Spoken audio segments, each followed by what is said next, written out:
Do you come with 2 teachers? You were not informed too? Continue. No problem. God will see us. There is God.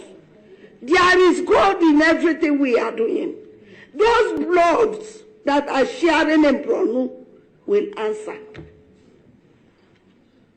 What of 2 teachers, Wike, what of 2 teachers that can tell us that they conducted that exam? Do you come with any? Principal? No, too. You waka come. Okay. Now the first lady is calling you. Come, I want to help you. Come to find your child, your missing child. Will you keep quiet? No. Child. There is God, oh. There is God, oh.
Ladies and gentlemen, sometimes you just have to act like you are drunk, like you are crazy.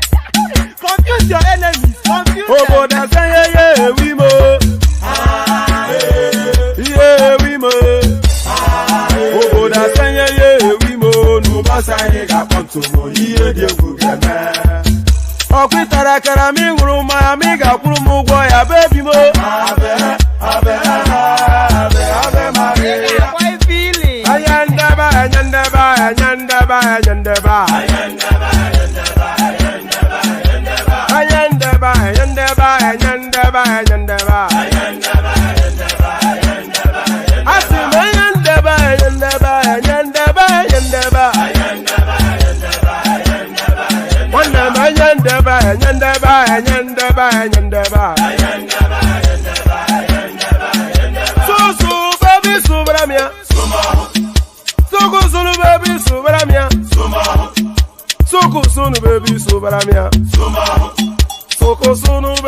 them.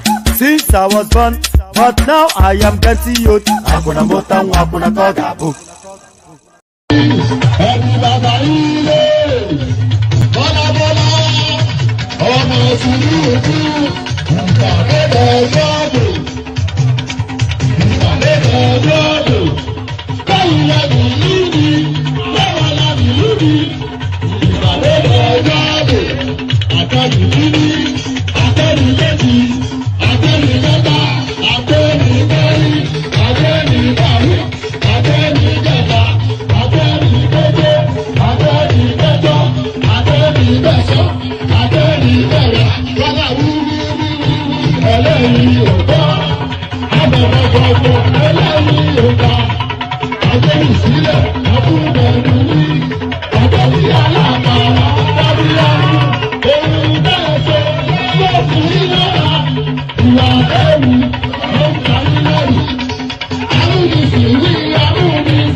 And there it is. Ìpàdé dọjọ́bọ̀.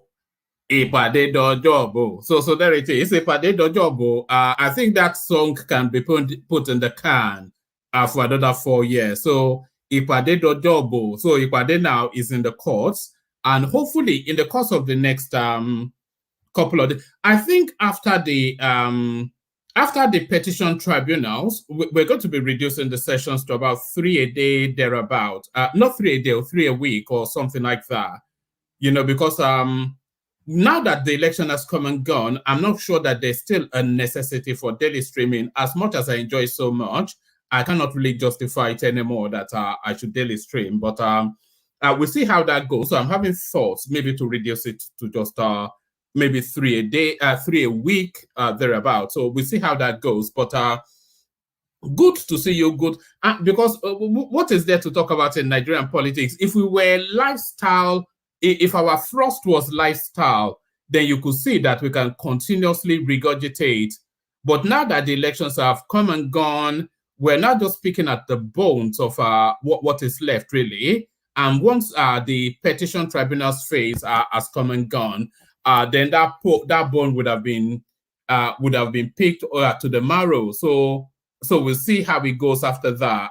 Almost certainly we'll be reducing it to about 3 a week. I think 3 a week will be sufficient. Maybe Tuesday, Friday, and then the weekend. Maybe that. Tell me what you think in the comment section. Do you think we should reduce it to round about 3 thereabout a day? I will still be putting out voiceover clips, but maybe not live streaming every day. But let me know what you think. So there it is, and here it is, and here we are. So Akim has beat everybody else to it today, he being the first super chatter to the sessions. So good to see you, good to have you here, and how are you? So now the swearing-in ceremony of the ministers is been quite interesting, actually. There was one of them that actually knelt down some silly woman that knelt down because Tinubu gave her a job, and she knelt down in public. Maybe she was trying to show that she's a cultured Yoruba woman, but really she just came across as a silly little girl. But so we'll find out. We'll find out, and we'll if anybody has it immediately to hand, send it to me via Instagram so we can play it. So there was that. But the star of the moment, of course, was Yemsin Wike, who read chapter and verse to the populace of Abuja and sent fear through their hearts. So that was really the star turn. And then there was Dele Alake, of course, who was given the ministry for solid minerals when his specialism was communication. So he was trying to justify that. I tried to see, I read what he actually had to say, and I couldn't really see any justification. It still doesn't make sense. Somebody that man and boy had been the leading person within telecommunications, and then you make him the minister for solid minerals. I'm not quite sure what's in play there. But we'll find out in the fullness of. We'll find out in the fullness of, as we will find out a lot of things in the fullness of. So, often instances on this platform, we've often asked, what are the key parastatals and ministries that categorically the government cannot afford to get wrong?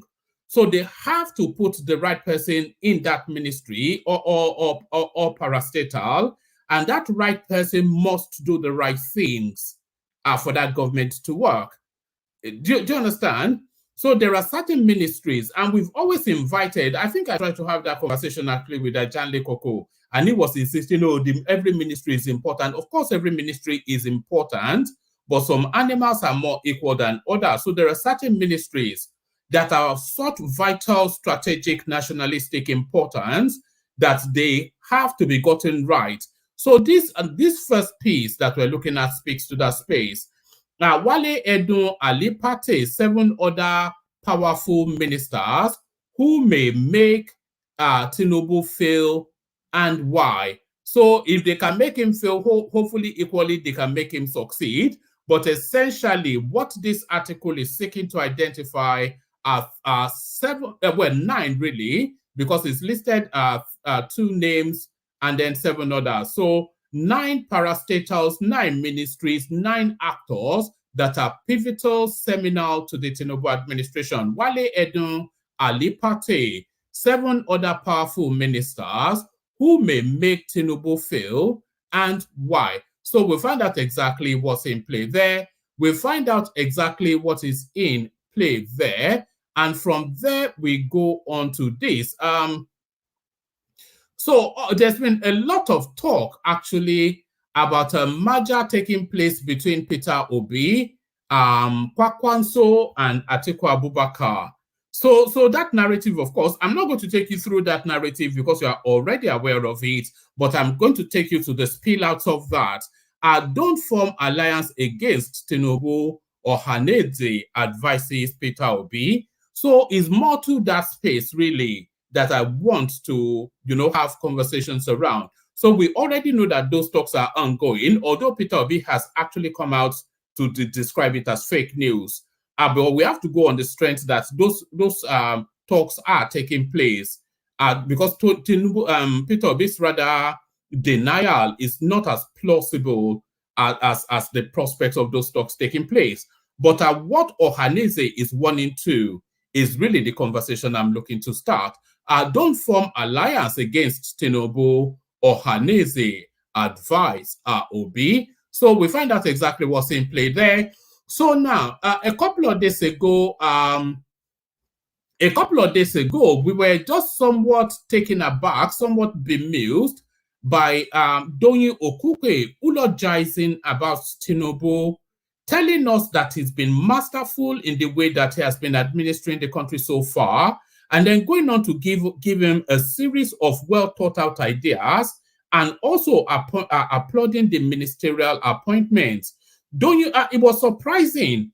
It was surprising, and it was surprising really because Doyin Okupe was the campaign director for Peter Obi, the person not the person who pushed the Tinubu race the most, not the person who pushed hard against Tinubu the most, no, because of course the figures don't tell us that Peter Obi pushed hard against Tinubu the most, but the person at the area where the most noise came out of, and the area that still continues to rail and rile that has something onto what happened.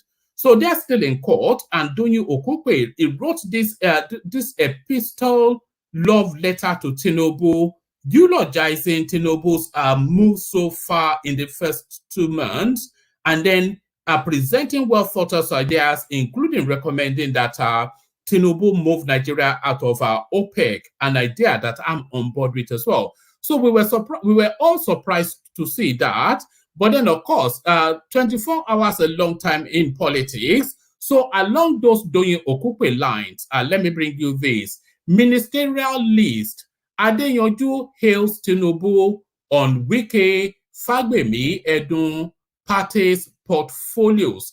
So there it is right there. And for the avoidance of any doubt, we are talking about, of course, Deji Adeyanju, who has traversed every single known media platform in Nigeria, railing and writing about. The only person now that we're waiting for to turn coat is what's that dreadlock lawyer, that the one with the beard that is always talking funny.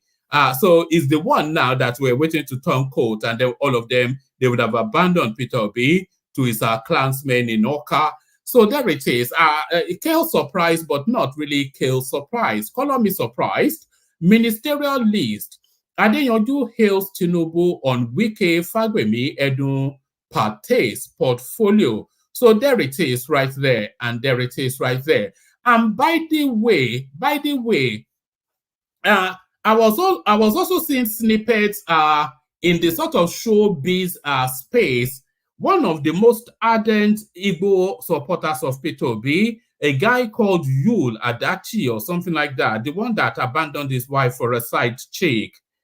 He's also now said he's on board with Tinubu now because he doesn't want to be on a loser's train. And then another one they call CEO Blessing. She's hopped on board as well. So very soon, Peter Obi will be that madman in the street corner shouting, "My mandate, my mandate." I say very soon, it's probably already there. Probably already there, a lunatic in the side corner shouting, "My mandate, my mandate." So now, I hated at this. So now let me bring you the headline for it. Why Tinubu made me solid minerals minister instead of information, Dele Alake. So we'll see how he tries to wreathe and wriggle after that. We'll see how he tries to wreathe and wriggle after that. So he wreathes and wriggle after that. But then an important day in Nigeria today, especially in the Southwest region, it is Isheshe Day. For those of you who may not know what that is all about, it is Isheshe. Somebody is saying that Adoche was not with Obi from day one. So that's on Facebook. We stream on Facebook as well. I'm sure a lot of you do know that. Yes, as I was saying, yes, an important day in Yoruba land today, it is Isheshe Day. Isheshe means a day of tradition. But then, of course, the one space that everybody was looking to see how that Isheshe Day plays out is in Ilorin, which is a borderline town that are cut to the north to the northerners and to the south to the southwesterners, but historically, traditionally Yoruba land, but then has an oversight of Fulani hegemony as their emir. So how that Isheshe Day would play out in Ilorin was what a lot of people was waiting to see. In the rest of the Yoruba space, of course, it was a celebration galore. There's nobody that parties better than the Yoruba person. You all know that. So it was celebrations galore and eulogy about culture and everything. But what played out in Ilorin was what everybody was waiting to see. So wait to see no more. A lot of this is in Yoruba language. But to give you the hint, drama as Muslims clash with traditionalists in Ilorin over Isheshe Day. So let's play this. Let's play this so we see what played out. Assalamu alaikum warahmatullahi wabarakatuh. Gbogbo ní a tún ti padà wá pẹ̀lú àwọn olóòṣà yẹn, wọ́n tún ti padà wá bí níbi odò Kolówó, níbi odò yẹn a ti padà wá bẹ̀ báyìí. A sì ti bá àwọn olóòṣà ń bẹ̀ báyìí. Ibi yẹn ṣe ibi tó ti. Ìyá yẹn ṣe ibi tá a ti lè máa bọ̀ kankan. Odò bí ọba lè kàn án bá ń pè ọ́. Odò yẹn ṣe ibi tá a ti lè máa bọ̀ kankan. A faramọ́ ní sẹ́ẹ̀. Ìyá yẹn ṣe ibi tá a ti lè máa bọ̀ kankan.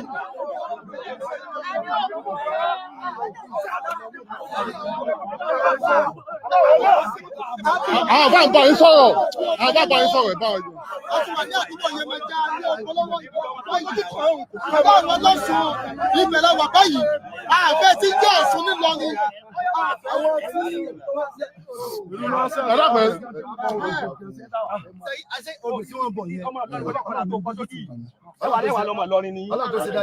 Níbo?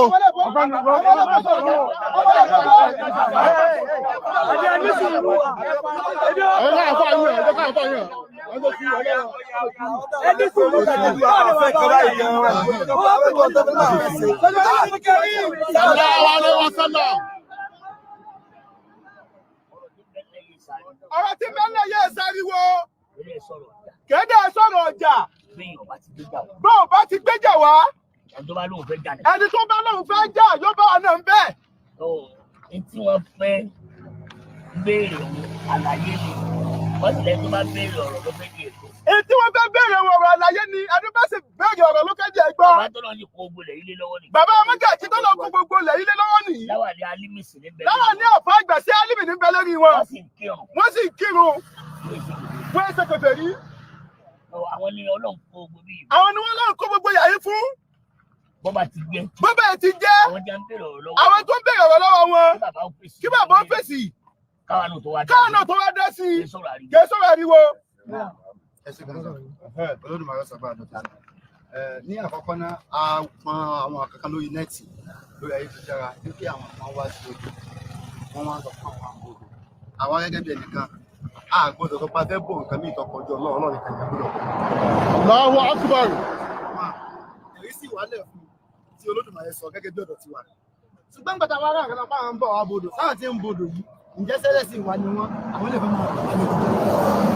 Olódùmarè sọ báyìí nínú ọ̀rọ̀ ẹnu rẹ̀. Ìfẹ́ntà bá dé ògùn dàgbò ó gbè sílẹ̀ oní ọmọ wa fẹ́ jọ ọmọ wa fẹ́ mọ́ máa wà sí sí òde yẹn. Ẹ̀fọ́ Olódùmarè àgọ̀tún ọba sọ̀rọ̀ kalẹ̀ kò sí tọ́lọ́wọ́ ọba ò lè ṣe. Tọ́ba sójú àsọ̀dá. Amúkan bí òtútù àsìkà gẹ́gẹ́ bí ọyẹ́ kò sí tọ́lọ́wọ́ iṣẹ́ Ọlọ́run bá ọ̀gá gbèyàn lọ. Báwo la ń kọ́sọ́ àgbẹ̀tò pé wọ́n wá sọ̀dọ̀ di Ọlọ́run? Agbọ́dọ̀ gbìyànjú láti wá kí àgbẹ̀tò pé owó odò yóò ẹnìkan kọ̀ àwọn tí bá ń bọ̀ ní kọ̀ọ̀kan yóò ṣe ẹnìkan kọ̀ wàhálà kan bọ̀ odò. Bàtà wọn jáde àpàdé bàbá wa wọ́n ṣe dé àná lọ́sí o. Wọ́n láwọn ní mọ́gàjì ibà àbá kí wọn. Nígbàtò wọ́n ní àwọn rí àwọn èèyàn ní ibi àwọn ìwé kò sí Ọlọ́run lójú kẹpẹ fún wa. Alára àwọn àpẹẹrẹ kankan lórí nẹ́ẹ̀tì. Ní pé àwọn kan ń bọ odò. Wọ́n sì sọ pé wọ́n ní wọ́n máa ró odò. Bẹ́ẹ̀ yóò ṣàfihàn tó pé ẹlòmíì bẹ́ẹ̀ bí àti ìṣẹ́ báyìí nìsín. Tí wọ́n bá ti ró ẹlòmíì ń ṣiṣẹ́ lólómi fẹ́ sinwó. Àbẹ́lòmíì lọ tí ò lómi ládùúgbò. Ẹ̀yà pẹ́ sọ pé ẹni ò gbé omi kì í pààyàn. Èyí náà ń gbé ẹ̀jọ́ bọ́ sílẹ̀ olóhùn fẹ́ mú mi. Tí wọ́n bá ti ró odò sí kò ní jẹ́ sí pé ẹ̀yin ò mọ̀ sí láti wá sáré pé ó gbẹ́nikẹ́ni o. Èèyàn kí èèyàn tó bá wá láti aṣọ odò di Ọlọ́run rẹ̀ kí Ọlọ́run kí odò náà kó bàjá. 1, 2. Nígbà tó pé gbogbo èèyàn tó bá wá gbìyànjú tó bá wá sódò yìí kò yẹ ká lọ pa fẹ́ rọ́dò tó pẹ́ lómi ọ̀wọ́lẹ̀ yóò mú àbí bí àpẹẹrẹ ní sè ó ní bómi ṣe gbàsán lọ tí wọ́n ti wá rọ́dò yìí àwọn bẹ́ẹ̀ àwọn èèyàn gbìyànjú wọ́n wá sí ẹ̀kan omi wá kan lẹ́sẹ̀ tó wá kú eléyìí ò sí pé tó pé tí àfi ń gbìyànjú àfi ń wá ìfẹ́ ni àbí bẹ́ẹ̀ kẹ̀dẹ̀ inú mi dùn pé àwọn bàbá wa ẹ̀yin bàbá wa ẹ ti ní àjọṣepọ̀ tẹ́ ń ṣe tí ó bàjẹ́ báwo ló ṣe wá dòní tó pé àwọn kọ́ àṣọ kìíní di ojú ọwọ́ adé láti gbìyànjú tó pé ta gbé lọ́wọ́ ní ẹgbọ́dọ̀ gbà fẹ́ lómi. Ọkọ̀ oníṣẹ̀ṣe ni wọ́n sì máa dá fún ẹni tí wọ́n sì mọ̀ wọ́n.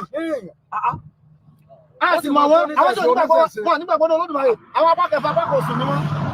Tó gbà pẹ̀lú nìsín ẹlòmíì nìyẹn ó lè gbé ẹlòmíì pé àwọn àbí ajíbìsì wá lù. Sẹ́bà sọ pé ní àwọn ṣẹ̀ṣẹ̀ kan àbí agbẹ̀dún wọ́n lu jìbìsì o. Ẹ̀kọ́ yìí kan sọ ní mú ní púpọ̀ orí tàbí wá sí ní báyìí. Tó. Ẹni náà. Mo fẹ́ béèrè kan lọ́wọ́ yín. Ṣé ẹ mọ̀ pé mọ́tò kan lásìkò ìlàrọ̀? Lálẹ́ àná àbálẹ́ àná. Níbi báyìí. Àwọn ògbéyà yẹn kò jẹ́ àmọ́. Àtúrẹ́sì bọ̀ fa ẹnu tẹ́lẹ̀ tá à ń rí lórí nẹ́ẹ̀tì. Ó kọ táwọn àṣẹ tó rí yẹn pé iye máa já pé àṣà kan odò tá a máa rí tá a rí ni wọ́n sẹ́ndì ìkẹ́ni rẹ̀. Ní orí alẹ́ àná là ń rí. Ẹ wá rí ọlọ́run kò gbogbo ṣe rí tí a fẹ́ parí so. Bẹ́ẹ̀ mo dùn bẹ́ẹ̀ bá wà mẹ́tì máa lónìí. Ẹ wo mi ṣe rí àfaramọ́ gbogbo tó jọ mọ́ kàràkàrà yìí. Kẹ́ máa para yà yín. Ọlọ́run sọ bá ànábì wa. Sallallahu alaihi wasallam. Ọdún pẹ̀lú fìtínà. Tẹ́kù fitna. Onímọ̀lẹ́rẹ̀ ló fà ó. Àtàna Allahu khairu mimma atakum. Tí ń bẹ lọ́dọ̀ wa tí ń bẹ lọ́dọ̀ yìí lọ. Kálukú sì ń sáré, kálukú ń gbé ara rẹ̀ sá ni o. Ẹ dákun torí t'Ọlọ́run. Ọlọ́run níjà ló kú ọ̀yìn lọ́rùn. Gbogbo wa náà là ń jíṣẹ́ Ọlọ́run. Ọ̀nà tí kálukú gbà bí jíṣẹ́ òun. Ṣé rí bẹ́ẹ̀ ti dúró yìí? Inú mi ò dùn sí yín. Léyìí tí jòròdù ọ̀rọ̀. Ẹ má jẹ́ ọpẹ́ tẹ́ẹ̀fì kó níyà yín. Ní ti sọ ẹni sí àwọn kan náà ti tún gbére. Àfáàbọ̀lẹ̀ ti rí wọn nígbà tí rí wọn ni. Ọkọ̀ yín sì ń lọ ń bọ̀ ní gbòòrò báyìí. Kódà tó ní ọ̀dọ̀ bàbá lùlọrin. Ṣé ń gbọ́ mi yé báyìí? Tí ń túmọ̀ sí pé bẹ́ẹ̀ tí àwọn àfáàtẹ́ rí wọ̀nyí kì í ṣe pé kálukú wọn ń dá sí ara wọn jẹ́. Ṣé ti yé báyìí? Ọlọ́run níjà ṣàgbákò. Ẹ dáhùn torí t'Ọlọ́run gbogbo àyíká wa yìí ẹ já ṣọ́ra fún. Torí láàdí àná tí ẹ bá básídẹ́ẹ̀tì yín àyìn ó ní agbára púpọ̀. Àárọ̀ yìí wọ́n tó yọ ọkọ̀ náà. Èmi ń gbé ọmọ lọ skul mọ́ kan. Ṣé gbọ́ mi yé? Lẹ́yìn bẹ́ẹ̀ náà odò yìí wọ́n ń bọ́. Ẹni sùúrù.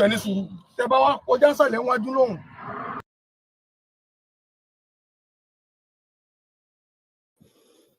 All right. So that's somewhat the reactions of yeah, let's remove that. So that's somewhat the reaction of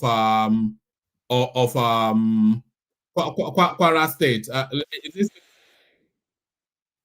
No, yes, that's somewhat the reactions of Kwara State to. I don't know who is sending all these things to me. Please stop sending all these things. It's disrupting my stream. So that's somewhat the reactions of Kwara State to the goings on regarding the Isheshe festival. Actually, let me share this with you. This just came up. Let me share this with you. Congratulations on your nomination by Mr. President. We have your resume. You may wish to just give a brief summary of yourself, and thereafter take a few questions from our distinguished colleagues.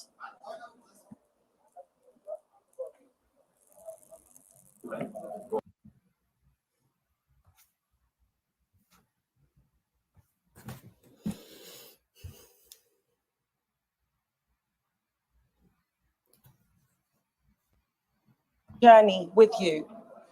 My journey thus far begins and ends with two stories of two African boys. The first is the tale of a little black boy born in the rural setting of Bichi in Kano. All right.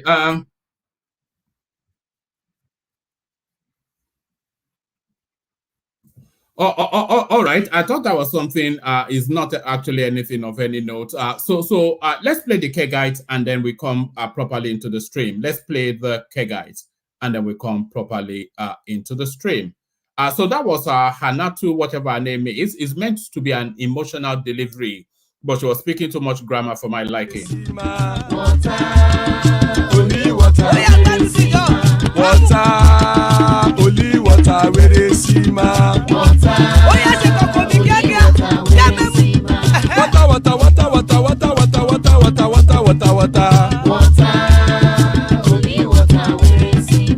Hapa oh night oh. Hapa oh night oh. Hapa you don't come oh. Hapa oh night oh. Hapa oh night oh.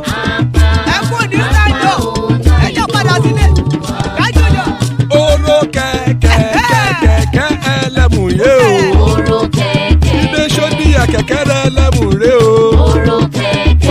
Master kẹ̀kẹ́ rẹ̀ lẹ́mùrè o. Chief Wike ti kẹ̀kẹ́ rẹ̀ lẹ́mùrè o. Eruku lẹ̀lẹ̀ ẹlẹ́mùdé. Eruku lẹ̀lẹ̀ ẹgbẹ́ ẹlẹ́mùdóde ojàre o. Eruku lẹ̀lẹ̀ Ghana ti dé ẹgbẹ́ bọ́dì o. Ọmọ ẹlẹ́yẹ ẹyẹ o ó dilé o. Odúyẹ̀lá ẹyẹ o ó dilé o. Petrosoname ẹyẹ o ó dilé o. Petrosodunke ẹyẹ rẹ̀ ó dilé o. Ẹlẹ́kọ̀ ọ̀run mú ìní o.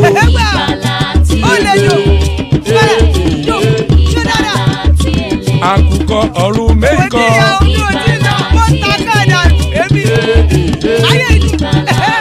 Ikú kò ní ríwà gbéṣe o.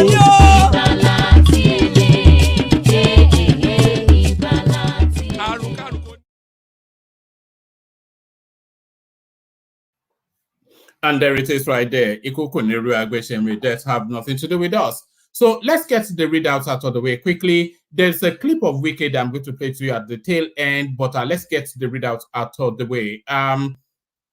Wale Edun Ali Pate, 7 other powerful ministers who may make Tinubu fail and why. President Bola Tinubu on Monday, August the 21st, swears in his record-breaking 45 ministers, the largest cabinet in Africa and the history of Nigeria since the return to democracy in 1999. Last week, the president announced the portfolios of the ministers. At least 9 of them look to have a greater influence on the new administration's success or failure, with their work expected to impact Nigerians directly. So now let's go through the 9 and see if we concur. The 9 ministers, by the nature of their ministry, do not have room to make mistakes, unlike others. This is due to the fact that their performance would determine if Tinubu delivered on his promises to Nigerians in terms of job creation and poverty reduction or not.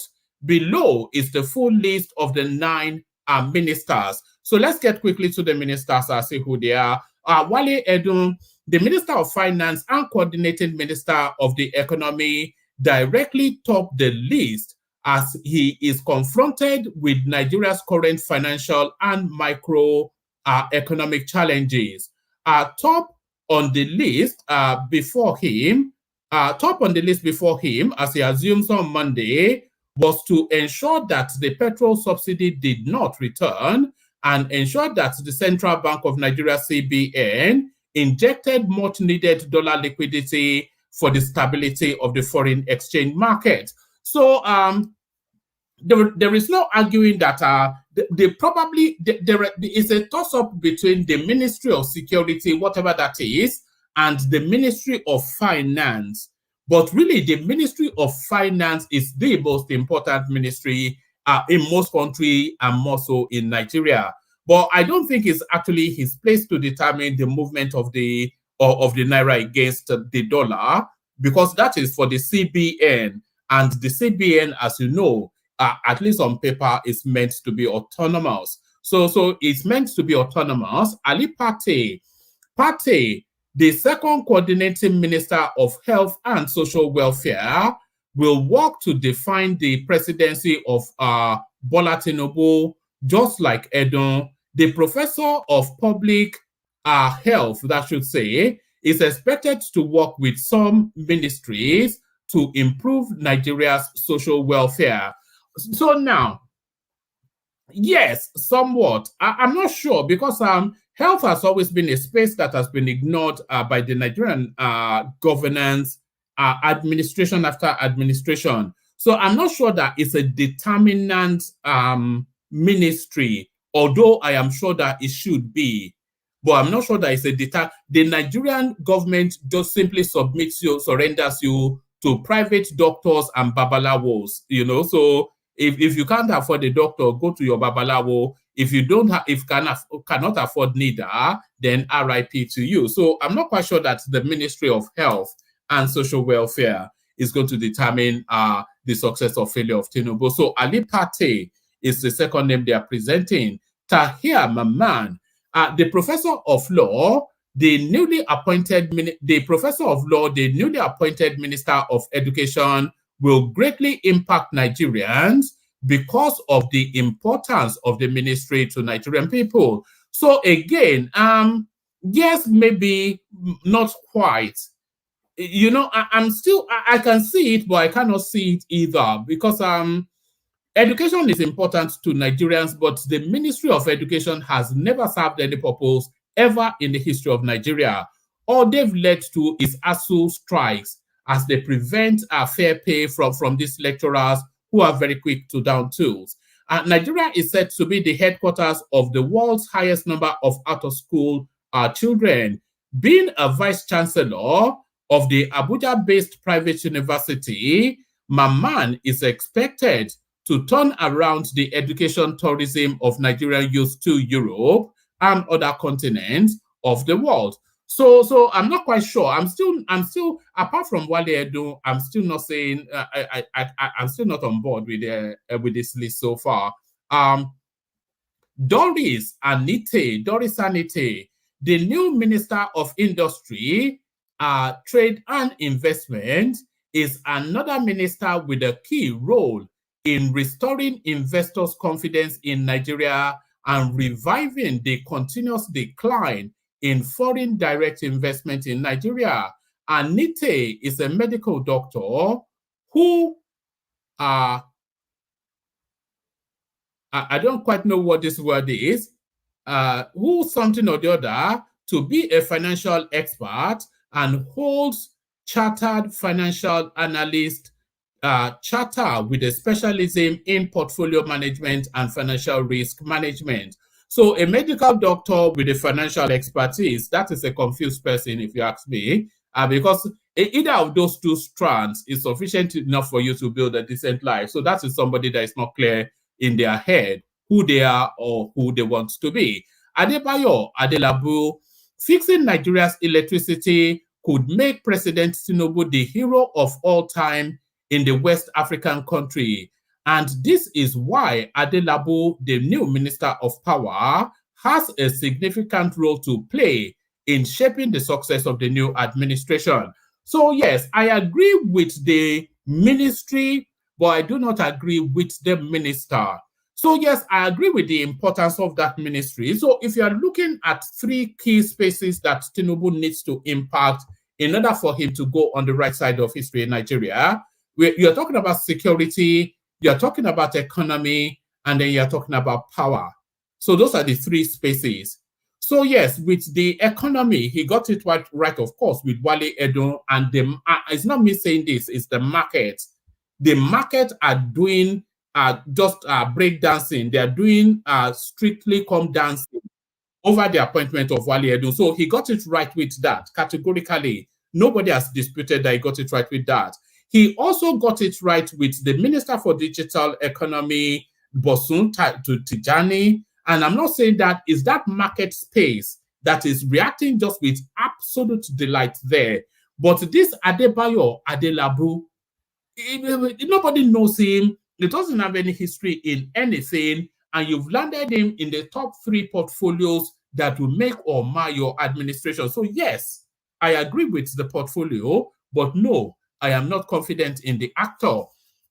Adebayo Adelabu, fixing Nigeria's electricity could make President Tinubu the hero of all time in the West African country. And this is why Adelabu, the new Minister of Power, has a significant role to play in shaping the success of the new administration. If that guy lasts 12 months in that portfolio, you can call me a banana.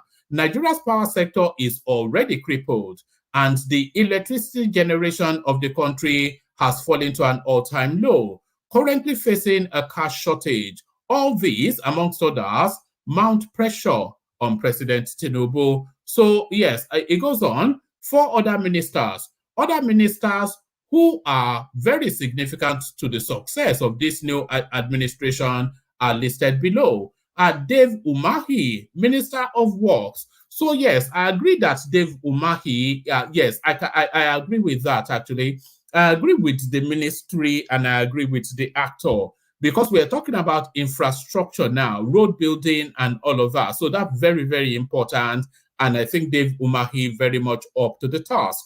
Up next, Heineken Lokobiri, Minister of State for Petroleum Resources. So of course, yes, that's the fat, that's the pork belly fat of the Nigerian economy. So, but if it's the main, if it's the person to fit, I don't know his history, so I couldn't invest any confidence in him. I already mentioned him, Bosun Tijani, Minister of Communications and Digital Economy. So glove, meet, hand, that is just it, a perfect fit.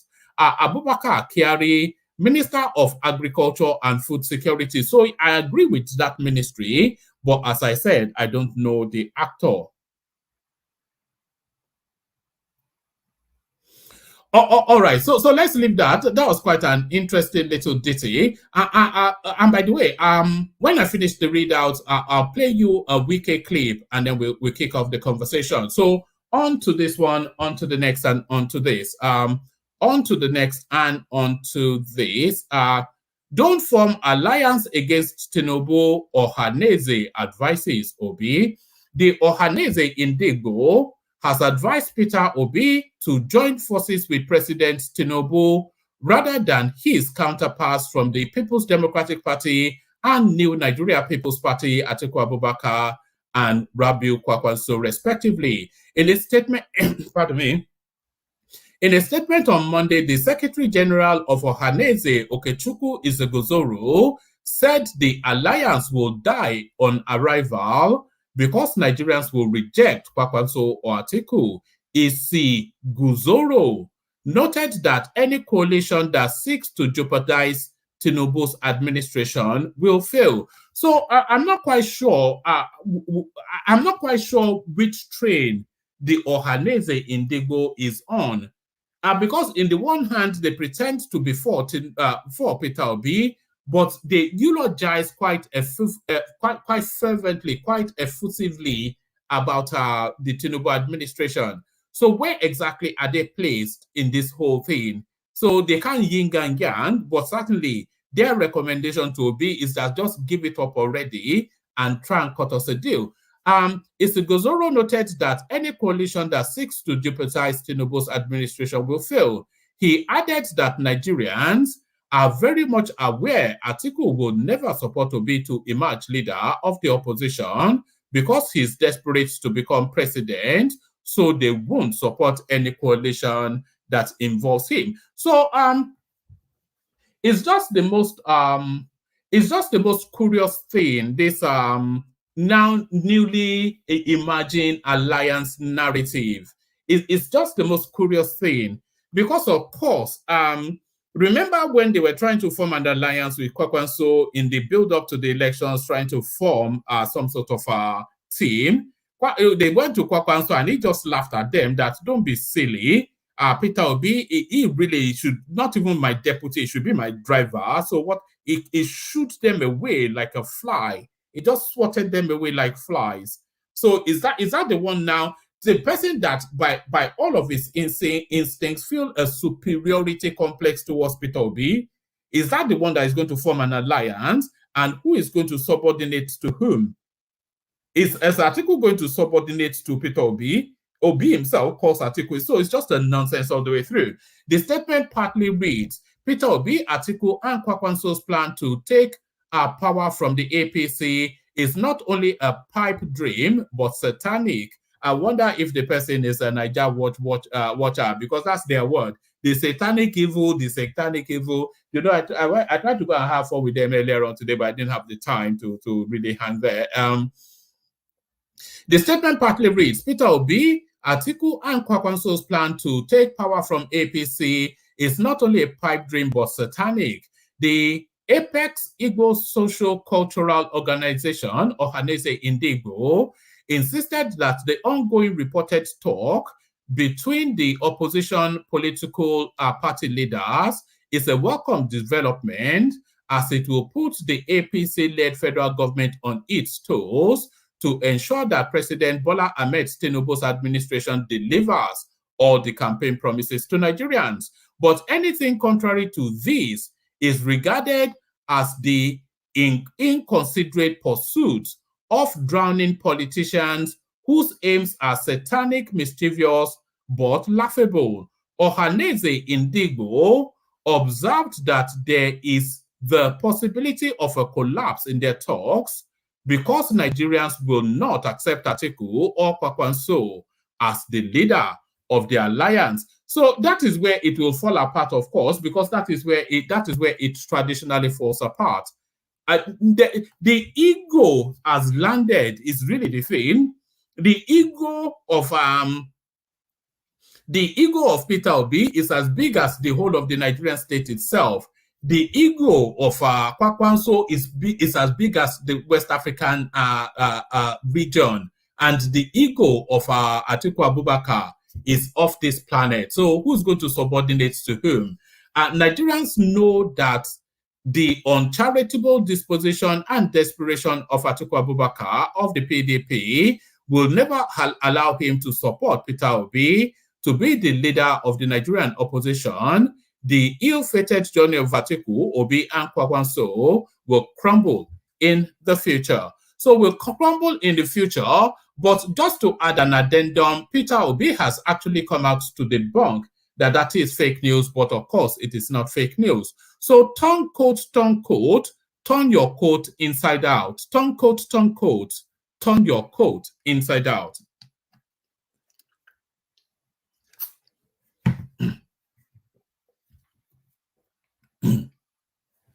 So now, turn your coat inside out. The Titanic has hit an iceberg. Everybody off the ship, but the captain goes down with it. So the Titanic has hit an iceberg. Everybody off the ship, but the captain goes down with it. Adeyanju hails Tinubu on Wike Fagbemi Edun Pate's portfolio. So a lot of people saying that there are no talent on the on the Tinubu ministerial something. The list repletes with talent. A social political activist, Deji Adeyanju, has hailed President Bola Tinubu on the appointment of former Governor Yemson Wike as the Minister of the Federal Capital Territory, FCT. Let's take it again.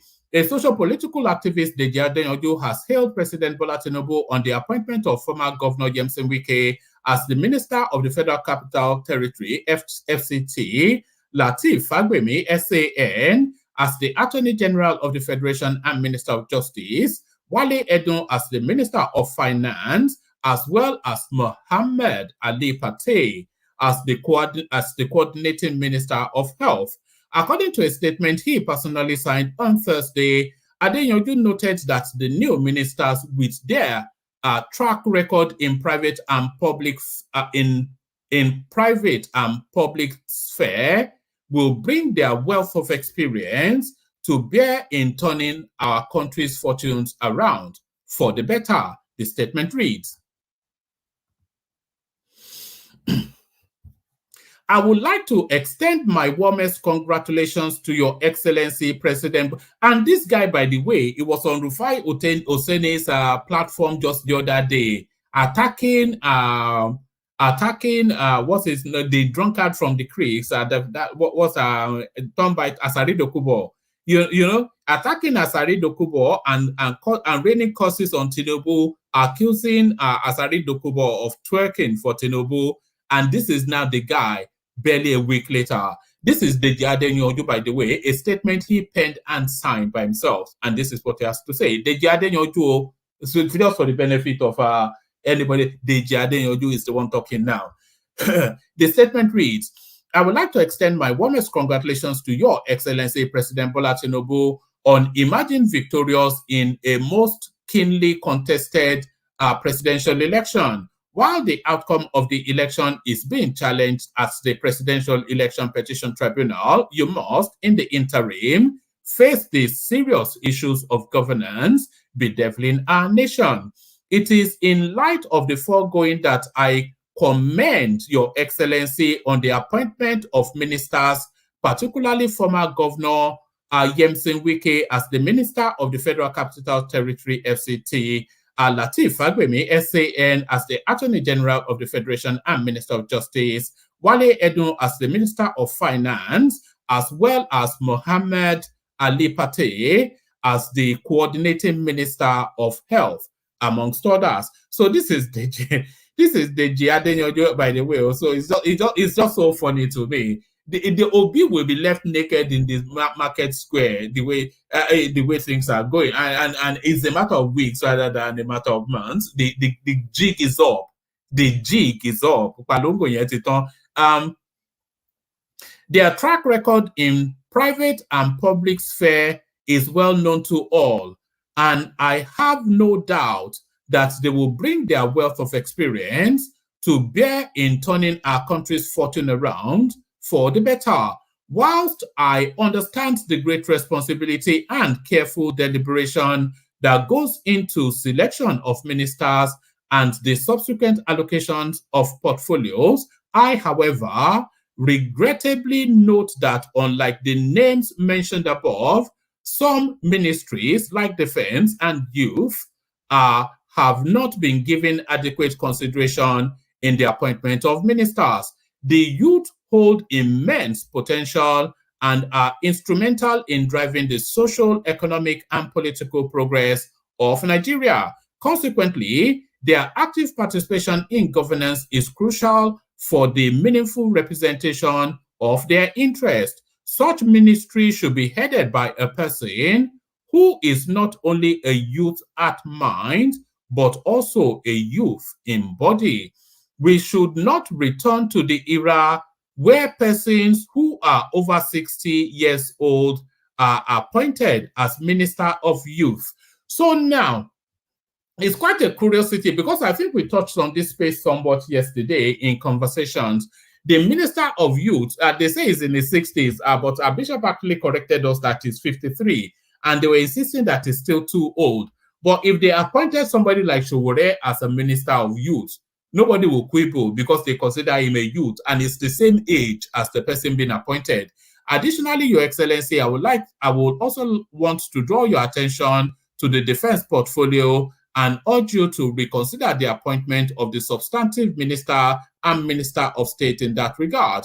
The defense ministry plays a crucial role in ensuring the sovereignty and the well-being of our nation and its citizens, and should ordinarily be manned by someone who is well-versed in our internal and external security. Furthermore, there are a number of ministers designate whose CV do not match the ministries or portfolios that have been allocated to them. It is imperative, Your Excellency, that you take a second look at the portfolios recently announced with a view to ensuring that only square pegs man are square holes.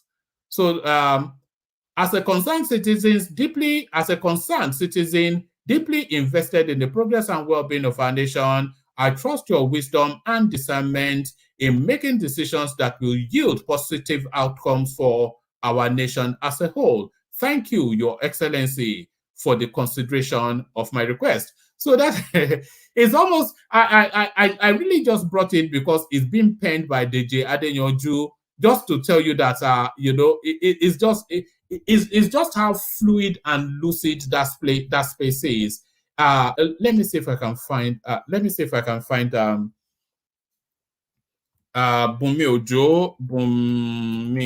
Ojo kneeling for Tinubu. Let me see if I can quickly find this because this tickled me when I saw it.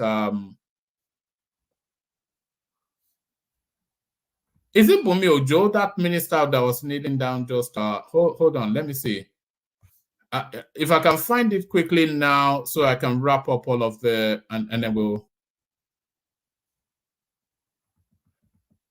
All right. If anybody can find that clip of the female minister kneeling to Tinubu, and by the way, there are only two people in the studio. So I mean, if if either of them or none of them is ready to go, then we just shut it down. If anybody wants to come in, come in. I'll do my bit, you do yours. So I'll do my bit, you do yours. So I'll give you this final readout, and then I'll play you a clip of Tinubu, and then we'll see if anybody turns up to have the conversation. Let's go here. Why Tinubu made me solid mineral minister instead of information. This is Dele Alake. The Minister of Solid Minerals, Dele Alake, has explained the reasons behind his appointment into the ministry by President Bola Tinubu, which stirred controversies. Alake highlighted his sense of responsibility, expertise, and track record as what propelled Tinubu's decision. He clarified that the president decided to shock Nigerians by not appointing him to the information ministry, which he has a background in. So this is what Deji Adeyanju was talking about, of course, square pegs in square holes. He said, my portfolio has been the upset of the entire cabinet because given my antecedents, exposure and experience in the area of perception, information management, and the likes, most people have pigeonholed me for information. So we decided to shock everybody. Now, if you all can sit down to analyze the global trend of economic development, you would note that the hydrocarbon, that is the oil, is fading out, and the world is moving towards alternatives like gas, electric cars, and the rest. So, I mean, just to pause on that statement for the moment, it just really, when you say Nigeria is blessed, Nigeria is blessed. When the whole of the world's economy was based entirely on oil, Nigeria has an abundance of it. Now that the world wants to move into a green space, Nigeria still has an abundance of it, where the top 7 thereabout gas countries in the world, and what underpins electric cars, which Elon Musk came looking for, we have it are plentiful, as we have everything are plentiful. But that is Wale Edun trying to justify the unjustifiable. So let's go with who we have at the moment. It looks as though my call has gotten some people in. So that's Darati who's with us. Bishop with us. Eze goes to school in Abuja. Thomas is at work, but he'll be dipping in and out. And the majestic Ajale Koko, of course, as ever. The majestic Ajale Koko, as ever. So let me acknowledge the super chats that have come in. Akim kicked it off, and of course, as ever, are you there and are you there again? So there they are. Keep them coming. So keep them coming as I play you this clip. So from today, any malu that is seen on the streets of Abuja, it becomes Eran Ogun. It becomes Eran Ogun. It's going to become Suya meat in the Wike, that's the Wike mansion in I thought I had this lined up. Where's my clip? I hope this is it. I hope this is it. Resources. Okay, please. Hold on. Hold on. I have a clip missing, but let's kick off the conversation, and then I'll try and retrieve that clip, and then we'll take it from there. So let's kick it off with Bishop. So Bishop, are you ready to go? Okay, I'll try before I get out. No. If you're not ready, then I can just kick it off with someone. I'm good. I said let me try before I get into trouble network. No, we're hearing you decently well. Let me kick it off with this space. Tinubu made me solid minerals minister instead. Why Tinubu made me solid mineral minister instead of information? So Alake trying to justify what seems to be somewhat of a ludicrous appointment. Well, okay. Let me say good evening, fellow compatriots, wherever you may be listening from. Please click on the like button. It's very important that you do that. Thank you. I don't think I will not, even though I was it's always good to have some element of surprise.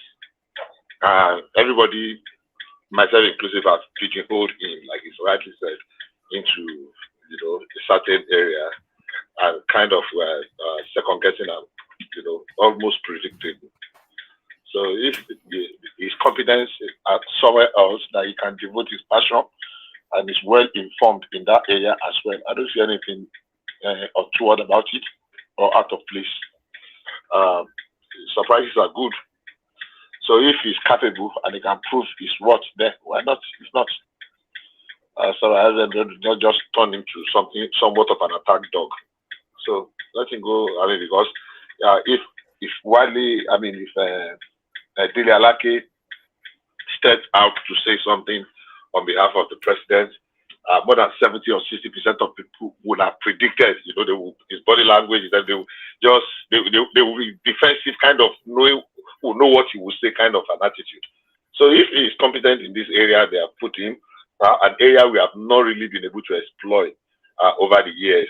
Obviously, Quilly tried to do some few things there. I don't know whether the forces there did not allow her. After that, I don't really think we've seen anybody. I know in last year we were doing geo mapping in so many places, so many areas of the in the country. So if that one comes up and we are able to, so it might end up to be a good deployment. So I don't see it as being out of place. That's my view.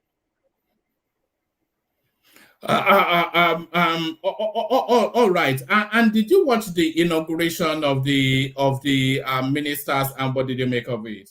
Well, I did not really watch it. I saw snippets of it here and there, and I listened to some commentaries and what have you. Expectations is high. Expectations are high.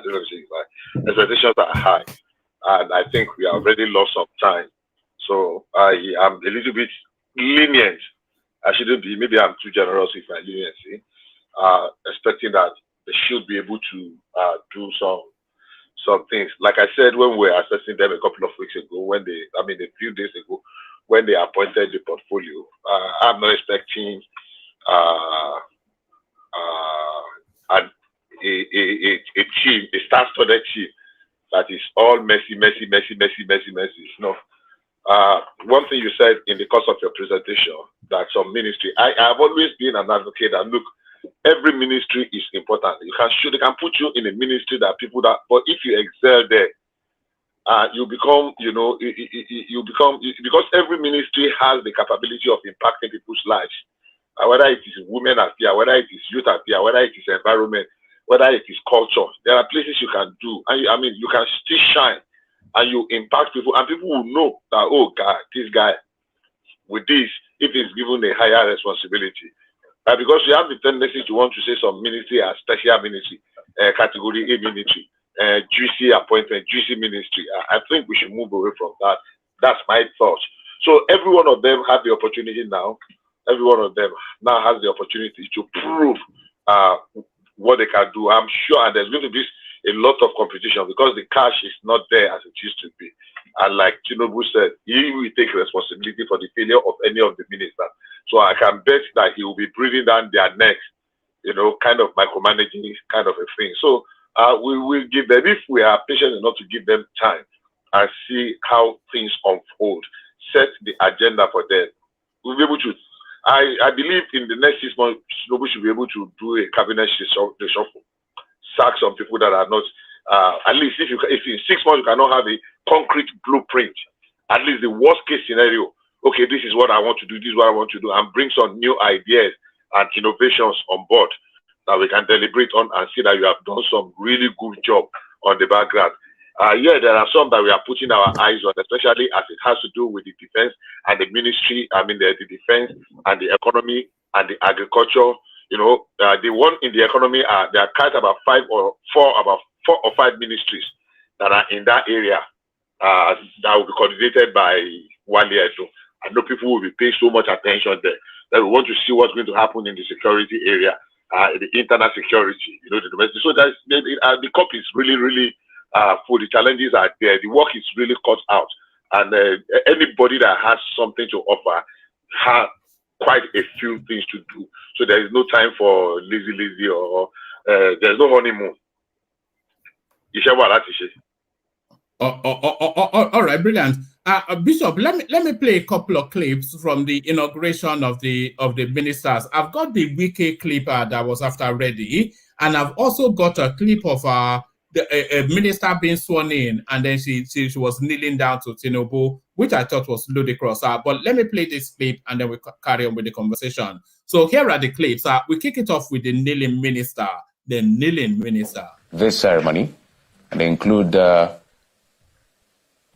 redeployment of Abubakar Momo to the Ministry of Niger Delta that wasn't listed initially, Mr. Adegboyega Oyetola, Marine and Blue Economy, Mr. Bumitunji Ojo to Interior, Said Al-Khali to Transportation, and then some kind of an unbundling of the Ministry of Petroleum Resources to now Oil and Gas.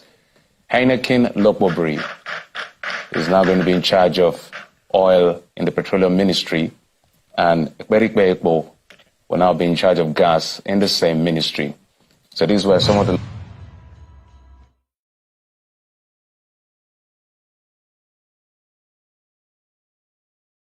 So I thought that was quite ridiculous, the way that woman was kneeling down. You want to wrap it under Yoruba culture and say this is our tradition, etc.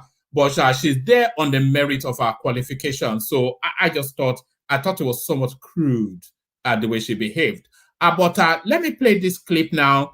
This is Wike now sending strong signals to how he's going to administer the Abuja space. And it's especially signaling to the Fulanis that, look, the next cow that I see on the streets of this city will become Suya for my weekend. Here is Wike talking tough. And some people are saying, oh, Abuja is not doing this, Abuja is not doing that. Those of you who also refuse to pay a grand rent, non-payment of grand rent is a breach of covenant. I don't need to write you to pay. You know this word as well. You're like a tenant. At the end of the month, you're supposed to pay social amount, for example. And then you say, oh, my landlord has done anything to me. No, it doesn't make sense. God, Abuja needs money too. Is it not? Part of the revenue, or source of revenue, is ground rent. So if you have not paid, be it national, whatever you call it, banco, anywhere, big mano, sorry. I will not be tired to revoke. That's why I'm here. It is true. And I'm going to do it, nothing will happen. Heaven will not fall. Heaven will either be at peace, that the right thing has been done. Heaven will be at peace. After all, even if the heaven comes now, most of us have been praying and fasting that want to go to heaven. It's not true. Now the heaven has come. What are you praying and fasting again? What you are looking for in Sokoto is here. Is it not? So you don't need to worry yourself. So it will go. I'm not, if they like, you can, look, the media, you can say anything you want to say against me, you have no business. I have thick skin here. That when I'm walking, I don't hear. I don't see. And I don't talk. And it's a 3-part sickness. You don't hear, you don't talk, I don't see. So when I'm doing the right thing, that's what it will be. You can abuse me as you want to abuse me. It doesn't matter. But the right thing must be done.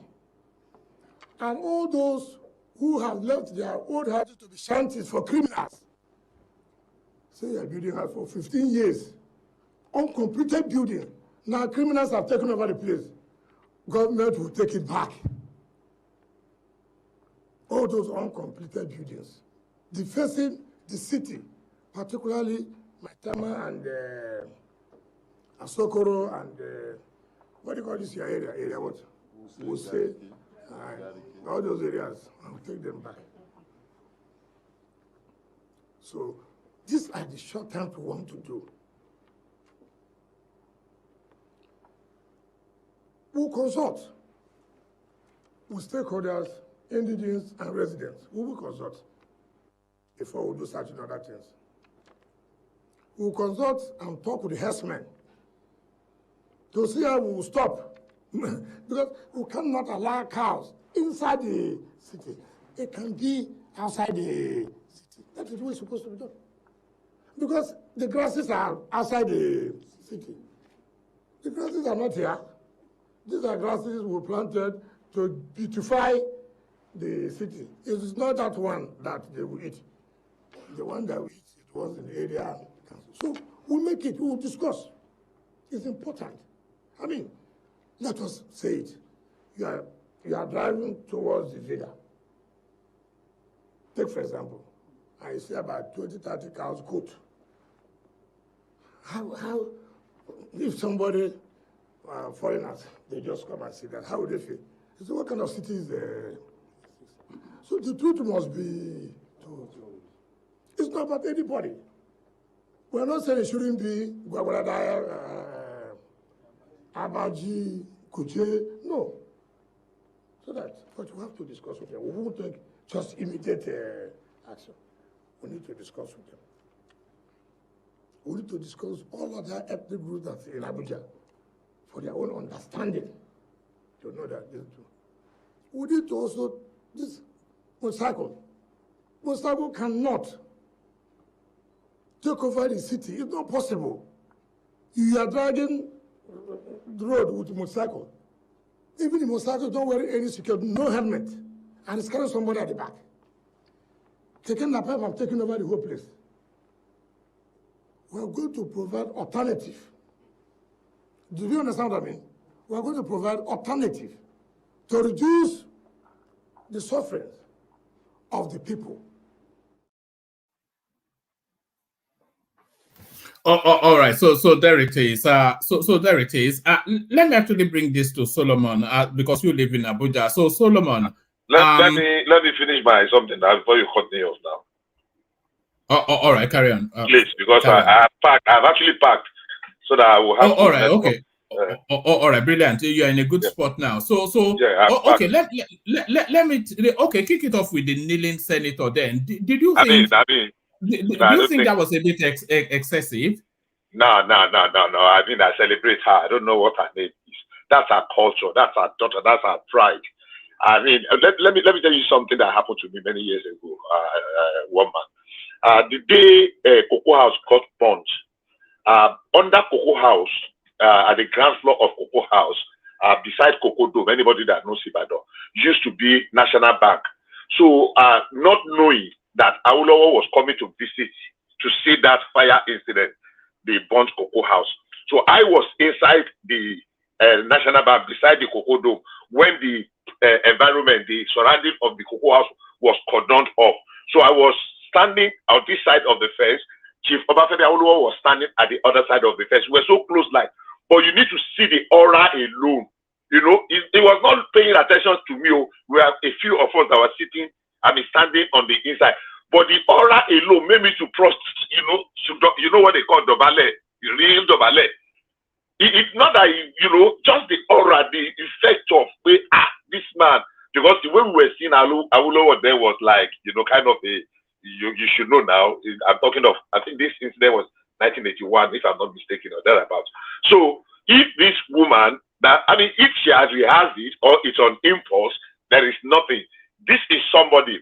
We saw the wife of the former vice president knelt down full to knee before Baba Buhari in the States there. And we saw one Tenny, a musician that was given the national honor, that cannot even courtesy. This one they call courtesy, not even kneeling down. So for me, I celebrate this lady. She has she has displayed her culture, and there is nothing to be ashamed about. If anybody think that she's that is their own problem, this is how we do it in our own land, and we are proud of her. Shikena.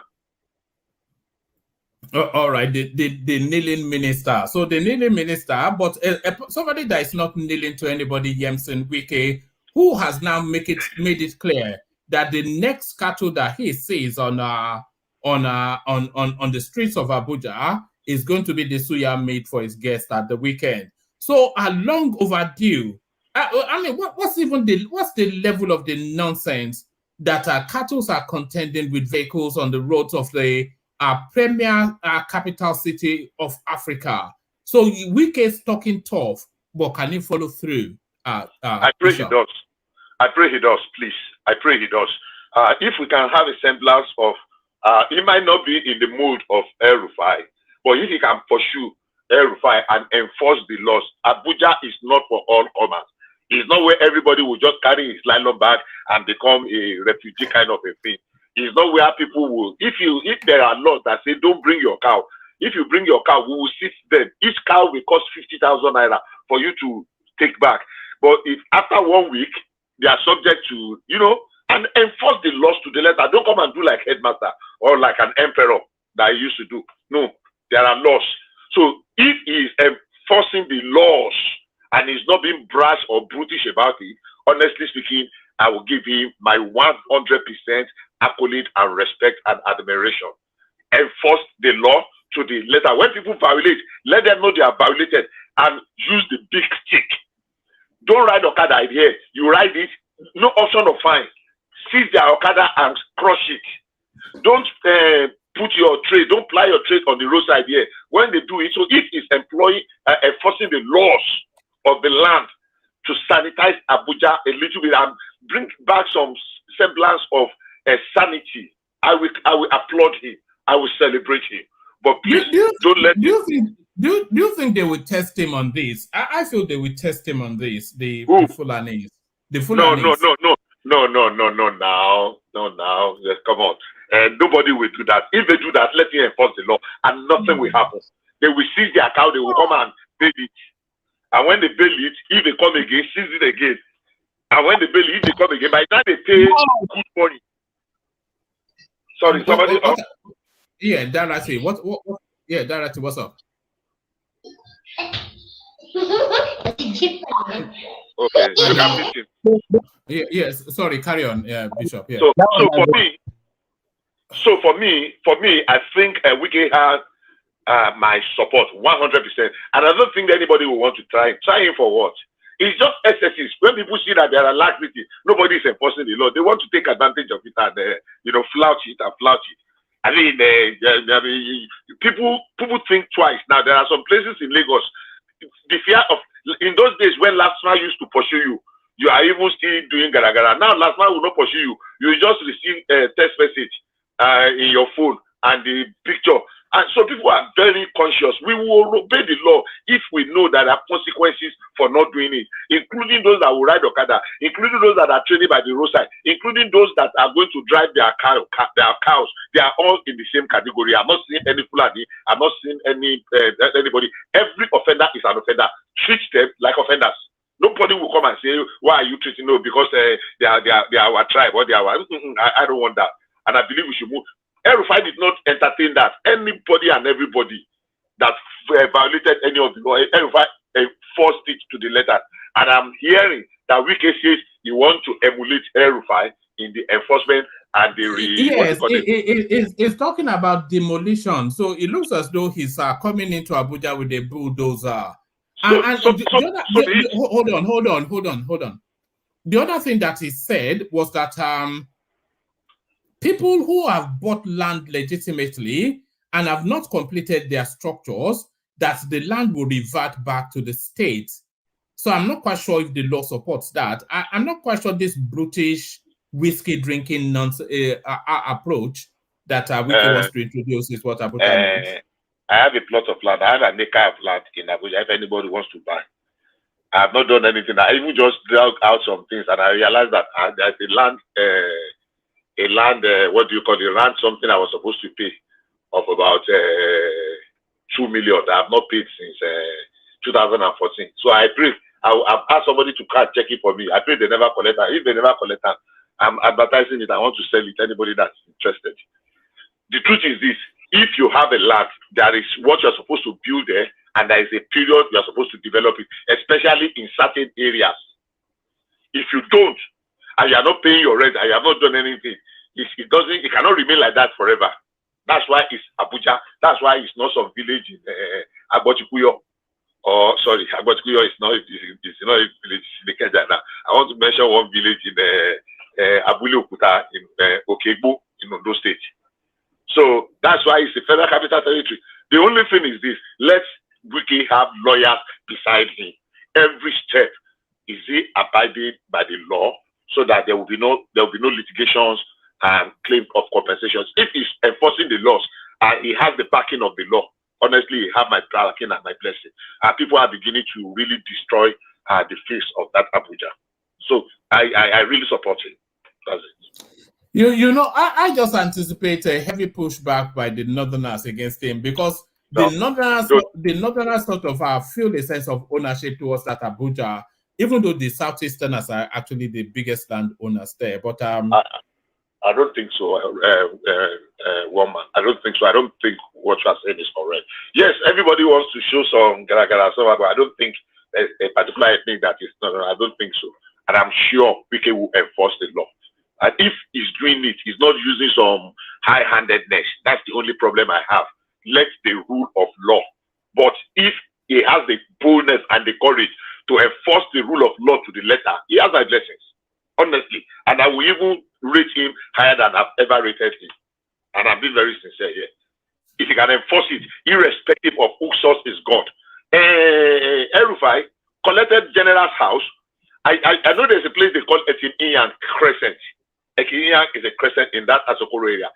It was Jerry Boy that owns all the houses on that Ekiniyan. Anybody that is a global platform, let them come and dispute it. And some big corner shops that he allocated to himself. Erufai revoked the whole thing with his and they demolished a lot. People that built on the green belt area, people that built on proposed this, people that built on demolished. So if you have evidence that they got the thing back on a corner and you want to enforce it, I am in for it, and I pray that God will give him the grace.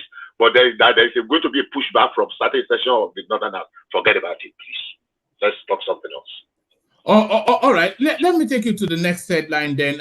Don't form alliance against Tinubu, or Hanese advise Obi.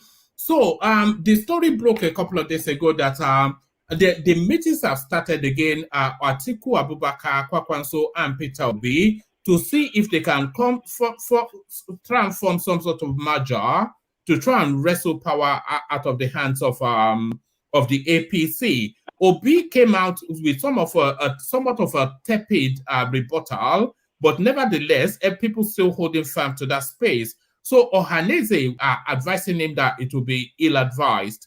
How do you think some sort of a merger can ever work between egos as big as those three? I don't know. I had this faintly.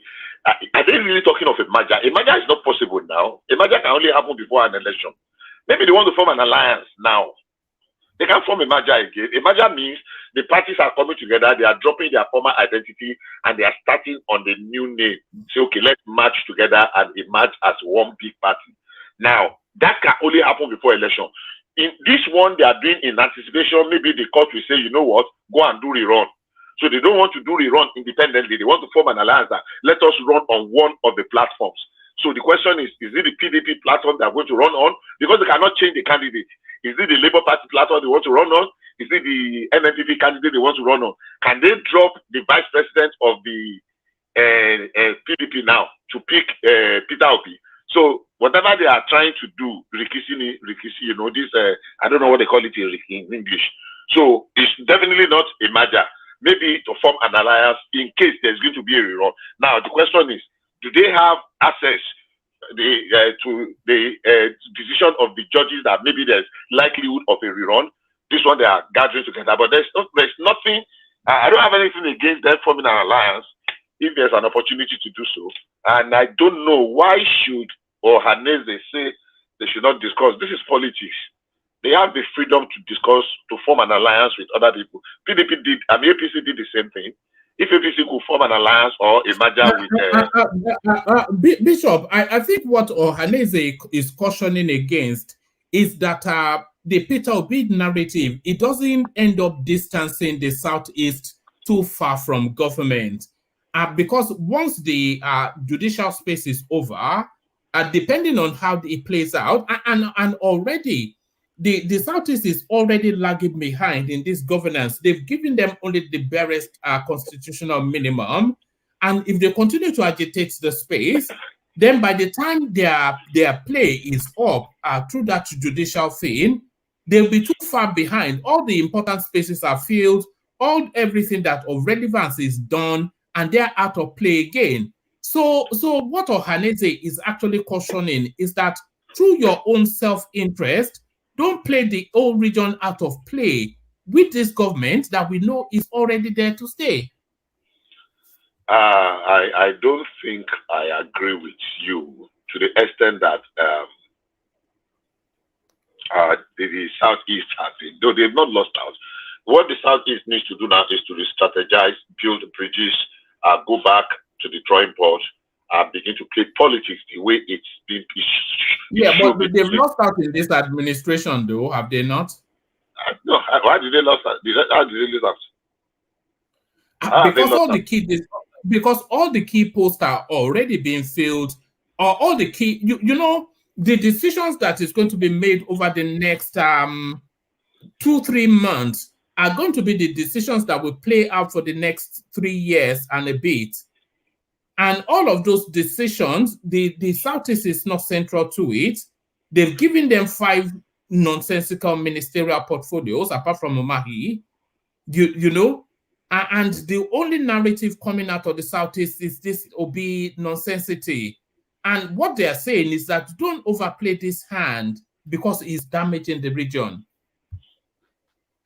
Well, I think it's an opinion they've expressed, and it's an opinion you have expressed too. I don't think they have been relegated to the background in any way. Yeah, they are challenging times. If they do it well, maybe, you know, things can improve. They form an alliance, they build a bridge, and they start to plan politics, real politics. APC also wants to do well in the Southeast. Maybe in the course of like I said, I'm expecting the cabinet reshuffle in 6 months. So if they can do that cabinet reshuffle in 6 months, people are coming out with ideas. If Umahi excels, he can aspire for better things. It's just that the number of people that have been extremely very mischievous and pay the campaign, the politics of anything goes, you know, like Ojikalu is always want to play. That's my issue. But I will not generalize that the Southeast, yes, maybe they did not win today. Doesn't mean they will not win tomorrow. They've won several times now. They've always been in the mainstream for several times. And other regions did not cry blue mother. Southwest was completely relegated. And we did not make a big issue out of it. They gave us very, according to you, irrelevant ministries and the rest.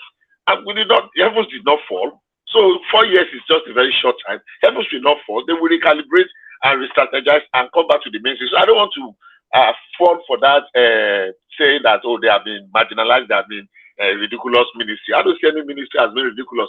They got the constitutional required. If they do well, maybe, and they negotiate, they can come better. And as regards Ohaneze, they have the reason for saying what they say. If they are saying it from the aspect of, look, don't join any gang up, that at the end of the day, you will still be let down. Because whether we like it or not, one thing we must admit is that PDP had not dealt fairly with the Southeast. That's a given. That's a fact. They have not dealt fairly with them in so many areas. Yeah, they gave before. And because I really not, I knew that Atiku throwing his hat into the ring in this last election is just, you go to work in favor of APC. And that was exactly what happened. So if Ohaneze is looking at that, look, the same people, once beaten, twice shy, the same people that have betrayed you, don't go and form an alliance with them. That is their opinion, and they are entitled to it. But other than that, I think... all right, let me take you back to something you were saying earlier, that there's a good prospect that the cabinet will be reshuffled in a matter of months. Do you have the expectation that this Adedibu guy will be shuffled out of that portfolio? Because it's too significant a portfolio to be given to a neophyte. And I'm sure he has competence to whatever capacity he has it to, but he doesn't have the national resonance competence that level of portfolio requires. I'm expecting him to be out of that ministry in a sharpish. Well, I would say I'm not a fan of his, number one. And I'm really surprised why Tinubu included him, number two, because you lost the primary and you went out and worked against the party, and it happened repeatedly. We should not be rewarding treacherous behavior, treachery, and and that was exactly what Tinubu did. But I don't know why he did it. Now, his level of competence, people have said that he's very brilliant, even though he did not apply wisdom. So if he has the capacity and the competence, as people are saying, yeah, it's a very challenging terrain. But if he has something to offer there, in the best interest of the nation, Nigerians at large, let's see what he can do there. If he doesn't, I don't expect Tinubu to hesitate. Let all of them come and submit their blueprint. And if in 2 months or 3 months you cannot come up with something, how are you going to navigate this labyrinth? And show them the door. There's no sentiment about it. And until we can do away with sentiments that, yeah, it's my person from my state, my Ibadan. But as far as I'm concerned, he has not shown character. He has not shown pedigree. And I'm still ashamed and disappointed that he was given that something. The first time he wanted to be, you did not win the tickets, you jumped away, you came back again, because you know, how long will you continue to do that? Is it by your personal ambition alone? So that's the way I see it, and that's why I'm not a fan of his. And so if they want to throw him out tomorrow, so be it. But if he has something to offer, I will swallow my resentment. I will swallow it and I will apologize. If he has something to offer in that ministry or in any other ministry for that matter. There are people we thought would fit in that ministry, but circumstances played us all out. So for now, let's make do with what we have and give him the chance to prove himself. All right, brilliant. Let me take you to this space, Bishop. Ministerial list, Adeyanju hails Tinubu on Wike Fagbemi Edun Party's portfolio. So are you surprised that the Adeyanju of all people is now doing your excellency to Tinubu? If that's the last one I want to speak on, please let me skip that. I want to speak on the Sheshi issue. Let some other people speak about your due. I'm tired of that rascal. I don't want to say anything about it, please. All right. What did you say you want to speak on? The Sheshi issue, the video you played. Yeah. So that video from Ilorin, some people are claiming it's out of skill. That the timeline is out of sequence, but certainly the Isheshe Day was cancelled in Ilorin. That much we do know. So starting from the Isheshe Day, how it was celebrated, and then landed on Ilorin. I am appalled personally by the level of intolerance has been displayed. Unfortunately now, especially from the Islamic religion. I am a Christian, and I have advocated many years ago, and it's on record. I can send you that. Look, if you cannot be religiously tolerant, let us be religiously blind. I choose my religion is my choice. You choose your religion is my choice. I will not say because my religion is superior to your own, you cannot practice your own religion, and that's exactly what is playing out in Ilorin. And if we don't do something about it, it's going to boomerang at some point. I am not an Isheshe person, but I don't have any problem with people practicing the religion they believe in. It is their choice. You want to do Isheshe, so be it. So for me, I read quite a few things, how people were, and then some Islamic scholars. Hey, Islam is a strange religion as well. Christianity is as strange as Christianity. We have a culture, and our culture is enshrined. I used to say that culture is the totality of man's life. The people without a culture are a lost people.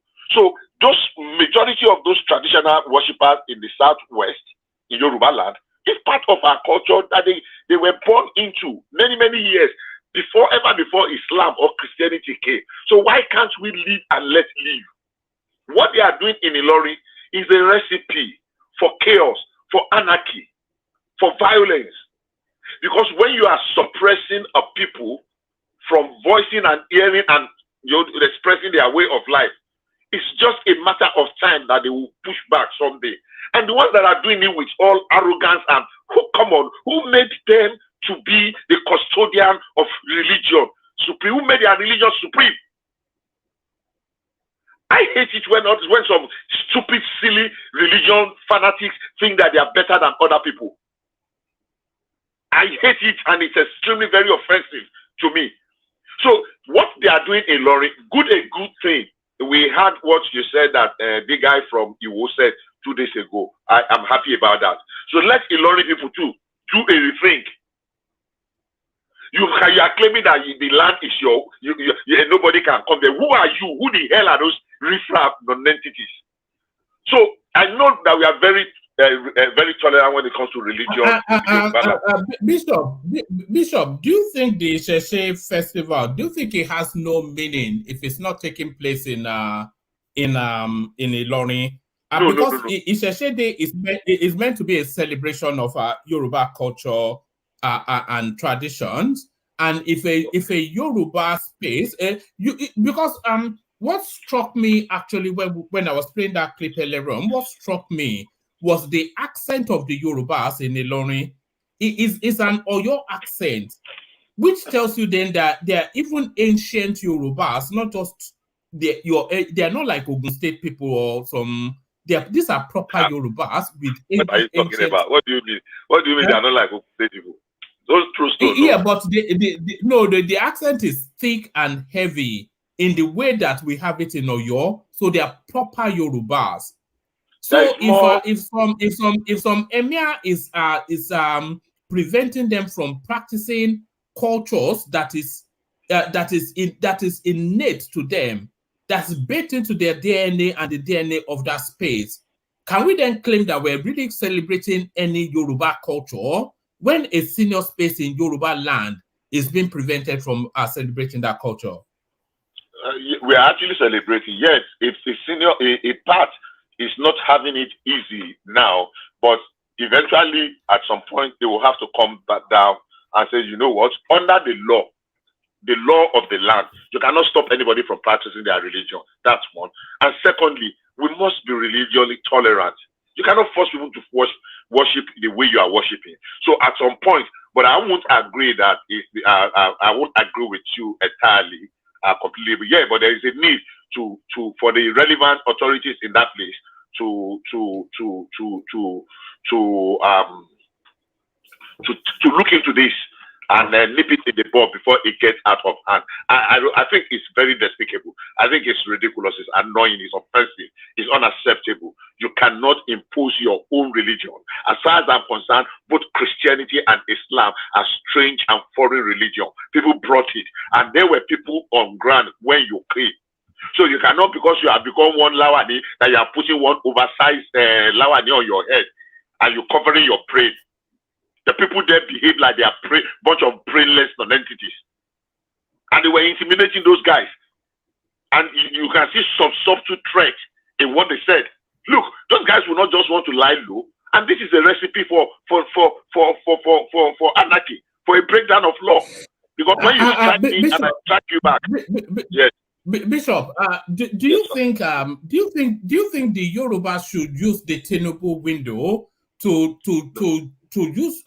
get rid of that emirate system in Kwara State once and for all and revert it back to the Oba system? Do you think they can use the Tinubu window just to end this? The Yoruba land does not have a history of emirs; they have a history of Obas. No, definitely not. I don't think they will use. Tinubu will want to go down. It will be too divisive. Unfortunately, I asked this question because I lived in Ilori briefly. in the 70s. I used to live in somewhere they call Balogun Fulani before I moved to Sobi. I lived in Unity Road and the rest. And it was shocking that the Oba there is, in fact, Oja Oba. When you go to the place, it's Oja Oba. Oja Oba to Ipata. So it's everything, but all of a sudden you are hearing an emir, Sulugambari, Yoruba, that time, and all the adjoining cities and villages are Yoruba villages. So why? So unfortunately, they were not able to resolve that. It was a mistake of many years ago, many centuries ago. How are they going to be able to resolve it? Maybe someday, sometime, when the history is properly, it's easily resolved. You know that they have an Oba in Ilorin as we speak. So if the government is able to make that Oba a first tier monarch, then he immediately Where is that Oba? They have an Oba in. I'm not vast in Ilorin, but I know they have an Oba. Do they not have an Oba? No, there's no Oba in Ilorin. What they have in Ilorin is the Emir, is the Sulugabari. The other, the closest that has an Oba in Ilorin is not Ilorin. There's no any Oba in Ilorin. Let anybody that's in Ilorin correct me. If Simba is around here, there's no Oba. It's the Sulugabari that is the Oba. The other Obas are in the other adjoining villages and cities, like Ofa, Ajasepo, Ajasepo, Ese Ludun, Arodun, Umuaron, Olumu of Umuaron, Kinikon, those are the same. I said if you go to Shao too, Shao is after Ilorin. It's Yoruba place. So I don't think there's any Oba inside of Ilorin. No, there's not. All right, brilliant. And have you been following the Isheshe Day celebration, and what have you been making of it? Yeah, I saw a little bit of it. I mean, yes, in most of the other states in the southwest, I saw the Lagos, I saw East. Can I interject 1 minute? Yes, please. Yes, I think the issue of Ilorin, this rascal fanatics that are threatening the our traditional religion people, I think the governor is not living up to his expectation. I think the governor is the how do they describe them? They call them security. What did they describe them? What did they call themselves? Chief Security Officer. Chief Security Officer. And a chief security officer who is to enforce the constitution of Nigeria in that state. I think he should make a statement that the Nigerian constitution does not allow supremacy of any religion over the other, just like Adeleke did in Osun State. You see, if Adeleke had not, issued that statement the way he did, maybe the Oluwe wouldn't have,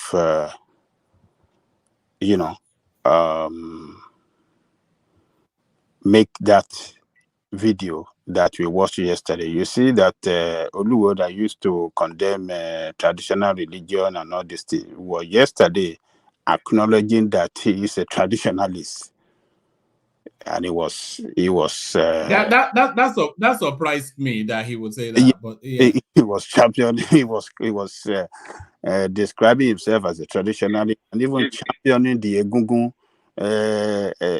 festival in his town. So I think the governor have a big role to play. I don't know why he's silent on this thing.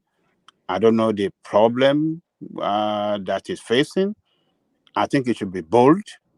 He should come out strongly and make it known to everybody that, look, nobody should threaten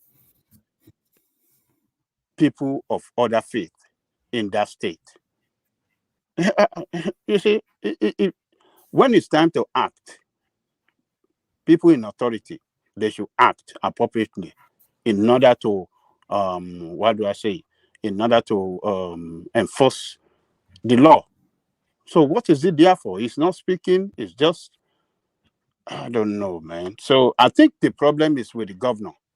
He's the one that allowed these people. Yeah, but Ajale Koko, the governor is on board with the emir now. You have to remember he's also a Muslim, and it serves his purposes. What the emir is doing. What of what do you call him? The governor of Osun State. What of the governor of your state? Even those one are, even those one are even Christians, and they can even stand with Icheche that yes, this is Icheche people must have their day. They support them to have Icheche day for them. The governor of what do you call it? The governor of your state is a Christian. Osun State is a Christian. Lagos State is a Christian. What do you call it? Ogun State is a Christian, and still they damn all the consequences that the Christian can say, and said in order to give ensure that fairness of religious practice in their state. They said Icheche Day must stay. We must have Icheche Day. So if you can have your Christmas, and the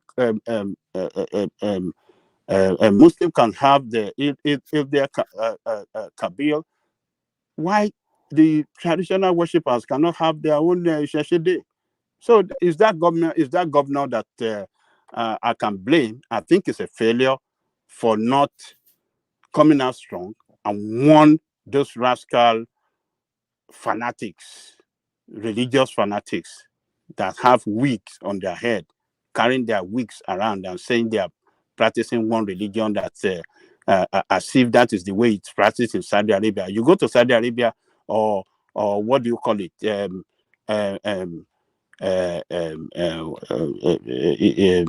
United Arab Emirates. They don't carry such wigs on their head. Even in Saudi Arabia, there's a mosque that is named after what do you call it? Mary. What is this religious rascality meant for? UAE. You go to UAE, you see it there, a church. I mean, sorry, a mosque rather.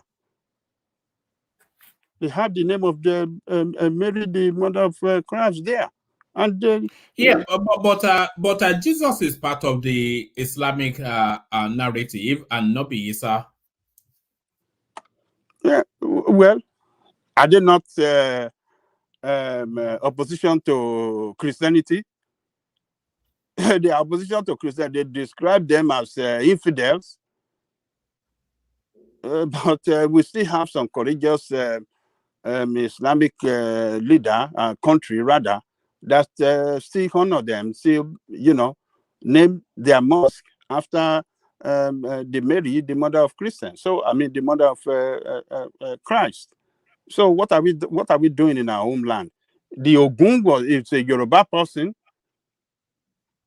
He was one of our great ancestors. So, what are we talking about? Was it not a Yoruba man, or these deities that we worship? Were they not part of us in the past? So why are we trying to demonize them and just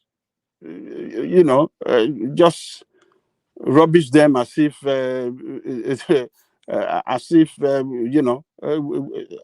think it's the governor. I think that governor is not doing well, and a lot of people just speak and speak loud that it's not acting right, it's not living up to his responsibility, and it should come out strongly and put a stop to this mess. That's my take, Oma. All right, brilliant. Back to you, Bishop. Bishop, round up that space, and then I'll go on to Solomon. Back to you, Bishop. Yeah, I think I agree entirely with Ajale Koko. I think the governor should sit down. I think I don't know which form he's going to take. Faja, anybody that wants to worship. I read some very learned sorry, Bishop. What we don't actually know is if the Yorubas in Ilorin if they back this Isheshe narrative. Of course. Because if they back it, then they can just kick that governor out. No, the truth is this: even if it is only 10 people that want to worship in their own way, in the population of 1 million, let them. If it is 20 people that want to go and do their own worship in the outskirts, they are not using anybody's house. You say they cannot they go to the river, they cannot worship river. What is your own business about them worshiping river? If I put something in my house, I carve a plastic, and I said I want to worship you, I put my dog. What is your business with it? It's overzealousness. It's just this indoctrinated, this mentality that if it is not my way, it's not a way. And I just want peace to reign in that space, and I don't want that idea that you can suppress other people and impose your own on them. I will still say this thing if it is the Christians that are saying so, that are doing that, because with everything we have seen in the world so far, you cannot tell me that your own religion is better, whether it is Christianity or Islam. We are seeing what is happening. We are seeing what the world is turning over to. In Nigeria, more than 90% of the population practice either Muslim or Islam. Yet we are where we are. There are despicable sets of people, they are thieves, they are rogues, they are murderers, they are ritualists, they are drunkards, name it. So what are we shouting about? Pastor is sleeping with another woman's wife, another person's wife in the church, and we are proud. Let me use this language. We are prouding ourselves. What's there to be prouding about? When we should be ashamed, and you are imposing, and we see all manner of nonsense that some Afa are doing with rituals. That they have how many Afa have been arrested in this last 1 year with human parts? Are those the same people that are saying they are practicing Islam? Those ones that are there, if you go and search them very well, you round them up, you go and see all manner of fetish things they have been under. Why this level of hypocrisy? So let me just end it by saying I agree entirely with Babajale Koko. The governor dropped the ball. And for the rest that are listening, the earlier we begin to become religiously tolerant, the better for every one of us. I am saying this from a very deep part. Religion, as it is being practiced, have failed us, whether it is Christianity or Islam. I take a shock sometimes. I just lay there, I just wanted to look around me, and I shake my head. Everything they do now is merchandise. They've turned the church to a business center. Most of our so-called church leaders and general overseers are nothing but charlatans. I can say that boldly and beat my chest to it. Less than 10% of them is the ones that will say they don't have something they are hiding. They cannot come openly and say, look, I can stand before God and open my hand and say, God. They cannot. Where are we deceiving ourselves? I yield. Oh, all right, brilliant. Excellently put. Always excellently put by Bishop. So thank you, Bishop. Let's go from you, Bishop, to Solomon, and welcome into the session. Solomon, are you there? Yeah, I'm here. I'm here. Good morning, everybody. Good morning. You have to do your yes for man. Now this is what we all look forward to. But good to see you, Solomon. So what's in the news where you are? What's in the news where you are? Yeah, this good morning, everybody. Good morning, one man. Please like, share, and subscribe. Yeah, especially my man, Mr. Man of Prestige that has come to join us. Please make sure you like, share, subscribe. It never left. He used to come here as a cross-dresser under the name of Tracy. So if he's having a Bobrisky day, he will come as Tracy. If he's not having a Bobrisky day, he will come as himself. But this is what we are contending with. We have a Bobrisky in our midst. Yeah. So I'm just looking at this Wike's this stuff they did today. The ministers getting into office today formally, and Wike, everything Wike was just saying, he has not even resumed office properly, and he has started talking anyhow. So even though I agree with certain things he So even though certain things he said were right, but he should at least calm down and just first of all start working before you just start talking. Yes, he thinks he should just calm down. Lagos, Abuja is not River State. He should use his brain in this place he is now, and not to come and do what he did in Port Harcourt. If not, anyway, like especially this cattle, this thing, I'm trying to see. I just hope he doesn't cause problem. And How do you see that space playing out? If it starts to seize their cattle on the street, how do you think the malas will react? yeah, I feel that I feel it's going to cause problem in this state, in the FCT here, because cow, even Aso Rock there in front of Aso Rock, cows come, they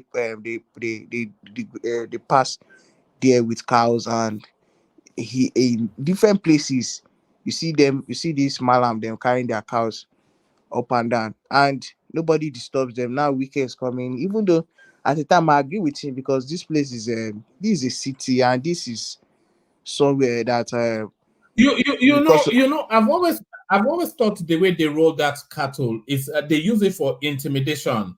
Because what Wike just said now, there is no real grass in the metropolis of Abuja. So why are there cattle there? It's not as though there was some vegetation. So they're just really rolling it around to tell you that we own this space. It's an act of intimidation, most instances. You see cattle on the streets of Lagos. Where is vegetation in Lagos? It must stop. yeah, I agree with you to an extent where you said they are trying to use it as a form of intimidation.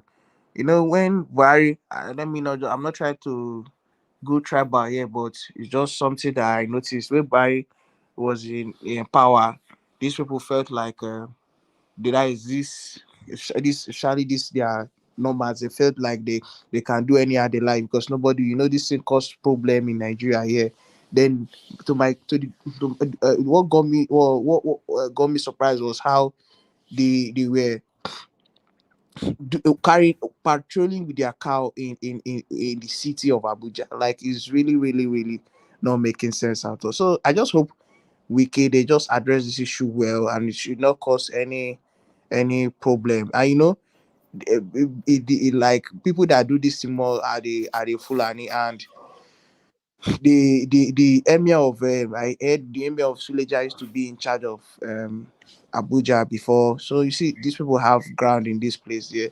I don't really blame them, even though, but they should do the right thing, and Wike should tackle it well. It should not just come and bring aggression here, or that kind of his Port Harcourt kind of thing. He should just behave like a civilized man. Abuja is not a place of problem, so he should not cause problem in this place. And for the house, like you were saying, talking about the grain, any grain area that they would demolish the building, yeah, it's a good thing. I just heard that during the time of El-Rufai even demolished OBJ's building.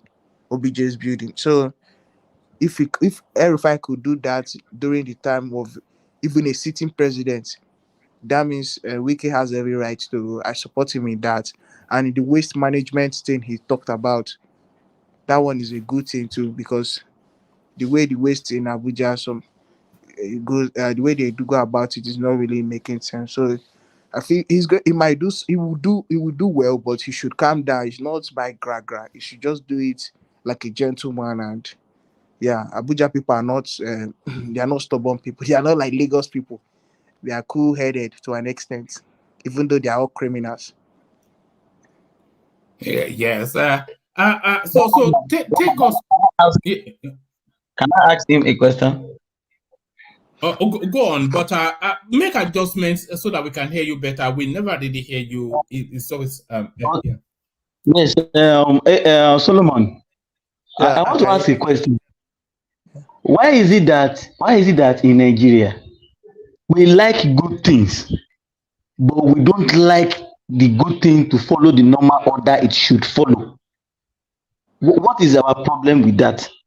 Because I watched that clip for 44 minutes on AIC. Somebody posted it and I watched it 44 minutes.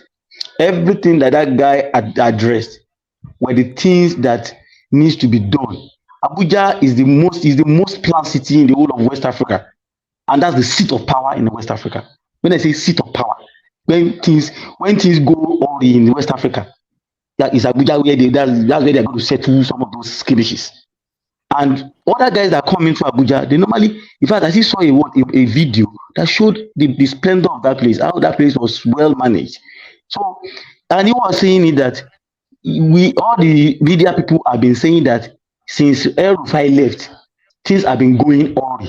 So why are people, because he attended to 2 questions from This Day and the Sun, Daily Sun, that you guys are complaining about this thing. So why did you not want me to do it? What is the problem with Nigerians? That they like to mimic Western world. We want our country to be like Europe, the New York of this world, the Washington DC of this world, the London of this world, the Berlin of this world. All right. He gets the question. Address that, Solomon. Yeah. Yeah, one man. Is it Mr. Darati? Yeah, what he said. Let me tell you, there are basic things that we need in Abuja. Not even really about. Yeah, like for the West being is a good one. But the major thing Abuja needs that this guy is supposed to even hit on was like the transport system. Like the transport system in Abuja. If we can even pressure them or push for, if we let them be a transport, a train, a railway, let railway run through Abuja. Like we can use railway system in Abuja here. Like you have that already now. Do you not have that already? Not within Abuja. It's from Abuja to like Kaduna. I think it's only to Kaduna Sef, not even to. No. You do not hold on. Do you not have an intra-city rail system? I know there's a rail system that runs from the airport into the inner city. Well, man, I don't think I just know only Kaduna, and even if there is, I don't think there is. I've not seen anyone even. I've just seen the rail, and I think it was the old ones that they did. But of recent, I've not seen anyone that runs through within Abuja here. It's just from Abuja to Kaduna. I've not seen any rail that runs within Abuja. So these are the things he should be pushing for, not just coming to make noise and somebody's coming to support him. That those are not the basic things. They need a good transport system in Abuja, because it's very shameful that we don't have a good transport system in Abuja here. That runs within Abuja. We don't at all. Even the ones that the manager have, very expensive.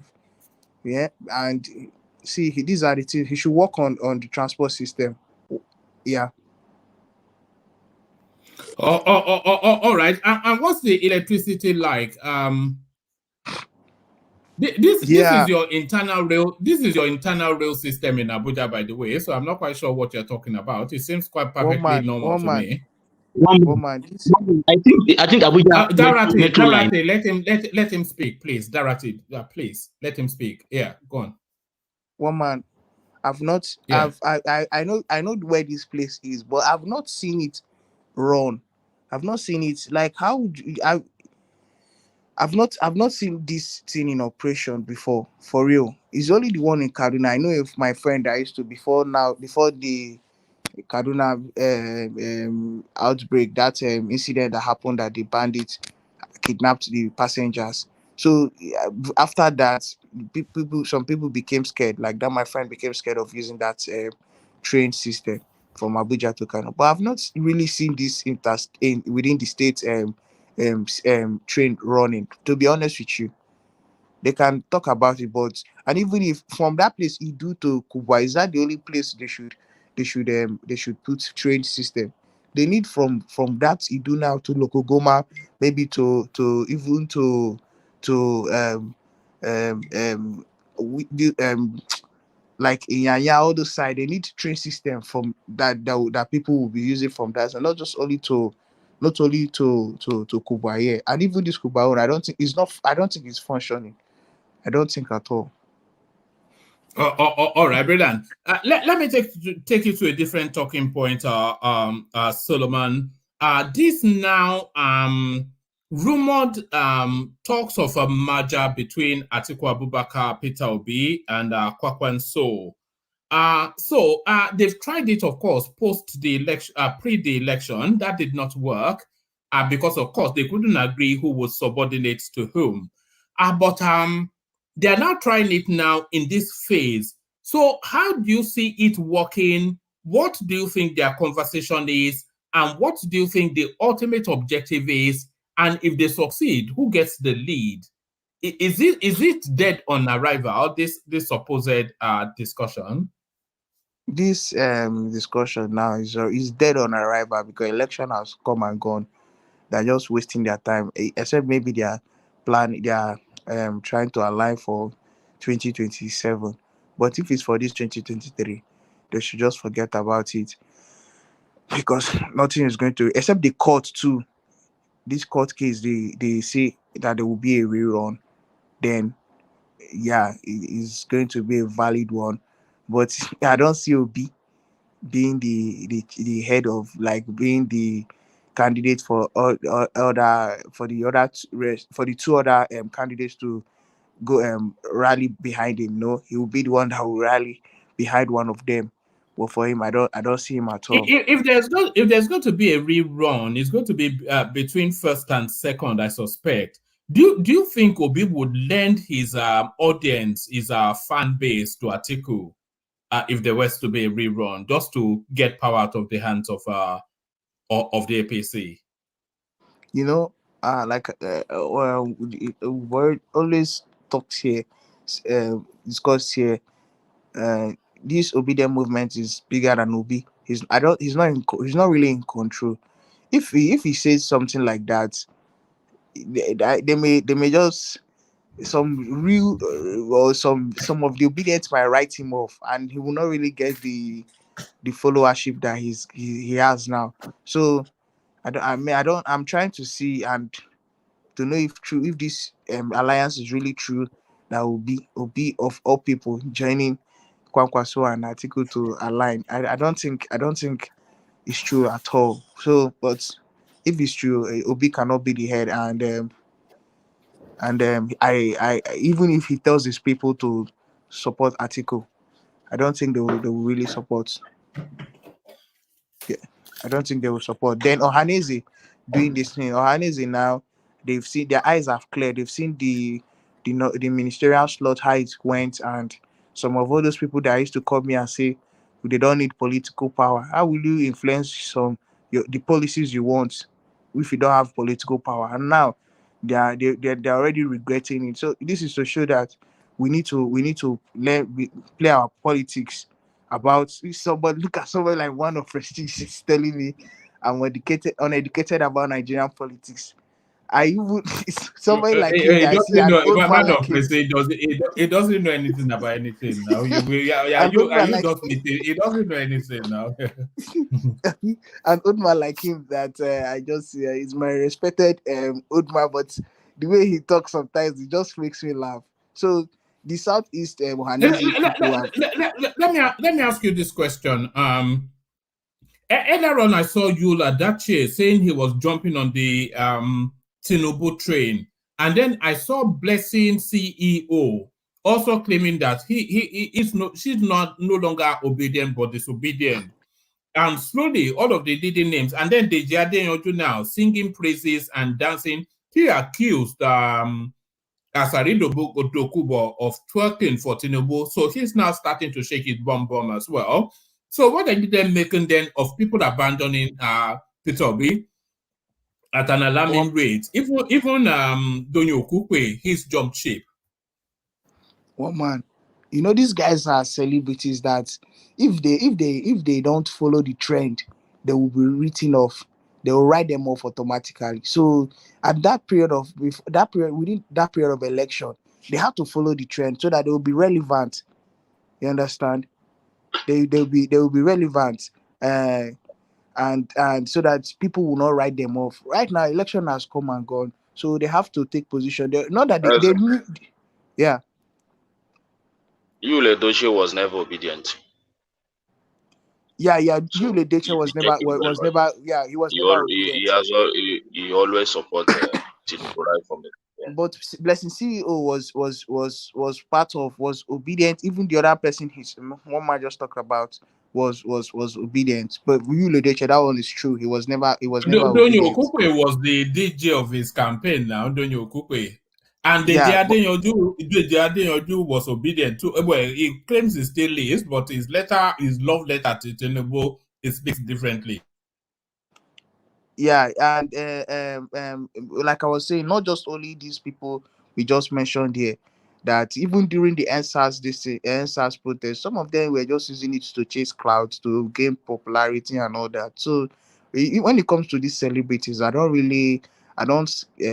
take their words for I don't take their words seriously, because I just see them like people that just want to just stay in the limelight, and so that their relevance will still be intact. I don't take them seriously. What is that Blessing CEO famous for? Was it the one that was taking photographs in front of somebody's house pretending it was hers and then she was embarrassed? Is it the same woman? Yeah, that woman is part of the reason why I don't want to say I have written off Ebony State people, ladies or girls, because I just see them as primitive people that I just want to feel among, and even though they have people that are very exposed, but I still see them as primitive people. That is Ebony State in the full Southeast. You from I Ebony? yeah. Especially like I see them as Remind us where you are from again, Solomon. Where are you from? no. I don't want to say it here. Some people will come here You and are from Ebony now. You are from I'm Ebony. not We from know that I'm now. not from Ebony State, woman. I'm not from Oh, Ebony. all right. Oh no, you are from Abia. Yeah. Sorry, carry Yeah, I'm on. not Yeah. from Ebony State, but Ebony State girls, I've seen them even when I was in camp. I saw them, the way they were behaving. I don't fancy them. I don't fancy them at all. So she's known for, she claims she's a relationship therapist, counselor, that anything relationship, and she just come to give girls bad advice. You understand? Very, very, very bad advice. Tell them this, tell them that, and I just pity the people that listen to her, or people that adhere to her advice, because she's a wrong person to get advice from. So these people were just looking for relevance so that they will still be relevant and all that. But thank God, the election has come and gone. And now they are already, and they see why I said those people that are their heads in the obedience camp, they were deceiving the obedience, because they know the truth about how the politics is, but they were just trying to just so that they will not get dragged, and they will not get criticized online. And now look at what is happening. But well, I believe most of them would have learned from their mistakes, and they will be matured in the next election. Even some old men. Yeah, bro. Eze, Yeah, I can hear you. nothing is happening. Don't cry for us. Nothing is happening. Maybe you watch our man in Edo today. Yeah. Yeah, sure. Nothing is happening. Yeah, what was he doing in Edo State? By the way, I heard it being discussed on other platforms, but I don't really pay much attention to Obi anymore. What was he doing in Edo State? He was campaigning for for it Local was not government, for the election. local government election. He went for campaign. I know For the Edo Labour State is Party candidate. yes. Yeah, for all the Labour Party candidates. So he went to campaign for them. Are I you know. sure he went to campaign, or he just went to show face, just to milk No, the he went to attention? campaign one man, and Yeah, he went to campaign. He promised to support them financially and otherwise to make sure that they win. So, and I feel that he has learned from sorry, Edo State is already in the bag for Labour Party. Might. I just there's every tendency that in the communitarian election that will be coming up for Edo State, would a Labour Party might take You that think ticket, Labour but could you think Labour could take Edo? maybe. You I think feel they so? might. depends on the candidate they present. If they Yeah, present a good candidate, they will win it. they'll It's win very it. easy for them. There's every If tendency they for are them not to. if they are not a bias and somehow they present a good candidate, they can win it. They have the privilege. But who cares about Edo? Edo people can, because I see them as very. they were one of the most lousy people during this election, and they just behave like upon everything they've been doing right from even before this Godin Obaseki came in, and look at the way their state is. As I don't provoke my Edo. Now my second home is Edo. I love Edo people well. If I leave Southeast now, my next place is Edo. No, Edo people, bro. Edo is my pride. It's quite surprising how much the Edos adopted Peter Obi. You know, even more so than the Southeasterners. They just seem to. I don't get it. Those guys made me proud, both during and after the election. So, and nothing will make me to say anything against Edo. Edo people really make me proud. Because traditionally, you'd expect the Edos to back a Yoruba narrative, not a Southeasterner narrative. That's what you'd expect. How many senators did they That's Peter Obi, by the way, arriving in Edo. And as I was saying, it's just there to milk the attention. That's what we're seeing. How many senators did they? He's still campaigning for the presidency. Oh, man. You know, stop somebody. You only put somebody now. Oh man, these people have genuine love for Edo. This for Obi, these Edo people, they have genuine love for Obi. But one thing I like Edo for is that there are elders in that place. But why? Hold on. Why do they have genuine love for Obi? They've been told that is there a bloodline from the south from the south to the southeast? There's no blood lineage. In fact, their blood lineage is to Yorubas. So I'm curious to know why the Edos have adopted Peter Obi. It's just so odd. Is it because Tinubu was interfering with their politics? Is that what it is? That they said Edo no be Lagos. But one thing I want to say, one man, is these people can come out, the youth can come out there, but the elders already know their roots. So, and if you watch the way the election played, they already know that the Yorubas are their own. You have some of their elders that come on this platform, like the likes of Patoni. You see what he was talking about, because he knows what Awolowo did for them and all that. So their politics resonates with the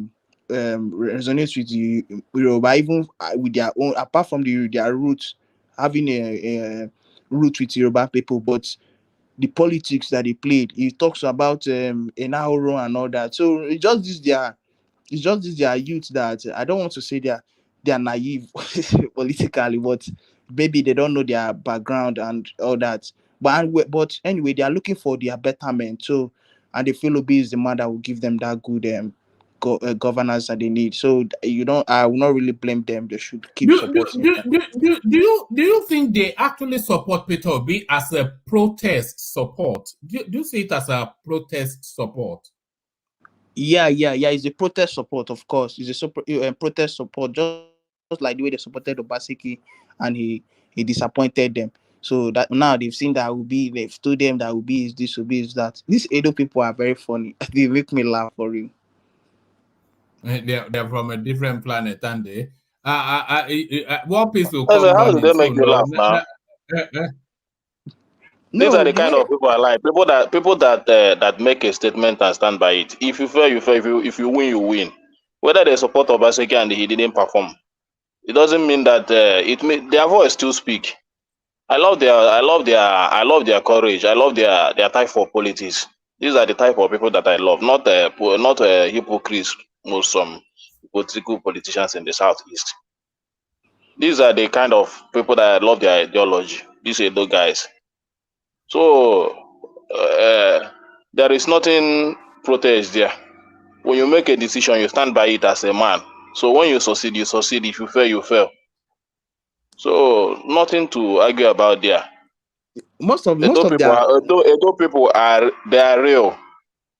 They are real. Even most of all these, they are celebrities and all that. They are the people that carry Obi. Even up till now, they are still carrying him on their platform and all that. So there is nothing bad about it. I love their style of politics. I love their courage. I love their decisions. Yeah, but if it was the other way round, do you think they will get the support from the Southeast? You know, Edo people are not supporting Obi because he's from Southeast. That's for sure. They just love the man for whom he is. Starting from, I think Aisha is from there also. Yes. All of them. So the support they gave Obi is not. Let me tell you this, Ekene. Yeah. I think Solomon may already know, but let me tell you this. Yeah, her husband was part of the system before. Yeah, they don't especially love Peter Obi. Not the Edos, and certainly not a lot of the people that support him. A lot of the people that support Peter Obi, they want to wrestle power from the status quo, and they just see Obi as the vehicle to do that. So it's not even about him. It's just wanting to break that hegemony of all these usual suspects holding power in perpetuity. So they don't really, I'm not sure that they care deeply for Peter Obi. It's just that vehicle that they want to break the hegemony. That's what I think. Yeah, even if you think that way, that your thinking is not bad, but it's still a factor that somebody like Obi. I disagree with one man. He's saying they don't love Obi, but hold on. He said they don't love, but they are using Obi name to mobilize people to come out. Yeah. What do you mean by they don't love him? They love him. This is what you people were saying before the presidential election. People were swearing here that they can never win in Edo State, and we saw what happened. They beat everybody down. It might happen again. So what we are seeing here, it shows that Obi still have a stronghold. I mean, it means that Obi Labour Party have a very strong hold in Edo State. This is what this thing is signifying to us. And it's telling me that in other places that it wins, in the last presidential, if we are not careful, it's going to be become a stronghold for Labour Party and Obi particularly. So we don't have to keep saying all this that Obi is nothing. Ajanle Koko, Obi is actually nothing. If we're being honest, Obi is nothing. But what Obi represents to this, can you hold on, please? Obi is nothing, but what Obi represents to these people is something. Do you understand? Because we've gone through, how many times have we gone through Peter Obi's record on this platform? So we know that he doesn't come with a CV. We know that. And we know that it doesn't come with any dynamism or any great intelligence or anything. We know that. But we also know that he resonates with a lot of people. We know that. So why does he resonate with those people? Those people see him as somewhat different from what has always traditionally been the case. And they want to break away from the hegemony that has always held that country. And they would just want to use Peter Obi as the bullhorn to break through. It's not about him now. It's There's about no way you want to really, describe it. Hold on, woman. There's no way you want to describe this thing that, oh, B is not this, it's not about him. You can't win it. You can't win this argument when they keep using Obi's name, when they keep using his platform or his political party to organize and to mobilize. Obi's name is still a force. It's still a force to reckon with in that state. And look at him just visiting. Look at thousands of people turning out. That Obi is the key mobilizer. Is the key mobilizer for them. It is no other person. It is Obi. Before he came, who have you ever seen that mobilize this thing, mobilize people in the Labour Party out for campaign like this? Nobody. But him. He turned up and you see thousands of people on the street. So Obi is the key factor for mobilization in that party. If Obi to step aside and say, let the candidate go and do it by themselves, they will fail. People will not, you will see large crowd like this outside. So Obi is still the key factor as far as that party is concerned, and the mobilization of people to vote. Okay. Why is the question? Why is Obi? The why doesn't matter. No, the why does matter, because the why is what I already explained. It's an anti-establishment movement, and Obi is the linchpin, because he has no virtues that anybody can identify. He has no set of skill sets that especially shines out. Is not an exemplary or an exceptional person. He's just a middle of the road average Joe. You know, so there's nothing within his own person. One man. What really matters here is that this guy has successfully and have succeeded to register his name in their heart. They love him. Forget about our other factors. When people love you as a candidate, people will come out at any time for you. We have some people that love Tinubu, even though we saw the video of Tinubu, his hand was shaking. People defend, they stood with him till he won the election. So when it comes to love for candidate, people will stand for their candidate. They don't care about what he have, or what they don't care about what he want to offer. They just have that love, that extreme love for him. This is our candidate, and we back him anytime, any day. So that is what is playing out in Obi. Forget about all these things. What is the reason of he has established himself as a person that they admire, as a person that is trustworthy, as a change candidate, as a candidate that is different from others, and they will want to come out for him anytime, any day. So that guy, don't say they might beat all this world peace and all this Akeem, this progressive that are coming to campaign shouting for Obaseki is doing something when we didn't see anything he has done. All these people that have been shouting here. This is the way they were telling us before the election. We defeated them landslide. Adande Koko, I hope Obi puts up a candidate in Edo, and then so that we can test him. Woman, let me tell you something. Yeah.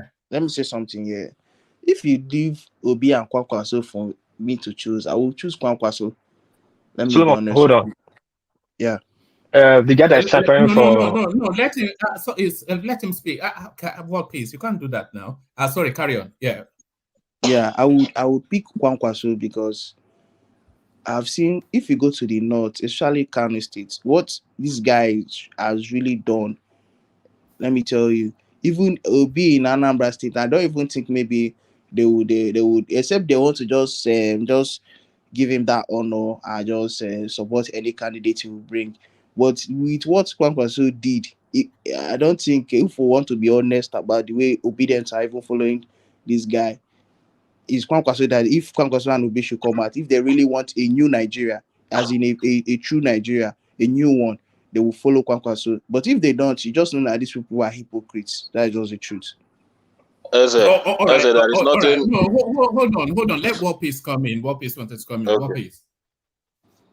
Yeah, one man, thank you. Solomon, I will lecture you later, but I don't have much time. Anyway, there's a guy that is vying for position in Labour. His last name is Akpata. I think you guys know that name. He was a former NBA chairman. Yes. He just was the last. Yeah, if he gets the primary, Olumide, yeah, Olumide Templars law firm. Yeah, if that guy gets that position, he get that position.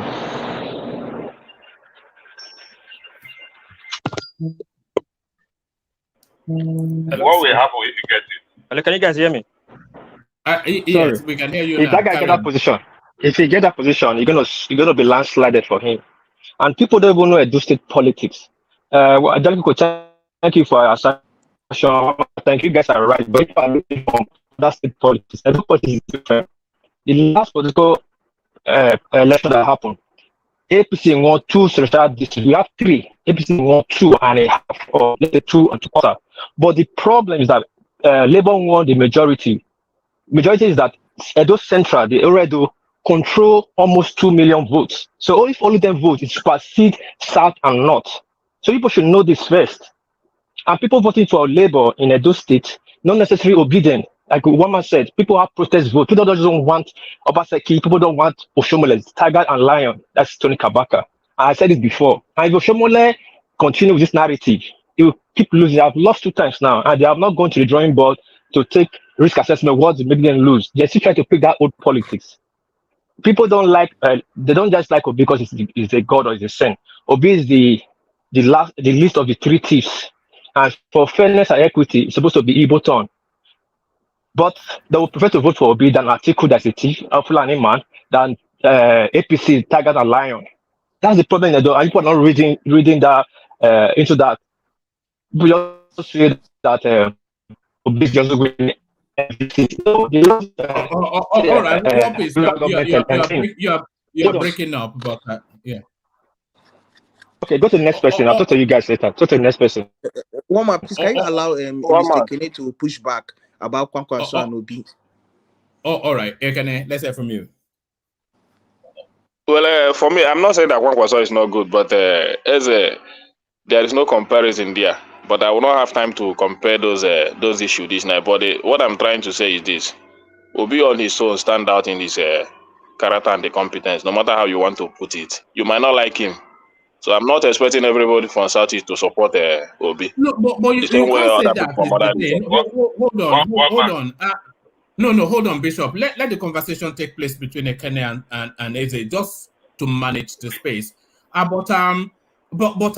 You can't say Peter Obi stands out just as an abstract statement, because what Solomon is inviting is that Kwankwaso did X, Y, Z in Kano State, and he has held ABC positions, and he has been tested and proven over a course of time. So that's what he's saying. So you can't just say Peter Obi stands heads and shoulders above. That's not an argument. That's the same thing he said, but he didn't mention anything that Kwankwaso did that he know. So you would have mentioned one. He would have said that Kwankwaso built about how many thousand schools and all that, that he did this, and then I will now tell him in comparison what Obi did also. So he just said that Kwankwaso stand out also. So if he's able to mention, just like he said he liked Kwankwaso, what Kwankwaso was able to do in Kano State, mention at least 1 or 2, then I will counter him with Obi achievement also.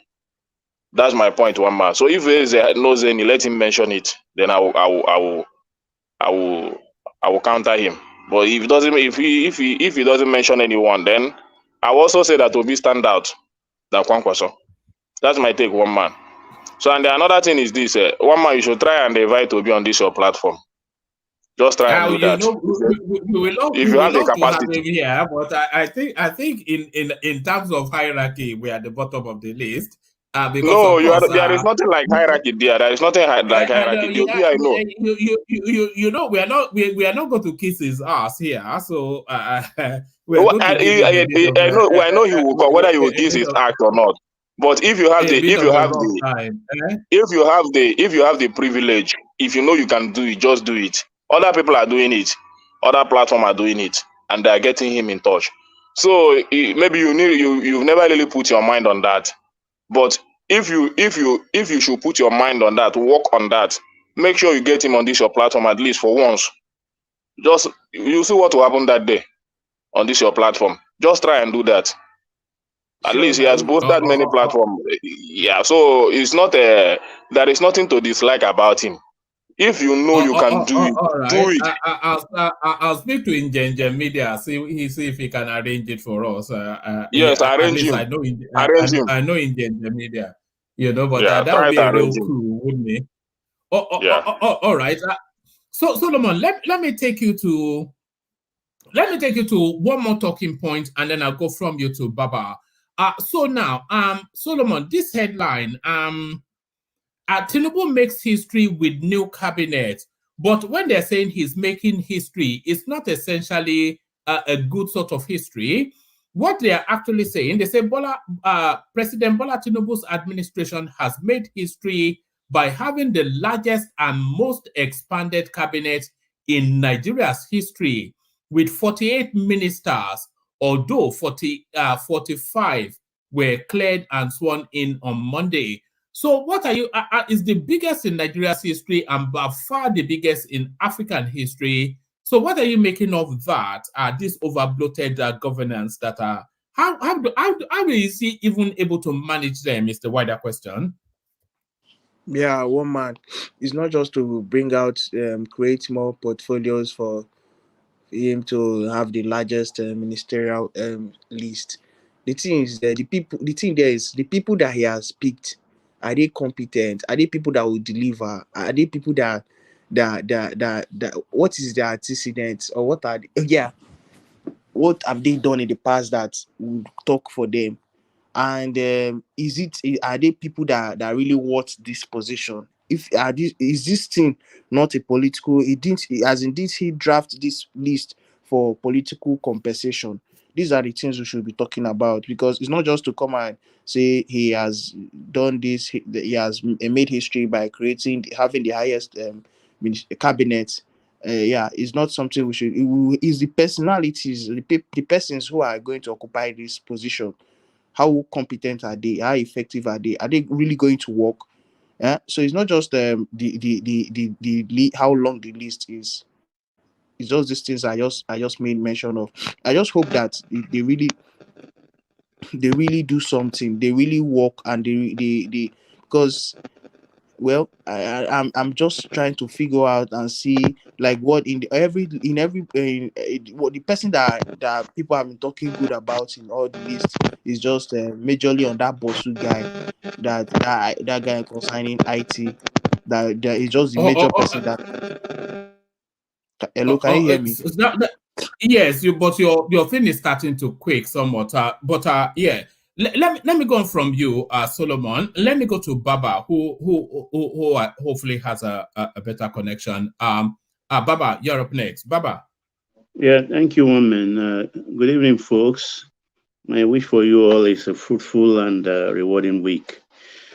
Please like, share, and subscribe to this program. If you can do share, if you can subscribe, by all means, please like the program. Thank you. Yeah, woman. All right. All right, brilliant. Good to have you, Baba. So good to have you, Baba. Let me actually, I was going to kick you off with the Isheshe space, but let me kick you off with what Solomon was just speaking to. Tinubu makes history with new cabinet, but not the right sort of history, having the largest and most expanded cabinet in Nigeria's history. How are you digesting that headline, Baba? Well, for me, we voted him in as a president, and if he wants 48 ministers to work, and if that will make him succeed, let him have it. Let him have. That's my own take in that. Let him have it. He knows why he wanted the 48 ministers, so he's got it. We should not hamper him or compare him to every other person. I know an African country where they had 106 ministers. Unbelievable. And they are not half as rich as Nigeria. So that's my take there. All right. So you don't have an issue with it. The reverse of the Oronsoye report. All right. Let me take you to this place then. Wale Edun Alipate, 7 other powerful ministers who may make or mar Tinubu's administration. So yes, they've come up with this list of names. Wale Edun, who is the Minister of Finance, you can see that. Ali Pate, the Coordinating Minister for Health and Social Welfare, is that one? I'm not sure I agree. Tahir Maman for Education, I'm not sure I agree. Doris Anite, Minister for Trade and Investment. But this one now, Adebayo Adelabu, Minister for Power, Electricity. So that ministry important, but the minister a bit dubious. Dave Umahi, Minister of Works. So yes, I can see that one working. Heineken Lekobiri, Petroleum Resources Minister of State. Bosun Tijani, Minister of Communications. Abubakar Kyari, Minister of Agriculture. So they are telling us then, or what this article is suggesting, is that amongst these 9 is the success or failure of Tinubu's administration. Do you concur? Well, I think they all have chances of succeeding. I've always had issues with people, other people hype a lot because it's about performance, about administrative prowess of an individual. Though the CV actually matters, where the person is coming from matters. But if you come to a new office, it's a new territory entirely. What I am wanted, or what I think Tinubu should do, or he might have done it for every ministry he created and the previous one, he should have a KPI file for them. He keeps one, or his chief of staff keeps one, and the designated minister keeps one. So all those boxes has to be ticked. He has to give them those guidelines. Don't just let them wander around and do their own thing. You understand? I saw Wike today. I would say I'm impressed with Wike. I mean, it's like he hit the ground running. Even though it's unusual for somebody sworn in today to give that kind of press conference, that means he's been thinking about the position right from the word get-go. So that's the kind of thing I expect from all of them. Pate comes highly recommended. Wale Edun, like a superstar, famous. Everybody is saying, rooting for him and wishing him well, believing in him. And several others, I see them, I look. I don't want to discount anybody yet. I just want to see their first 30 days. I'm not going to give any minister 100 days. First 30 days will really determine. But Wike has my vote today. It's number 1 so far. So good. Do you see him? Can I ask Baba a question? Yes, sir. Yeah, of course. Go on. You said Tinubu should give them KPI. What will you measure for example, for defense or for finance? What if it was you? I know you don't know the KPI that I will give them, but if you were to measure, let's just say the most important two, defense and finance, what will you measure? What will you use to measure them? Yes. For finance, what I want Wale Edun to do is to find us first a very, very good central bank governor. And believe me, I don't care whether it comes from Atatica or anywhere, because I think the central bank governor of Canada is British. And ironically, the central bank governor for Great Britain, I think he's an American or so. So he has to look for a very good one for us. That is 1. 2, he should be a hands-on manager. He has to watch the economic space very well. And if he could persuade the president, I think he should supervise the NNPC. NNPC should come on that. It's unusual arrangement, but I think Wale Edun can handle that. And of course, the unification, this throwing the naira to the dogs, I don't really support it. It doesn't show responsibility. You don't just throw your currency into the foray just like that without looking at what will bolster that currency. So they have to get another formula entirely. Let us have sufficient. Let us build up our reserve this thing for foreign reserve has been within the axis of 35 to 37 billion dollars. I think in the last 12 years, if I can remember very well.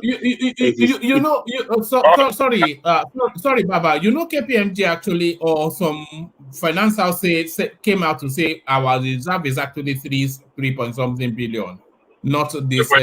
I'll look for the article. Yeah. No, I think that is ridiculous. No. I don't think that. Actually, I wanted to bring that up. I wanted to suggest that this woman saw it. I remember after I finished, unfortunately, I did it. I think that report is something that we should treat here. I think it's very important. Yeah, I don't believe it. I don't believe. What did they say happened to our foreign reserve? Repeat that again. Yeah, one voice. I'm getting the article. I'll put it on the screen in a moment. I believe the amount that is unencumbered in our reserves is that amount they're talking about. Basically, our reserve is fake. It's borrowed money. So it's not.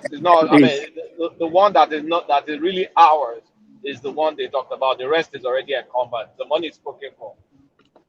I think you may be right. You know what I'm suspecting? This guy that has been appointed as the auditor of the central bank, I think is discovering a lot of stuff. And I think that's where they made that deduction. And my heart is fluttering. If that were to be true, I don't know where we will go there from, because our debt to GDP ratio is in the pit right now. It's getting to the point where Tinubu will have to confront Buhari, isn't it? Oh, no, sure. That is coming. That if he wants to have a breathing space, just a little, he just have to go to that direction. There is just no way to explain that's not going to happen, brother. That's not going to happen. Never. Ajanle Koko. So you should sacrifice himself for Buhari. Never going to happen. If he just, do whatever. No, Ajanle Koko is not going to arrest him or anything. He has started it already. He has used the NNPC to go and borrow 3 billion. So he's going to continue on borrowing spree. Like what made him to go and borrow in the first place is because he met nothing in the treasury. Oshiomhole alluded to that a few days ago. He didn't come plainly, but at least he came strongly by saying, look, he met nothing. Tinubu is walking with empty purse. That's what Oshiomhole said. So he's coming closer home. What I'm saying that Baba, sorry to interject. What I'm saying is that Tinubu will never go after Buhari. Lie is never going to happen. No, I'm not saying he's going to go after him directly. When he starts coming after all the people around him, you understand? You get my point? When the shit hit the fan, you understand? I don't know what will happen. The people will speak. You understand? That do we ever realize that the director of Mint has been arrested as far back as 2 months ago? A lot of stuff is happening in the background. We don't know about that. Whoever knew that guy has been arrested. Nothing will happen to that director of Mint. Sorry, Kolata, please, because that guy is Aisha Buhari's. So what, Solomon? So what? We are talking about 200 million people, our lives.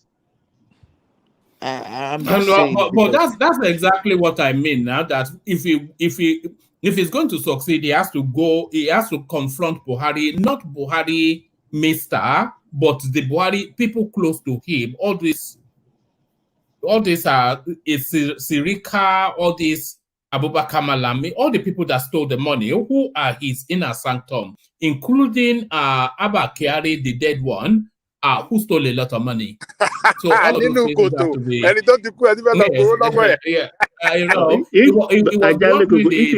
it's possible, we will exhume him and ask of the money. We don't realize what is happening to the Nigerian treasury at the moment. We are in dire straits. We are up the creek without a paddle right now. Sorry, Baba, I wanted to ask you. We Yes, can't sir. get any money. We're being emotional. How much do you think we can get back? We can't get this Yeah, money back. Kulata, you keep on saying this. Okay, let us explore this further. 90% and a little bit above all cases of fraud in America are settled on plea bargain. But before they give you that space for plea bargaining, they will show you every evidence, everything, where you bury the bodies. So there is no denial. Then you start negotiating with them. All these people, I'm not saying throw anybody in jail or do anything or take anybody to court. Let's appeal to their conscience. If you have 2 billion of Nigeria's money, can you just give us 1 billion of it? Take 1 billion, carry your wahala, go. This is my own take. It's going to be a big business now. We don't have any money except we keep on borrowing. Buhari did the same thing. And what was the impact on the economy? Nothing. Buhari did not fight corruption. He didn't even attempt it. Rather, the Nigerian corruption swallowed him. He was corrupted by the system. I think they got a few plea bargains early on. But look, I mean, at the end of the day, it made no difference. Baba, can I ask a question? Yes, Ekene. Our issue, the problem we have in Nigeria mostly lies on corruption. And if somebody like Buhari cannot fulfill in that promise, because that was his major promise, his campaign promise before he became the president of this country. And he failed woefully. How sure and how do you think that Tinubu can fight that corruption that Buhari was not able to fight? What are the instances are you going to give that will make Tinubu succeed in fighting corruption that Buhari, we all know, failed woefully? So I've been using this word over and over again on in our discussion here that Tinubu knows where the bodies are buried. He knows. Don't forget his cousin owns and operates O&O, what you call Oando, O&O. And they just don't operate here alone. They operate, I think, in what's that Portuguese enclave down the Bight of Benin, Biafra, I mean, part of Biafra. No, not the other small one. Cape Verde. No,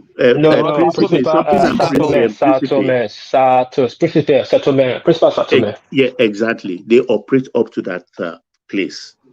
You understand? So they know, he have an inkling.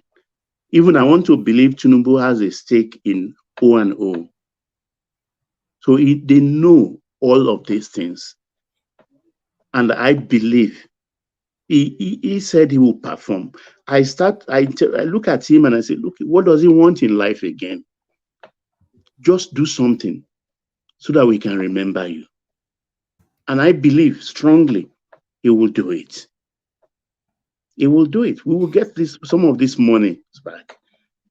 We will get some. It's huge sum. It's very huge sum. A lot of people are. Look at the headline on your screen, Baba. It says, shocking. JP Morgan puts Nigeria's foreign reserve at 3.7 billion against 37.15 billion as of December. So yeah, as Buhari was, is right then. As Buhari was leaving, they stole everything. Yeah, because I mean they are all the securitized loan. You understand? They are not touching it. They are not calling for it, but they are like in something like escrow.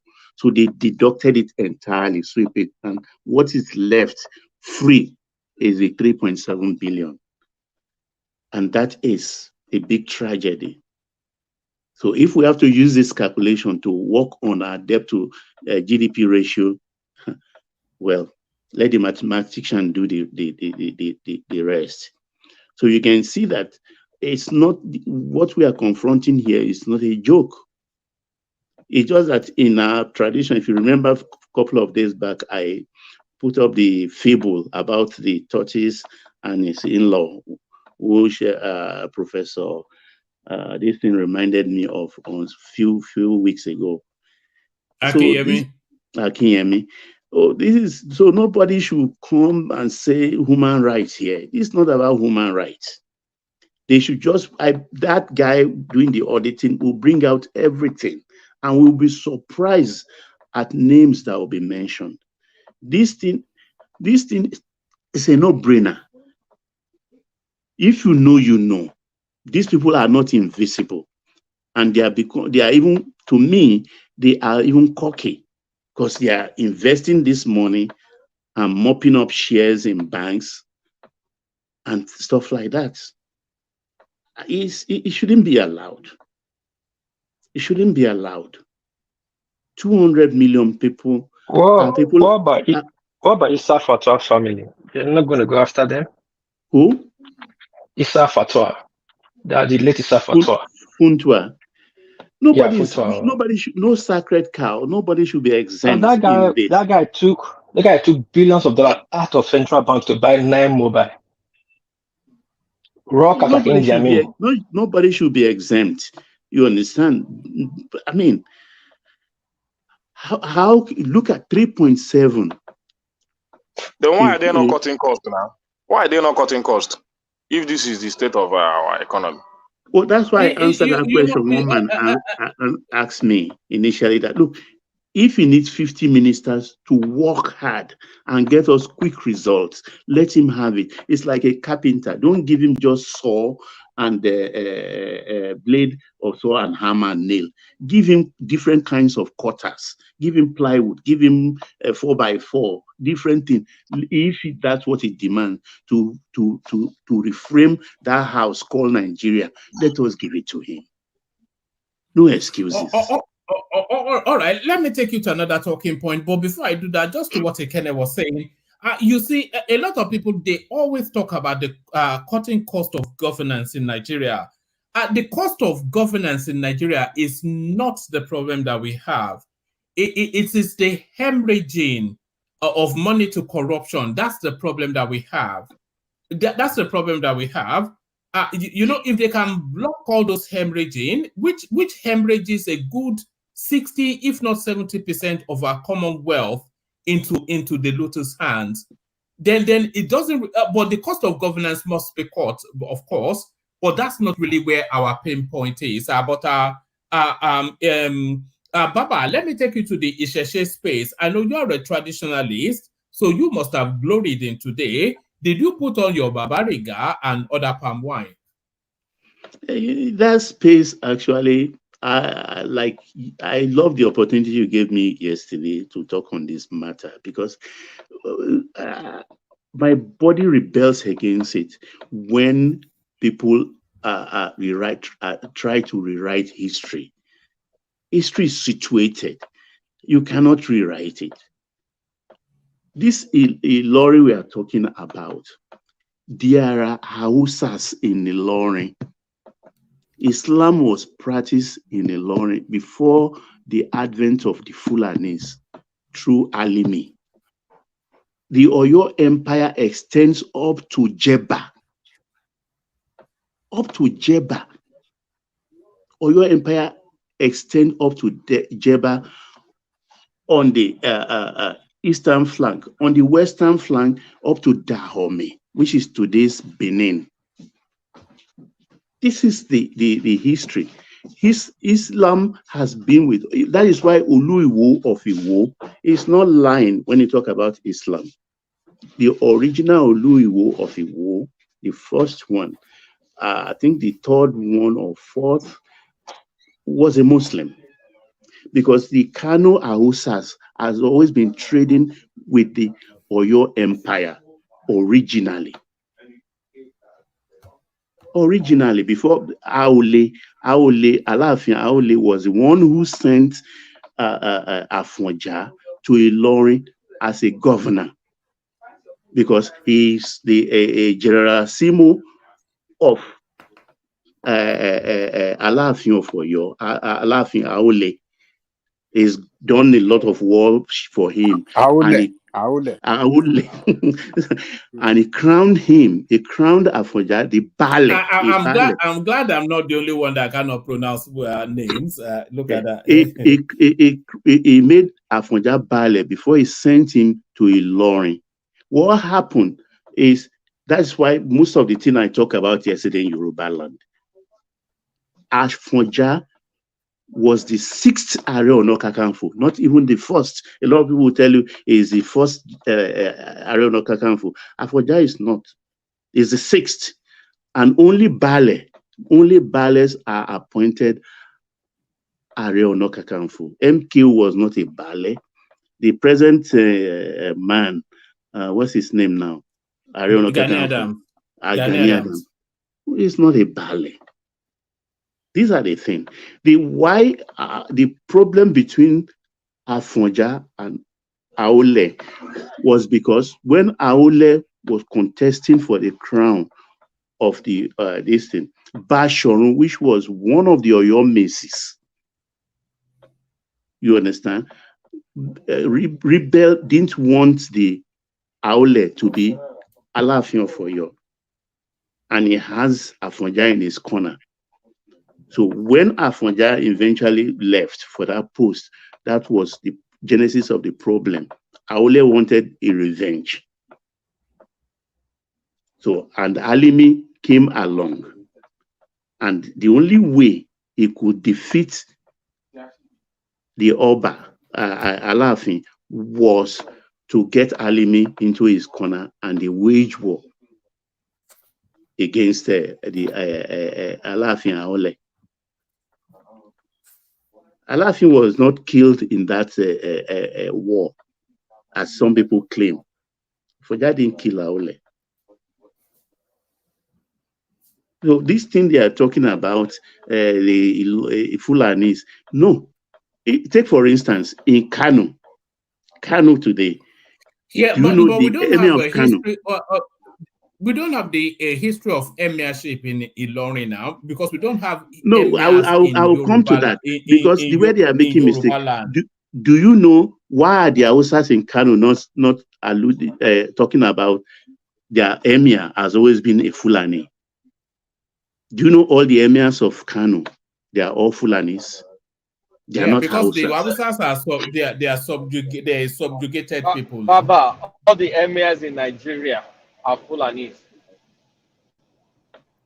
So but that Kano is pure Hausa land. Pure Hausa land. So Alimi, Alimi was not the one that even killed Afonja. Alimi died before Afonja. It was Abdul Salam, who was Alimi's son. Some people claim he's the brother. He's the son of Alimi. Was the one who killed Afonja and installed himself as emir and sent a message to the Danfodio throne in Sokoto to affirm his emirship. That was how he became the first emir of Ilorin, and a Fulani man for that matter. Yorubas are more even aligned with the Kanuris, the Berries. All those are people from Borno. So 80% of the people there today are Yorubas still. Only the few who has already imposed themselves on Ilorin are still claiming that. But we have Okesuno, we have other places we call all in the outskirts of Ilorin. They still have their Obas. They still have their Yoruba Obas ruling their territory. But the problem here is when these people now come up and said Ilorin is not Yoruba land. For me, I want us, if for political reason, we need, maybe Tinubu needs a lot of states for the next election and anything, let's capture Osun. Let's capture Oyo State, and leave them. You're breaking a bit, Baba. Yeah, and leave them to their own devices, because it is not sitting for somebody to claim that Ilorin is a Fulani land. They are Fulanis. I start to wonder, how do you become? I don't want to be derogatory. If not, I will have you. I mean, this mixed blood thing, I don't want to go to that territory. You look yourself because you have small light. Baba, sorry. I think the elephant in the room that you guys are shying away to treat is in Quara, not the actually Fulani that is agitating for all these things you are saying. It's the Yorubas that convert to Islam are saying this. Please, Why don't you treat that? Please, God bless you. God bless you. That was what was coming out of my mouth. I don't understand. You are going to this and that's not the problem. Wait, I will explain that. People. I will explain that. It's feudalism. The house, the Gambaris. The Gambaris actually are what we call Yorubas call Hausas Gambari. They claim to be descendant of Alimi. So they are the people, you know how these things work. They've managed to corner the people through Islam. And I don't know how human brain works to now believe that that emir is supreme, that they are Fulanis. They claim to be Fulanis. I hear a lot of even Kwara people will be calling Yorubas bastard. They will tell you to your face that they are not Yorubas. Yet they bear Yoruba names. Most of the Islamic names they bear today are Arabic names. They are not even Quranic names. They are not even Quranic names. Most of them don't even know. Most of them don't know. When you talk about Moruf, who is Moruf? Those are Arab names.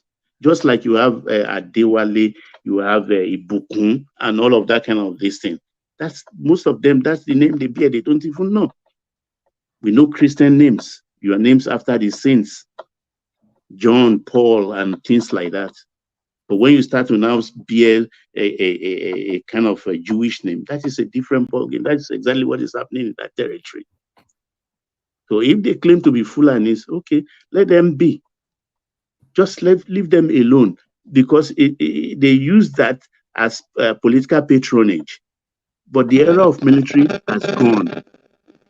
The era of military has gone. Baba, can I interject? This is pure democracy now. Baba. They will know. Can anybody hear me? Yes, we can hear you. I think Jide wants to interject, but Jide, you have to move from wherever it is that you are, because there's so much static coming from you. But Jide, let's hear from you. Good to have you, Jide. Was that Jide wanting to come in? Woman. Yeah, that's Woman, a can you bit hear better. me? Yeah, we can. Yeah. Okay. Yeah, what my question is to Baba is that how do you claim you are Fulanis in a space that is named after a Yoruba name? Do you understand what I'm trying to say? Yeah, I understand what you're trying to say. The name Ilorin does not have meaning in Fulani. It is a Yoruba name. It's so mysterious. How do you now claim you are Fulani in a space where the name has always been a Yoruba name? That's my question. So, sorry, Jide, to add to it, I don't think it matters, because it's the same way we lost Ajaokuta. Because, look, Oyo Empire has been becoming weak. Lupe sacked them. Fulani and Afonja have sacked them too. So a lot of indigenous Yoruba land that spread, I mean, we still have Oba of Jeba, thank God, that spread throughout that place. Very good, It's been, but the Oba of Jeba, they didn't make him first class Oba though. They make him third class or whatever. But what I'm trying to say is, Ajaokuta, historically Yoruba land, Ilorin, the name doesn't matter, because Yorubas have been spread out. we've lost wars, we've been defeated, we've been migrated, we've been refugeed. So it's conquest. This is simply conquest. I agree with you. It's about conquest, but this is modern era. It doesn't mean you cannot still lay claim to bear your father's name.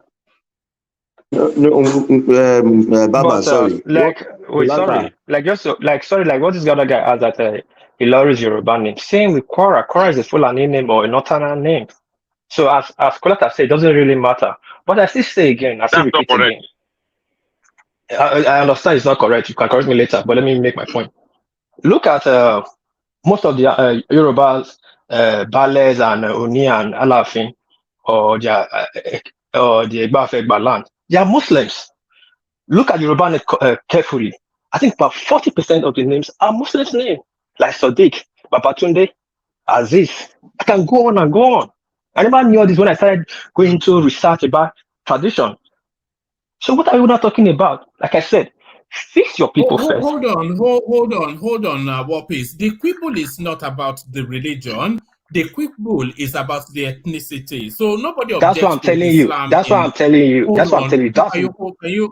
Can you hold on? Nobody is quibbling about Islam in Ilorin. Nobody objects to that. What people are objecting to is a Fulani man bearing a title that is alien to the culture, which is Emir, and oversighting Yoruba land. So that's what people object to, not the religion. A lot of people don't understand our history. It is very complex. Oduduwa, for instance, has only one son, Okanbi. That's Oduduwa's son. He begot 6 children. Because you see, a lot of crown we wear in Yoruba land today, they are not authentic.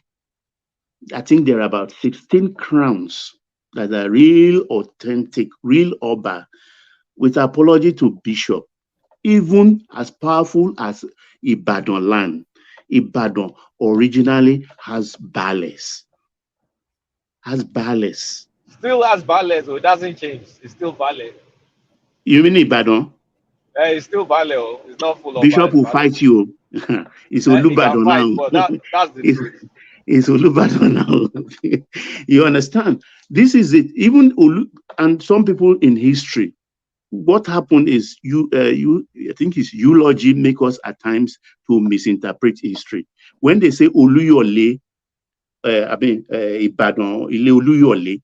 Oluyole, I think, is about the 4th ballet. It's not even a founder or the first ballet of Ibadan.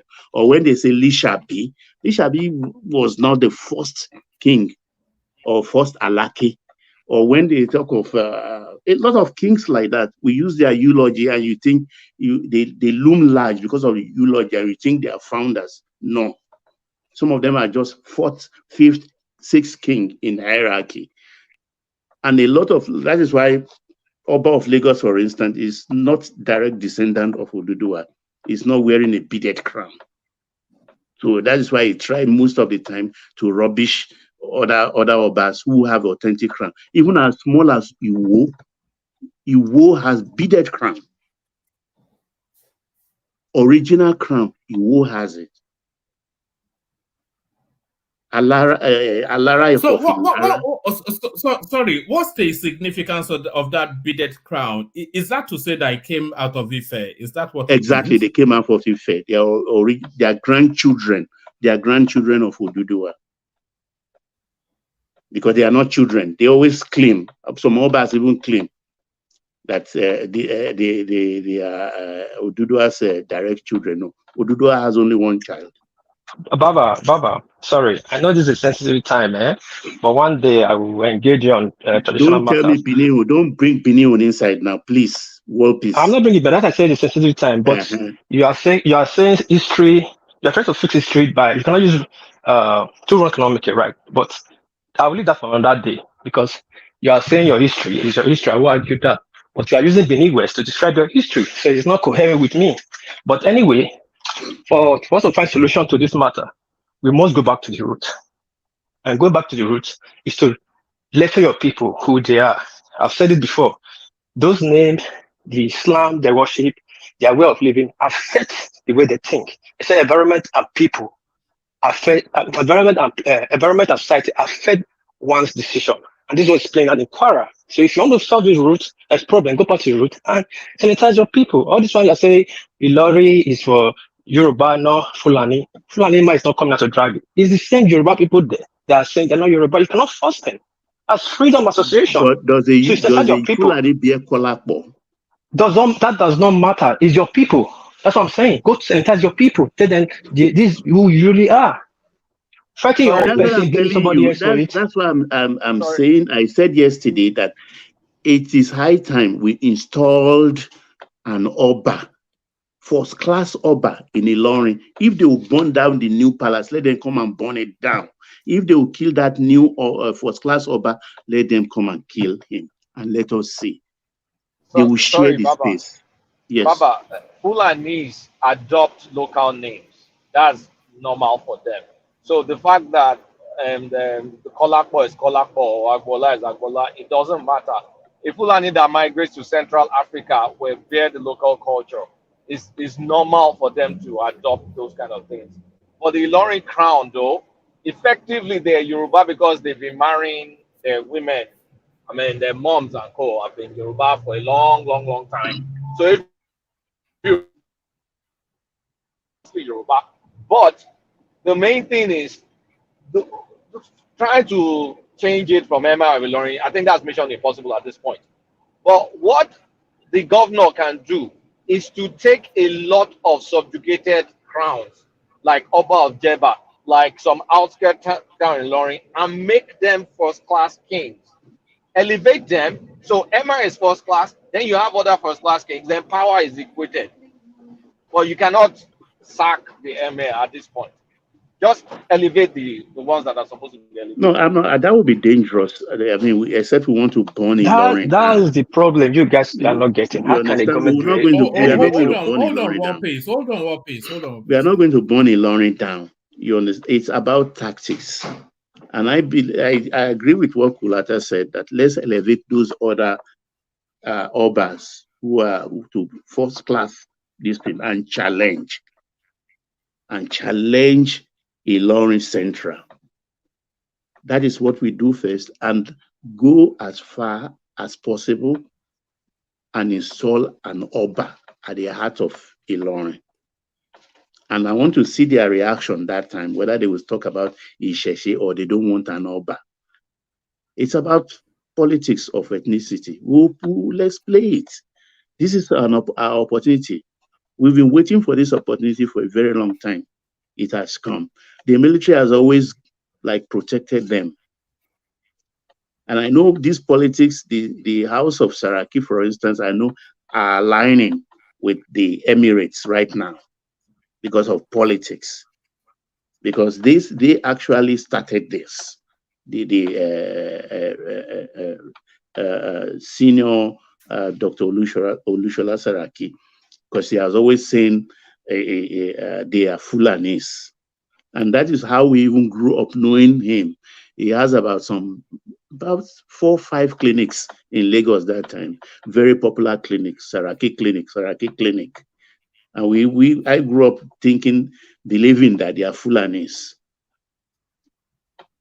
So they align with the military because he is huge there. But there has been other people actually challenging him, but he was really super. He was really, really, really super. And he has never been in Awolowo's camp. So Baba, please, can I say this? All right. Please. Yeah. Hold on. Have the interjection, world peace, and then round off that space, Baba, and then we go to Jide or Kene. Yeah. I understand though. You guys want to reclaim Ilori, you understand one's property when you're saying somebody misusing it pains a lot. We can't hear you now. It's so can you hear me now? But carry on. Yes, can you hear me now? But stay where you are now, though, then carry on. Stay where you are. Yeah, I said understand though, it's painful for one to see his own thing being misused. I understand. But this ideology of installing an Oba and elevating to first class Oba, that is the problem. even though we write a constitution that is allowing governors to be, how will I say, installing Oba and elevating them, but that is wrong to our tradition. As you are rewriting history. And when you do that in Ilori, people will resist it. The question is there not a Aboriginal traditional stool in that place ever since before day one? So why come and bring a stool and elevate? That is politics. No, they're not. The existing, yes. Hence, let the Oba should be there. The people are the one that elevate their kings, not government. It's people. When people say No, by the you are constitution Oba, is the instrumentality no, of you the don't understand me. government You don't that understand me. confers classes on Thank you, Oba. World Peace, man. World Peace, you're making a lot of sense. Thank you. Come on, your people see, it's your people that will tell you are Oba, not you. If an Oba say I'm Oba, it's no longer an Oba anymore. It doesn't have respect. It's the people who say this is my Oba. No, I'm telling See you, what's going on? Wait, hold on. day. You guys, hold on. Hold on, what please? Hold on. Just so we're all in the same conversation, what people are saying, Kulata and Baba, is that there are existing Obas already in that space. So all you just have to do is to give them the status of a fourth-class No, Oba, one which man. Can you hold on. Then let me land it. Then you know fully what you're disagreeing with. So they're not saying create a new stool. They're saying existing stools, give them the status of a first-class Oba, which usually is a status conferred by governance, so that they can then rival the Emir of Ilori. So that's what That's they're Oba in saying. Ilori and one man, right? One man, That's no, is Oba in wrong. Ilori right now. Hold on, sorry. Hold on, that is wrong. Yeah, that is wrong. That is things the British were doing. You become the warrant chief. The government does not elevate Oba. I know they have the power. If Oba wants to have the real respect that you are looking for, it is the people. The people will stand by him that this is our Oba, and we're ready to sacrifice ourselves for this Oba. That's how Oba get respect. World Peace, let me ask you a question. I can hear you. Yeah. In Edo State, how many Obas or traditional? One. Hold on. In Edo State, you have how many traditional kings do you have there? One. Okay, so Well, that's not true. Esson has like true. Esson has like two traditional rulers. They don't see when you guys hold on. When you guys talk about Yoruba, I didn't argue with you. We have one Oba, the rest are dukes. They are some are royal highness. Yes, they are dukes. And you people have ballet. You are raising your own ballet. That's the problem. Is Oluwafori an Oba? Oluwafori is not an Oba. When they became a state, they now elevated their own. When they were Bende State, it was a duke. It was this royal highness. Oluwafori is not an Oba. Why are you arguing one man? Are you making fool of me, or you are making fool of this? No, I'm asking. I'm talking to you. You're asking your law. They don't have the title. They don't call it Oba. Sorry, well, please. You are trying to use the traditional title to win an argument. We're talking about traditional rulers. Listen, you are trying to use hold on, please. Everybody just hold on. Let me land my point. You are trying to use the titleship of Oba. Yes, there's only one person called Oba. But when you go to Esson land, they have their own title. There's one in Ekoma. There's another one in. What are you guys? What you guys are just? What you guys are There's one in Auchi. There's one in What you guys are just? What you guys are just? What you guys are just talking? Traditional ruler in Auchi. What piece? You have to let people land a point. And sorry, whoever is not speaking to mute because of the background noise. But let Kulata land. Let land the point. I cannot let Kulata be writing my own history. He does not know my whole history. My God, let's not make it rowdy now, please. This is not your history. I'm sorry. Let him land the Kulata, point. Sorry, that word you just used. No, can you follow my direction now? Let him land it, and then whatever he gets wrong, you push back when he lands. But if you talk over each other, then it's just not a good listening experience. So it's just because I'm driving. It's just because I'm driving. Esson has their own traditional rulers. There's one in Ekoma and there's one in the other one. Auchi has their own traditional ruler. I went to school with a bunch of Momos. for crying out loud. So each area has their own, but the only person that has the title Oba is the Oba of Benin, but that's the Benin traditional ruler. Doesn't mean that other towns and other smaller ethnic groups don't have their own traditional rulers, and those ones have their own titles and names, not necessarily called Obas. That's my point. And the point you just make is, oh, sorry, the point you just make is misleading. You don't even know Benin history, and you just jump and talk like you only have Mormon. I have Mormons as friends too. Benin, every kingship in Benin is offshoot from the palace, and they were sent. There are Obasan who sent as an ambassador to go represent dukes. They were dukes. Now, if federal government now, when Edo State now change and now break into 3 central districts, they are dukes in their own dukedom. Who told you Eson is a kingdom? It's a dukedom, and it has its own royal highness. Who is his father? Oba Benin. You have 2 fathers. I don't know why you guys are just coming out saying things. Yes, Benin, whereby is autonomous to his region, we promise practices democracy. As a head of his dukedom, he controls that place as he deems fit. We don't interfere, except it becomes a state of emergency. They come to the palace. Just like America, federal government don't disturb the state, except become a federal issue. I don't know what you guys are saying. This is the way political bastardized traditional rulers in Nigeria. We now feel is right, creating kings, elevating them. It's a big problem. When you elevate a king, a valet to a king, you have to give him a dukedom and give him history. That's the problem. People will tell you their history. That's what you're saying. I think I know what you're saying, and we are mixing the past with the present. You understand? In the past, I know what you're saying. Back then, the Oba of Benin is the one that installed these other kings that they are calling kings, and they are all under the Benin Oba of Benin. The same thing in Yoruba land, where the Alafin of Oyo was the one, and the other Obas all around, they are under the Alafin of Oyo. But today, it's almost not the case. They are just their own kings now. You understand? So No. Don't lecture me about Benin. Sorry. If today the Yorubas are like that, fine. I'm not arguing with you. Benin still remains. Benin is 3 central districts. There's Benin Traditional Council, there's Edo State Traditional Council. Benin Traditional Council, Oba is the head. Edo State Traditional Council, Oba is the head. But they all have their own autonomy. Oba does not involve in their business. Wait, they are dukes. That's what you are getting wrong. With their title, they are dukes. Okay. The same way. Sorry, can I? Let me say this real quick. The same way Oba of Benin set up those kings in Esan land and in Wari, was it not the same way he set up the Oba of Lagos? The kingdom, Oba in Lagos, right? It was the Benin kingdom.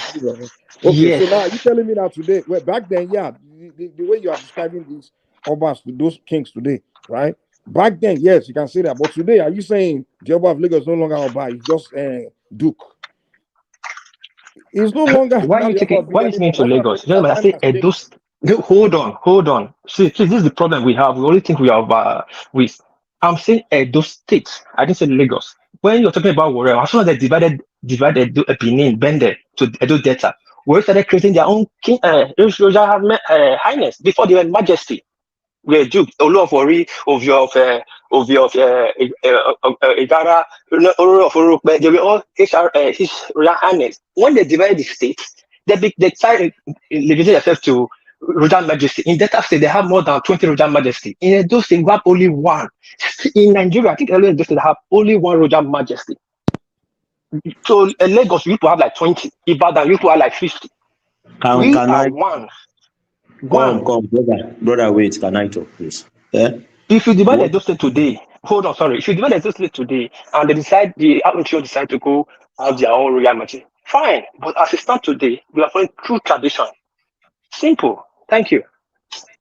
So I want to Jide come in, and then after you, Baba, round up that space, and then we go to Ikene before we lose him. Okay. Let me just interject on that. What the last speaker was saying is true. In Edo State, they only have one paramount ruler, one Oba. That every other Obas, every other rulers, let me not use Oba now. Every other rulers have to get his consent for anything they want to do in terms of installation now or removal of those rulers. They need to consult with the Oba. But where the matter is complicated now is that we now have the state governors, which the state government can also remove any of those obas, any of those rulers. If they violate anything, it's just a matter of decree and they remove them. But the Oba of Benin has kept his stool in such a way that it has even been difficult for the state government to touch him, because the people sort of revere him and see him as a deity, so to say. And in other space too, in Yoruba land too, it is the same way. We have a lot of ballets, but all ballets, just like in Oyo State, all ballets. In fact, it was just the governor, which governor was that gave them the title of ballet. All of them were chiefs. They all report to the Olubadan. It's the same way in Ekiti State. We have a paramount ruler. Like that. It's the same everywhere. It's just like probably in Ogun State, where they have Malake of Egba and Olowu, and this argument of who is the child of a woman, not the direct son, and things like that. See, what we are saying is that the present state of things, the constitution, if the Oba of Benin, if we have a governor that feels that he does not like the Oba of Benin, or the governor is so strong and wants to remove the Oba of Benin, by what the constitution says today, he can remove the Oba of Benin. That is what the constitution says. And that is what every other person are trying to point out. But as it stands, we know that the way you have painted it is the way it is. But that the state. So speaking to the issue of Kwara now, what I'm trying to say is this: I'm not even concerned about the Oba or whatever thing, because I feel if you want to remove the person that is there now, the Sulu Gambari or the Emir, you will be shaking up almost like 500 years, 600 years history, and it will be too much. But I feel they don't have the right to say some people should not practice. Sorry, it's less than 200 years. It's not 500 or anything. No, I'm just putting it at that. I'm just putting it at that. But what I'm trying to say is that they don't have the right to say some people cannot practice their religion. They don't have that right. Knowing fully well that these people have their lineage traced to this line. The name of the location you are talking about is named after these same people. So if you look at the meaning of Ilorin, there is no how you will look at it down, deep down into it, that it will not have a traditional meaning. It will not have something that has to do with probably a traditional thing. So why would you now say now, because you are now Emir for how many years, then you mean that place should now become Mecca? It is not going to be possible. That is what I don't agree to. It's not going to be possible. So that's just it. All right, brilliant. Back to you, Baba. Round up that space, Baba, and then we're going to Ekene. Well, I want to speak to this, the son of Audu and the other lady who actually paid obeisance to the presidents today after they were sworn in as ministers. Can I go ahead about that? Because it warmed my heart, because I've had two experiences like that. Are you talking about the lady that knelt down? Yeah, even Audu's son too. Dobale for him. All right. Before you go on, let's see it. This ceremony, and they include the redeployment of Abubakar Momo to the Ministry of Niger Delta that wasn't listed initially. Mr. Adegboyega Oyetola, Marine and Blue Economy. Mr. Bumitunji Ojo to Interior. Said Al-Khali to Transportation. And then some kind of an unbundling of the Ministry of Petroleum Resources to now Oil and Gas. Heineken Lokbobri is now going to be in charge of oil in the Petroleum Ministry, and Ekberikbe Ekbo will now be in charge of gas in the same ministry. So these were some of the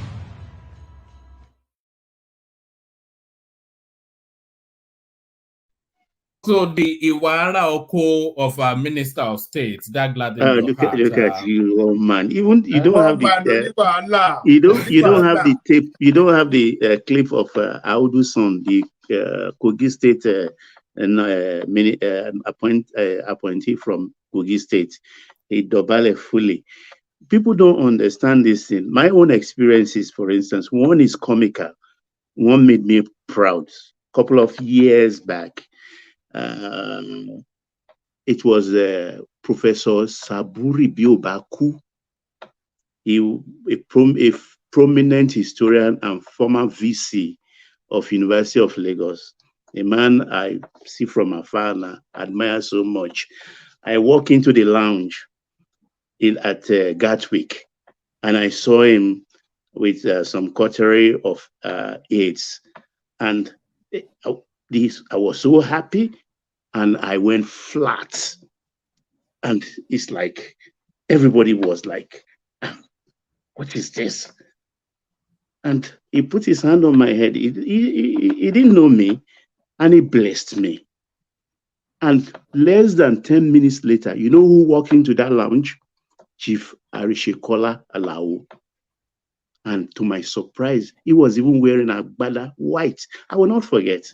He went flat, even better than myself. And we all ended up clapping at the lounge. That was the one I said made me proud. It's a wired thing in our DNA as Yorubas. And as you grow older, that dansaki, it has no appropriate English tradition word. That dansaki, it sticks to the elders. If you're a true son of Yoruba land, you can't escape it. That's where the second experience came in. Baba Obasanjo OBJ, before his second coming, so that's, I situate it also in the 90s, before his second coming, he was the chairman, or was he a member of Eminent Persons Group, EPG, appointed by Margaret Thatcher then to be going around all Commonwealth states, a very big post. I was flying with a friend. We entered the aircraft. I saw him. And because of that 79 election, it's like, I pull my face. Unfortunately for me, my seat was just in the same line with Baba OBJ. So I wanted to hand over my jacket to the air hostess. So as I was struggling to remove it, our eyes locked. When our eyes locked, he ran me, Dansaki, he calls to me. I went flat on the aisle. I went flat on the aisle. And even my friend, when I sat there, was nudging me. Why did I do that? Because he is from Asaba, Chief Douglas. He was nudging me. Why did I do it? Because we saw him the same time we entered, and things like that. So it is. I'm so proud of the lady and the Audu's sons. Things like this make me proud. Though I know definitely, even if I see. Did you see the Fulani woman laughing at her in the clip? She will laugh because she doesn't know. The same vein, if I see the Asaba of Asaba or the Obi of all nature today, naturally, I'm not going to lie flat for them. You understand? I'd rather maybe just bow, and if he extends his hand, I take it with my two hands. That's the best. Will you take it with your two hands, or will you fist pump him? Will you fist pump him? Oh no, God forbid. I'm not a bastard. Okay. I will take it with my two hands, but I will not dobale. Okay. I will not lie flat. I will not lie flat. So you know, there was a clip just a few years ago that was really going around when Ambode met Buhari and his son. I think he would be around about 7, fully dressed in native, and he just went flat, you know. Yeah, that's a dancer I told you about. He's in a wired in a yeah, DNA. but it has no meaning. It has no meaning to Buhari now. Buhari is not a Yoruba man now. The boy should have just shook his hand, not go flat for Well, he just like an instinct thing. You understand? Maybe he was just too conscious of the personality of the person. I love it, and you won't believe it. That clip may even go worldwide. So now some people may be deriding it, but I took pride in it. I took pride in Yeah, it. but that tells you that she doesn't have the strength to challenge Tinubu on policy matters. So does that not tell you that? Well, it really doesn't matter when you are educated and obeying. You get my point. You can disagree disrespectfully without being disagreeable with even your dad in modern times. You understand? You can say it's not like you're going to bulenu. I mean, sharpen your mouth on this thing. We are daddy bear color eri. And we have diplomatic way of speaking to our elders. You understand? That in the modern era, you cannot shine eye for your father or your parents. No, in Yoruba You land, know, I it's a bet taboo. you if we research that lady, I bet you she grew up in the rural areas. I can stake my mortgage on this that she grew up in the No, rural areas. look, I grew up practically in Lagos. You understand? Abule behavior. No, I disagree with you, one man. One man, are you saying on top of the money? We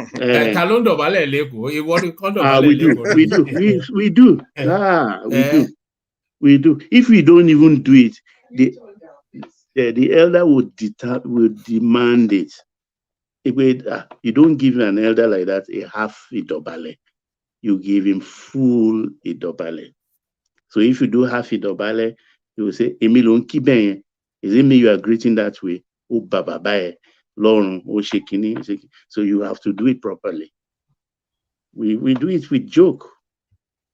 Oh, it's so. Oh, you know what's funny? When I started traveling a lot to the rural part of Yoruba land, I realized I have to relearn how to be a Yoruba person again. I'm telling you, because all those Dobale thing, illegal, that one, don't forget that. But in those, we still go to all these or all this area, you see, old man, you have to Dobale, man, flat. Yeah. You know people don't double flat anymore. You know they just lean it towards the knee and then not the head. That's in Lagos, all these parts. If you go to Yoruba land, you have to. Yes, sir. Baba, this Yoruba culture, the way they greet, I had an experience with it, and I don't know why I don't like it. I don't really like it because I don't. It's not that I don't respect Yoruba for that, but it was one of my sister's son. The last time he came to my place, he did that thing. So I shouted at him, "Don't do that again. You have to be a man. Stop doing that. That thing if you want to." Kene, you're more able now. How will You see, Kene, don't have that rubbish. Kene, you see why we can never have all these on Samuel Ekpa in London commanding everybody in Yoruba land or something like that, or Nnamdi Kanu somewhere that's only 40-something years old commanding the entire tribe. It's because in Yoruba land, once the old man come out and say no, that's it. You can't talk back to you know. That's the advantage of having that. It keeps stability. It keeps order in place. Because when society we become confused, the elders we have to speak and we can't disrespect them. We have to accept what is said. So that's the advantage. I'm not if you guys had it, you guys don't have all this destruction going on. There's no way you could have left everybody to It's walk. not that it's not good though. To Europe, I don't argue with that. But for me, you don't. That guy stayed in my place for 1 month. He stopped that. I told his mother, stop teaching him that. He needs to be a man. He wants to greet some. Don't make him Why you look say like we a are woman. not men? I mean, I don't know, see but your for elder me, now. that's how I see it. It's not that that's how I see it. Up till today, that guy is a small boy. It was foreign to you now. That's just the thing. It's a No, cultural. I don't like it. I don't like it for you falling for me. I don't like it at all. They didn't, as in, I don't really like it at all. The way I You don't shouted like at him, hold on. It's not Kenya is not disrespecting any culture. You know, in the south, in the south, no, not you personally, Mike. just for the conversation, in the Southeast, they expect you to stand upright and be a man and be individualistic. But in Yoruba land, we expect you to respect the hierarchy of age and wisdom and reflect that in your conduct. So you can see where the chasm is and why Ikene found it a bit odd. What is this boy How doing did they greet their elders? How the young one greet the elders in Igbo land? Just greet me normal greeting. You can even shake me. You But go shake just hand of your elders. yeah, the guy is just about 10 years old. No, it's not that. You know why I shouted at him. Number one, I told his mother he's a man. Another thing, I don't like it. This thing you are teaching this you guy. don't like it, but you shouldn't have discouraged that guy from doing that because the mother. No, I want hold to. I want that. You know, there is this kind of. Yeah. Hold on.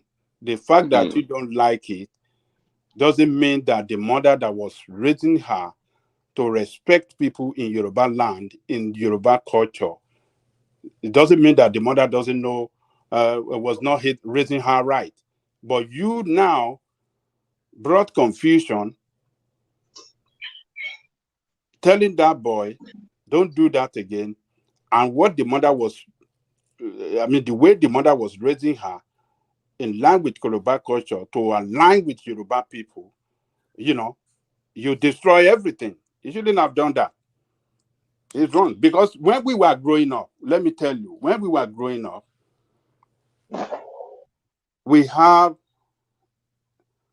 some Igbo's friend. Whenever we, go to their house, we have to prostrate to their father. They don't resist it. They don't tell us not to do it. And them too, when they see our father, they prostrate. They dobale. Because they have accepted it that, okay, this is the culture of Yoruba people. We are living in their land, and let us accept their culture and incorporate, let's, integrate with their culture so that we can work together as one people. So what you did is not good. You don't have to do that. Don't confuse children, particularly when the mother, was raising her, to integrate with Yoruba culture, born in Yoruba land. What is wrong in him integrating with Yoruba culture? Nothing is wrong there. Yes. Although Ajali Koko, it's not that I disrespect it. I know Yoruba people do it much, and I don't argue it. When it comes to Yoruba doing it, I don't even look at it 2 times. You understand? I don't even care. But you see, this I just because you don't appreciate it, you don't like it, you don't appreciate it. No, it's not that I don't. No, that's not what he's saying, Ajale Koko. It's not what I said. But it is not comfortable with it from his own personal outlook because that's not his own upbringing. So it's and then the guy being my direct son. He's my son. It's not that her mother is the same mother, the same father. I mean his mother. So he's my direct son. So when he was doing that, I just like even people around were laughing. Sorry, let me ask you this, Ekene. Are both the parents are they from the southeast of the young boy? Are both his parents from the southeast? Yes, and the issue is that his father was raised in. His father was raised in Yoruba. Yeah, it doesn't matter. But I don't know if it's from the I don't know how they. I think you're right to correct him, Ekene. I think you're right to correct him. No, he's not right. No, he's not. No, hold on, Ajanle Koko. Listen to what he said. Both the parents of this. Hold on. Hear it first. Yes. Both the parents of this young boy, they are from the southeast.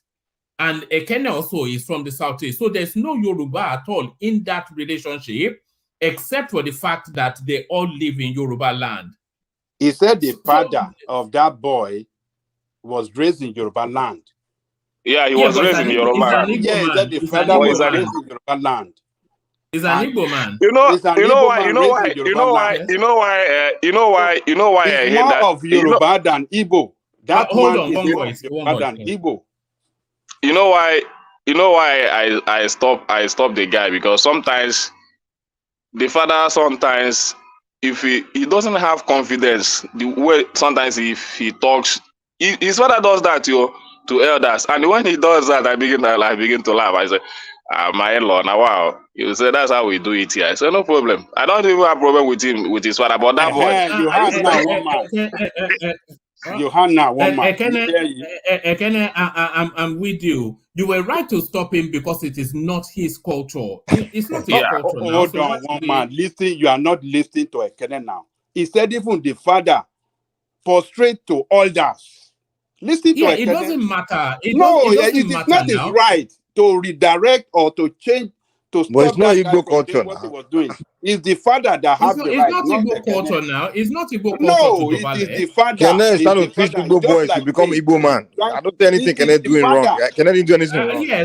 Yes. You do get it, Mike. Yeah, Kene is trying to The teach fact that Igbo boy to be an the Igbo fact that man. they He doesn't live want in him to But grow the to be, father, was raising him well, the way he liked it. It is not the right of Ekene to now telling that boy, "Oh, don't do that." Ekene is right. Ekene is Ekene right. is right. The Ekene father is the one making just mistake. He's not raising his son to be an Igbo man. He's raising his son to be a Yoruba man. Was trying to impose Igbo culture on him. He's trying to Because the kid is Igbo now. on him. The kid is not, Igbo now. Eh? The boy is Igbo now. The boy is Igbo now. It's not like the mother is a Yoruba or father is Yoruba. Two of them are from Southeast. Must we impose the Yoruba culture on everybody? He's a Yoruba. We raised the father. Hold on, Ajale Kuko. The boy is actually full blood Igbo, both parents, father and mother. So what culture should he be adopting? Okay, let me tell you.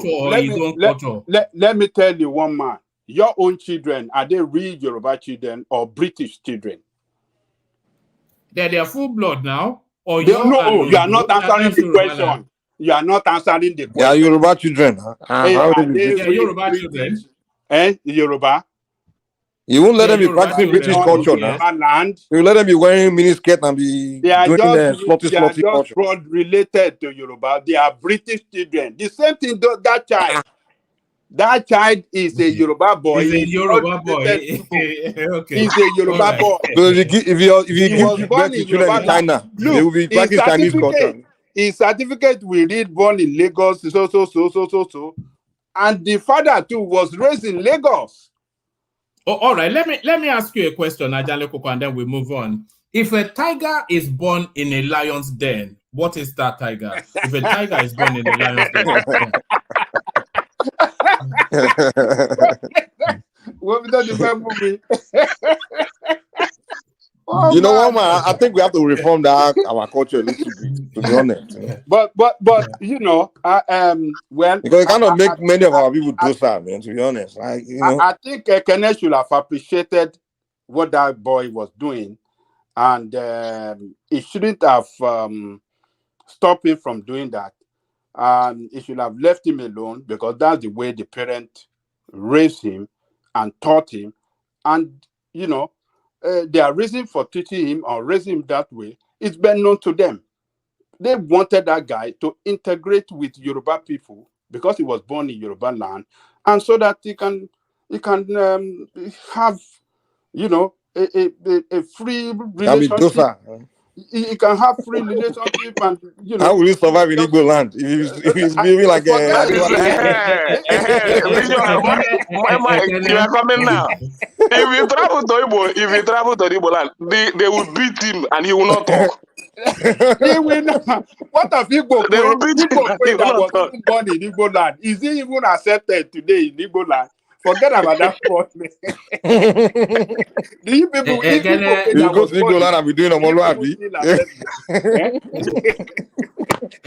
Don't give up on that boy. You don't let them turn him into a Yoruba. No, I've already succeeded in that. I've already the last time I saw him, the way he acted differently. I was trying to remind him, I don't do like a woman, or just like a mice. If you travel to the east, that son is our son. It's our son. Be careful. One man. One man. My fear is if he travel, the way they will handle him. As in, I don't like people staying idle and doing as a and as a one he Imagine, is. can I imagine if the parents take him to the east and then he meets his uncles that have never been out of Anambra or wherever, and he starts to go ballet. He has done that once now. He has done that. The last time they traveled now, he was lying down for everybody. What kind of character is this? Oh boy, stop that. In the They were village, you are empty lying down for pockets. lying down for everybody in the village. One man. So, Come in, Jide, please. and then Ekene takes the floor. Yeah. Please, Mike said something, and I just want to correct that notion that you are a Yoruba man and you are polite does not actually make you docile. No, that's not what I said. Now I'm coming. That you're a Yoruba man and you are respectful does not mean you cannot stand up and talk to your elders if they are doing the wrong thing and correct them in a respectful way. Yes. In Yoruba land, you can correct Agba. Yes, because let's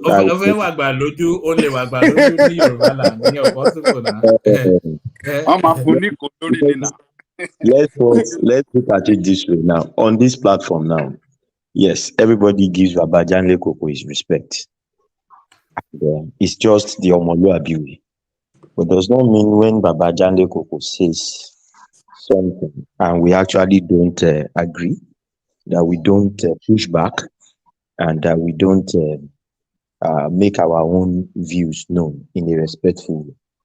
And that is even the Yoruba land. It's just that, our people, if you give people allow, they will turn it to allowances.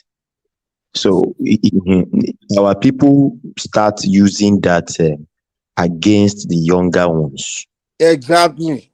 Yes, but the way it used to be is you accord respect to people you need to accord respect to, but does not actually make you less of a man, that you cannot voice out your grievances in a respectful way, or correct others that are hearing in a respectful way. And that is what yes. In the original way, they said in both the elders and the young ones supposed to battle each other. But later on, they changed it. It was only the young one have to battle the elders. They changed it. And that's when everything became, the young ones are growing up being docile. Is originally, it was both ways. So that is but Yorubas are known for being respectful anywhere in the world. So that does not make us. All right, brilliant. Let's get it back on track and take it to the direction of Ekene. Ekene, good to have you.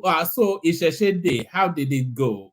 So I'm not sure that this is the first experience of Lagos of it, but almost certainly your first experience of it. How did that day go, Isheshe Day? Well, man, nothing happened here. I didn't see anything. But we are busy in the Alaba today. Even the area I thought they will observe it. Everybody was busy looking for money. So maybe inside Lagos, but in Ojo area, nothing happened. Business as usual. Only bank they didn't work. Can I be celebrated? Yes, in Lagos today it was celebrated. In Ogun State it was celebrated, and they did. That's what I said. Maybe inside Lagos, a few people now. Most Yorubas they don't even know what it is anymore, sir. They don't know what it is. If you ask them, they say, they don't know it. They are long gone. So it will take a while before everybody starts to learn all these things again. It's a good step. Maybe they start through. Maybe they do it often. People will begin to align with it. But today's own, yesterday own, no shoe. It wasn't all over the television and everything. Did the media not push it? No, but not even in Twitter. No, sorry, Mike. Let Ekene have a moment. Now, I'm just going to ask you one question. Have you Yeah, go seen on. how they celebrate it in Brazil? Just look it on YouTube. Or more, you will be ashamed, man. They shall celebrate Isheshe Day in Brazil. Yes, they have days. Like not one. No, they have days for our tradition in Brazil. Day for They sure. do it in Brazil, Every yearly Trinidad and carnival, Tobago, yearly carnival for it. Barbados. They do it in many places. No, particularly in Brazil, they have days for it. Brazil's own is a massive carnival. You will not believe it. Massive carnival, man. It's all, I Just go was look at it, one awestruck. man. You will be like, what the hell is this? And they call it Isheshe Day. Yeah. No. I don't know if they call it Isheshe, but it's Yoruba, whatever that they Ifa or whatever. I don't know what it's called, but it is Yeah, it's massive. days of the Orisha. They have one for Yemoja. They do it every year. They have the Orishas it's days, massive. different Orishas. They have it that they do it every year, and then that's the one they do it particularly for all the Orishas. And it's a big, massive carnival. Like the way you see the costume, the everything. Be like, what the heck? You'll be shocked. Like what? So It's something like from World Yoruba Cup. land is this Honestly big? speaking, you know when they start Olympics, it's that big. When they want to start Olympics or World Cup, that carnival-like environment. It is massive. I felt ashamed that I was Yoruba when I watched it. It's incredible. Please, is Baba still there? Baba, is he still on the platform? Baba, yeah, it's still there. Baba. Baba, can you hear me? Or you are slept off? It may not be at his computer at the moment. Yeah. Okay, I want to ask him to leave his private number or his WhatsApp number on the private chat so we discuss about tradition of the platform later. Because I'm keen to hear his own part of it. He seems to be a historian, so I want to hear his own version. But if you can hear me, you can do that later. Oh, Sorry, please, why don't you want to discuss with me? You don't know anything traditional.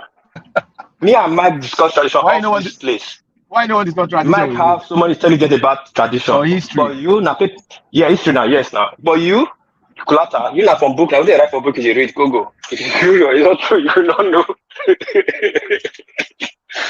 So but anyway, Kulata, we'll talk about tradition. Well, not now. Can you guys hear me? Yeah, we can hear you. But let's get back to Ekene so we can get back on track. So Ekene, let me take you to the space then. Ohaneze pushing back, don't form alliance against Tinubu. Ohaneze advises Peter Obi. So is that space again? It's almost like a throwback in time to a few months ago. Talks beginning between Kwakwanso and Atiku and Peter Obi to try and catch Tinubu after the petition comes out. So what sort of talks do you imagine that they're having? What sort of outcome are they likely to get? And this warning that Ohaneze is giving Peter Obi that, look, this narrative that you're pushing is damaging the collective good of the Southeast. So that space, Ekene. Well, for me, I don't know the angle the Ohanezes are coming from, but because I didn't read the article. So, but whatever they're saying, don't form alliance with Atiku or Kwankwaso against Tinubu. Well, maybe they are coming from the angle of maybe the power shouldn't go to the north. Instead of the power going to the north, let it remain with the south, maybe with Tinubu. Then instead of the north getting it back. Maybe that's the angle they're coming from, which I also support them, because anything that they would do without supporting a Southeastern, and that is PDP or NMPP, they should forget it. People like me will not even go to support any northern candidate against any southerner, because PDP is like what they did to the Southeast. Is whenever I remember it, I hate that party so much, because they really spoiled their chance of getting this winning this election. They wouldn't have argued anything giving the Southeast the ticket, having the number of years the Southeasterners have supported PDP and all that. So coming back now to say let us align with Obi, or I don't know the angle they're coming from, but I believe it will not work. I believe it will not work. I believe Obi knows better. Instead of him to do that, let him remain in the Labour Party, continue building what he's building there. then maybe in the 2027 election. Ekene, the sort of conversation, if any conversation is taking place, the sort of conversation they could be having is that if the petition tribunal orders a rerun, then that rerun is going to have to be between two people. So they could be strategizing then that they have to put their collective forces together in order to wrestle power from the APC. So that essentially would then mean that they all have to align behind Atiku Abubakar.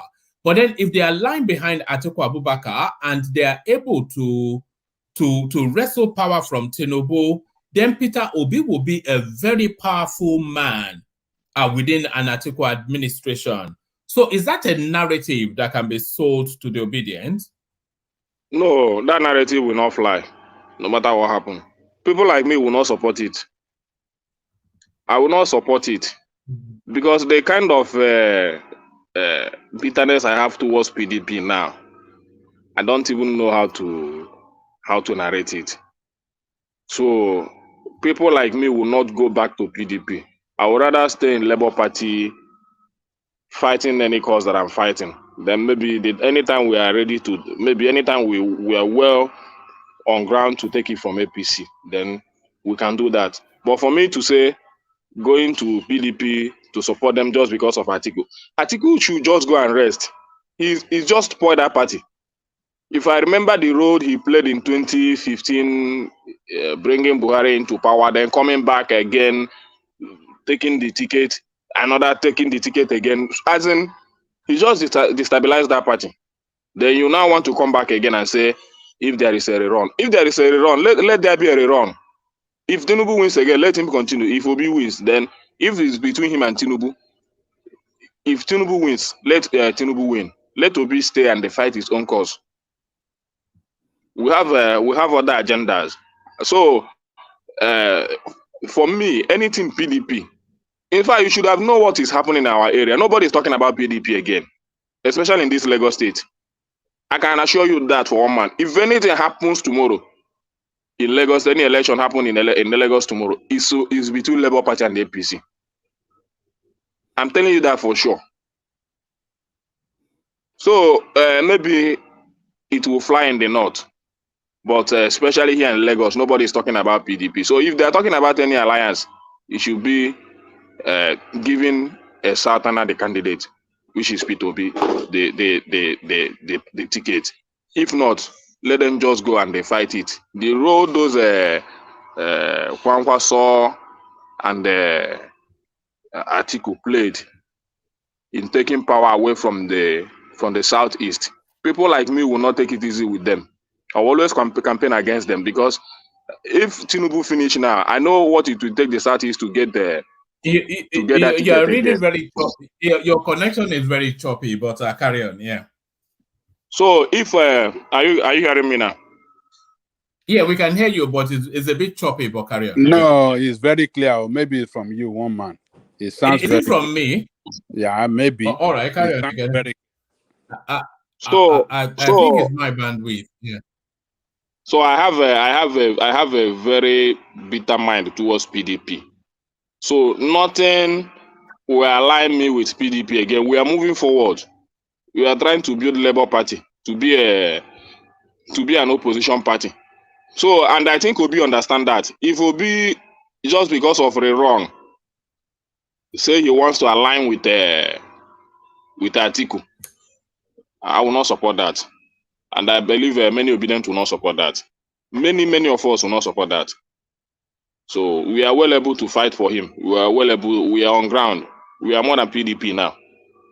We are more than PDP. So anything they are doing now, if not align with the Labour Party, they should forget it. So that's my take, one man.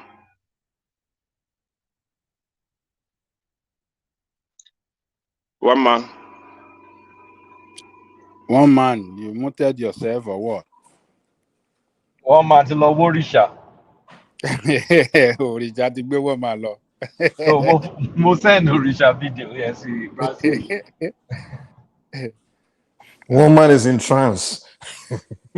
àwọn máìkì táwọn máa dẹnu ṣé ẹ̀ ń rí àwọn olórìṣà àwọn traditional wàá máa sọ pé wọ́n traditional tó lọ sí anywhere tó lọ ṣe ìṣẹ̀ṣe orí àwọn. ẹ̀yin kọ́ lẹ kọ́ wa ní church ni no be your generation no be your generation teach us church na jali go generation and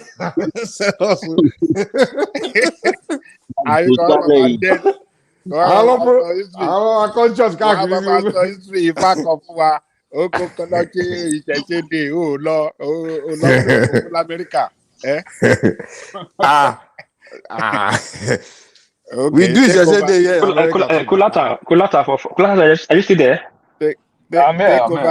Mike, yeah, for fun, Sorry, for fun, Yeah, I would like to talk history with you. But before we talk history, can you tell me a little bit of history of Ikale people in those states?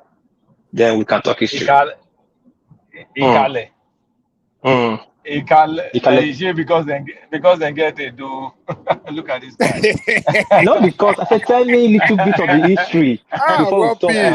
Because they get to do history. No, because they get to do history. How they come about? They came. I mean, no be Okitipupa area with that. See, you don't even know the history. That's why I said me. I make people talk history, but me don't talk history. See, Ikale, the founder. They say now the founder of Ikale. Let me tell you now, the founder of the Ikale and the people was the first son of Obaisigi. Yeah, that was the first son of Obaisigi. Because of politics, they didn't want him to be the Oba in Benin. They sent him to that area. Why are you? They sent to that area. I do Ekiti too. Or something. No, you don't know history. I beg you. Go history. Anyway, later we talk. One man should give one man. Are you back? 1 hour. One hour to do what? Yeah, 1 hour to do what? To argue can anyone hear me? Oduduwa versus Edo.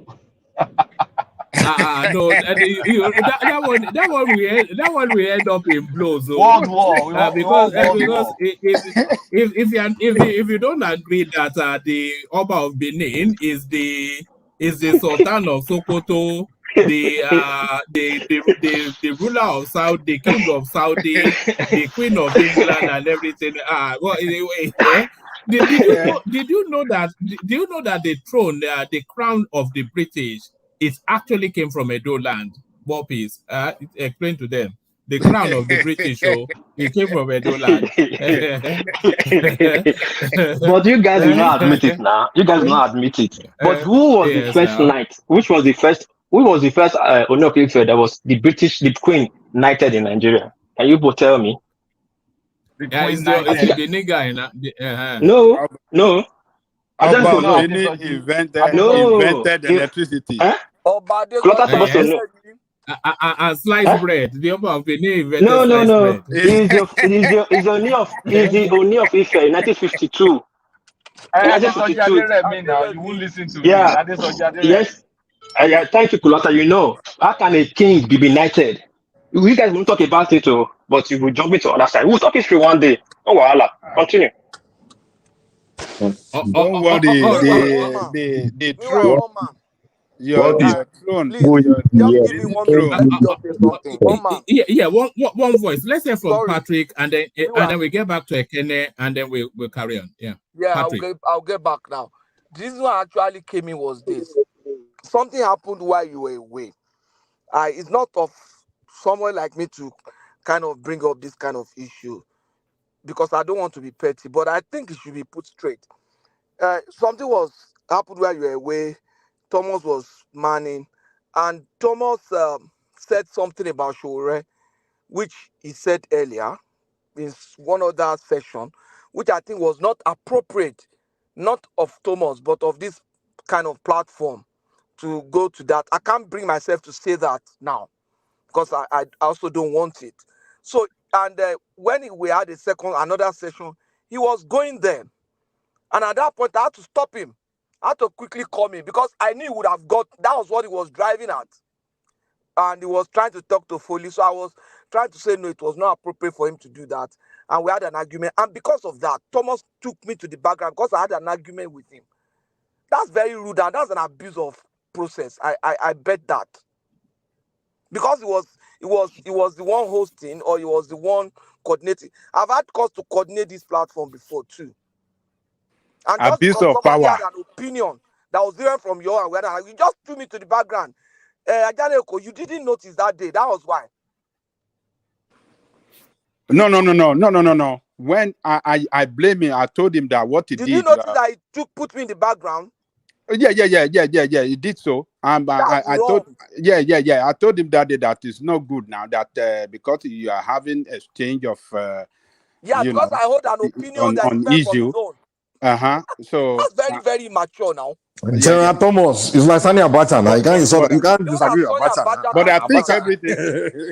But I think that we settled it that day. I think No, everything was I'm settled. just bringing it to the Ajaleko. Yeah. I appreciate the way you came in and just tried to settle everything that day.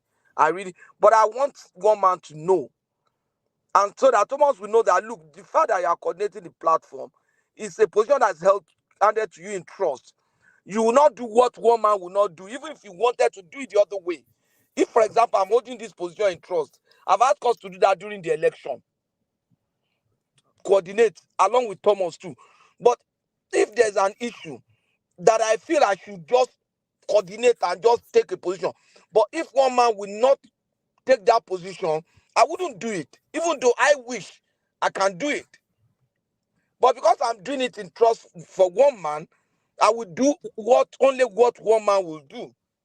And I bet you one man will not put me in background because I hold a different opinion from him. So many times I've heard different opinion from one man here now. So many of us, some people have even abused one man here now. As in take strong position against what one man felt was the normal thing. But one man won't, because of that, put you in the background now. So one man, I just wanted you to know. All right, thank you. But I was actually made aware of the Shoren narrative, not you being put in the background, but of that narrative around it triggered somewhat. It's been addressed offline, and really the conversation was wrapping around what constitutes free speech and what is an overspill. So it has been addressed offline. That much I can say. It's been addressed offline. So back to you, Ekene. I'm coming to you, JD, after Ekene. I'm aware that you're in Lagos and of course way past your bedtime. Your madam will probably tell you, just blame me. You say it's some bald-headed man in Kent that is keeping you away. Don't even say that, because I could come out the wrong way. Oh my. Imagine if you said that it's a bald-headed man from Kent that is keeping you up all night. That would resonate in a different manner. But Ekene, back to you. So Ekene, you were talking about that. Even if power was to come to the Southeast in a significant way through an alliance between Peter Obi and Atiku Abubakar, you would reject it, Ikene? You mean I didn't understand you very well. No, I was saying, if this alliance that they are proposing, if it gets to the place that they're able to get power from the APC, but then that power makes Atiku the president, but it makes Peter Obi an extremely powerful man with the power that can actually make a difference. You will still reject that? Yeah, for me, I don't need Atiku in a political space again. What is happening is just let Tinubu do what he's doing and they go, so that we'll have a very different political background. So somebody like Atiku shouldn't be talking about being president of this country anymore, to my own view. So I will not accept him coming back to say that he wants to form alliance to become the president. That's an old story. We are no longer talking about him again. So being the kind of grievance I hold towards PDP, it's not like because some people think it's because of we want Obi to be president, but at least we know how the PDP started.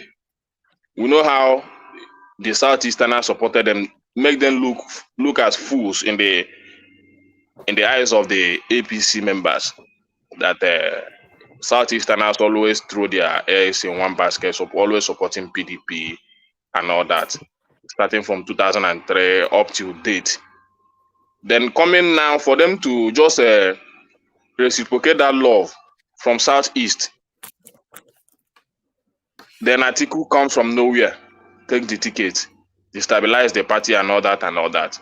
So now if an alliance wants to align with him. If Obi does that, I will be his most critics. I don't want anything to occur between him and Atiku again.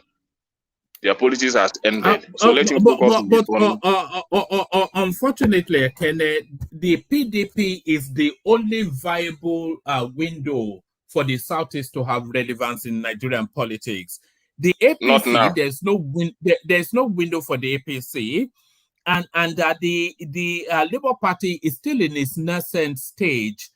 They barely have a senator or a rep, and they have one governor that almost certainly will cross over to a different party soon. So the Labour Party is not going to take you to Narnia. No, the only space that can give the Southeast a real punch within the Nigerian politics is the PDP. No, not now. Not now, one man. I'm telling you for a fact, not now. Maybe some part of the north, but in the south, it's not like that. Maybe some part of the north, the PDP still holds some power there. But in the south, not now. Labour Party is gaining ground. Like I'm telling you, in Lagos, nobody is talking about it. You need to watch the last election, even the governorship election. I told you in the governorship election, PDP got 0 in my ward. 0.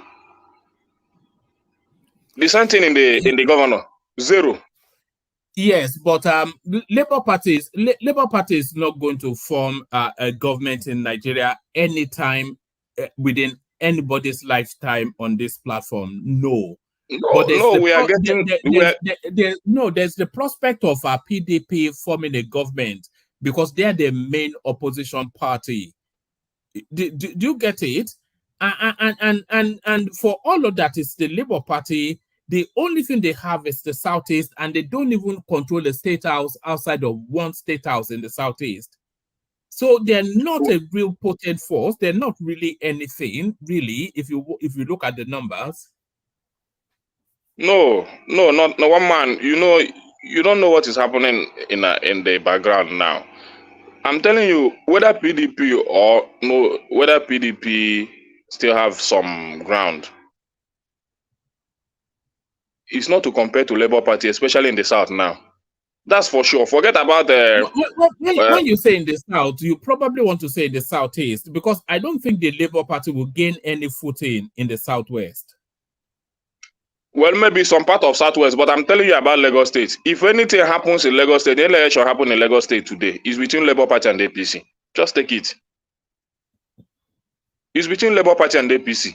Nobody is talking about PDP here again. So anything that is happening in Lagos State now in terms of a political party, is either PDP comes aligned with the Labour Party. If not, they're going nowhere in Lagos State. You understand? So APC has their own upper hand in Lagos State, quite all right. But we are talking about opposition in Lagos State. It's Labour Party. And it has come to stay. And we are building that structure. Maybe other Southwest states, we are not getting there. I don't know what their chairman looks like, because it depends on the kind of chairman you have in each state. So the Lagos State Labour Party chairman here is doing a very good job. And she's gaining a lot of popularity. So for me, Labour Party is getting there. It's just for us to maintain our status quo, our base and all that, trying to build more and they expect more people to come in. So, and the people that are into politics now are not all that kind of politician you used to have before. Just like in our world, you see new faces, people that have not done anything in politics before. People like us have not been into politics, but we are managing to fit in. Is Papa still the head of Labour? Papa, who is Papa? Who's talking The, about? the chairman of your party So who is now, the chairman now? Mike, check the private card, Mike. Did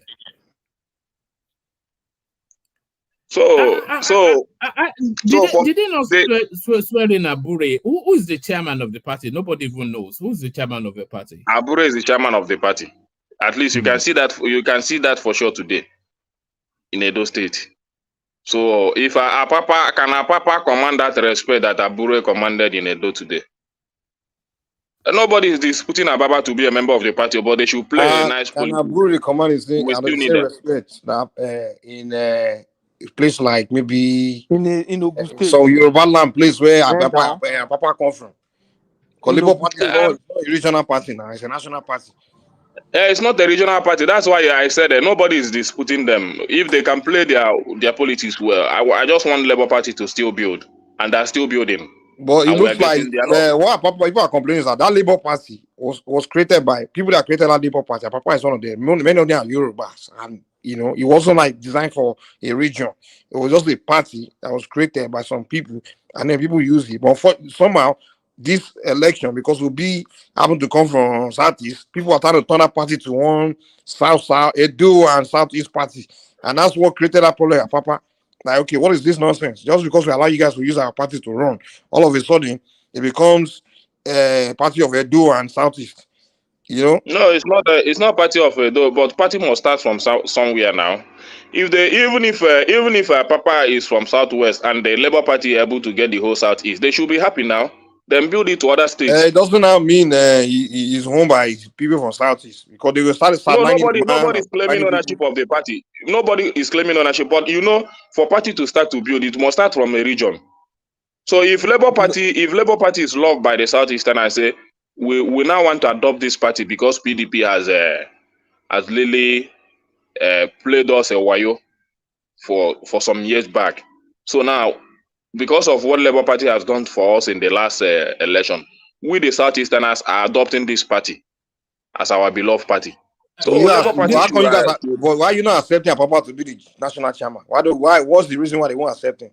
Because it's not from Southeast or South Edo? No, not because it's not from the Southeast. How many Labour Party have a lot of chieftaincy from Southwest? So it's not because of Papa, maybe because of the party politics and all that. They should do it if they want to. Maybe in the next step, because I believe in their convention is coming very soon, which we're expecting a change of leadership in the Labour Party. So maybe they should wait till that time to resolve those issues. So not coming on television to give unnecessary information. Who is the chairman that will oversee that convention? It's Abure now. There has to be a national working committee, and then they'll set up a convention committee and stuff like that. So who is going to be chairman? Abure is still the chairman of the party as we are. Have they vacated that judgment? That's the problem. Why? The last court order still affirms Abure as the national chairman of the party. Okay, that's so we still now. Yes. Okay. So anything they're doing now, I don't know what Papa others are doing, but for me, Labour Party has come to stay, and we are building on that platform. So I'm not talking about PDP. So if anybody is talking about alliance, it's PDP coming into Labour Party to form an alliance. Sorry, I'm not a Labour Party member, I'm not obedient. But I feel if people do national convention and people take that seat of power from Edo, I don't think Labour Party will stand though. Because if they take it to the Southeast, people will always feel that it become an Igbo party. If you put it to the Southwest, you know how it's gonna go. They're gonna be more of a Papa and that guy that have two left eye. And definitely not take that position. So whatever you guys are gonna do, put it in Edo. Because we don't know how to administrate people and hold the party together. Actually, we'll raise that party up. We know the reason. That is why we are still fighting for Abure to still be the chairman of that party now. You understand? You can't find that. So the only people that can go that party are Southwest people. Trust me. They don't want to know politics very well. Thank you, at Mike.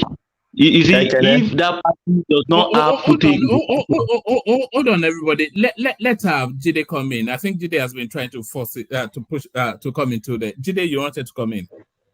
Yes, one man. Ekene, it's I wanted to push back on some things like Ekene and what's the other person from Edo were saying. It's amazing. War Peace. It's amazing how you are a tenant and you now want to claim the house from the landlord. So Apapa is part of the founding members of Labour Party. This man has labored even when Peter Obi and the likes did not think of Labour Party as anything. It never crossed the mind of Obi that he was going to join that party. Apapa has been there. So now it is that same Apapa now that somebody is now saying that if they don't give it to Aburi, that the party will not stand. See, I think you are making nobody saying that the party will not stand, though. That is what Uptown just said now. Wait now. No. You guys are making mistakes. See, It's not Uptown, it's me, What Peace, and you're getting what I said wrong. Sorry, wait, let me land. See, where the problem with Labour Party will really show up is that your national is it Congress or whatever you say you want to have, because a section of that party, majorly those from the southwest, have been dealt with in a very bad way, and these are the people that actually started the party. For you to beat up somebody like Apapa in the court, call him so many names and things like that, this is somebody that was part of the founding members of the party, and you want to go ahead without them, and you think you will have it, then it's going to be a case of counting the rest of the southwest in Labour Party out of your calculations, if you are doing any calculation. That is just what is going to be. That's what is going to be. Nothing like that. Let me tell you. Apapa, that party, whether Obi came in and Papa started the party or whatever, what happens now is that the party is becoming a national party. So I expect them to be more calm. You understand? So for you to say that the Southwest are being excluded in the party, do you know how many Southwest chieftains we have here, especially here in Lagos? Give us names now. At least in my ward, my chairman is a Yoruba. In my ward, my chairman is a Yoruba man, followed by Igbo guy. So don't say that that Labour Party is killing away. Must I know everybody name? But I know that it's not relevant now. All right, let's move it on. But before we move it on, you know, all of these things, there's just still their white noise. What we're hearing is white noise at the moment. You know, when we're really going to know what the quantity of this narrative is after the judiciary space. So once all of that judiciary space has been exhausted, and then if you come back 2 weeks after the Supreme Court judgment to see if there's still anybody in that obedience space or not, then we know that will tell us if it's a real thing. That's the only time we would know. But one man, let me tell you this. One man, let me tell you. Even this, whether this court case or not this court case, we are there. We are already there. You understand? Somebody like me that is not even thinking about the court case or the judgment, we already aligned with the party and we are moving on. We are building something strong. One man, just wait and see. Labour Party is here to stay, and if anybody is praying that Labour Party will fall so that it will be only APC, because people now know that PDP is not a political party anymore. So APC wants Labour Party to also feel like PDP so that they will continue to hold on to power. It will not happen. Nobody wants them to fall. What I'm saying is, at this moment, there's still all of this noise. We are that give us our mandate, all eyes on the judiciary and all of that. So that energy is still holding that space. But once we've gone past the Supreme Court, then we will come back and see what energy that space still has. Because what is sustaining it is this opium of this noise that is going at the moment. So once that opium runs out and they get into the withdrawal syndromes of that, who is left there? We will only know if there's an obedient movement or not after the Supreme Court judgment. You know, that's just it. Okay, no problem now. Just wait and see. But all I can assure you, one man, obedient movement is here to stay. It's here to stay. Labour Party is building every day. Labour Party is not what you used to know even before the election. We have more base now. We are more stronger than what you think. So you can. I like it when people start to downplay Labour Party. You know, even the way they did in the last election. If we are not doing well, I will tell you we are not doing well. But as at this moment, we are doing well. Not even because of the court case. We are building ground. We are building structures, greater structures. Not even all these monetized structures. We are building greater structures. We are paying our dues. We are making the party very strong. You understand? So at least we every month we meet. Sometimes 2 times, sometimes 3 times in a month. We know what is going on in our space, especially in Lagos. I'm not talking about the other state, but especially in this Lagos state, Labour Party is gaining ground. So I'm telling you, if we are talking about the opposition now, don't talk about PDP as an opposition. If you want to say opposition of APC in Lagos state, talk about Labour Party, and that's how it is. You understand? We in our ward we have a councillor, and he's a Yoruba guy.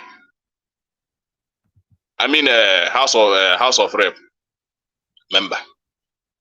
He's a Yoruba guy, and we are doing perfectly well. So, in the last election, we have done something good, and we are building on that. So, if we are able to have that House of Rep, and we are pushing, and we are doing everything to build more, maybe definitely in the next election we get more House of Rep, if not governorship seat here in Lagos. So, all right, brilliant. Thank you, one man. All right, brilliant, great. Always a delight. Anytime Ekene turns up, it lights up the space. So, lighting up the space next, Jide. So, Jide, let's hear from you. Come into the conversation at wherever your interest point is. Jide. One man. Ogagba. Good. Is it good? Good morning to everybody. You can see my wife is also awake. She's enjoying. Can we say hello to her? Okay. Is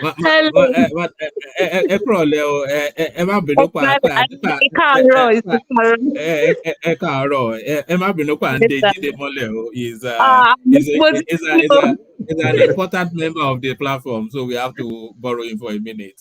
All right, no problem, sir. All right. Good morning, everyone. Good morning. Good morning to you. Yeah. Thank you for the opportunity once again. One man, my point of interest in all what we have been saying since morning. First, is the Isheshe thing, and these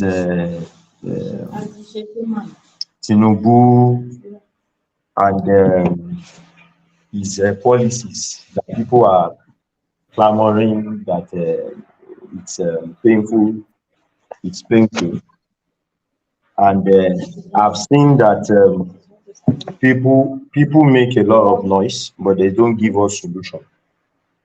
They don't give us solution. So when people complain about the kind of ministerial, the people that he chose for his ministerial appointments, I begin to ask myself the question, which I also want to pose to, like, I think Solomon said the same thing today. He was saying it's about their integrity, their quality, can they deliver? Yeah. So, and I would have loved to ask him if he was given the opportunity to replace those people there.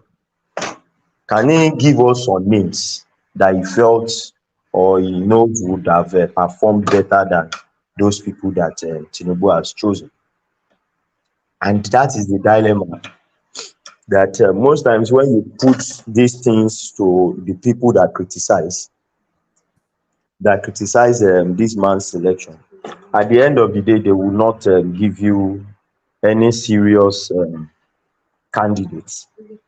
It's just a matter of just feeling that it is appropriate to criticize those people he has chosen. My own is, like I said, I feel it's still early to criticize this man's decisions. Let's wait till a year, two, and see what the outcome will look like.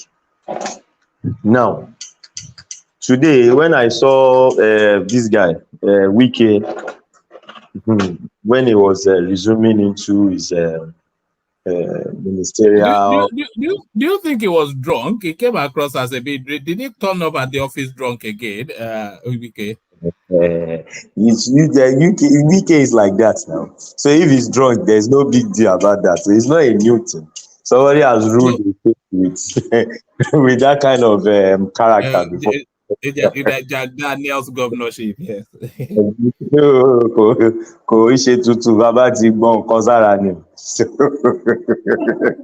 Bàbá ó ti fi tajútajú, ó ti fi tajútajú bò. But the thing that amazed me about it was the way they were shouting, happy to receive him, noise, the crowd, and things like that. It's showing me something about our politics generally, that we are already maturing gradually. And this is what we were shouting for before this whole 2023 election obedience space came to bring us back. They have brought us back 10 years. They have brought us back 10 years in terms of our the way we integrate politically. They brought us back 10 years because they were the ones that opened the space for all these Lagos thing. Even though these things only happen probably in the Southwest. Yes, the liberality of politics happens majorly in the Southwest. It doesn't happen in their own space, and they have nullified that, which is something that I felt should have moved from the Southwest to every other region of the country, where it doesn't matter if this person is Kanuri or Ibariba or how do I put it, or Ebira. If this person has the substance, he has the brain, he has the mind, he has the courage to perform, then we give him a chance to do it. And I think that is the way we can generally succeed. Somebody was saying it earlier that the central bank governor of the United Kingdom is American. It's about what can this person offer. It's about what can this person deliver. It's not about where the person came from or who the person is. And this is the politics that we would have loved at Nigeria as a country, that we adopt, and that it's rooted in our political space. But we've gone back 10 years, if not more than that, with just all these obedient shenanigans and noise making, rumors, and a lot of negative politics that they've played. So for me, the way Wike was received showed that the Northerners or the people of that region didn't see Wike as okay, they are giving us somebody from the South. They saw him as somebody that will come and perform, and there was jubilation everywhere. the way they welcomed him, and it was a beauty to behold. I also watched the Minister of Finance too addressing it. So most of the ministers have sprung into action immediately, going to office immediately, which shows some level of seriousness.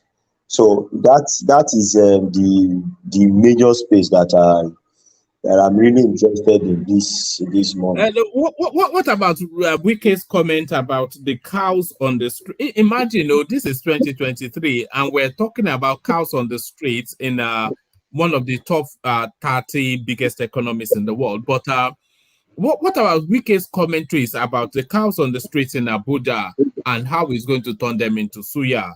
Do you think that will be where they will test them the most? One man, they said there's something they used to say. Mbappe bàjọba jà, lẹ́yìn Ọlọ́run, ìjọba ló tún kàn o. You cannot win against the government.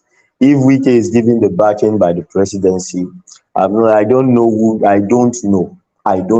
is going to stop him from doing that.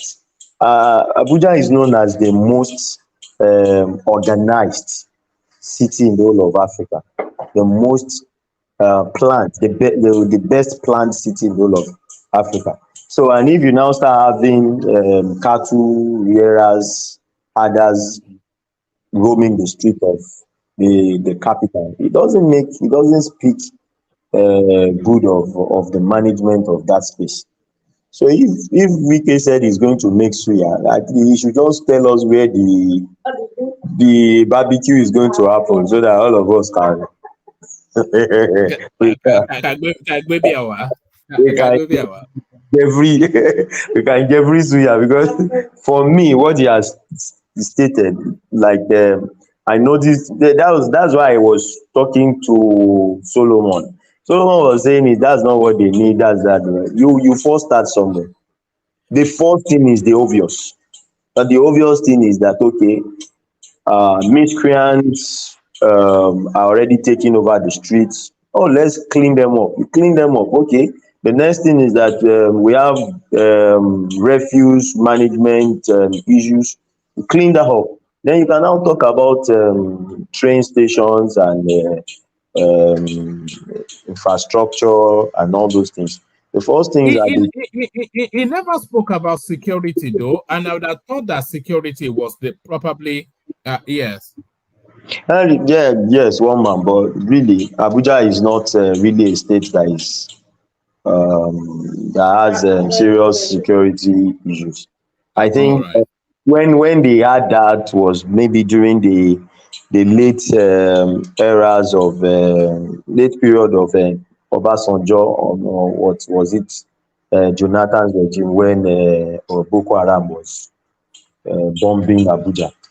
But they've had it nice. It's not a troublesome place in terms of criminality like that. Though drugs, I think drugs too is finding its way into the streets in Abuja gradually. But if this man comes in and he does what he wants to do, he will clean up the whole place. That's what we need. We need people that will perform. It's not about where is he from? Is it Edo or Igbo or wherever he's from? So is the first southerner in I think about 20-30 years to be the minister for Abuja. Yes, I said the last one was Jerry Hussein or something like that. Yes, and that's why I said it's amazing. Jerry Hussein is from North now. Is it from the North? He's from Plateau State now. Jerry Hussein is from Jos. He's from Plateau State. He's a lantern man. But the point is that Akijide's daughter was FCT minister now. Richard Akijide's daughter from Ibadan. The lady was FCT minister. When? It was during Jonathan. This was Minister of State for FCT or something.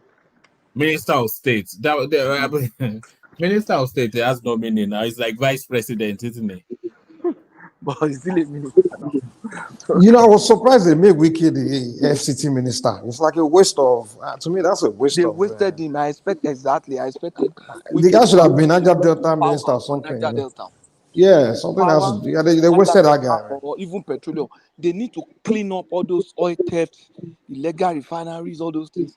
Wike will clean it. Sorry, my brother. Wike has been in that space before. He has been in the space of Niger Delta or whatever.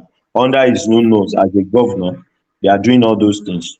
If you know what they are doing, if you know what they are doing presently in terms of cleaning up that space, you know that they are not joking. On a daily basis, they are operating pipelines, demolishing illegal refineries and things like that. If you follow that space, you see they are also working. For me, I feel the presidency is bringing him. I even, sorry, Jide, I even saw a clip of the Nigerian Air Force blowing up some oil vessel. But carry on, yeah. Yes, there are a lot of oil vessels that are being how do destroyed. yes, they are being arrested or stopped on the waterways. Now that these people are into serious theft.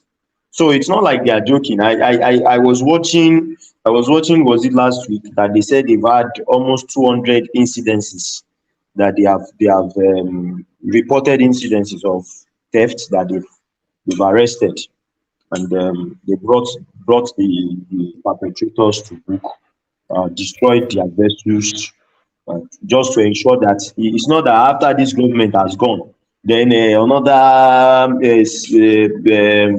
naval chief will just say, okay, all of you that you have seized your vessel, come and take it back, and they go back to their illegal works. So what they want to do now is they destroy the asset along with it. Somebody was criticizing it the other day, I think on channels, saying that the government should have deployed the vessels to work for Nigeria. Like you guys, you joke too much. What are they going to use it for? Let them destroy it so that these people will see their money go down the drain, just like they've done to Nigeria. Let them destroy it. We cannot continue to keep some of You know, hold on now, Jide. You know, the criticism that people have about blowing up those vessels is that they are blowing it up with the content in it. No.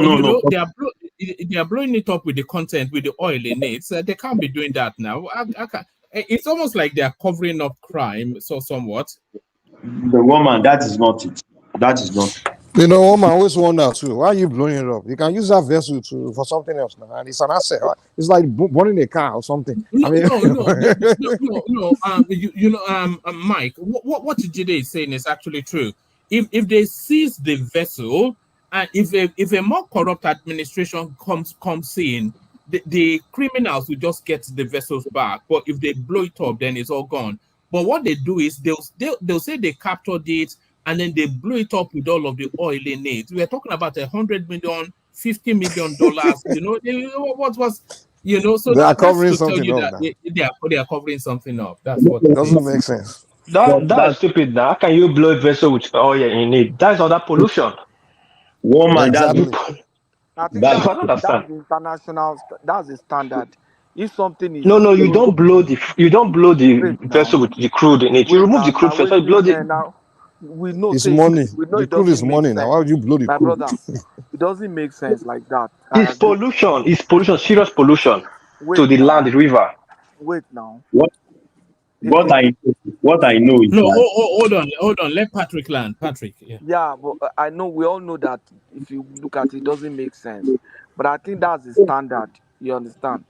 The normal thing would have been okay. Maybe they take it on.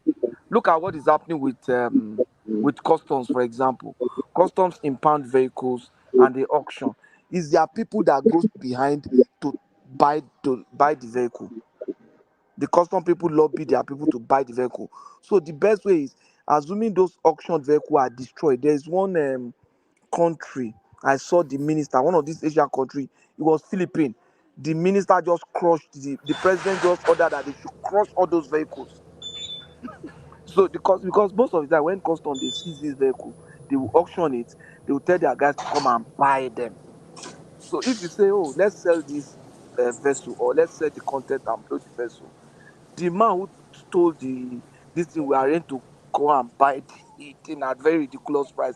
Different things. Or if you say let's put this vehicle to government use, and those people are in power, they are hidden. They have enough money to influence government later or put their people there, and their people will return those things to them. So the best thing to just cut is to destroy it. And give them Who are we hearing? Who's banging doors? Like I always say, if you are not talking, then please be muted. Carry on. Yeah. So that's the best way to do it. Let Jide continue. Oh, all right, back to you, Jide.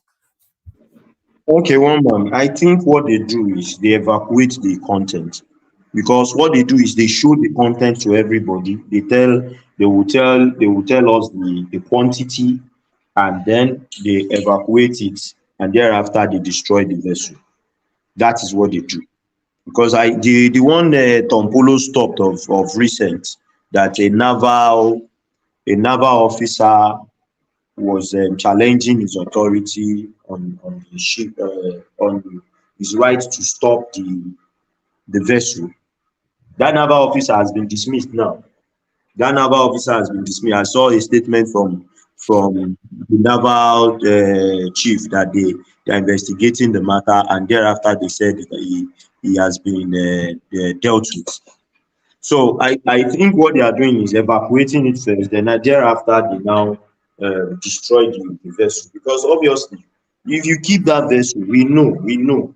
Even what did Buhari say when he was talking? He said when he was military president that all the money he got after they put him in prison, that they gave the money back to those people that stole it.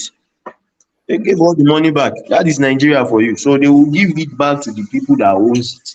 So, but for us not to go back to that era again, let's destroy everything. It's better that way. Destroy it, and that is the only thing I think that's the solution to it.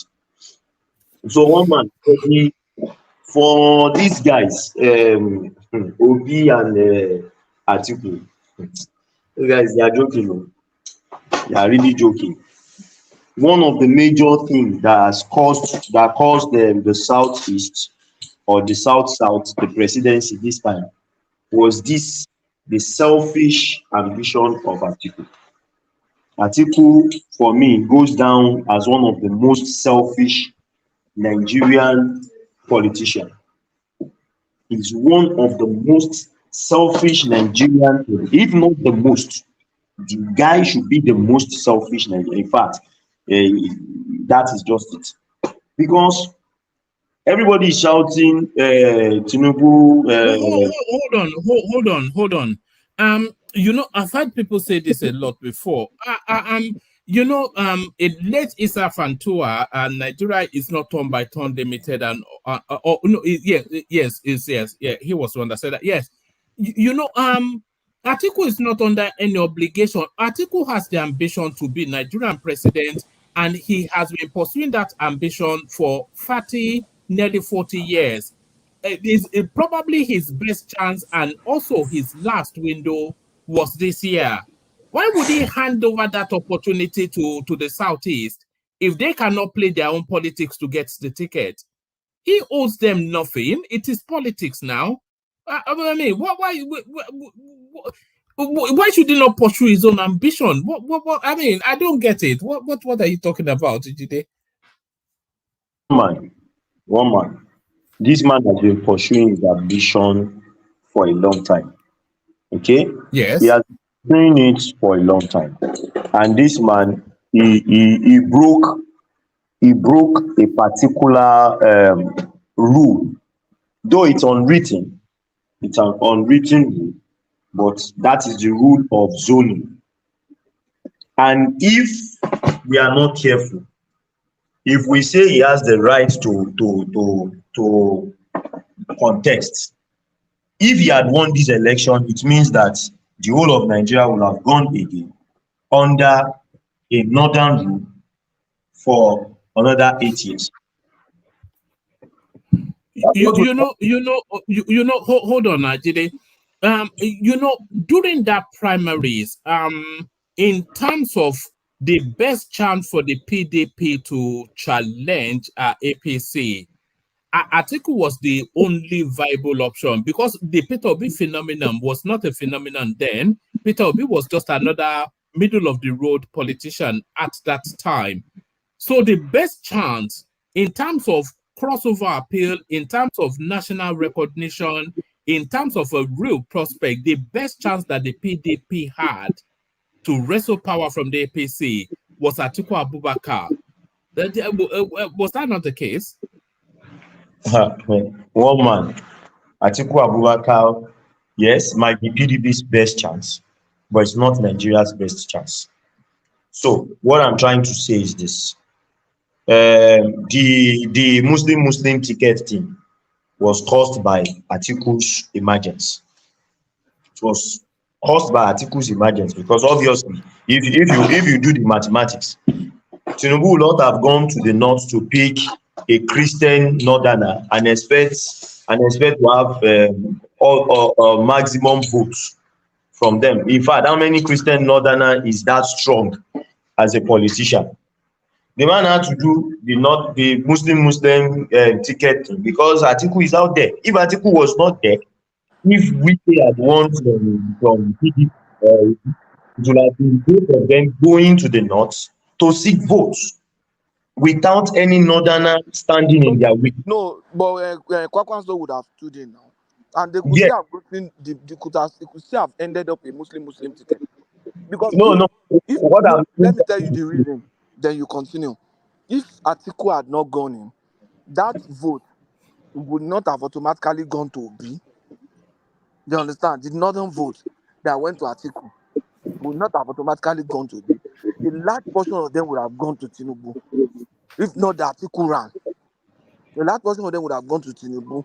Because you see, you must understand the dynamics of the north. Most northerners, especially in the core north, they have not really brought themselves to the reality of that they are now comfortable they could vote for each other. Especially, we think it's very small, but it's key, especially with what people like Nnamdi Kanu had done. I'm telling you, it was just like those Southeast politicians have built something up. That boy just came and destroyed everything, and now they have to start rebuilding again. That's the implication of what that stupid boy did. Okay. It could have negotiated. It could have necessitated a Muslim ticket. No, but my point is this. My point is this. We've just done 8 years under this man. And now, if the zoning rule stood, it will have been Tinubu against probably a southerner from PDP. Then the story might have changed, might not be what we are saying today. But what I'm trying to say is this. Atiku is greedy. And the reason why I say he's greedy, the space he has opened in Nigerian politics, that space he has opened in Nigerian politics, I pray will not end up putting Nigeria in trouble. Because the next election now, Atiku has broken the rule of zoning. If in the next election, Atiku goes again from PDP, somebody else again will go from the south. When it becomes the turn of the north, the southerners too will go and say, okay, we want to contest. And the reason why we have been creating this level of balance all this while was, if the northerners do their own, we know, okay, he's coming back to the south, then the south too, they do their own. Then Wait. Don't you think at one point we have to hand this turn by turn mentality like this? At one point we just have to get over, grow beyond it. Like, okay, the best person to just be the president. At one point we have to grow out of that thing now. And we can't continue to do it forever. Be north and south, we have turn by turn. I think we will do it forever, Mike. No, a generation will come. No, Nigerians is evolving. At one point we just ignore that thing. You think so? Yeah, at one point we ignore it. We'll move past it, trust me. Let me tell you the truth, Mr. Mike. if we agree that the numbers in terms of vote from previous election is that the northerners have the numbers, and we now agree to this issue of no zoning, if you put up what we have been having in previous election, south together, southeast, south, southwest versus the whole of the north, let's do that mathematics now. Which one outweighs the other in terms of numbers? At the end of the day, you will find a situation whereby you can have a northerner becoming president consistently for 4, 5, 6 terms, and these guys, they don't care. These My guys, brother, let me just looking at the way the voting pattern went. If you look at the last election and look at how the voting, it was spread. It wasn't like it didn't really look north versus south, to be honest. Like the only place where I can say like people voted one side, it was just the southeast. Like it tells me that Nigerians are really moving on beyond that. Can I interject? My region guy, my south. Hold on. You cited the southeast. Does that not contradict your? That was an entirely ethnic vote, and the one thing I wanted to say was that why I said it's not likely to stop is that nobody will allow it to stop. Nobody will listen to it because it's another political leverage, isn't it? To get your power. So nobody, you cannot. If now that it's come to the south, if we now say now when Tinubu South is 8 years, then it's no longer turn by turn. Not a single person in the north will hear that, because of course that was the narrative that they were saying under Buhari, that it should now be meritorious, and nobody in the south wanted to hear that. So when nobody will want it to end in their turn. No, because it's not. It narrows it to their field. Well, man, that conversation is with politicians. Among politicians, that turn by turn thing. I'm telling you, the Nigerian people themselves, voters, at one point, they won't really care about that thing. I'm telling you, they won't care about that thing anymore. At one point, I've already moved on from that thing. To be honest, Can I interject? if somebody wants to run right now, I just want to see what he can do, what he wants to, like that. I've moved on from that thing. If a one northern guy, like very brilliant guy, polished guy, would have run this election, honestly, I would have supported him. I've moved on from that thing. Eventually, most Nigerians will move on from it. The moment they understand what this thing is all about, this governance is all about. Maybe I've not moved on. No. As they said, I say eventually, once it's sinking to them, like, come, this whole governance thing is really about the guy that can do the thing. They will forget this whole ethnic. It's because they are very they're politically ignorant, that they don't understand that this governance is not about where that person come from, or person come from my side. Just evolving. It's just evolving, and that's what I'm saying. We get to a point where people will move on from where the president come from. Because to be really honest, he doesn't. I honestly didn't want president to be a Yoruba guy. It was the obedience that made me start there. Supporting Tinubu, honestly, they provoked me. People provoked me to the point where I just want Yoruba man to win. Because I honestly didn't want president to be a Yoruba man, because I know when you start messing up, they will attack your tribe. You understand? So I literally don't really. I just want someone else, someone that can perform to perform, and that's why I'm like Tinubu better perform, because I know we will have to pay the price. They will see Yoruba man enter there and say they don't mess up, and they don't rule well. So at one point, Nigerians they will move on. Even Northern has gone there. They don't. I don't think they want power anymore, there, because what they went through under Buhari, the way people insulting Fulani people. Hey, okay, go on. All right. Hold on. Yeah, before you interject, let's hear from Dupsy, who makes a rare appearance. Dupsy, Pansat is not even here. I thought you wanted to come and do toasting. Good to see you. Good to see you, Dupsy. Same here. I'm not here for Pansat. I'm here for Jide. I don't know if Jide has a YouTube channel. That's why I came. I want to know his details. Does he have a YouTube channel where I can follow him? No, I don't. Jide. So how can we talk? Because I would like to discuss with you one-on-one. Okay. You can put your WhatsApp contact on the. Is Jide traumatized? What is the problem, Kulata? Leave me alone. Leave me alone. I just want to talk to Jide. You know, I always yell for men that has knowledge. They has hey, that knowledge there. On trip me lata no mo pariwo no le mi. You know, we just heard the voice of his wife. Also, his wife is listening. That's what I was just thinking. Is that not the man that just said his wife's voice? Okay, now. Look at that. That knowledge you got yesterday was overwhelming. Which knowledge is so special? Like she's so. Why are you so jealous? I'm not talking about you. I'm talking about Jide. I want to know about Jide because we have to discuss. Because I don't want to do that discussion on one man's platform because a lot of people won't allow us. All these Christians, they won't allow us to do that discussion. And I want that discussion to be sorry. Are you talking about his journey out of Christianity? Is that yes? That's what I wanted to talk to. Because you've made that journey too, or you're on that journey. I've made it years ago. Yeah, years ago. She's an atheist. Hold on, Mike. Hold on, Mike. Duxi, the reasons that Jide gave, does it mirror the reasons that what you looked at too? Yes, it's the same. So we have the same mindset towards this religion that we have in Nigeria, and that's why we are not moving forward in our country. So I like people like that so that we can discuss, and because we have to enlighten people.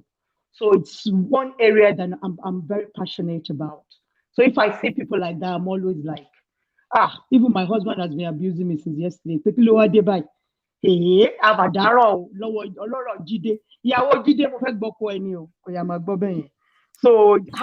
do we talk? How do we talk? How do we discuss? Drop your phone. Okay, I will drop it with one man. I will drop my contact to one man, right? You drop yours with one man as well. Yeah. Okay. Because if we say we should come and do an open discussion here, and what Kiriyo can on the platform here. Dupsy, you know, we are looking for a pathway out of all this politics because the politics is spent now. So it's really, we're just picking at the bone. So we are going to go into religion heavily very soon. We're going to go into religion, maybe even in a matter of days. We want to all these 419 pastors and whatnot. Okay then. If you no, I will move past all of these people. I want the depth. You know, we shouldn't be talking about people collecting money from one-night pastors. I don't even have time for that again. I want the depth. Somebody that knows the Bible like Jide, that knows the interpretation, that knows more. The depth of it. That's what I want now. We have a few of them. You know R.D. Rotimi? He's quite fast. Rotimi is my crush too. Yeah. I like Rotimi too. He's my crush. Yeah. Rotimi is my crush too. So there was one other. Remember when we had this big conversation about religion? I think Babati is in that space too. Babati. Our Mike and Babati, they are different levels. They still believe in something. I'm not looking for that kind of people. They still believe in the traditional type of religion. You understand? I'm looking for people with open mind that only knows God Almighty directly, not through any religion. Do you understand what I mean? Yeah, not but how can religion, you? So what's the pathway to knowing God? It's knowledge. It's knowledge. You have to be depth here. You have to actually be a very deep person. Then how do you fellowship him? How do you fellowship him? If you have the knowledge about him, you'll be amazed. So you'll be able to fellowship directly with him, talk to him directly. So that's the kind of people I'm looking for. So because if you're still worshiping God through do you think God is he a guy? Is God a guy? Yes. Don't mind that. Hold on, Mike. Don't turn it into something. Yeah. Hold on, Dupsy. Do you see God as a deity or as a set of principles or just some inner core within you, some unknown factor? You described is multi-processor. It's just multi-layered. I don't know how to describe. It's everything you just said now. A deity, everything. I can't just put God in any closet. I can't put him in one corner. It's just everywhere. Do you buy into the concept of God because you feel that you cannot rest just within humanity and consequences of your actions? So you want an external body to defer to? No, not that, because I just look at the design all over us. Who made the design? That's mine. Then who is in the control of the spirit of death? I'm bothered about that. So there's a spirit controlling but you are going on the assumption that there is a spirit. What do you mean a spirit of death? Are you talking about the afterlife? Afterlife. People die. People can just die anyhow. That's what I'm saying. Who is controlling that? I think there's a spirit behind that. Do you understand? So that's why I still believe in God. And could it not just be as a consequence of actions and inactions? Let's say, for instance, you're a heavy drinker, then you have liver problems and you die early. If you're careless, I know that. Yeah. Continue. Yes. No. I was just saying that it doesn't have to be anything outside of just actions and inactions. Yeah. Okay. If you look at all the designs, around us, I'm not even talking about the heaven. I don't know where the heaven is, but the earth that we live in. Just see the design, how it comes about. I just believe there's a particular being behind that. Do you understand? So that's why. But if you can convince me there's no God, I'm open to that. I have an open mind. Do you understand what I mean? But as for now, as for today, I still believe there is God.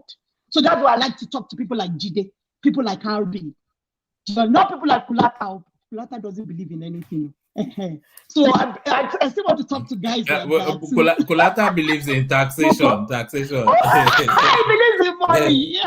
He also believes in money. So that's why. If you want me to wait, I don't have to take Jide's contact. If you want, because I don't want anybody to feel embarrassed or they feel they will think that we are here because of them to come, and people like my brother, what's his name, Prince Daddy. I like Prince Daddy. He's he's a very good guy, but he believes so much in his religion. So I don't want people like that to be annoyed. I don't care about some other people, but I care about people like Prince Daddy that can get annoyed that maybe we want to start talking down on their religion or things like that. So I don't know how it's your platform, woman. If you think it's okay for us to go into this, it's fine with me. We don't have to. It's exactly those uncomfortable conversations that I really want us to enter. Okay, then. So that we challenge those spaces that we hide away in our heads. That Okay then. Then. Let's go there, woman. That's good. I'll be here just listening. Then anytime you're ready, I'm here to come join you. Anytime. So if you call people like RB, if you invite people like RB, people like Jide, these are guys with open mind. Don't invite Kulatao. Don't invite Mike especially. Mike, so don't invite Mike. So people like that. So that anytime you're ready. So I'm here, one man. Yeah. But one man. What about Patrick? One man. No, Kulata, please don't mention that name at all. One man. Fight this evening, please. One man. Hold on, Patrick. Hold on, Patrick. Yeah. Who's calling Dupsy? Yeah, I'm the one. Okay, Jide. Yeah, I've dropped the contact. Even if we are going to have question or not. I'll just copy it. I'm not going to drop mine there. I'll just copy it because of people like just chat me up on WhatsApp because I also, I also have this problem of meeting people that have my kind of ideology. Yeah. Dupsy is confused. She's looking for somebody to tell her what she wants to hear.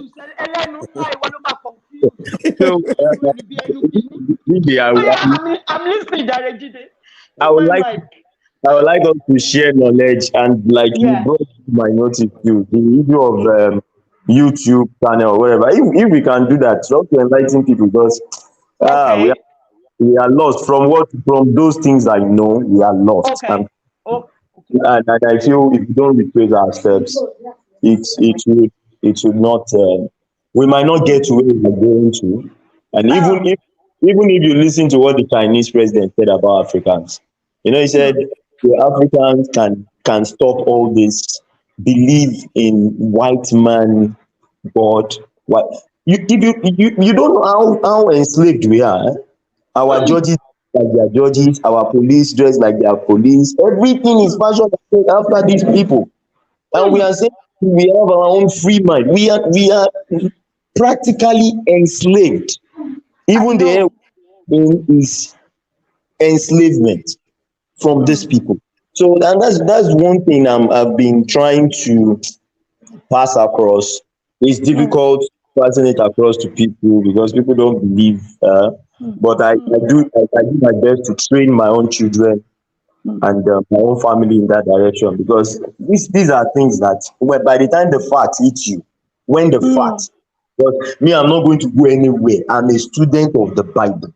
I have read the Bible in and out. I can say more than 5 times from Genesis to Revelation, and I read, I digest as if that is what my life depends on.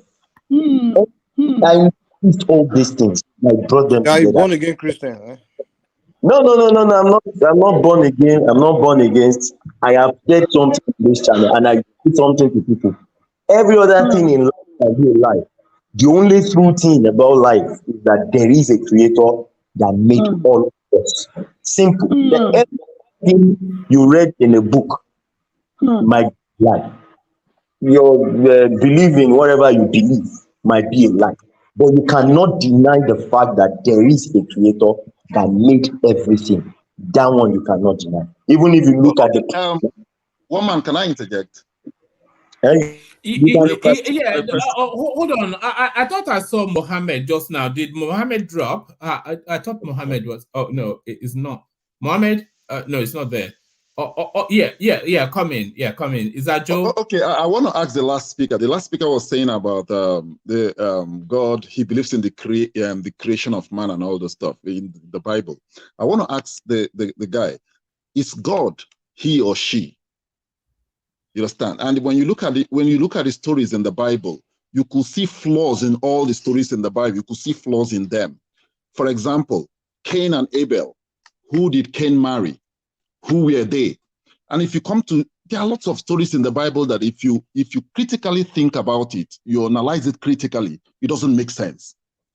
You understand? It doesn't make sense. But we in Africa, we are just admitting it. We are just taking it in as if it's something, because hello, Joe. You're not supposed to have a critical mind as a Christian. You just have to let the Spirit lead you. You're not allowed to have a critical mind as a Christian. That's the problem with religion. Religion does not allow you to think. They just allow you to be in that box. They box you there. They want you to think inside that box. And that is why we've not been able to develop as a people. You understand? Because if you look at what is happening, you will know that even the people that brought religion to us are living that thing. If you go to Europe today, the churches are empty. Nothing. The Muslims have taken over the churches. Now some of them are pop places where the bars and all those stuff, art galleries. But in Nigeria, we are building churches. You understand? Brainwashing our people. Just look at what Adeboye. I was looking at Adeboye the other day. I felt so ashamed of myself that a professor of mathematics could be doing that. He asked people to be combing their hair and be combing out maybe bad locks. Or do they have lice? You said what? I said they have lice. Is that why he's telling them to? I don't know. He was combing it. It's like a black. They should comb away bad poverty. They should comb away this. In the 21st century, hold on, Joe. At least it's not making them eat grass on the floor. We've seen exactly. one of these people, too, you know. Make them eat grass on the floor. Look at this guy. Oh God. Look at this guy in the southeast. They call Odumeje. He raises people and sits them on the floor. In the bosque, liquid metal. metal. You used to eat grass when you were a Christian. Or smoke it. Or smoke it. That's why he ran away. Religion has so damaged us in Africa that we need to rethink. If you listen to this guy is speaking up now. There's this guy, Patrice Lumumba. He's a professor. He's telling us a lot of things. Africa should come out of those primitive or those framed stories. The Europeans, they don't believe in all those stories. Your Jesus, they don't believe in it. And if you look at religion critically, it is the same people that established Judaism, Christian, and Islam. The same people. Joe, where do you live? I live in China. Oh, right. Oh, okay. So here in the UK, the churches and whatnot, they are being converted into wine bars and loft apartments and whatnot now because they don't go to churches anymore. Ogogoro Center. They converted it to Ogogoro Center. Yes, they turn it into bars, and sometimes they cut it up into apartments. But in some instances, if there's sufficient enough Africans around there, they will just give it to the Africans that you are still in that religion something. But they've abandoned religion in Europe. You're still with the fairy tales. Europeans have made their money now. So what's every people go to religion for money now. Excuse me, Mike. Do you know the Bible? Do you know the Bible we're reading? The King James Version. The royal monarch in England, they have whatever there, you see, they have the right. Anything they sell, any money they make goes to the royal family. These people are making money out of you. And you are there killing yourselves over something you know nothing. Your ancestors never wrote anything about. If Jesus was real, if Christianity was real, the first people that would have known about that religion were Africans. Because if you look at the narrative, they said Israel and all those stories they made up. Israel is just next to Egypt. Egypt is a black civilization. It's built by black Africans, not even the Arabs. You understand? So the thing is that please. Can I interject on that point? Okay. Okay. It's just that we don't look at things critically. Now let's start. I want to start from Moses. Moses was a Hebrew guy, and was adopted by the daughter, one of the daughters of the Pharaoh, and the Pharaoh himself did not know that Moses was Hebrew, meaning that Moses must have been the same look as the so-called Egyptians. And we all know Egyptians of those days were black. Okay? No, now, it depends. It depends on the time period. There's different time periods. You can't say the Moses one was black. On this. It depends on the time period. I mean, no. Just can't say every time they were black. Hold on. Let him land. Yeah, let him land. Yeah. Do you know that in Egypt, there are two lists of pharaohs? The original pharaohs, they have their list. And the ones that came after the influx of the Romans, the days of... I know, yes. So those periods I'm talking about are the period where they were blacks. Okay? Now, tonight I might even... it's just that we don't have... It's not really a section for it. Ramses, you can check the time of Ramses. That was the time. Ramses was a black man, though. Ramses was what the Egyptians look like now. No, it wasn't. Hold on. Let him land. Hold on. Let Kulata land, and then you come in after him, so that it wasn't. See, the influence from current day Sudan in Egypt. Yeah, that's prevalent. That was before the time of them Ramses. You can go and check it. This is very obvious, and it's not just that they've done DNA sequencing of some of these things. Yes, there was a time the Nubians. I mean, let's just call it Sudan because it's simply Sudan. The Sudanese pyramids are still standing, but the time of Ramses wasn't black. That's my point. Kulata, I want to come in here. Do you know that Egypt's civilization is more than 20,000 years old? The Egyptian civilization. That's Egypt. I know. And do you know who built that civilization? Most of the people that built the civilization you see there today are from West Africa. I They're don't from know Yoruba about that. tribe. I know Yeah, they're Sudanese, but not from West They were Africa. Yoruba tribe, Igbo, Bini, everybody was there. Ghana, they were building that I don't know about civilization.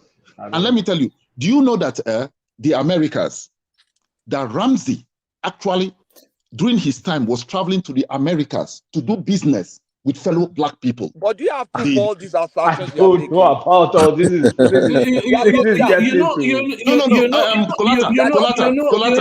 on, Patrick, settle down. No, Joe, settle down. Let it be. You yield to somebody, and then they come back. So you pass it like a baton, so that it's not cascading over each other. Okay. But one man, let me just correct one thing that Jide said, because they are building on that now.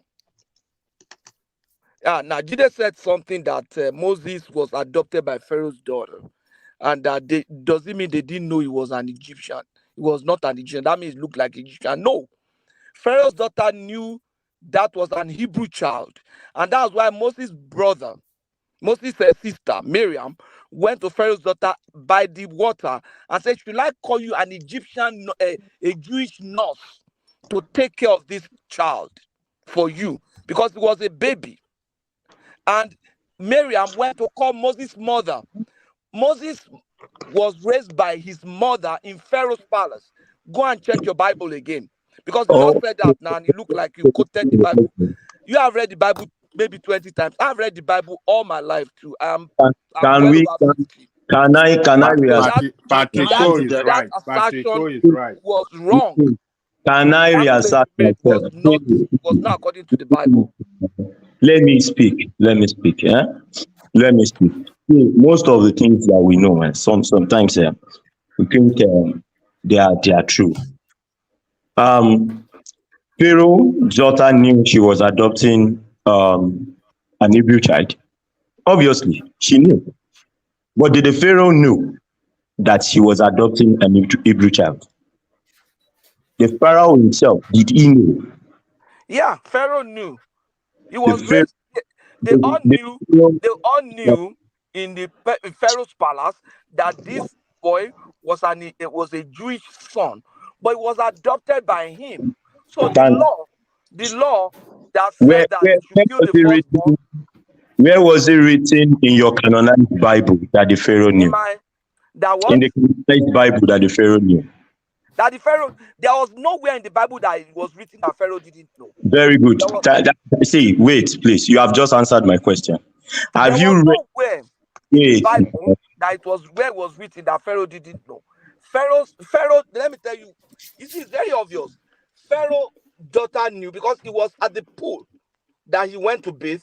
Pharaoh's daughter's servants were there. Pharaoh knew. Her servants, Pharaoh's daughter knew. Her servants knew. So, do you think it was a hidden thing? When Moses, a Jew, killed an Egyptian, all of them knew. All of them knew that Moses was a Jew and he had killed an Egyptian. So it wasn't something that was hidden. Can I interject? Patrick, Patrick, let Baba come in. Baba, come in. Yeah. Okay.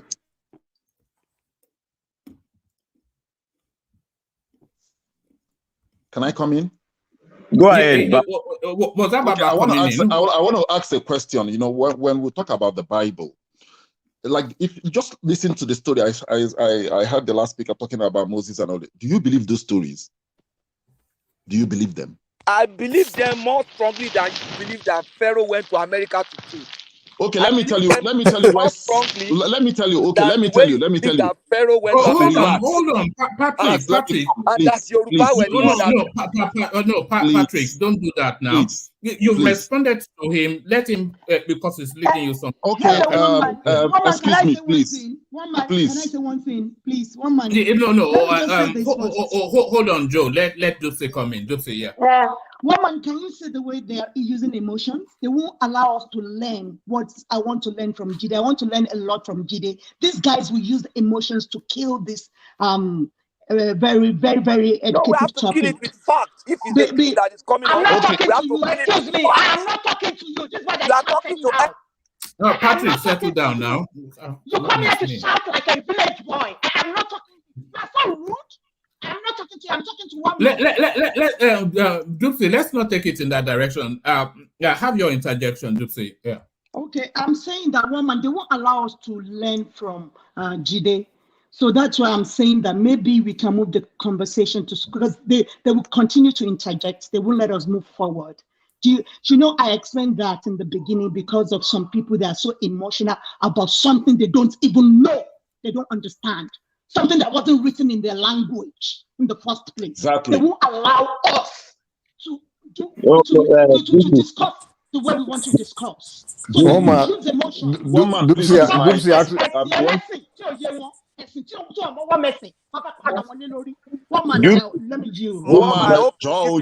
want to interject. John, it's my turn. It's my turn, please. Let me conclude. Hold on. Let's hear from Joe, and then just to bring it back a bit, and then after Joe come in, Patrick. Hold on. Can you hold on? Oh, guy, when I say hold on, just after Joe, then Patrick. Yeah, Joe, let's hear from you. Yeah. Okay. Why I said Pharaoh. If you look at it, Pharaoh went to the Americas, and if the Aboriginals in America are black people, let me give you the head of the Olmec. They are. Guys, you see, where are you getting this from? But excuse me. Okay. Let me just say you can interject, no problem. You see, the thing is this: we are looking at the narrative of Africa, of our history, the narrative from the European whatever, the European narrative. The thing is this: if you check the indigenous people of America, the indigenous people of America are blacks, and it has been proven. Do you know that in ancient time, the Malians were actually using their boats to navigate into Americas to do business with their brothers there? Go and look up the history. It's there. Did the Malians tell you this? Come on. It's just like the Moors. It's just like civilization. Excuse me. Hey, sorry, I'm so sorry. I've been reading this geography. My papa now waiting. The indigenous people of America, they crossed over from Siberia. Don't you know the Bering Strait? There was a time it was a land bridge. It's still almost a land bridge. They hold on. They crossed over from Siberia. DNA sequencing shows that relationship till today. Like it happened 15, 20,000 years ago. The Bering Strait crossing. Colata, if what was this? If one man can get the head of the Olmec. You see, let me tell you something about the pyramid. I've seen that before because the head of the Olmec. I've actually taken a picture beside that thing before. Okay, excuse me. If you look at the history of Africa, or look at the places Africans has been in the face of this earth. Let's look at Africa. The pyramid started in Africa, and it is this pyramid that we are tracing Africans all over the world. There's a pyramid in Malaysia. There's pyramid in China. There is one that was sunk that is under the sea in Japan. You see, our history is all there. You see, recently a Chinese doctor, or a Chinese, I don't know what they call them. He did a DNA. He wanted to find out where the Chinese are originally from. But life began in Africa, and everybody dispersed from Africa. Everybody knows that story. Multiple dispersion, and even coming back to Africa and going out again. I said that's not new. But to say that the indigenous people in Native America, except you say from the history of human race, look at this face now. Does he look European? Does he look the Red Indians? Don't look at it. It looks Chinese. It looks Chinese. This looks like it looks Chinese. It looks Calabar. You can't use circumstantial evidence like this to now say that Calabar people speak Chinese now. This guy, it looks like Sheikh. This is typical. This is Africans, man.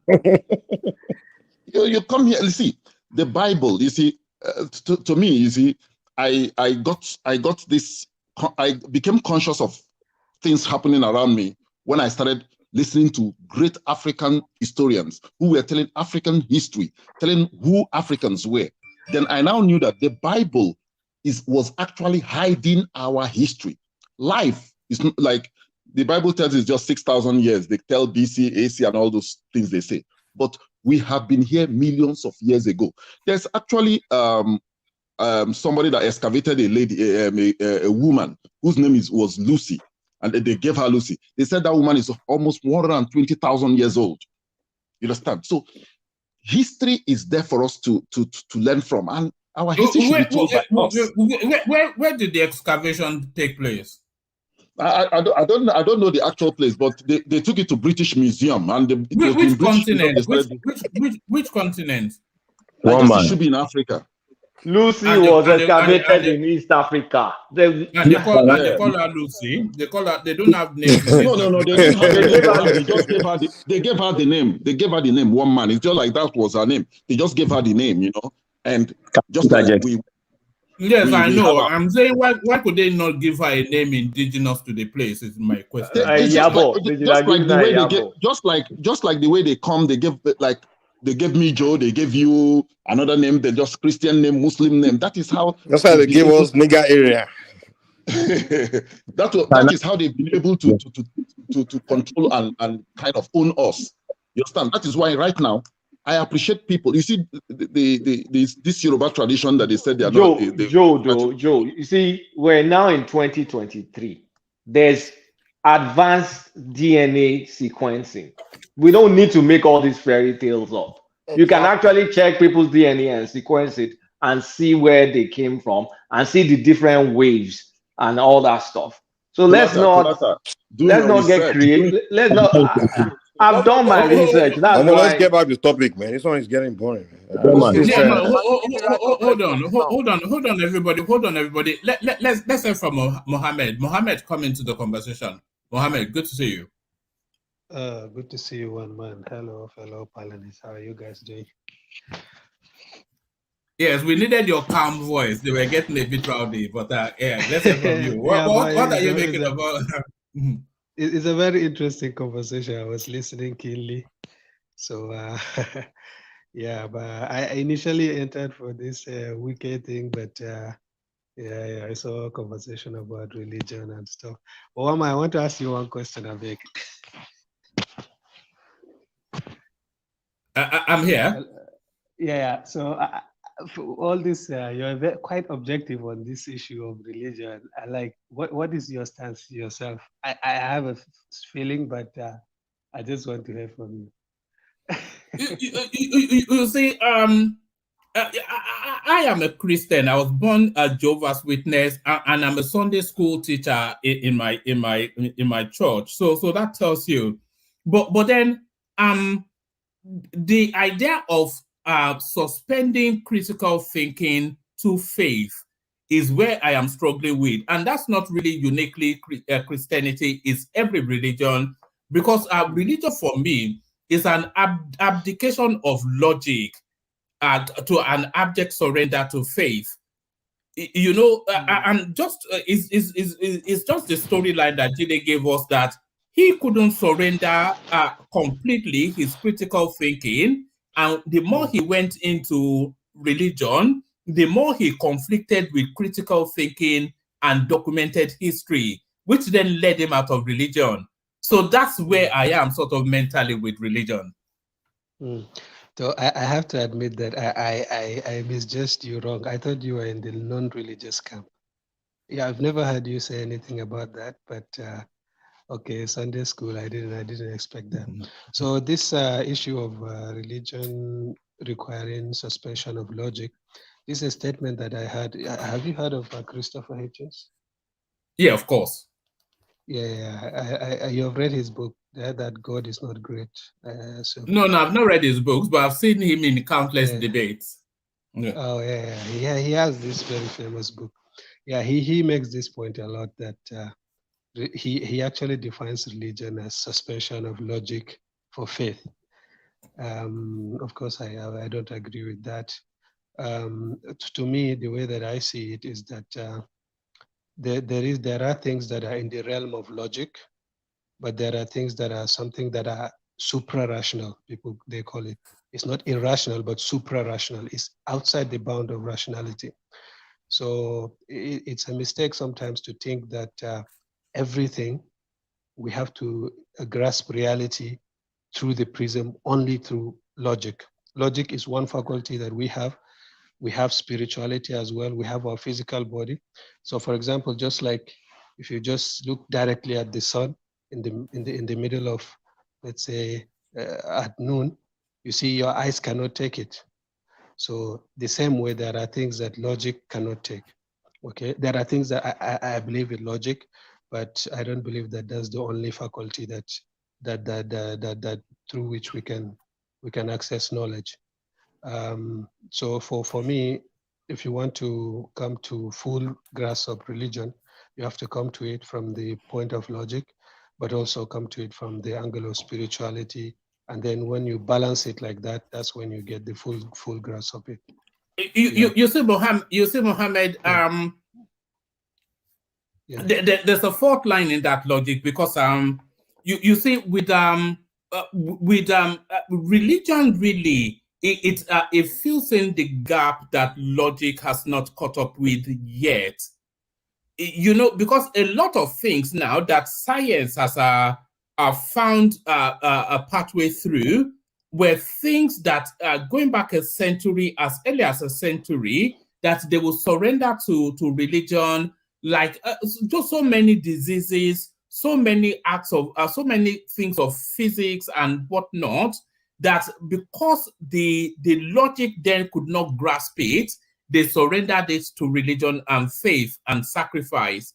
So really, religion is just really a stopgap space filler for where logic and science has not caught up with yet.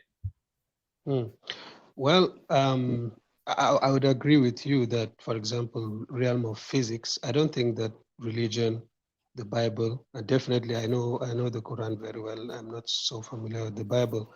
They are not. It's not you open up a chapter of the Quran or Bible. I don't think they are telling you how to make medicine. That's not what the focus of religion. I will agree with you if somebody is trying to use religion to come up with medicine or but the African won't tell you how to make medicine. No? Okay, oh, yeah. So that's Mike, right? Of course. So anyway, So I'm just throwing it out there, you know. So what I'm trying to say is that they're answering different questions. For example, suppose one man, you just woke up in the morning in your house, you saw one huge box like that you could not open, you know, and then you try to figure out how to open it, or you try to study it, understand what it is, you know. After like a year or two of trying and thinking and deliberating and pondering, you finally come to figure out how this thing works and you understand it. So the conclusion that you can come to is not that thing just popped up on its own. So similarly, for example, in the universe, science tries to understand how the universe functions, the physical laws, the gravity, the physical constants that we have, and you know, electricity and things like that. So simply because we have advanced in humanity, we're at the point where we know more than about the physical world that we used to know before. Because we understand the world more now, that does not mean that the world popped up on its own, as some atheists come to conclusion like that. So it simply means that we understand the world more. It doesn't answer the question how it came about or why. Okay, so science answers a different question to religion. So I told you I've read books from very advanced atheists, like Hitchens probably is the most eloquent of them all. So what I find that they usually argue is that they also pose this dichotomy between religion and science, which I don't accept at all. Because, okay, science, I'm also a scientist, I'm doing my PhD, you know, you go and solve differential equation or something. That does not contradict what you read, you know, how to pray or how to fast. These are two different things, you understand what I'm saying? So if you're talking about people, you know, you misusing religion, going to, let's say, this and that, you know, they take it as a substitute for science. Fear? It's a different thing. Sorry, Mohammed, do you fear religion? Do you fear it? Oh, of course not. I'm a religious person myself. I cannot say I fear religion. So, but I know religion is a very powerful. Do you know why I asked that question? Yeah, sure. Elaborate more. Yeah.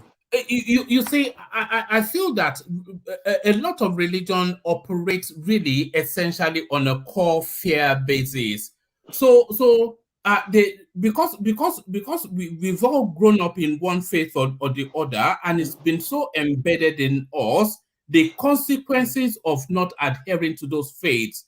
So that consequence of not adhering to the faith, it makes us rationalize what might well otherwise be irrational in anything outside of faith. So which is some sort of a fair hold that faith seems to have on us. So when you make this statement, like so this is quite general, quite broad, and faith is not one thing, you know. So because of that, if you would be more like specific, if you have something in mind, if you mention that, maybe I can comment on that more. For example, if you can point to some irrational or doctrine or something like that, maybe I can comment more on that. But the way you phrased it is very difficult to answer. Yes, but in, for example, Islam, there is a concept of you know, that you have to love God and respect, you know, revere God, but there's also an element of well, you could translate it as fear of God, but more properly, it's more like God consciousness. So we are required to have both of these attitudes towards, you know, the Almighty. Like you have to. I don't know how to put it very well, but in Arabic they call it targhib or tarhib. I think what is that? I forgot the terminology. But the way you phrase it, just elaborate more. Maybe if you have something in mind, mention it. No. I couldn't boil it down. I think Joe wants to come in, but I couldn't boil it down to a specific, but just in abstract terms. But Joe, you wanted to come in, Joe. Yeah. Mohammed, I want to ask you a question, please. Can I ask you? I want to ask you, Mohammed. Do you believe in this? Do you believe in the story of heaven and hell? Yeah, of course, I do. Yeah. The concept, you mean? Yeah, the concept.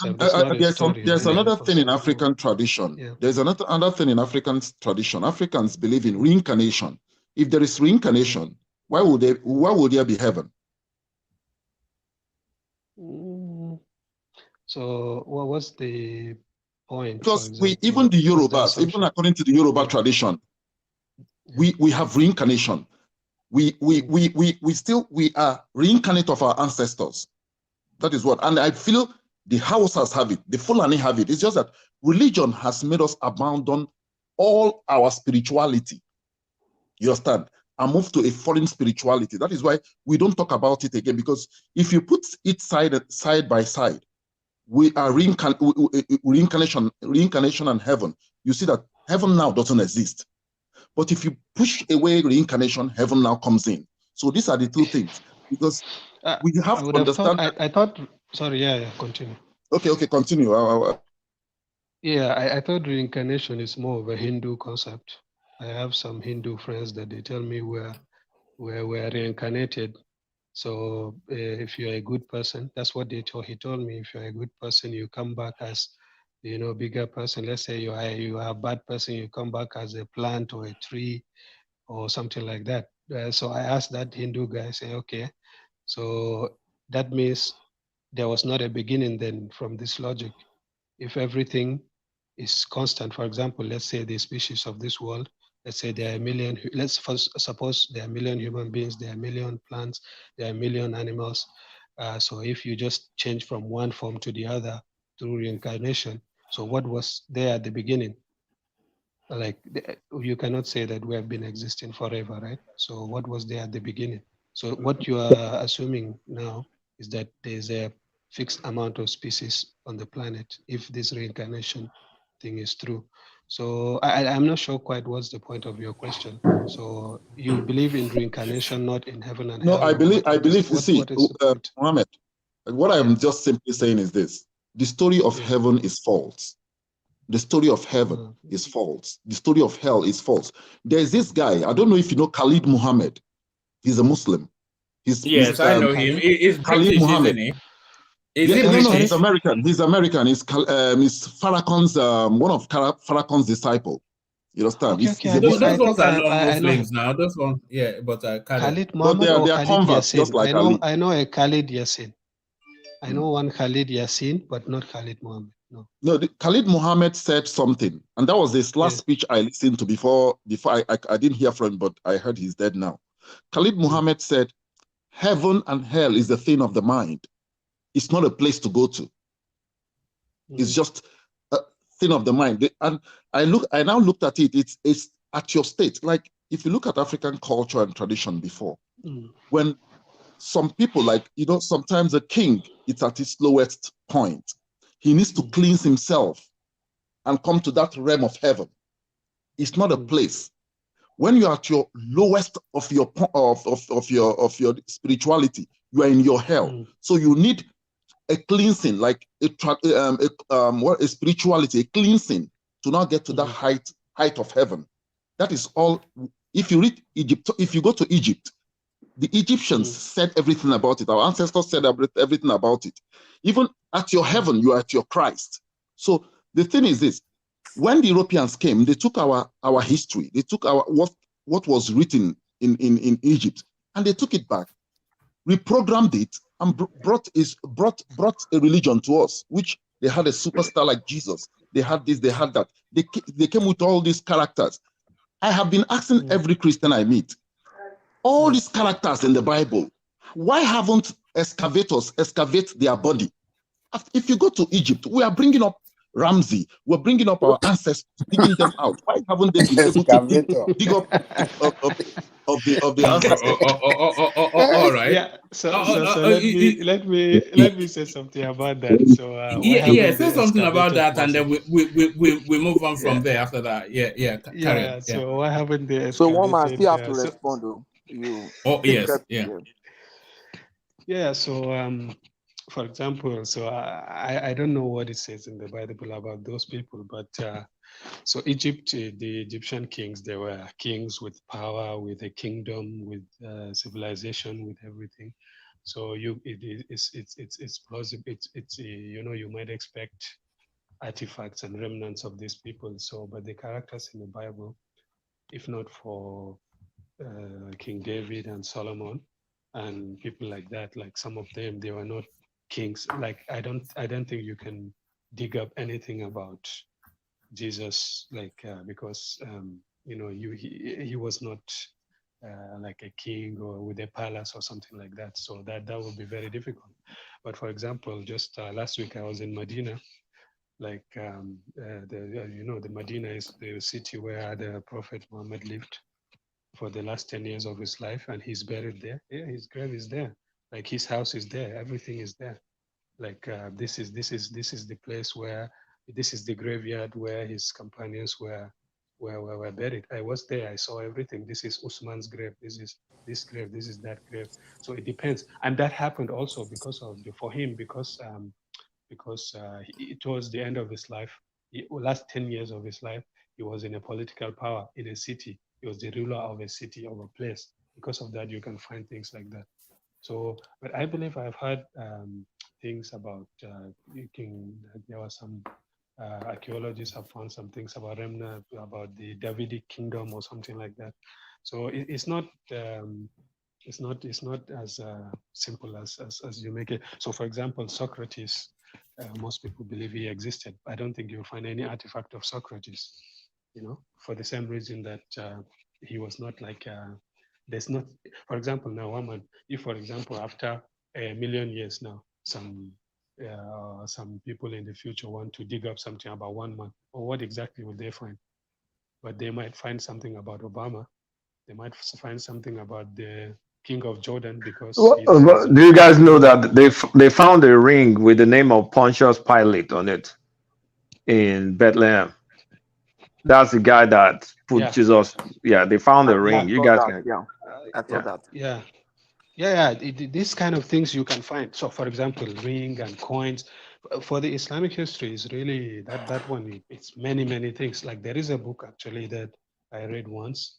It's called I think Islam as Others Saw It. So the guy in the book, what he just did was he just compiled the earliest mentions of Islam or the Prophet or Quran, like from for example, he would just say chapter 1, the Greek sources that mention Islam.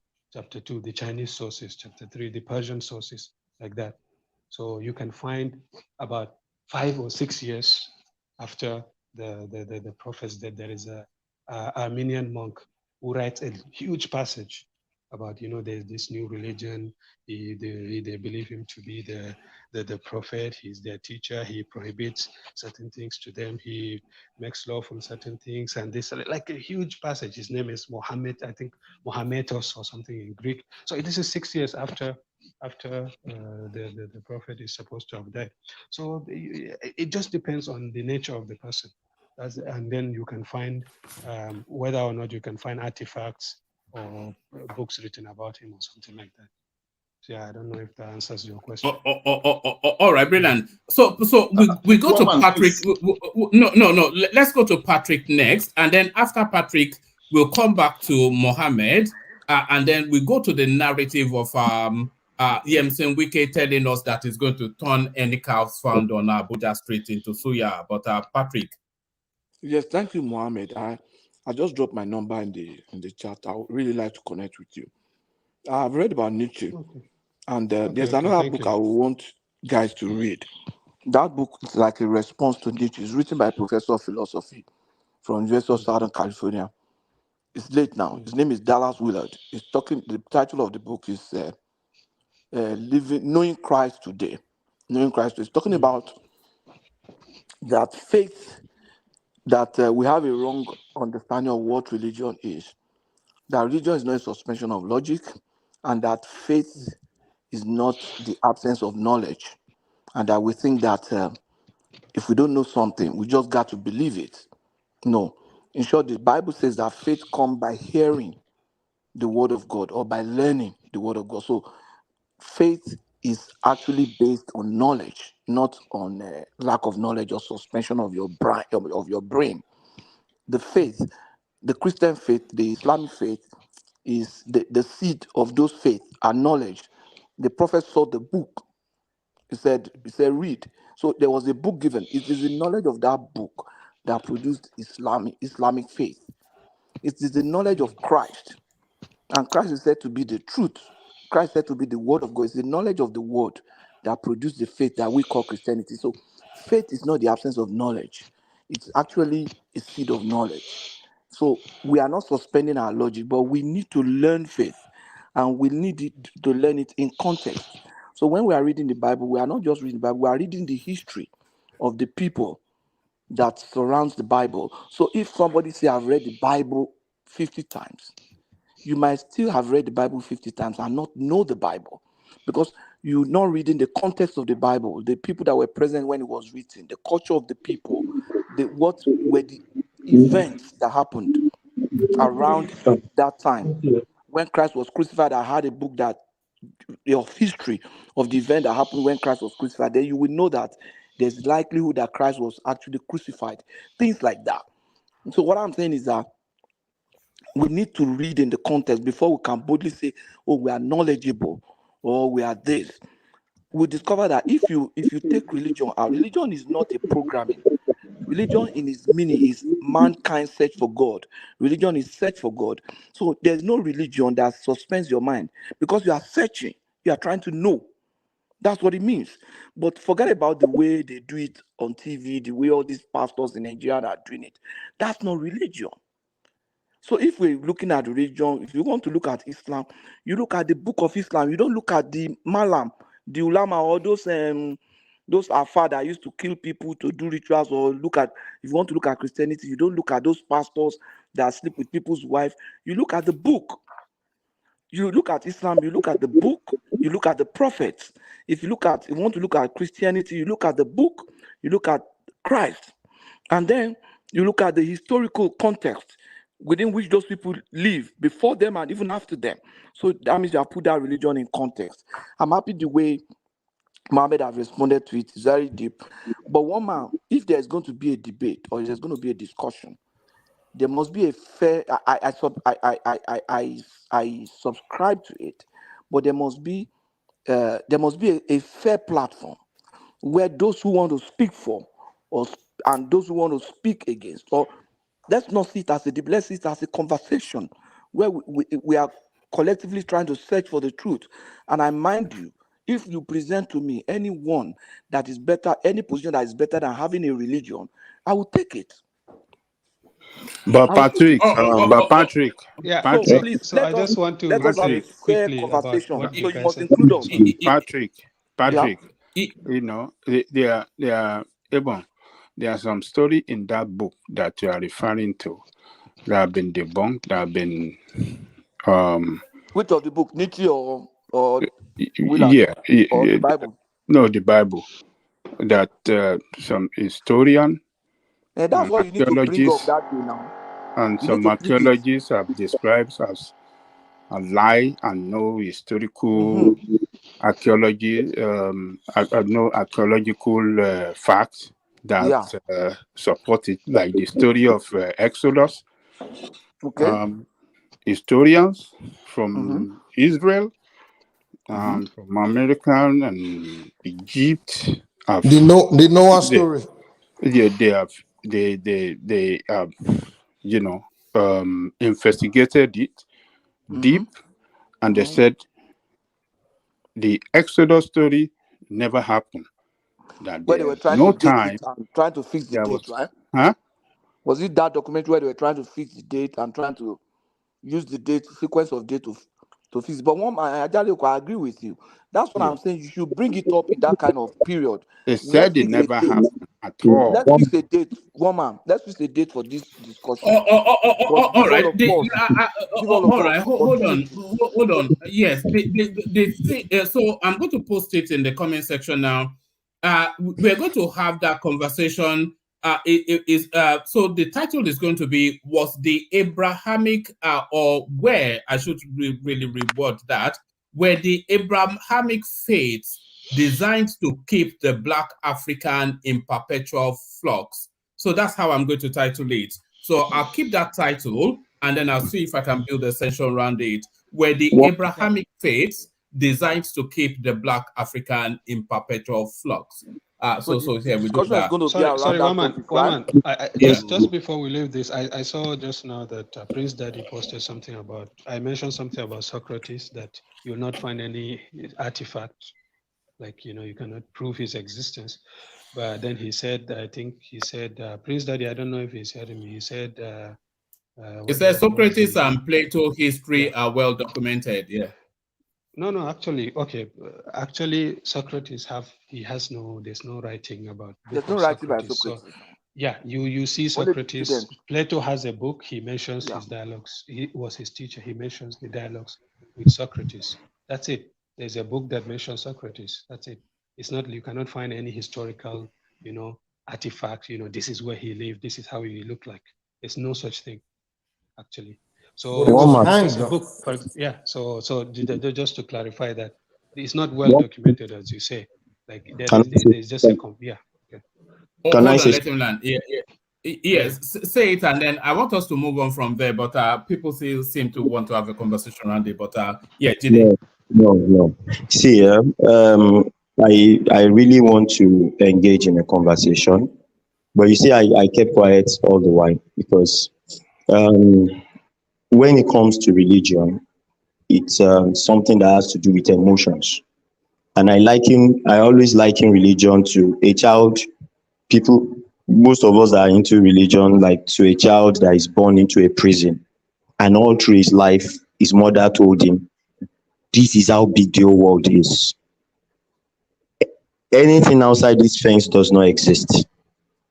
And the day the child takes a walk outside that gate, you know the kind of emotions that will run through the child's head. That is what I liken a religion to. So what I want to say is this: I feel like, from what Patoski just said, I feel like it's not fair and it's not balanced if those that are for or those that are against cannot make their conversations. I am not here to give historical facts or artifacts or anything. I will present my argument even from the Bible itself. I will present it when we want to have that conversation. I will present it from that same Bible. I will present my facts from that same Bible. I will present from historical facts. I will present from history, our history and the history of the world. So I want us to have a conversation whereby the person that is defending will state his point, somebody will counter, then will state a point again, then will counter. I don't want the situation whereby somebody will come just because of emotion and start if that happens on that day, I will just walk out, because this kind of discussion is very sensitive, and nobody should be. Yes, it's almost a certainty that voice will be raised, emotions will be charged, and people.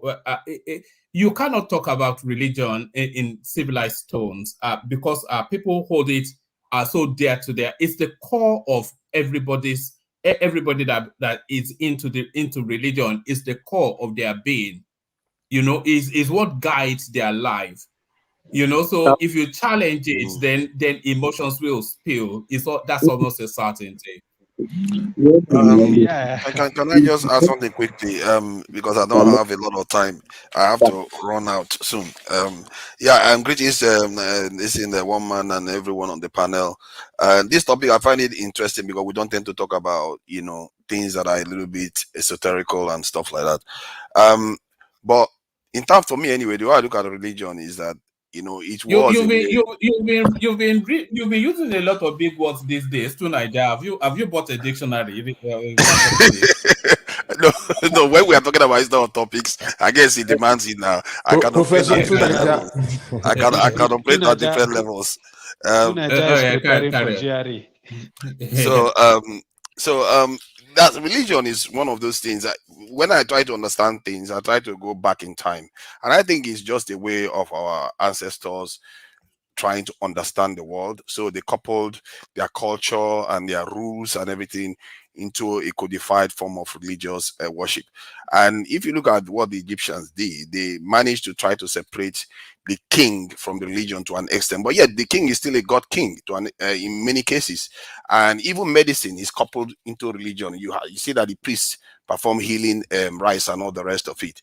Even up to recently, where you have the nuns during wartime, they are helping heal people and doctors and all the rest of it. So what you tend to see is that the Western people, what they did was they decoupled government, science, and rules, which is law, from the religion. And but they are made like the Islamic faith now. They've not decoupled most of those things from the religion. Hence, while in this modern world, they tend to have a lot of friction between them and the other side. And it also seems as if they don't pursue scientific innovation as much as the other distinct religions. In the end, there are various types of this theology and beliefs regarding religion. We're all trying to understand the world. We're all here. We don't have any evidence of where we are going. We just think we do know. Physicists will tell you that it's because the world exists due to entropy. And when it gets to a certain point, it goes back again and you start all over again. Everything dissolves, even time dissolves. And then it starts again. And when it starts again, does it have time? There's no counting of time. So when it starts again, it just like what they call the Big Bang, and time starts all over again. So the people have different ways of trying to understand the world. I know when some people take it too seriously and they ascribe unto God a kind of human emotion or human properties. I think that's where we are missing it. And even the atheists that say that there's no God, they are not actually saying there's no God. They are saying that the way we understand God is wrong. They are just basically saying whatever exists is God, and the God we describe is quite human. A God that regrets, that gets angry, and attacks human beings. It's possible that God exists, but he may not be the one. It may not be the God that actually created the entire universe. Because we soon, in 1,000 years or so, we'll be able to create life that you will not be able to distinguish between what we are right now from what we've created.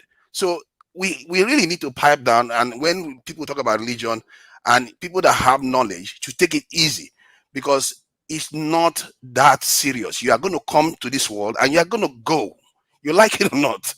And this quintessence of dust that we argue about all the time, like as if we matter so much to the universe. We matter because we are part of the universe. But for us to start thinking that our place is so strong and we have to fight and kill each other because of it, especially when it's for some other person's religion, that is one that drives me crazy. When our people go and start killing each other because of some other person's religion, I'm like, man, you really need to take it easy and wake up, because your bloodline is all you are here for as a living entity. All you are here for is to travel through time, pass your genetic this thing material into the future. This is why we protect those things, and most of the things we fight for, that's the key thing we are fighting for. Well, we mix religion into it, and that is the one that becomes poisonous. I tell you, the only people that gain from religion are the people that control that religion. If you don't Thank you control very it, much. if you don't control that religion, you are conceding a kind of power to them, Like whether you like it or pastors. not. That's what is going on. So I'll leave it at that. True Niger, All right, I doff my cap for you, man. You know what you're saying. Okay, and don't say that to him now. I want to We are acknowledge. already trying to contain his big head that you are giving him props. No, I want to. Eh? I want to acknowledge his submission here. It's just perfect. Seriously, perfect. All right, well said to Niger. So shall we take it back to the politics, and let's take it back to Yemson Wike. And have we lost Kulata? I thought Kulata was there. We have lost Kulata. Let's take it then to Mohammed. And Mohammed, so Wike now telling us that have we also what's happening? Did who dropped? Sorry, Mohammed, are you there? All right. Okay. Let me bring on people who were in the backstage. So do you want to stay with religion, or do you want to go on to politics? Do you want to go back to politics? Woman, I want to say something. I want to tell you something. Please, we should. You see, religion. We should, like what you said. I don't want you to tomorrow now you say, oh, we don't want to discuss. We have to discuss about religion, because it is the problem of Africa. And I'm happy you've keyed into this discussion, and that you want to hear it. We want to hear it. We want to educate our people, and that is good for us as a people, as Africans, because we cannot, like what Truna just said. These religions were foreign religions to us. Our ancestors never told us about these religions. They brought it after slavery. We started seeing it. You understand? Especially Christianity. Islam came before that, when they brought it through the when Arabs invaded North Africa. So we know all those stories. I just want you to, let's discuss it once and for all. We have to discuss it. It is the core of our problem. Thank you. Woman, sorry, you called my name. I mistakenly logged out. So. No, I was going to take you to Wike, which is where you wanted to be. And Wike's threat now that from tomorrow, any Malu found on the streets of Abuja becomes Suya. So what are you making then of Wike's press conference and all the threats? If you don't build your house, I will take back your land and all of that. Yeah, so actually, when I saw the list of the ministers, he was the only one I was excited about. Like I felt like he could make a change. I think we'll have something like Erufai 2.0. I listened to his press conference yesterday, and I actually liked it. You know, he talked about many things like security of Abuja. Abuja has become very unsafe these days. You know, you're walking on the street one man at night. Some boys will just park near you, beat you up, take your money, sometimes kill you and run away. And in Abuja now, if your car breaks down and you stop at night to fix it, it's as good. There's 50% chance that some people will attack you and kill you. So it's very dangerous now. He talked about security. He says, any illegal structure will take it down. All lands that are not developed will take it down. So he seems to come with a lot of energy. And as you know, like a minister is as strong as the president wants him to be. And Wike has this personality and character that I think he can deliver on those things. And I think he has the favor and the ears of the president from the looks of it. And actually, also, if you think about it, even Erufai, he was able to achieve what he achieved in Abuja because Obasanjo was fully behind him. Obasanjo sees Abuja as like his baby. Abuja was conceived under Murtala Mohammed, and a few days after they signed those, they finalized everything. Was it under Murtala Mohammed or under Gowon? I thought Abuja was Gowon's concept. Well, but I think most of the things was done by Murtala actually, like the the planning and this kind of things with Obasanjo Murtala regime. So after it was finalized, like a few days, Murtala died, Obasanjo took it over. So when he was president in his second tenure, that's when he put Erufai in charge. This is his city, he should clean up the city. So Erufai had this strong political backing at that time. So if he wants to do this, Obasanjo backs him fully. If he wants to demolish this, Obasanjo backs him. And in Erufai's book, he has this book, Accidental Public Servant. I don't know if you read it. Even there was a time he got into trouble with the French, their embassy. He said that place supposed to be a school or something. He wanted to chase them out. The French were complaining. Obasanjo actually backed him politically against the French, and they had to give them another building, and they moved out. And he says that they made it back to a school. He says every time he passes by that place that he smiles when he sees the school and things like that. So he backed him fully, like to the end. So I think also Wike, that's why I think for a minister to succeed, is not just enough to be, have a good CV and things like that. I don't look at it that way. First of all, you have to have the strength of character to assert yourself, because there are 45 ministers and resources are limited. You have to make your case, and the president has to really back you before you can get the resources and the political will to do what you want to do. I'm really quite excited about Wike's support. For me, at least, he's the minister to watch out for. And I said that right after, he was announced. So let's see what he will do. And yeah, of course, what about clearing the cattle of the, which is something that should have been done and something that should never have been allowed. But what about that space? Because that seems to be the most controversial of everything that is said. No, oh, man, it's not controversial at all. Like you just said that, cattle, in the city of Abuja will not be allowed. Like it's not that much of a common thing, by the way. You see them once in a while, but it's not like they roam around on the street of Abuja. Like it's not. Actually, even me, when I was looking at the press conference, my wife is born and raised in Abuja. I asked her, really, does it happen? I've never seen that in Abuja. She says, once in a while. Like it's not like a regular occurrence or something like that. So it's not controversial at all, like to say that cattle should not be within the city of Abuja. So he's right? So what's the controversial thing there? I know you are looking at the politics of things, Fulani and all, but not everything is like that, that's really the play. Like that. No. Let me just say this, and you can come in as well, Hassan, because it's not like you to be so quiet, Hassan.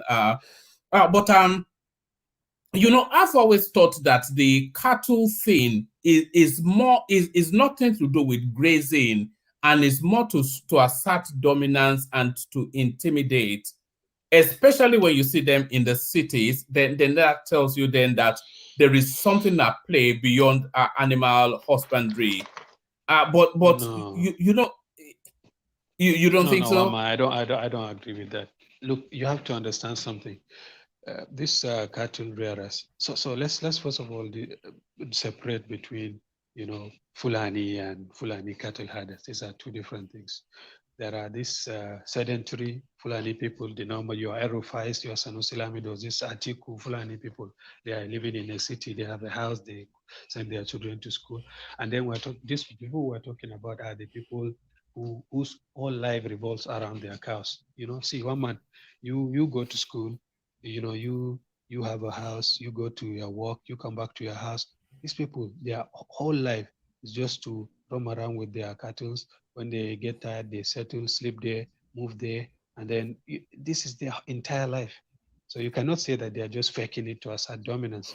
Like assert dominance over what? This is their entire life. This is what I'm trying to tell you. They are not. It's not like pretending or something. So I think the point you're trying to make, like you're bought into this propaganda of if like there's a clash with Fulani and other people, oh, this is Fulanization, this is dominant. This see this the Fulani cattle herders that you're talking about, the people that they kidnap and kill, and this most of them are their Hausa Fulani and fellow Fulanis themselves, the sedentary ones. So it's not like in Zamfara. Do you think they're killing other species of people? They're killing their own Fulani people because of the clashes that they have between the farmers and the herders.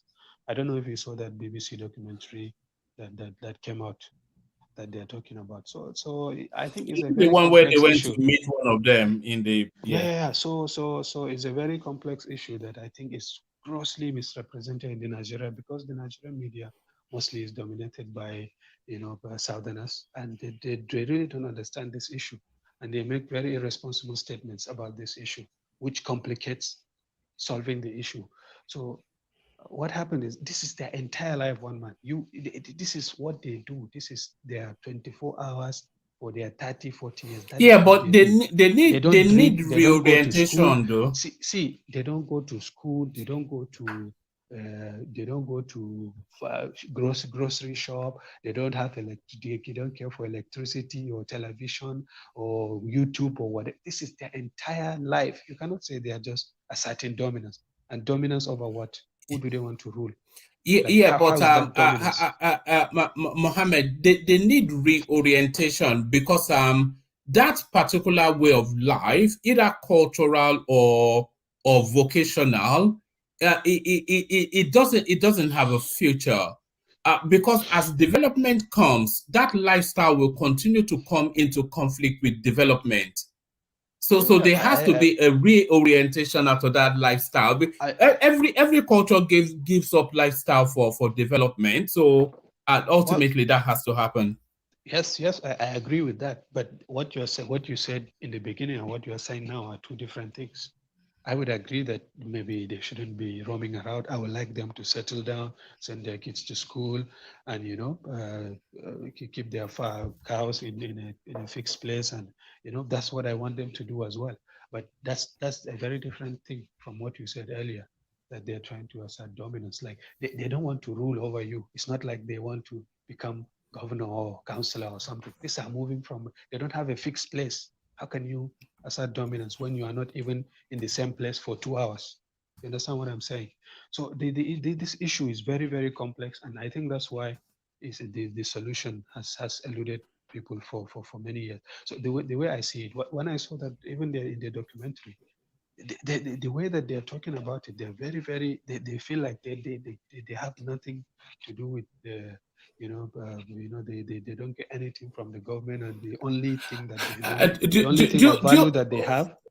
See, yeah, for me, hold on, Mohammed. Yeah, sure. Hold on. Do you have a screen in front of you? Screen? Do you have a screen? Yeah, do you have a screen? Oh. I want to play a clip. Yes, Will you be able sure. to see it? See it? Yeah, I will see it. Yeah. All right. Let me play this clip.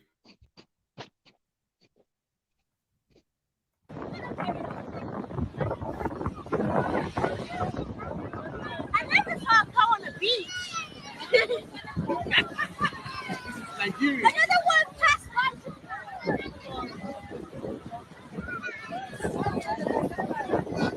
that video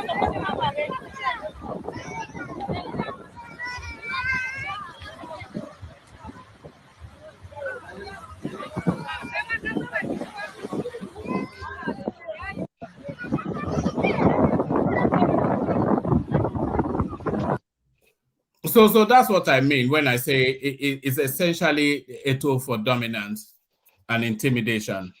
So you think this proves that is a dominance and intimidation thing? That's Barbich in Lagos now. That's Barbich in Lagos now. What business does? Yeah, they shouldn't be there. But how does that prove that it's intimidation? Did you see how scared that girl was? That little girl was. So yeah, but that's not dominance or intimidation. I don't know what your point quite is. See, I agree. I don't think they should be doing that. I want them to settle down and and change their lifestyle. But let's understand the issue for what it is. And so the way that they conceive of this, like the people steal their cattle and then they come back and take revenge, and then it's just a vicious cycle: revenge after revenge after revenge after revenge. This is what how they understand the issue. So see, for me, the way I see it is like the larger problem of like this kidnapping. My relative was kidnapped. We had to pay millions and millions. I don't like those people at all. What I mean is the criminal ones that are in the bushes kidnapping people and killing people, I think they should be killed. There should be no mercy on these people. But to solve the problem holistically, we have to come to some kind of true dialogue. Those blood feuds and all this revenge and this vicious cycle, we need to end it. We will not end it when we come and spew incorrect information and just think that, like for example, the Benue governor usually does. They want to come and impose their religion. These people, for the most part, they are not even religious people. Let me shock you people.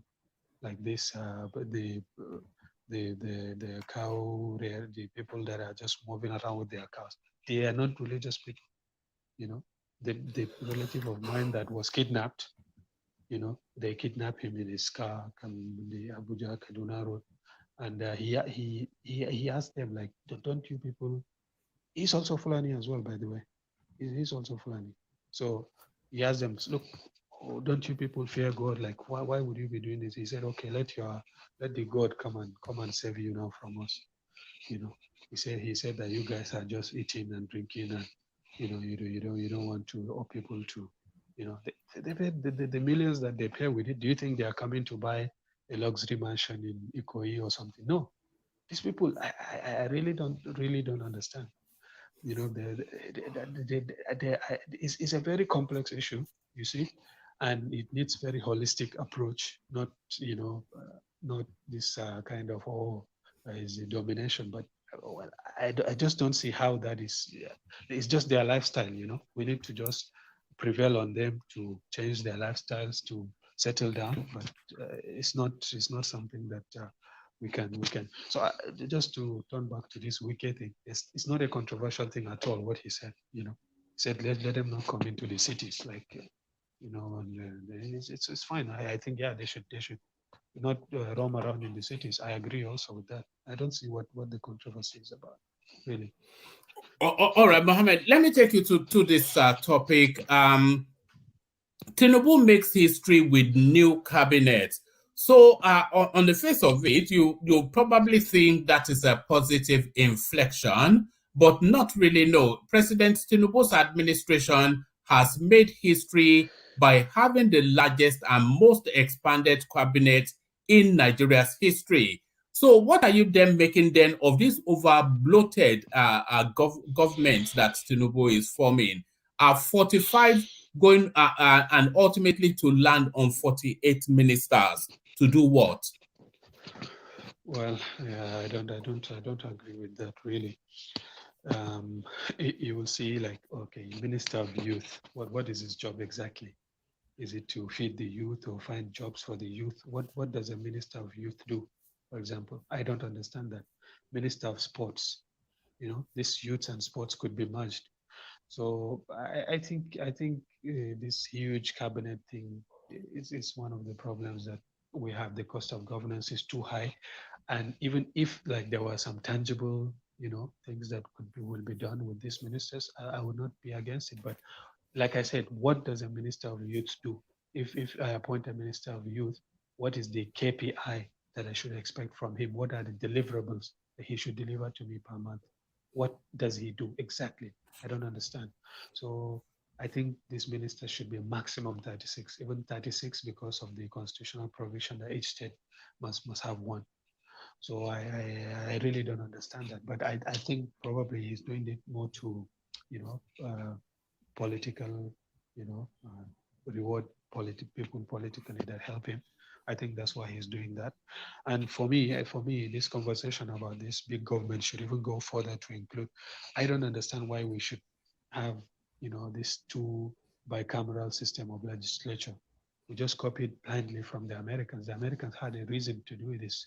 Is it the Missouri Compromise or what do they call it? Because when they were making their constitution, they didn't. Some states, the smaller states, were complaining that if everything was done by population, they would be left out. So that's why they formed Senate, where the population doesn't matter. Everyone has equal number of senators, and then the House of Reps, which is kind of done by, which reflects the population. So why should we just copy it blindly? I just don't understand. For example, this confirm Senate, what is their job? Okay, they confirm political appointments. They do this, they do that. Okay, confirming political appointments, is it worth, spending billions and billions of naira that could be used for development, for infrastructure, for healthcare? I think one of this House of Reps or Senate, I think, should be scrapped. Really, for Nigeria, I don't think we need that. Probably the Senate, and let them leave the House of Reps. 3 representatives for is good enough. The way I see it.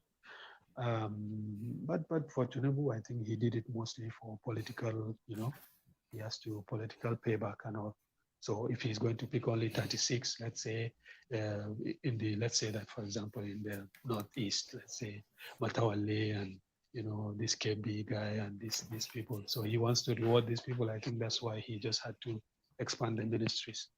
But are you surprised by the ministry that they gave Dele Alake? What do you think is in play there? Dele Alake, solid minerals and whatnot, completely misused. Just like you were suggesting that Wike might have been misused. Maybe not you, but I think people feel Wike might have been misused. But Dele Alake certainly. If there was ever somebody that should just stroll into a job that had his name on it, that should have been the replacement for Lai Mohammed. But solid minerals, what does that mean? So I think what happened is that he has the people that he wants to make ministers, and then he assigned the portfolio already, knowing that these are the ministers. You understand? It's not the other way around. He didn't check Minister of Information who should come. This Minister of Solid Mineral who should come. That's not how it was done. So it's an intricate balance between, political to reward people politically, and then there are some people that he just wanted to be in his ministry, and then so the Alake issue.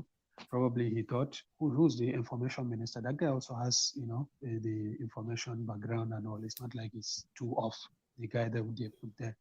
So probably he thought, okay, if one of them has to go, Dele Alake could probably be there, and then this guy can do the information ministry role. So I think is an issue of already he has the people that he wants to appoint, and then he found portfolios for them. So for Dele Alake, there was another person he could put in information, and then he put in elsewhere. But to your point earlier, I don't agree that Wike is misused.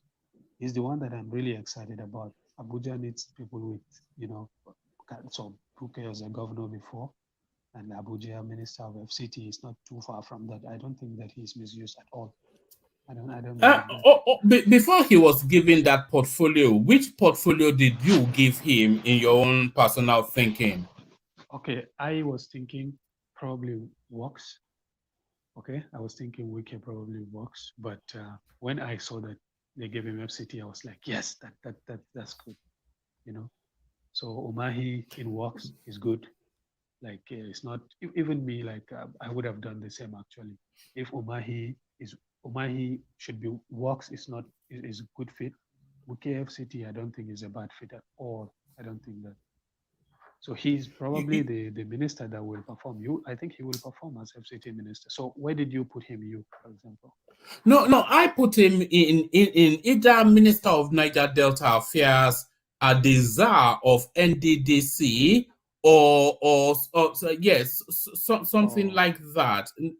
Certainly, or the Minister of State for Petroleum. That's where I saw him. I didn't see. I saw Ganduje in Abuja, but Ganduje now the chairman of the party. No, Ganduje in Abuja is not going to achieve anything. That guy, Wike is way better for FCT than Ganduje. I heard the rumors of Ganduje Abuja, but I didn't like that at all. Like, what will Ganduje do in Abuja? What will he do there? Like you don't find Wike too brutish for a refined. It doesn't have the refinement for Abuja. It's a bulldog now. It's Abuja not too civilized for somebody like Wike?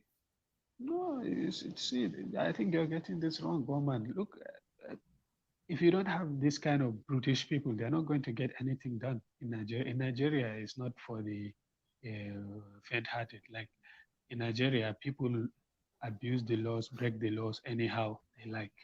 If you don't have people with character like this that are brutish, as you put it, you're not going to get anything done in this country. If a place is earmarked for let's say is a drainage way and somebody comes and builds on top of it, if you are meek and mild and refined and you don't want to talk, you don't want to cause trouble, you will let that pass, as many FCT ministers have done. Or someone like Wike, or I don't know whether, someone like Erufai at that time, he will come and he will say it will go down, and he did take it down. That's why he was able to perform. So after Erufai, I was in primary 6 when he was FCT minister. To this day, in between to Wike, do you even know the minister of FCT right now? I don't. It's Mohamed Bello, isn't he? It's Mohamed Bello, yeah. Okay, I don't even know him. You see? So, but Erufai that was there 20 years for 4 years, everybody knows him. Everybody remembers him because he achieved something. Okay? So it's not about being brutish or anything. It's just about having the courage to confront what people are used to doing. If they are used to doing wrong, you just have to stamp your feet and step on toes. Otherwise, you're not going to get anything done. That's what I would say. All right, brilliant. So I'm going to bail out here, hand over to Thomas, and to keep the conversation going. Thomas, are you still there? Thomas, look at that. It's going to attack the fridge. So still with you there, Mohammed. What else caught your attention in the news today? Yeah, for me, it's mostly the Wike thing, and you didn't follow the storyline of this alliance that is meant to be taking place between Kwakwanso, Atiku, and Peter Obi, that they are trying to form some sort of understanding to try and wrestle power from Tinubu post the petition tribunal. Did you not see that space? I've seen a headline or something, but I didn't take. I saw a picture of Atiku and Kwankwaso. Is it not Atiku, Kwankwaso, and Peter Obi? Is it not the old and Peter Obi? Yeah, and Peter Obi. Yeah, that's what people say. So I mean, it's just the old PDP, right? What's the difference? They were together before. So but I think the problem that they will have, even if it's a true, genuine alliance, if they want, for example, if they're looking at 2027, they're going to have a huge problem in that. So who will be president? Who will be vice president? Atiku will never be vice president to anybody. This is a fact. So if he is going to be there, he has to be the president. And will PDP, would they allow Atiku to run again? That's the question. If Kwankwaso and Obi are going to run, who is going to be president? This is a more difficult question than you think. I don't think Kwankwaso will be vice to Peter Obi. I just don't think so. Do you think Peter Obi cannot also be vice to Kwankwaso? You understand? So they will have a huge problem. Do this cycle? Do you think this cycle marks the end of Kwakwanso's political journey?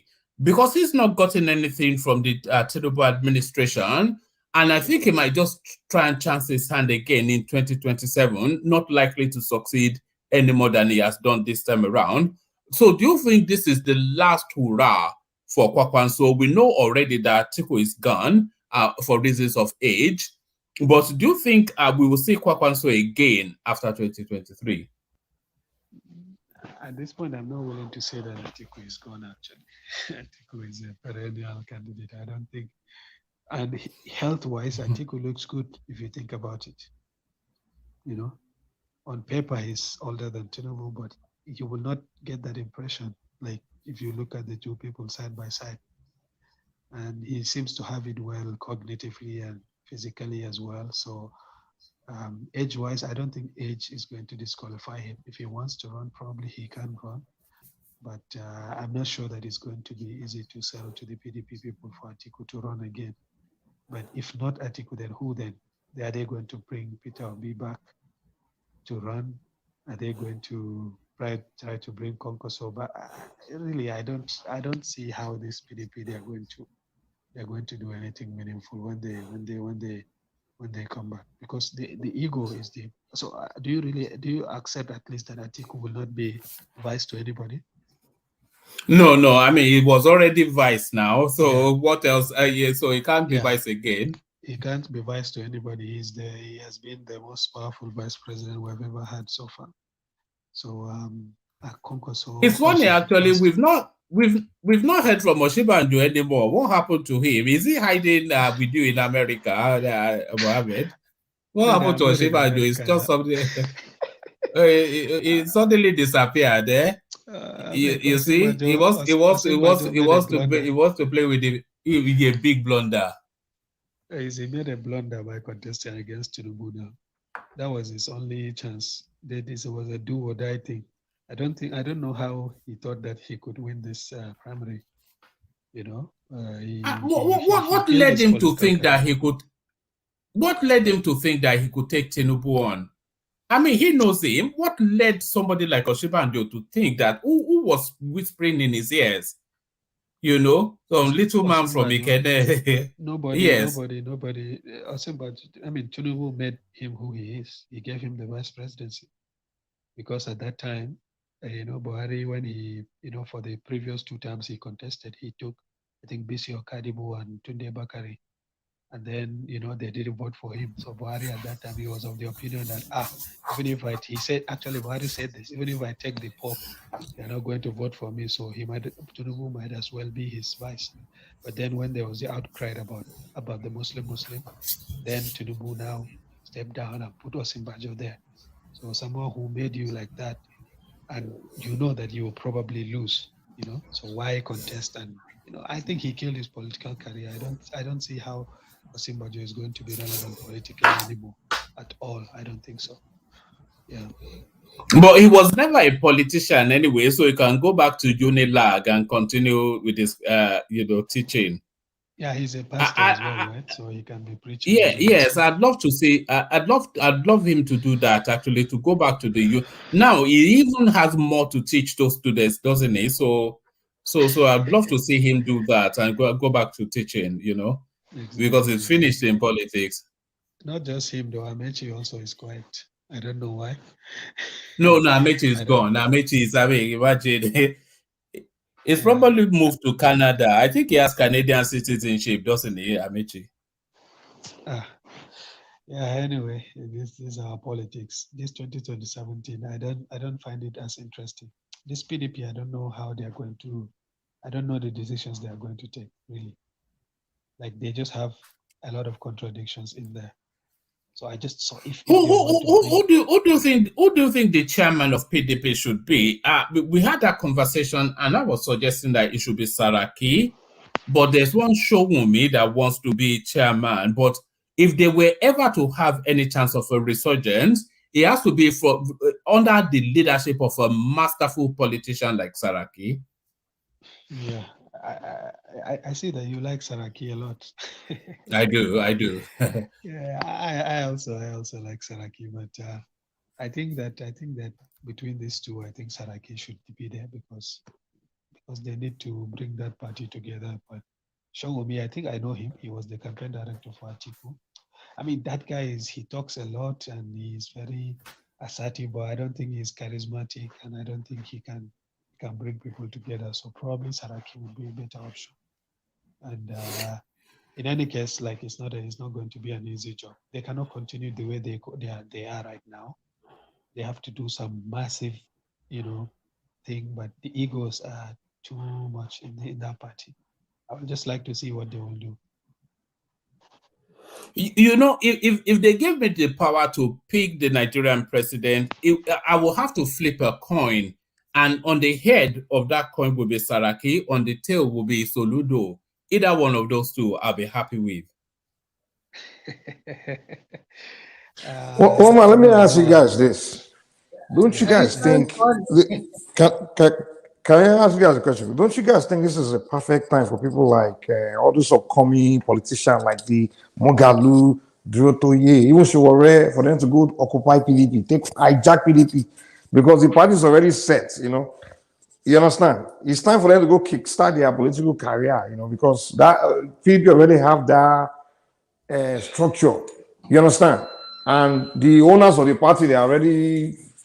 most of them are exiting. People are exiting. Wike already left. Really, right now, it's just for a grab. That party is there for a grab right now. Do you see like that? Can I interject? Okay, come in, Remy, and then Mohammed tagging after him. Yeah, Remy. I think if our PDP, I think they need to rebrand and form a new party from that party. It's not going to work like before. I'm forgetting that Mohammed is talking about Atiku still have the energy. What energy does he have? Do you think that Nigeria is so stupid they vote for a man who is over 80 years old in the next 4 years? No, I think he should just sit down and try to, if he was really a very good man, this is the high time to continue to mentor the young ones, grow a new set of leaders, forget about his quarrel with Wike, Amakide, and the rest. Come together and build the party together. But it's not that. He's a selfish politician. Everybody knows that. Remy, what is he going to mentor the youth, the upcoming politicians on? What is he going to... at least he has they don't have anything to offer, man. No, you can't say that. He is a politician for more than 40-something years. I think he will have something to mentor them about it. At least you can see that he has contested election more than 5 or 6 times presidential election, and still has some votes. Whatever you say. I think if he really likes that party and is really a true statesman, he should bow out. He should bow out. Yeah, it's true. He should be the one. He should be the godfather of these upcoming ones and just break them. You understand? At 80 years old, what do you want? I think so. I don't know the speaker. The speaker here, what's the name again? Sorry. Remy. So you have to differentiate between two things. See, you have to differentiate between what I think Atiku will do or what I think should happen. I'm answering the question whether or not I think he might run. I'm saying he might run. I'm not saying that he should run or I want him to run. So when you are talking, you should be careful what you are. No, you don't get me. Yeah. You are trying to say, I know you said he might run, but I'm trying to say, even if he runs at 80 plus, his chance is so limited that nobody will even blink an eye. So you will just get some fewer votes in the north. So it's not going to be like 2023 this year again. So I'm just trying to say, at this kind of age, what else does he want? Let me don't say that though. If Obi doesn't run, if Atiku run against Tinubu, those parties vote will get it because they will vote for him over Tinubu any day, anytime. I don't think it's so easy as what you thought like that the South will just vote en masse. I don't think the South will, at this particular moment, Obi too cannot run as a vice president No, even if Obi doesn't run as vice president, it doesn't matter. Whoever runs against Tinubu, Southeast will vote for that person. It also depends on the strength of PDP also. No, it doesn't matter. What I'm telling you is, if next election, if Atiku is the only one running against Tinubu, he will win that Southeast. But at the end of the day, what about the South? They will also vote en masse for Tinubu. They too, yeah. So the level of anti-Tinubu that's in their hearts, right? The kind of hatred they have for Tinubu, they will vote for even a monkey or even a dog that runs, anything. There are so many factors you have to consider. In the next 4 years, if Tinubu performed, forget it. Who is going to contest? Anybody that contests is not winning. It doesn't matter if Tinubu, Remy, it doesn't matter if Tinubu performs or not. if Peter Obi is not running, the Southeast will vote for Atiku without question, and it will be to that high percentages that they always report their votes, and then it will still hold the spaces that he holds in the north. So Tinubu will then have to contend with the Southwest and what he can get from the South. So it'll be a tough battle. No, I don't see it like that. Truthfully, as a very savvy politician, Tinubu is, it's not going to fold in time like that. It's building from day one already. By the time in the next 4 years, he would have shown up his base even much more than what you expected. And I think the Southeast you are even talking about, because they will also change their game. Because Atiku already betrayed them this year by contesting, because that is their best shot. If they are picking Southeast as a PDP, do you think they are also being aware politically now that it's not good to put all their eggs in one basket? It's not going to be easy as what you thought. I don't think they will vote Atiku at all. Instead of voting for Atiku, they will push Obi to contest again. No. Wait. No, that's not what we are saying. If Atiku and Tinubu are running, who would they vote for? The two of let's not even what they use. If the only two choices they have, wait, chill out. If the only three choices they have is Atiku and Tinubu, who would they vote for? I think the vote will be 50-50 this time around. No. I can bet it. It's going to be 50-50, and I will tell you my reasons. If you care to listen. I will tell you some of the reasons. First, in the next 4 years, look at what he gave. He gave Works Ministry to Umai. No matter what happened, there will be a lot of development in the South in terms of road construction, and they will also manage some of the erosion or some of the problems they have there.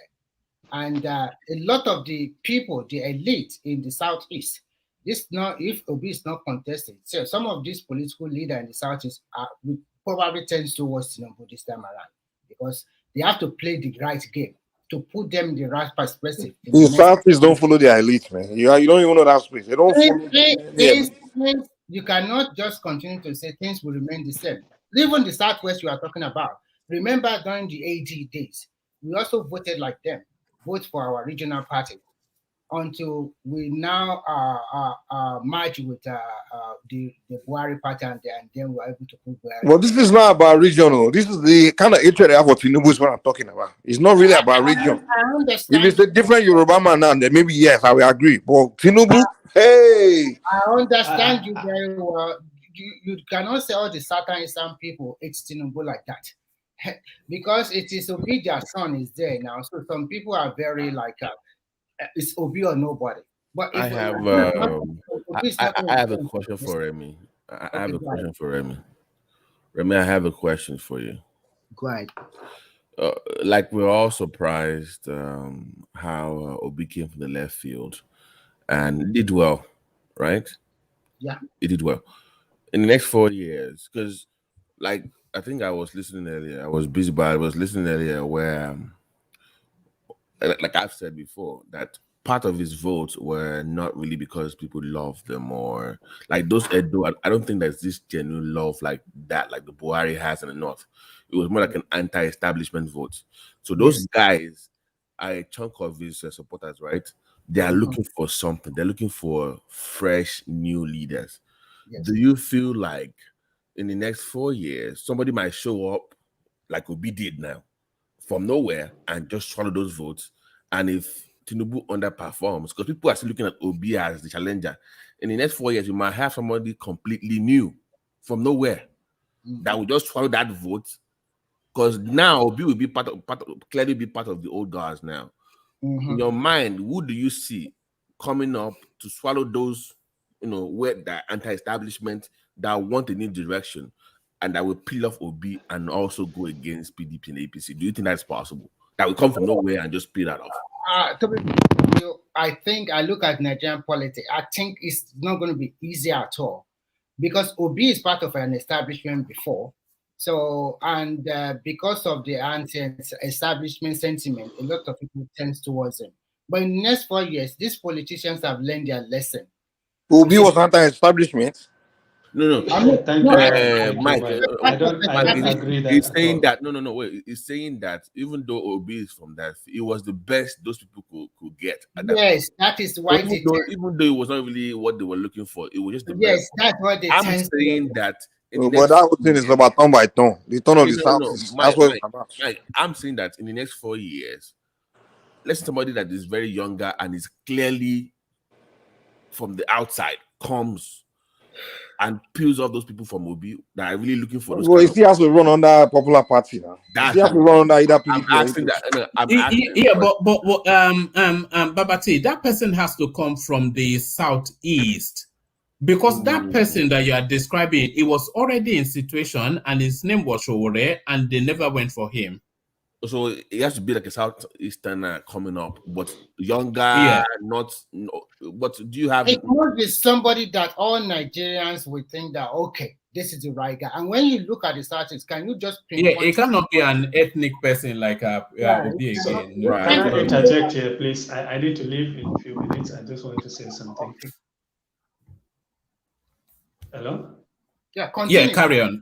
Yeah. Yeah. So this thing about Obi, or like a southeasterner coming and taking votes and things like that. So we have to remember two things. See, we it's easy for us to analyze politics based on region and ethnicity, right?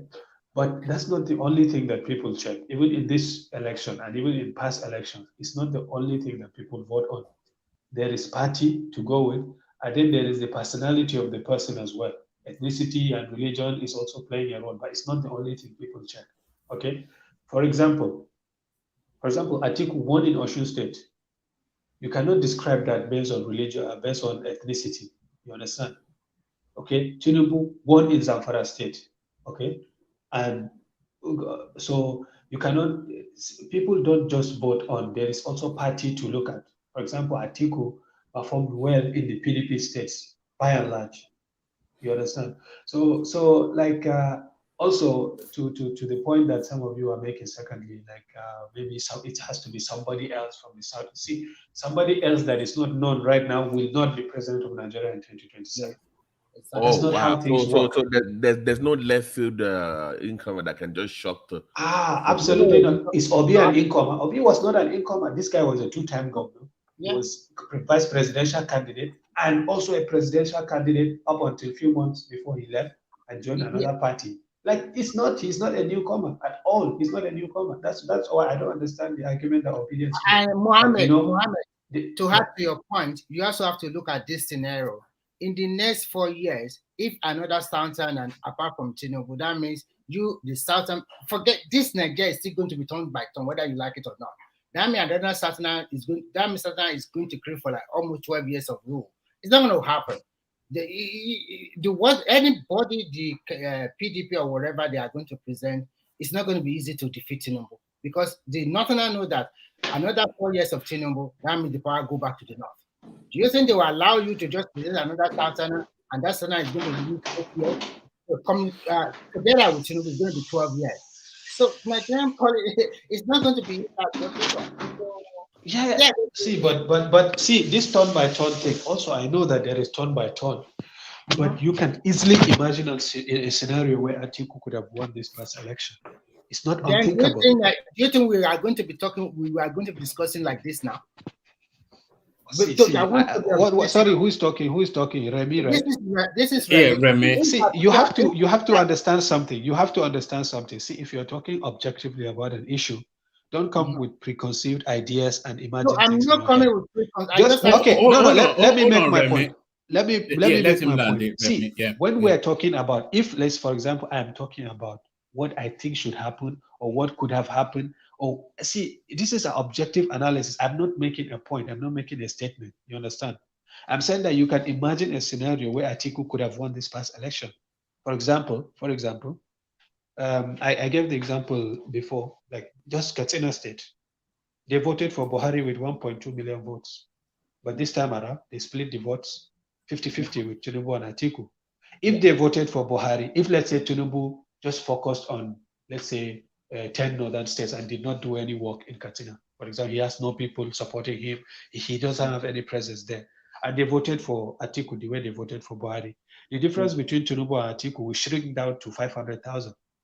And if another state, let's say Zamfara, falls in, Tinubu doesn't have majority anymore. Yes. You see? Right. You can imagine a scenario where, so let's say, Tinubu, the thing that worked for him is he made sure he had presence in each and every state. He did not neglect anything. That's a good politician. So you can imagine a scenario where Atiku could have won. It's not unthinkable. Like even though it's the turn of the South or Sotus. So there are many things at play here. Okay, even though it's the turn of the South, it's not just automatic. People don't just give power. People don't. For example, I'll give you an example. Obasanjo did 8 years. He was a military president before. He wanted to do third term. He wanted to change the laws and do third term. You understand? Jonathan, even though he did 2 years of Eradua, he wanted to do one more term. He wanted to rule for 10 years. And if he had won, he would have continued. Brother, yeah.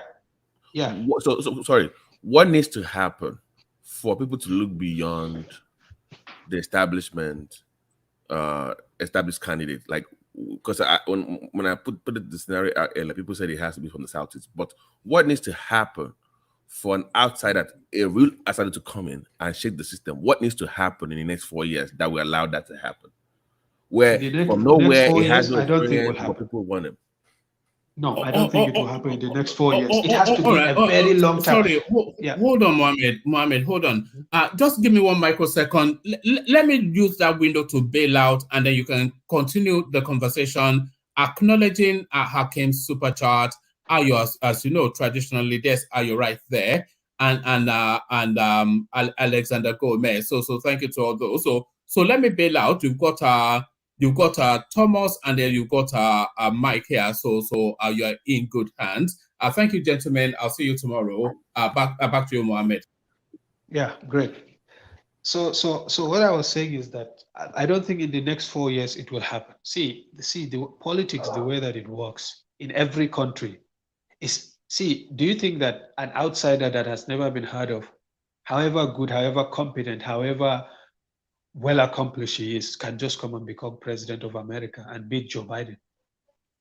You see, it's not everywhere. It's like that. It's not really easy. It's not easy. In the next, let me give you one anecdote. See, this Tinubu, it's not just in the past 4 years or 10 years that he has been working for this. See, I have a relative that was my grandfather. Actually, was a big person in the government in 2003 in Borno. Okay. So they were NPP at that time. So, but then they were pushed out along with the governor. They moved to AD. You know, at that time, AD, you know, is Tinubu's party. He said that they went to Lagos to meet Tinubu. They said they were pushed out of NPP. They are now in AD for Tinubu's party, and you know, they talked to Tinubu, and Tinubu said, yeah, you guys are doing well. This, that. He gave them huge amounts of money. He said, go and contribute to your campaign and things like that. This is way in 2003. I'm talking about 2003. This is 20 years. You know, Tinubu he has links and establishing connections everywhere that he can get. And of course, this election. See, this election, of course, he went back. Yeah, sure. Fine. How are you? Yes, yeah. So that means Obi is deceiving himself that he thought he can just jump from Southeast and become the president of Nigeria. He has not built any bridge whatsoever. Yeah. So, of course. So where is the stolen mandate coming from? That's part of propaganda, Thomas. From the beginning, I already know that he is the one that have the least pathway to that presidency. From that campaign, I know he's the one that have least pathway, because Nigeria is a country that you have to build that bridge. And if you're building that bridge, you have to spend financially, morally, you have to be there most time. Exactly. Also, just to answer his question, though. Okay, yeah, sure. Okay, you see, do you know why I love what happened in the last election? We must give credit to the Nigerian youth. We must give credit to them. Yeah. The problem, what the Nigerian youth try to say to the establishment is this: that Nigerians now are awakening. Like there's this awareness in politics. that actually the youths can even take over this thing from the establishment. You understand? Are you sure about that? No. I'm sure. You know, you see. Yeah, you see. It's not like Yeah, that. see. The thing is that Religion also play a big part. Remy, please hold on. Let him land now. yeah, We'll you go see. castigate him. Let him land. Yeah, Joe, land it. You Yeah. see, I understand the power of the establishment. I understand that you cannot just jump in and win an election. You have to build bridges. You have to do a lot of things. But the thing is this: before the Nigerian youths were not too particular about politics. They weren't interested in it. You understand? So it was just still played by all these, oh, they give you money, you vote and all those stuff. But now there's this, people want a change. And what people actually did in the last election was telling them that we, the youths, can actually effect this change. I know you have to build bridges. You understand? And I know, like, for example, I know quite well that we play tribal politics in Nigeria. We also play regional politics and all those stuff. And I know if Tinubu is able to win the tribe, okay, Tinubu is going to remain as the president. And I agree with the Yusuf or Muhammad that he's going to complete his 8 years and it will move down to the north. And it's going to continue like that for a while because one, Nigerians have not actually understood what is democracy. We need to start educating our people that the democracy is not all about tribe. It's all about what you get from governance, what the people can get benefit from the people in power. That is what I see. But for me, I see the Nigerian youth actually sent a message to the establishment. That's it. Can I respond to you? Okay. Joe, I will tell you, when you talk about those Nigerian youth, you can talk about the youth in the south, southwest, and south, and southeast. Actually, what prepared Obi is a lot of votes from his region and religious vote in the north central of Nigeria or anywhere that we have a huge population of Christians who see a Muslim ticket as an affront on Christian. The Nigerian youth you are talking about, what really plays out, you can only talk about Lagos State, where the NSAS movement, the youth there, comprised of different youth all over the country, voted against the establishment or voted against Tinubu. If you look at from other states, are you going to talk about your state or talk about Oshun? And when you go to the southeast, people voted for their son, which is Obi. While the southwestern part, they voted more liberally, thinking about principles. This is what we are like, and they voted for him or whatever. So, and when you go to the south, the votes were fairly divided among the three parties, if you look at it in the long run. And when you go to the north central, where you have a huge population of Christians, because of this Muslim ticket, they voted against Tinubu and also voted against Atiku, and they voted for Obi. That's all. If you are talking about youth awareness, forget about it. And if you are talking about money politics, all of them, all these political parties, they bribe voters on the day of election. Remy, I want to say something really quick. You see, they like when you say the South is voted for Obi, their son. You see, the South is believed that this was their turn, since it's like turn by turn Nigeria. You know, this was their turn. You know, and you understand. So no. If you look at even the Southwest that voted for Obi, they voted for Obi because a lot of people were convinced that, oh, this should be the turn of the Southeast. Obasanjo did 8 years. If you are looking at the pattern of the voting, So I'm not telling you that the Southeast are liberal people quite well. You understand? No, you see? Sorry, can I interject, guys? Can I interject? No, sorry, I said the Southwest are liberal voters. But I'm just trying to tell you what played out in that election. Why the Southeast voted massively for Obi? Because one, they felt this was their turn. And I don't want to bring, because it is this turn by turn that we have used in destroying our country. I give you one. Tinubu that said, excuse me, Thomas, can I say something? Do you think if the Northerners, if the Northerners were given like the opportunity, say, okay, Northerners, I want you to get us the best of your best. Do you think they'll go for Buhari? They will not go for Buhari. You can't say that. He's the most popular. Sorry, you cannot say that. Sorry, you cannot say that. Buhari was believed to be the best. Let me tell you this. Let me tell you this. He was believed to be the best. I'm talking about before 2015. What happens to people like Ribadu, Kwankwaso? No. Before 2015, forget it. All of them are subordinate to Buhari, like in the minds of people. Because people really believe that Buhari is going to fix the corruption issue of Nigeria. Like people believe this. It's not just, that's why also to the question that you asked, like if Obi was deceiving himself. So I think Obi was politically naive. And secondly, he was working with wrong information. What is this wrong information? He had notions of the demographics of the religious divide in Nigeria. They were completely wrong. You understand? So he thought that if he could, outperform, like if he could push this religious button, hard enough, that it would propel him to the presidency. Not thinking very deeply about the Nigerian situation. You understand? Mr. Mohammed. So therefore, when people claim that they are looking for a change and still vote for an establishment candidate, then they're not really looking for change then. Because if they're looking for change, the vote should have gone for Showore. If you really want to shock the system, that's what I was exactly. Let me say something real quick. So if you claim to want change, then you go and vote for them. That means you don't know what you want. Babati, let me say this real quick. You see, I was listening to these stupid P Square guys, right?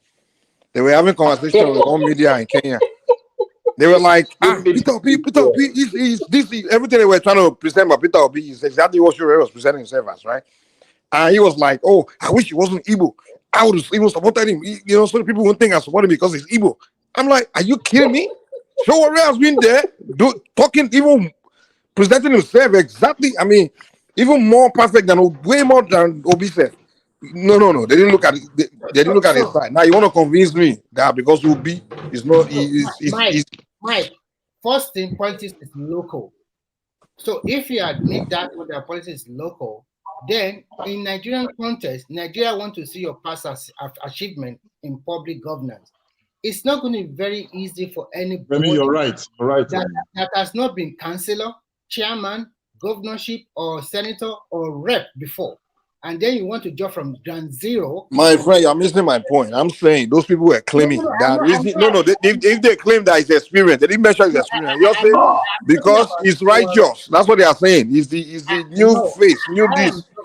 Mike, listen, I'm talking about Showore. I'm not talking about. No, we get that part. We get the argument about his experience in your own argument, but we are saying that those obedient people, they are claiming that the reason they are supposed to be is because something new. It's because it's something new, something fresh, something that's not. That's what they were presenting. Mike, are we, Remy, please hold on.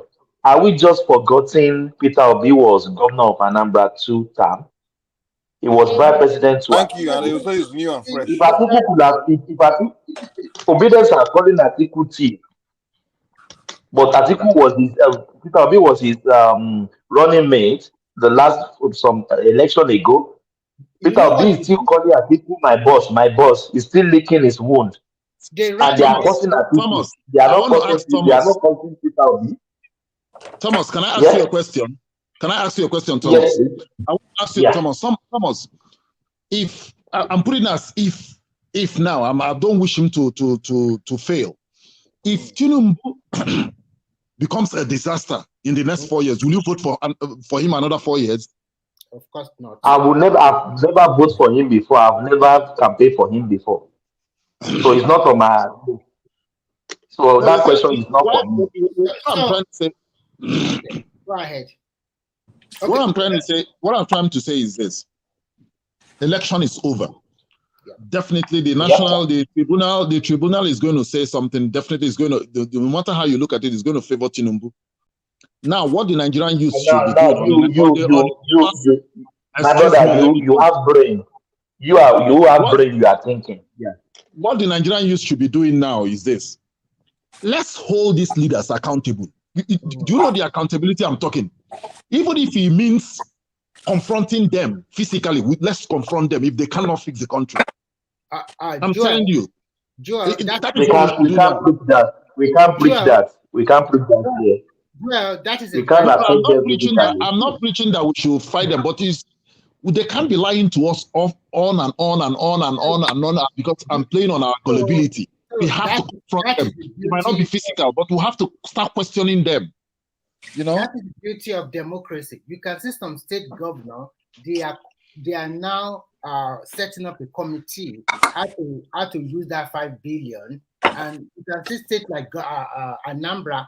Anambra is already paying extra 12,000 naira to their civil servant for the next few months, and they are going to pay 12,000 to add to their pensioners, and they are distributing about a lot of rights to about 3,000 households.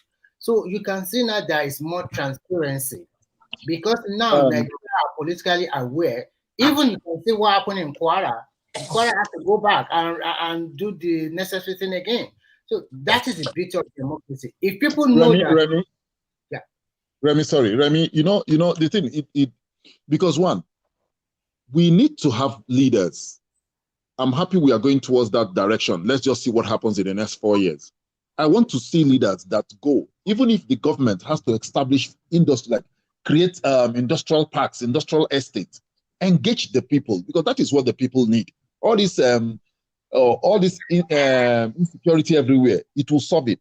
Then you empower all this free money where they give us, no good for us. I'm telling you, it's not good for us. This free money is not good for us. No, we are talking about immediate. We can't blame them. Even the so-called. Joe, hold on, guys, hold on. Joe, let me put it across to you once again. Are we really sure the people really want change? That's what it boils down to. Because we can all come and say, "Oh, we want change," but the way we vote does not reflect that what we claim we want. If you really want change and you want to go from the other system, it will not be a Peter Obi. It will not be anybody that you know. It will be somebody new that you can say, okay, this is coming. This we can trust this one. Then then that same energy goes behind him. But we keep doing the same thing that we've been doing, but yet we claim we want something else. We are confused demographic. We don't even know what we want. We just say we want change, but we don't even know what it looks like or what it sounds like. But T, do you know the issue? The issue is very simple. Most of our young or younger generation nowadays, they are not politically savvy, or they are not really interested in politics. Remy, I'm with you. But everybody. Wait, Remy. Is Peter Obi really a symbol of change? To be honest with you. No, not at all. So why are they claiming change for voting then? Because why are you talking about? They are politically ignorant. Because if they are really savvy, they will not pick somebody that has been a governor or that has been in governors or as a chairman. And even a governor that is a failure. So the problem we are having is that this younger generation, they are not political savvy and they are not really interested in politics. What they are interested about is about some of them that are good. They tend to go to the high-tech way or something, and also the rest are just interested in becoming big overnight, sensation overnight. They are not interested in hard work.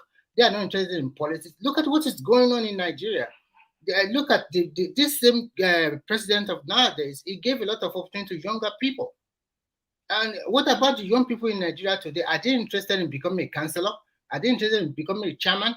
You can go and see from the start where that you ask young people will tell you, no, I want to make my money. I'm looking to how to make money. I want to be known on Instagram. I want to be known on this. Only few, maybe 10% of the total younger population in Nigeria are really interested in becoming a lawyer, an accountant, or a IT guru or something like that.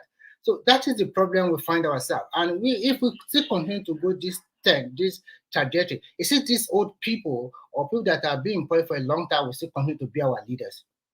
In the next 4 years will come now, the lamentation will come again. But for one thing I like about this particular moment is that Tinubu has no excuse. We already seen what happened during Buhari era. So as the new president, you must fix that country. We want light. You must also have a signature. I mean, no matter what you talk about Buhari, you cannot take a lot of things away from him. He built the standard gauge rail line. He built a lot of trade. He equipped Nigerian military very well. He did a lot of things, even apart from the economic angle, does not. But in terms of infrastructure, you cannot take it away from him. So Tinubu have to outperform Buhari in every aspect, economy, infrastructure, and the rest. This is time to go to work. And I think it's high time that we continue to, I don't know, maybe carrot and stick to force our youth. Let them realize that the white collar job is gone.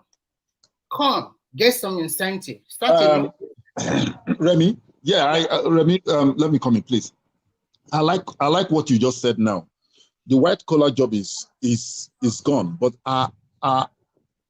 we are not prepared at all to fix the change. Like I was saying, I was discussing with a friend of mine one time. I said, the educational system they gave to us in Africa is not working any longer. We have to introduce vocational institutions. It is these vocational institutions that will create entrepreneurs that can effect that job creation that we are yearning for. Because one, if you establish a carpenter, like somebody that did carpentry, he's gonna, in his workshop, he might have like 10 to 15 people to work for him.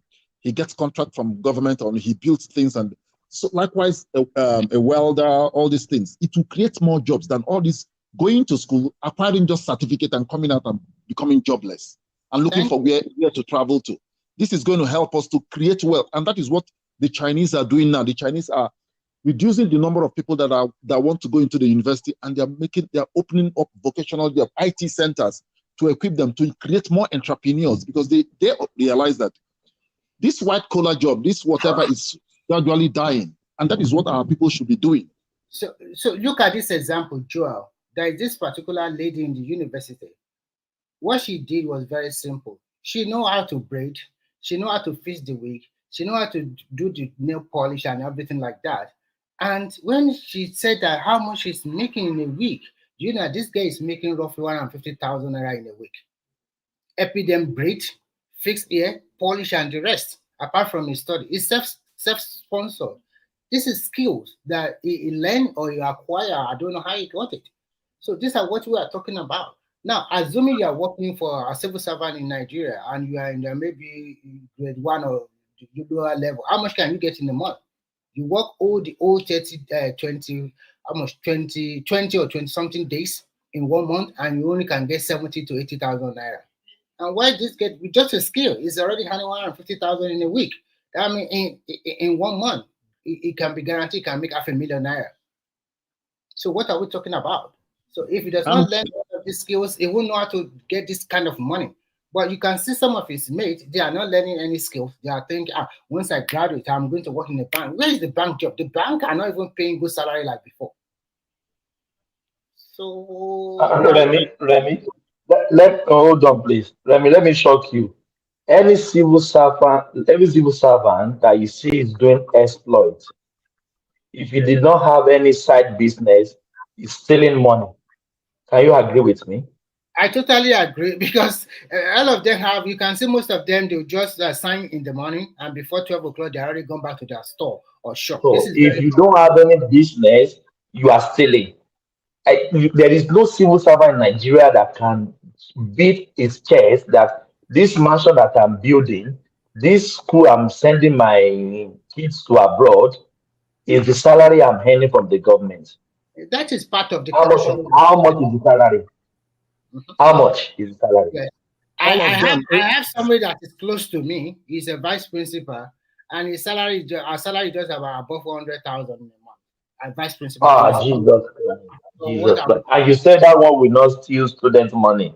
He will not collect. I don't think he's stealing anybody's money, but because she does not have any other job. But what I'm just trying to say that the salary is not so high, and she was even amazed that compare our mates in the same level with Lagos State vice principal in the same level about grade 16, they are handing up to 500,000 naira. So Lagos State is really trying. They are paying good salary in that state, maybe because of the economic buoyancy. And they don't hold salary. I've never seen that they hold salary before. I'm telling you, a principal can earn above 500,000 naira in Lagos. So what are we talking about? So this is a state that continue to retrain their teachers. There are so many things we can do to recruit so many people into teaching in Nigeria. You go to some public school, they say they don't have math teacher, they don't have this teacher. And when you now say our so-called graduate, do you want to be a teacher? Most of them say, no, I don't want to be a teacher, I don't like it. They don't want to be teachers, and they are looking for this oil company job. They are looking for all these federal government parastatal job. They are looking for this super high job, and they don't want to start from nowhere. Nobody Can wants to. can I ask something? Okay. How many people that are Yeah, teachers? How How many of them do you think really wanted to be teachers? Like, you see, it's a default. Like most people that Yeah, it's a default position. I yeah, like understand. like you couldn't get a job, then you had to go do something else. Then you just took up teaching. That's the way it works most of the time. So there's no passion to even teach kids in the first place. Just to get some paycheck in every month. So there's no there's no passion to even teach. Nobody's passionate to I be a think teacher. it's high time they make that profession. You have to be a licensed teacher, and they must jack up their salary to encourage more people to go. MS degree before you can even teach, like you're doing, like in Finland or so. Like those, you have Yes, to sir. get. You have to get the license. One thing about this country is very funny. Anything you want to do, you must get a license for it. You must get a certification. Let me shock you. Cleaner in this country, you have to get a certificate to Yes, be a yes, cleaner. yes, it's true. It's the same thing here. You have to get a certificate. Even if they are, it's just to show that you have it, you must show that I have this hygiene passport or I have this hygiene certificate, and you must Yeah, you file. can't just jump to a work and a cleaner.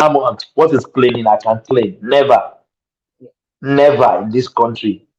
You cannot just You must have a and vocational the school. money Yes. they pay you, the money they pay you as a cleaner here, it's totally the same thing as what a nurse will get. The parity is just going to You be. don't say a professor in Nigeria, professor. Yes, a cleaner can earn as much as close to more than 1 million naira in a month in this country.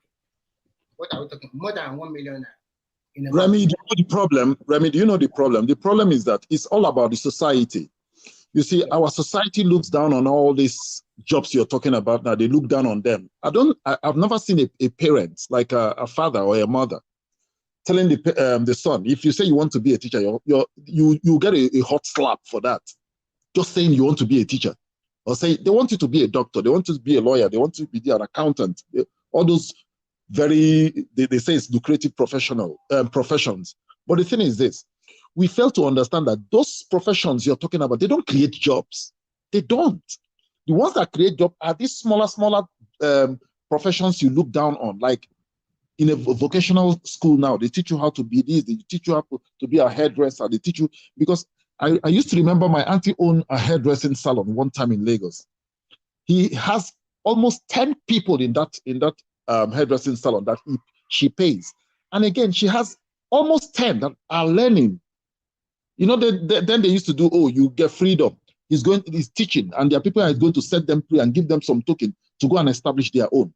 So we must go back and cultivate this culture we had before of entrepreneurship, which comes from vocational schools. Like if you go to Ife, they have technical college, they have all these things, but parents don't encourage their children to go into those schools now because they feel it's not of their status. How can their children go for a school and go and learn carpentry? You understand? So we have to start teaching our kids to go back to that thing, because those are the things that will pull you out of poverty. Those are the things that are going to create that job we're looking for in that country. Thank you. Hello. Greetings, everybody. We can hear you. How's everybody doing today?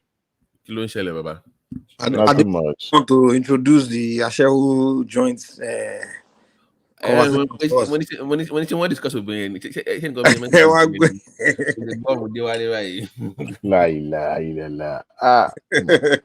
like, why is everyone, Mike? Why are you now? Man, I need to correct this impression. Anyway, that's what make life goes around, right?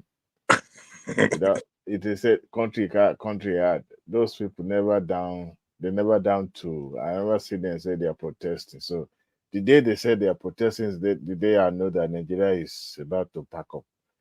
Anyway, what's the topic? Where's even the real protest? Like, I'm serious, but man, it's like we're a confused bunch, to be honest with you. Who wants to protest? One thing, we say one thing. No, I'm saying that the so-called youth of this revolution. Oh my God, one thing, one change. By the way, it's just all over. I don't. Go ahead, someone was speaking earlier, talking about the youth taking over and all that. That there's an awareness now than before. I think that's what the speaker said earlier. Awareness will download Jared. That's good. I wanted to burst his bubble by saying that, do you know how long youth has been participating in politicking in Nigeria? From day one, Nigeria was conceived. From day one, Nigeria became independent. Nigerian youth they've been contributing, they've been participating in politics.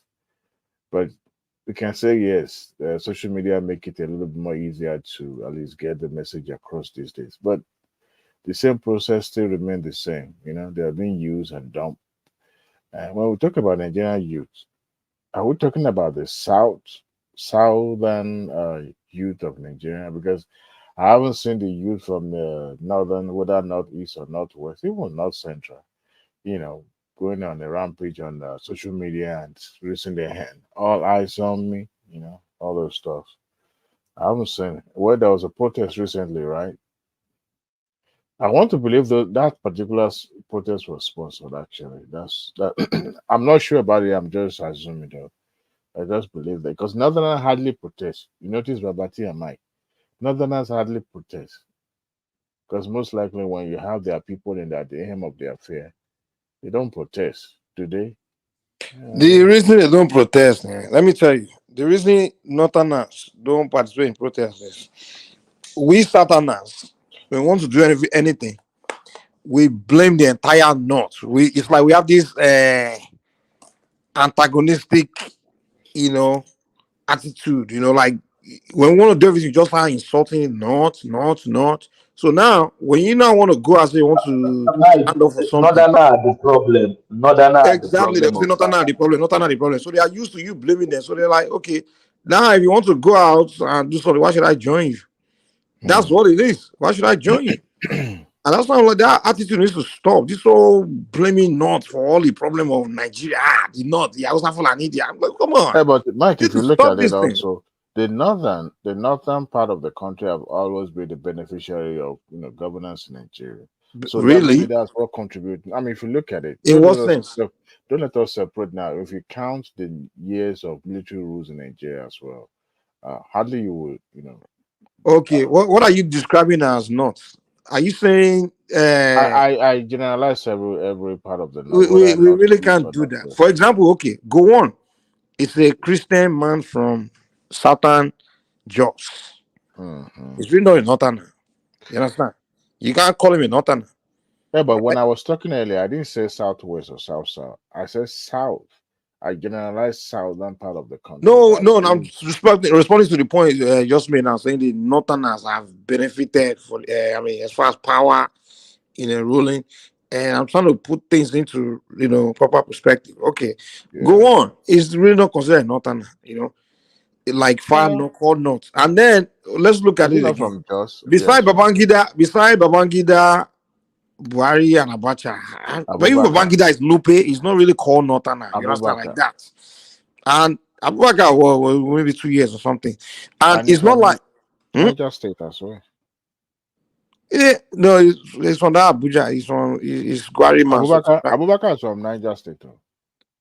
well, somewhere around there. I know Gwari people are usually around Abuja area. Abubakar is from Niger State. Yeah. So if we really look at it, it's really that whole thing is just a fallacy. The idea that these Northerners they are ruling the holding Nigeria, something like that. It's not true. The one that is a Christian that came from Jos, right? Apart from that, the rest of the Nupes, we want to say Nupes are Middle East. Nupe. Do you know Nupe people are really more in the old time? They were really like Yoruba people, really. They were under kind of like Oyo Empire at one point. Some that part of that Nupe, all those Nupe people, they will call them Takpa now. Nupe people are the Takpa people now. I mean, Shango's wife is from Nupe, Takpa. They were more like under they close. It's kind of like how Benin is to Yoruba. It's kind of like how Nupe is to Yoruba. They're more closer to Yoruba than even the North. And the Edo people are saying that they are south now. So I mean, they used to be with southwest. Can I even bring can I even bring something up? Because I was hearing my friend Work Peace earlier arguing with you people about Benin Kingdom. I didn't want to come up. I'm like, because the hypocrisy that it was spewing was nauseating, to be honest with you. because it was like, oh, we only have one king, and that's the way it's been before. Forget what it says now. But the same person would keep telling me that I cannot separate, I cannot put Ogun and Oyo together because even though they are Yoruba people, because we have a federation, we have a law now. So when it comes to his own people, they have to retain what is old. But when it comes to your people, no, it's new now. Forget the old one. So the hypocrisy, I'm like, what is he? I'm like, well, have you noticed? I didn't want to come up to even blast him. I'm like, because you know how it gets when it comes to Benin stuff, it gets very emotional. Oh, but when every Edo man, I think Patrick's on this so online as well.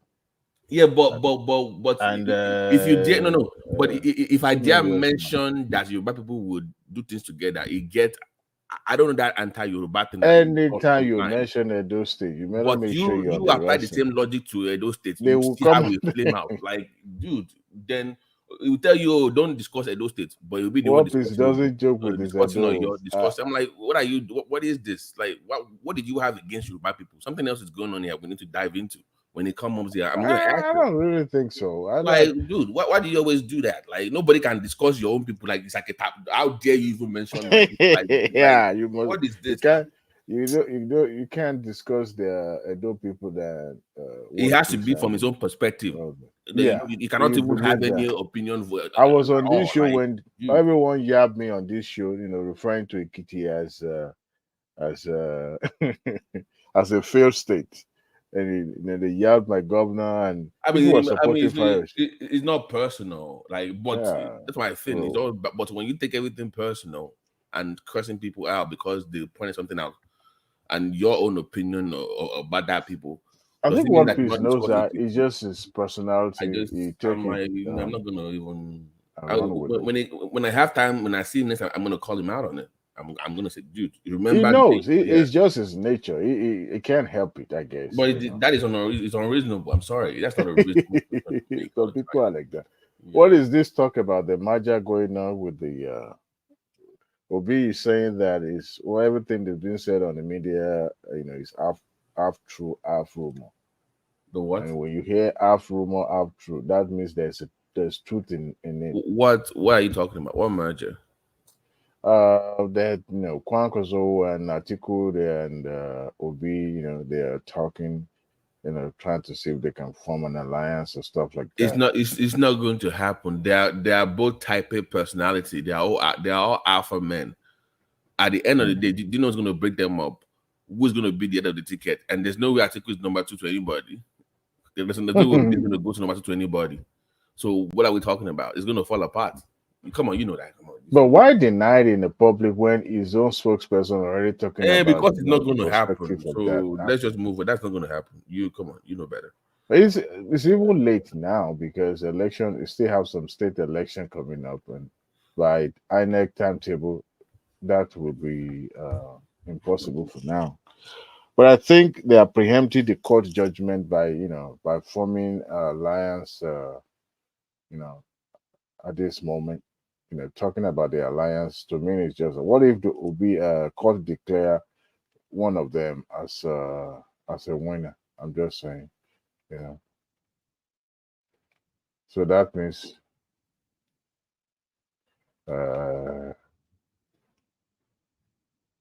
Niger won't make any difference there. Yeah, but how do you even the landscape might even be different in the next 4 years? It might not be what it. I mean, obviously, Obi's waxing stronger with the Labour Party. I mean, I think he pretty much owns the party now. It's the Obi party now. To me, what I believe is that momentum is going to shift, but it's just that this is not politicking is not this is not a time for politicking now. So that's the reason why he's enjoyed the momentum because he felt that campaigning is over, so you can be on the spot there in the limelight and do his thing, just to remain relevant and be seen. But when the real gladiator come on the platform, they will hijack the platform. They know how to do it. They've been doing it for long. So you know what I'm trying to say about T. Yeah, I'm with you. When is the judgment for this tribunal thing? They say so. Man, Mike, to be honest with you, I This can't wait, obedience, they man. can wait I'm for. tired of this every day online. Just get it over with and let's move on with our lives. Honestly, man, I want that to just be hope because some of them are still making threats. We shoot down, we start war. I want to just end this thing, man. So like this thing you were talking about going to Kenya, like they go all over the place just soiling the name of the country because of somebody. But I mean, it's like nauseating. Like you see them all over. Like look at what that Udengi did on national space in Europe, making not go to the national TV, just messing up the country's image because one guy is in court, blackmailing judges, posters, all eyes on. Are you Tupac? Are you Tupac now? Are you all eyes on what is all this? You know, like what are you guys doing? That is hoodwinking. That is bullying. If you call that not a bully, then I don't know what anybody is trying to tell me. Because I don't understand it. I don't think, boy. I don't understand it. Hold on, little to come on. You want to collect donation from Igbo people? Mike, hold on. So how does this work? Because if they lose in the tribunal, they can still go to Supreme Court, right? I believe, right? That would be a waste of time, man. No, I'm asking. I don't know. People be without foolishness. Continue. Well, we don't know. Waste of resources. Yeah, Mike, with the kind of people that he has behind him, he has no choice. So no, he's not spending his own money. You know, Atiku is not spending his own money. So, and all that is also for political. I already tried. Supreme Court just turn it down right away or throw that shit out, man. So we can just move on from this thing, man. I'm just tired of them, man. Everyday propaganda. Yeah, tribunal. Yeah, Obi's coming. Yeah, our mandate. Yeah, they will start propaganda stories and to the point that other Africans, the whole world, are just following their story and thinking what they are hearing is actual news, not knowing that it's propaganda.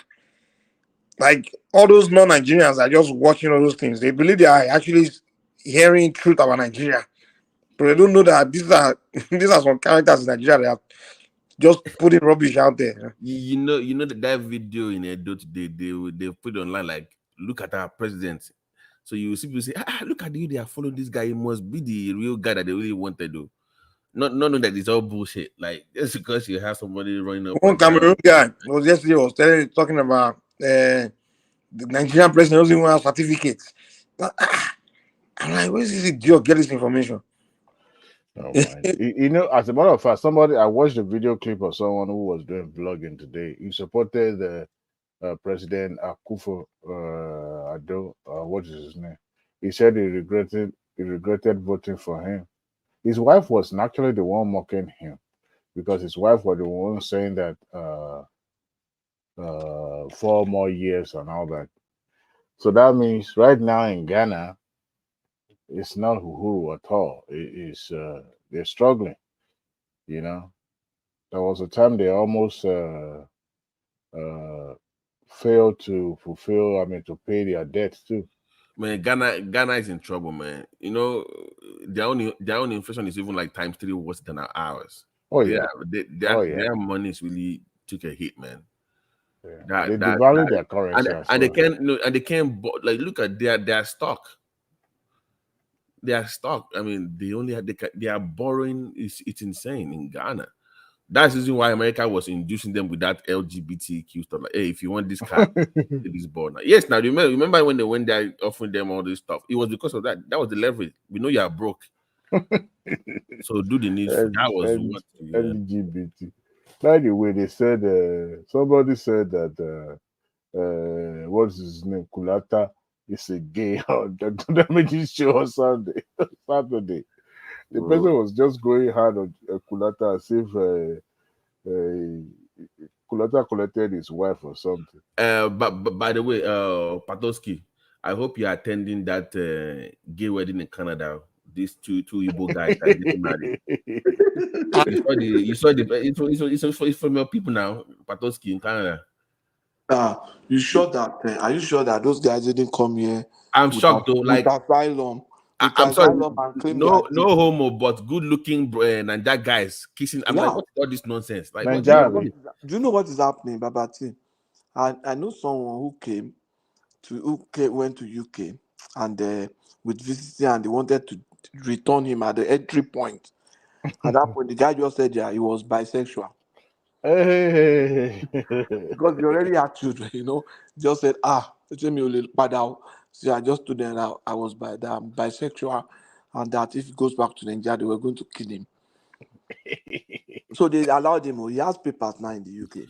So Because all those guys so you don't think it's real? You don't think it's real? That's what this girl too. That Mensa. NSAS girl now. She used that. She say after the NSAS, she went to Canada and say, they want to kill her in Nigeria because of the She is gay though. Hmm? She's gay. That girl now, what's her name? DJ something. That's Dewale, but she's living in Lagos. What will happen to you if you're gay? Come on, you're like living in Kano.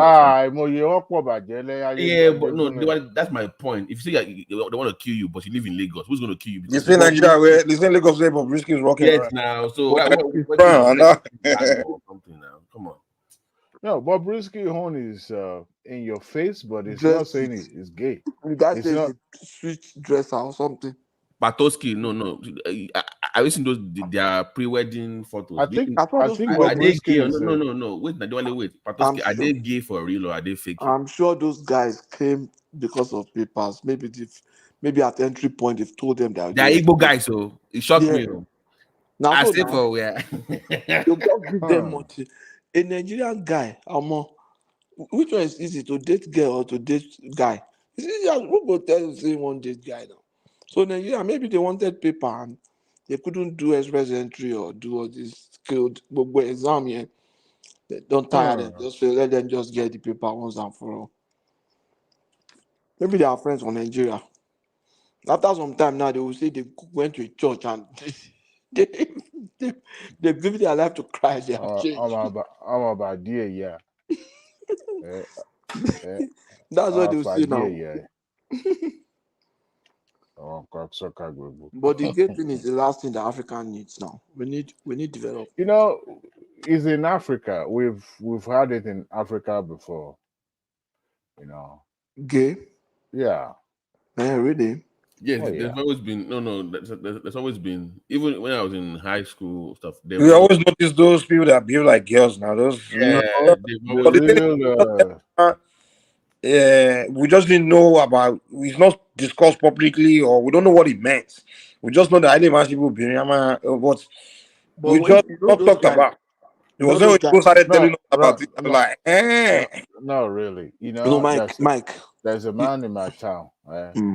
Is a friend of my dad.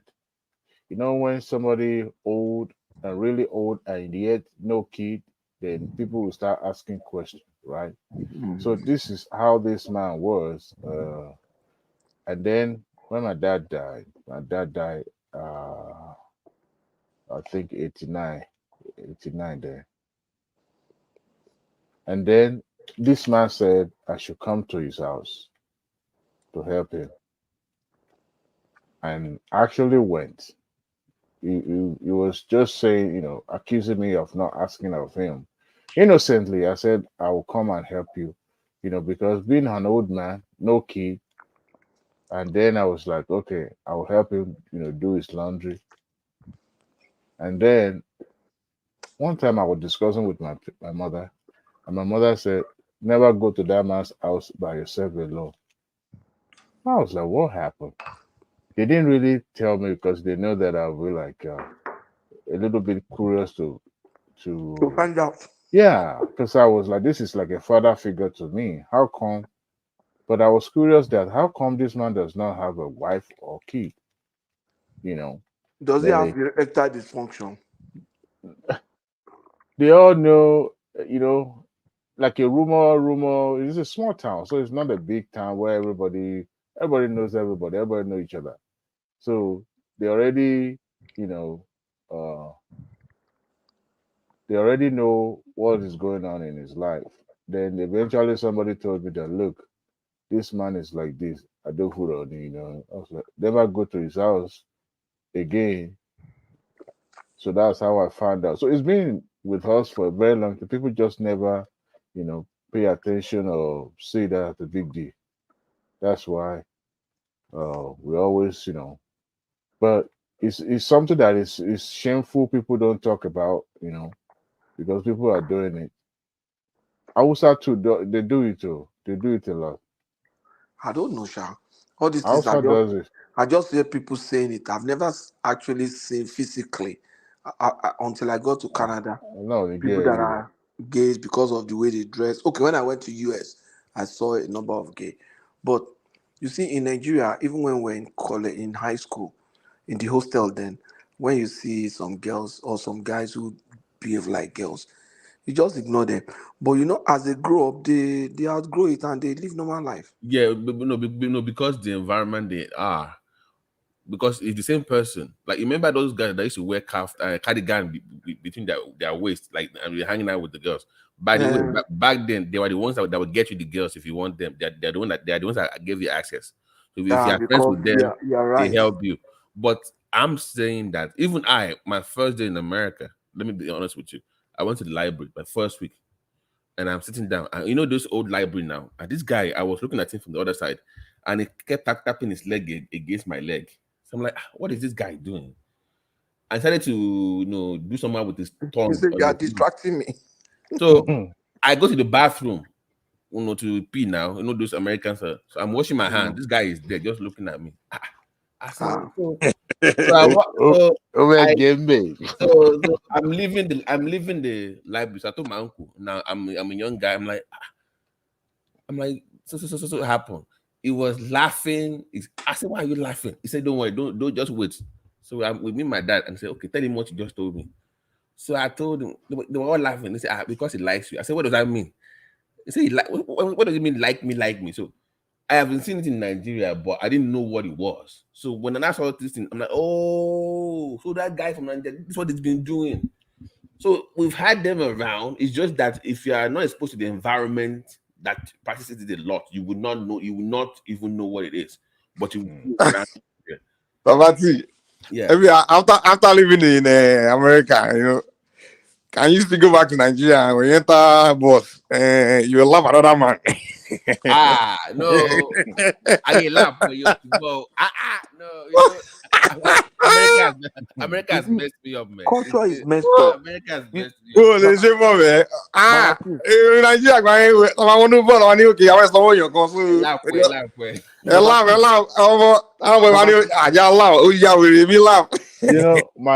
My niece, one time, I think that was around 1990 or so, we boarded downfall from Kitu Alakpere all the way to my 12. My 12. So that was only one downfall that was going to that line, and we didn't want to wait, so I decided to lap my niece. Even with that, I was uncomfortable because she was a little bit grown, like at that time she was like a teenager, but that was the only option. So these days now, I don't think anybody will want to try that you want to lap, because people will be looking at you some kind of type of way, at the bus stop. But I still see men still holding hand, doing things that is innocently in Nigeria. But if that happens here in America, people will take it as something. I was even discussing with my sister the other day. She was a tomboy growing up in Nigeria before we moved there, young age, tomboyish. Then all of a sudden, she's a model, married, stuff. I'm like, sis, you know that if you're grown up here as a tomboy back then, they would have turned you to something else. I mean, so it's the environment sometimes. Man, that thing is psychological. They will say, because nobody was born with nothing. If they tell you that they are born with, they say lie. Because nobody was born saying, you know what, this is how you are going to have Let sex. me even make it worse for you, Diwali. There's a news. They're even taking it too far now. You know that they have a study now that they say that you will not believe this. Even a baby, a newborn baby, you need permission to change their diapers because you must watch out for the signals, the signs. Like they have all these crazy sex. Like I'm not kidding you. There's actually professional study. Like, oh, the baby, if he moves left or move right, he's telling you something about it. I'm like, what the bloody hell? How does it even these same people that say we should not whoop our kid, we shouldn't discipline our kid, we should talk to them like an adult. Not quite long ago, a few hours ago, my yet to be 2 years old was throwing tantrum. You know how kids behave. They want to take over and all that. And I watched her. My wife was so fed up. Guess what she did? She secretly tapped her hand. I was watching, but she did. She was fed up with her tantrum. She's quietly tapped her hand with the hope that I won't see them. But I saw her tapping her hand. That girl, cry. Immediately she shut up because she knew that she was being disciplined. Unlike before when you said, no, don't do that, stop. But she tapped her hand like, yeah, I'm disciplining you right now. you know. But you can imagine talking to a child who does not even know Jack. But when that child feel that little pain, that you are correcting her by inflicting that little pain, then she will realize, okay, you know what? Just like when you put your hand in the fire, okay, I won't do this again. But when you keep saying no, don't do that, as if they are your mate or somebody who And understands. that's the same child they want you to believe is gay because he said so. Can you imagine? The way that- Can you imagine? A former co-worker of mine, I think her son will be like around 5, thereabout. She was growing her hair. I mean, this little boy's hair. She was putting lipstick on his lip. She was doing nails. She took him to gay parade. I think this is a Caucasian person. I think they found this really interesting. Like I've seen grandmother praying that her grandson becomes gay. I said, what? No, it's not. No, listen. When people are that desperate, it's not that they believe in gay rights or whatever. That's not the problem. It's that it's a like they want to show them off, like you know how it's a trendy thing. Like, oh this is that I have this and stuff. So they want to be part of that social club. You know, it's a social club now. If your child is one of those that you're raising them. I was a little bit confused. A So grandmother praying for it's not grandson to be gay. I yeah, was it's like, not. It's do just you know what it takes to stay? Man, those guys that are doing gay stuff, man, they are the real men. Because I can't imagine somebody. Hey, these days when I go for my annual checkup, I remember when my doctor started sticking his finger, man. Every now and then when I remember, he still give me some shit. That's why I don't like going to. I told him to find me a woman now. They are doing is it prostate check? I mean, you yeah the to see doctor to about see to see if it's they're looking for prostate yeah. cancer. Yeah. The moment I started doing it, I was like, man, I felt uncomfortable, man. I said, now you have to start doing it. You are over 45, right? Oh yeah. Okay, so yeah, Oh yeah. yeah. Just shortly after I clocked 45, I think it was a few days after that, they started doing it. I'm like, no. This is uncomfortable, man. In fact, my father-in-law came all the way from Nigeria and was trying to do some medical check for. And this particular doctor, this one came out walking like a crab. Man,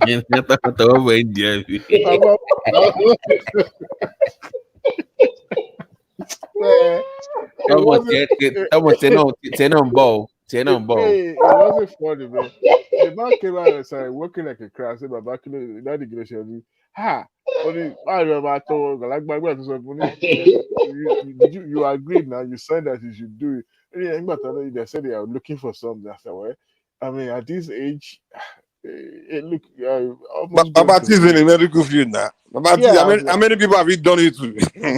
No, that's not my. I That think is it's for more of general practice, right? no, that's I do cardio. I don't do. That's general. Oh, I don't do, Man, that's the most uncomfortable. Look, that one, man, that doctor that bastard, man. I can't imagine a grown man sticking his finger in someone. When he told me to turn around and turn around and bend over, I was like, man, this can't be. Diwali, let me make you laugh a little bit. During my clinical rotation, I actually did general practice, just rotation. They were doing that prostate check exam for someone, and that person was gay. So when he put his hand in it to check, he became aroused, like. Oh damn! So yeah. You. Oh, You know what? Those So are the real men, Baba T. he was moving his behind because he didn't want the guy to remove the hand, so he was moving the thing back a little bit towards the hand. And she finger now. Out the finger now already. You know, I said those are the real men. Say if they, hey, that thing is painful. If you can allow, you need that now. If your PSA is getting high and your calcium level is getting high, it's better you catch that thing early because to move your body is hard, man. So that posture. But the thing is, this man will make me strip naked, grab my balls, and man. And they must squeeze your balls like to see if it's descending. If it Make has me call. You know how long my testicle have descended? I can remember when it happened. It was an uncomfortable experience in my life. I woke up to go to school, and I don't know what happened. Eventually, I kind of like a little bit behind late. And by the time I was about to leave the house, I realized that I couldn't walk properly. Well, the entire thing my balls were kind of like heavy. I was like, what could be happening? So my stepmother took me to one of the clinic, not like a community clinic there. And the doctor made me, lay down. So she was standing there and I felt like, oh my goodness. So is the doctor going to make me strip naked in presence of Let this? her leave now. This Why is somebody can't who is older than my mother, who is old to be my woman, my mother. But I was just not comfortable as a young man, And eventually he made me lay down. You see, Babati, that same ball that was really, really painful. It wasn't even swollen, it was just painful. This man grabbed the ball and lifted it up like this. That pure pain that you feel. There's something was already painful already. And by the time he lifted it up, checked it, I feel a little bit okay. By the time he released it and laid it down, oh boy, I felt the heaven. It was so painful, man. And he said, no, it's just your testicle is descending. That's why you two are becoming a man now. Don't go and knock somebody down. You get some person belly. Your school don't finish with that. They're all busted laughing. They are looking for torsion, right? Sometimes those nerves or arteries they can turn around, and if they don't revert it, you can lose your balls. Oh, really? So that's why they do the raising up and down. That's what they call blue balls, right? Right. I mean, that means that you're not getting supply of oxygen down there. Oh, so you don't want. So that's why they have to do that test. But no. Blue balls is when you are aroused and you didn't ejaculate, and I think that's the time. The street term, you mean? Yeah. Blue balls or something like that. But that was painful. And my siblings, my older cousins, they were mocking and making fun of me. I mean, it was shameful and painful at the same time. But when it happens to them, I didn't know. But when it happens to me, it became a general public issue. It was a very painful experience. And now the doctor is grabbing the balls again now. So I've been looking for female doctor so that at least I know that it's not going to be for nothing. Female doctors they have small hands, so that would be regardless. And even if she has a big hand, as long as it's a female touch that is grabbing it, I won't feel any. I'll feel good. I think I've but the female that you feel uncomfortable much better, isn't it? No, I won't feel uncomfortable. Just grab it any way you wanted it. And if you're gonna stick a hand in it. Why are you turning this to something else? Just a test now. What do you mean grab you anyhow? It's painful. See, look, let me tell you something. So now I don't know how they are doing it. That thing is hurtful. So if a woman is doing it, at least I'll know that at least Koshilaso, is a woman doing it. And the finger will be, like you said, won't be that big. Can you imagine a big guy, a big dude? My doctor is fat, and yet called me a fat. We'll still stick that middle finger in as big as that, man, you look cool, man. That's why I need to change doctor. I need to change doctor. Thomas, yeah, you'll be 45 soon. I don't think Ben only 45 there, so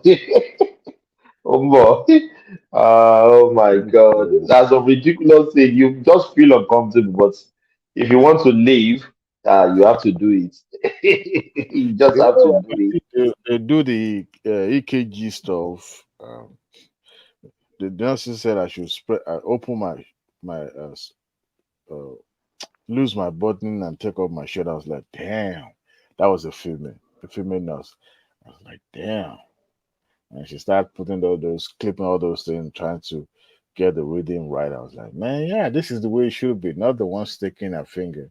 I wouldn't mind if she's the one doing it anyway, but I think I kind of like that one. You know, they say they have to, you doctor, and for one, and go going by me. Some of those general practitioners, some things that are necessary, they will start adding into the procedure. You have to do this. You are this. No. Do Hold on. that. Give me an example. Like, what do you mean is unnecessary? What is unnecessary? There was a time I took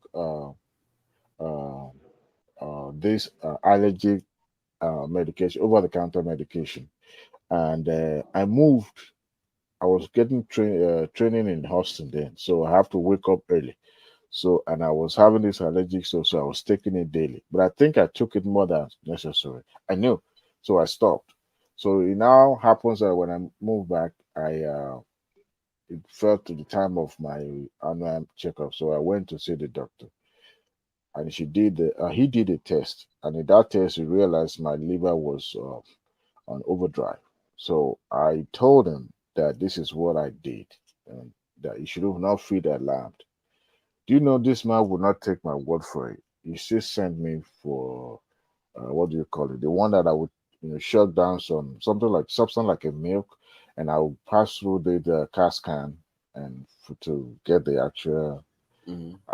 I was like, this is unnecessary, but his target was that insurance just to get. So let me ask you.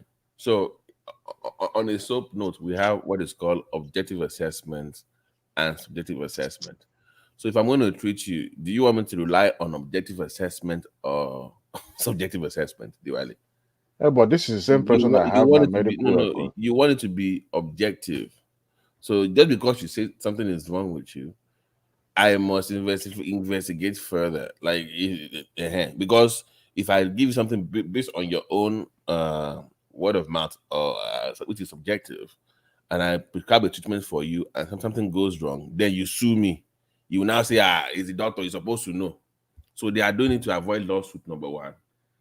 So clinical evidence-based practice. I think I was the one that opened my mouth wide and snitch on myself. And No. if Once you say liver something, they have to go. They have to do that. They have to go diagnose it now. They cannot just say because you said it. That's not gonna be enough for the Doctor and lazy dear, so I know what I'm talking about.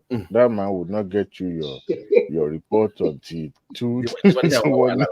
Thomas is just looking for trouble. Look, Thomas, because you and I don't work in that field, that's why Baba T is trying to use bread that to cover I everything. know. Some I of these know doctors now. are 419. Recently my wife and I were in the hospital. This doctor kept talking about, oh, you have to do this test. You have to do. I was like, man, we don't need this. I would strongly recommend him to okay, leave it at and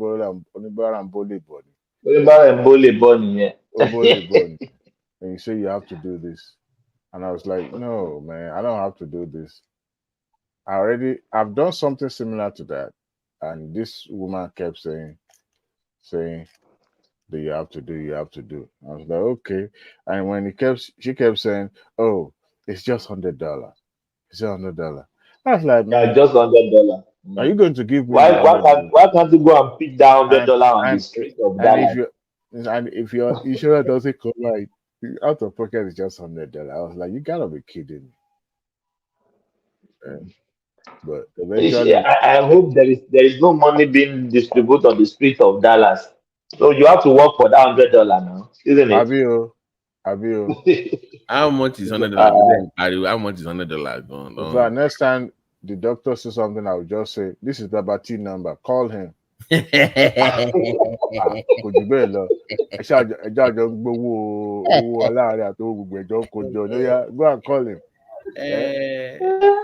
Any doctor àti mechanic kò sí yàtọ̀.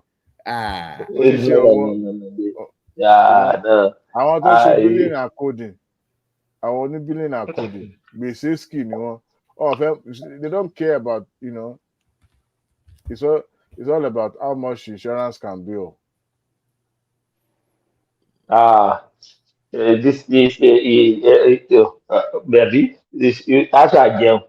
the doctor will hit now, so they have to find something. And the problem I'm really having, Babati, is that exposure to the radioactive, what they call it, gas can, it's not really good. They want to do this scan, they will run outside, they will leave you only in the room because of the radioactive. Yes, they will run outside, they will wear down, they will say, do this, press this when I go outside, but they will not stay with you in that room. I said, what? They've been exposed to that radioactive, yes, every time. So they have to go outside for it. So one time exposure does not do that much, but repetitive exposure is the problem. So you can't expect them to stay. It's the problem, yeah. I don't know what do you want them to do? I understand because they are exposed to it every day. So they can't even afford to be in the room with you. For why would they? No, but anything can. Moment, just scare me to my bone. This radioactive, because I know about it. Some people don't know that those cans, even one can, is not really good for you. All these radioactive elements, but you still want to do what you want to do if you want to live. But it's more that it's diagnostic, no, just test. Not like that. They're trying to hurt you or anything. So. But I believe those cans a little bit. I feel scared anytime I go those MRI. I think MRI. Oh, CT scan. Oh my God. Oh, that one scared me too. I've done it, I think, once in my life, but no, just that machine. If you even enter that room, even that machine will first of all scare you. That am I going inside this thing? So, oh my God. Well, technology, God has really blessed. No. God, the technology. When I got here, I know that Nigeria, we still have a long way to go. Oh God, we have a long way. I mean, there are people that are trying to even to do that, but with the climate, with the environment, is today I got off the phone. I had to liquidate some things in Nigeria, and I'm putting my money in lands and I want shop boy giant. Yeah. So on my call straight in. So my thing is, you go to the local government and say, okay, let me give you a three floor, 10, 11 stores and partner with other people. So that's why I'm putting my money. Because to be honest with you, next 4 or 5 years, I'm not, because I can't bring the money out. We're going to lose value now, almost half of what the initial investment was. Yes, so exactly. Pretty much buy more land, buy more properties, and just that's the only way. Anybody putting their money in Nigeria business for now, from here, I'm sorry. No. It's total nonsense. My father-in-law is an engineer. So he did all this buying cars, wrecking cars, sending the parts to Africa. The last time he sent things to Africa is almost 10 years ago. Even to ship to Nigeria is very difficult. Clearing, it's just how are you gonna make that money back with 950? And I even telling me, Daddy, all this thing you want to send to Nigeria, are you sure you're going to make this money? You are buying all this stuff in these very expensive things. But how do you sure you're going to make ends meet in Nigeria? He said that money you can make, but we cannot come back with you here. You must use that money to do something. No. Yeah. No. Yes, yeah. You just put it in Nigeria. Even with small businesses, somewhere we have, they just put the money in Nigeria account. So anytime I'm going to Nigeria, I don't need to take any dollar with me. So do you So you know do that's something. Thomas? Do you do a domicile account, right? You keep it in dollars or you keep it in naira? Yes, yeah. I have this. You keep it there. So In even small in business, yeah, in dollars or in Nigerian currency?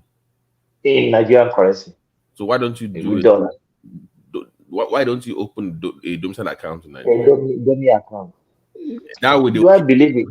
no, they will keep your money in that dollar rate. Yeah. So because But the value problem I'm value. having here is they don't have domiciliary account for USD. So I still need to change my Australian dollar to USD. No, So that process. on the phone Australian dollar. No, rárá, kò sí domiciliary account for Australian dollar. I think it's only for USD. So Oh, I have to still convert. Yeah, I have to still convert Australian dollar to US dollar.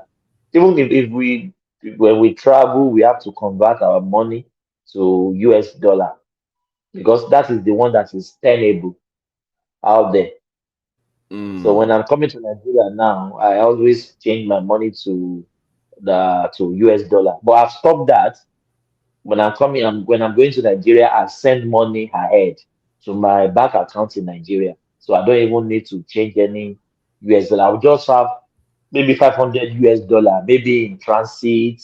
You want to buy something in the airport, you see something, maybe there could be any delay, you want to lodge in an hotel.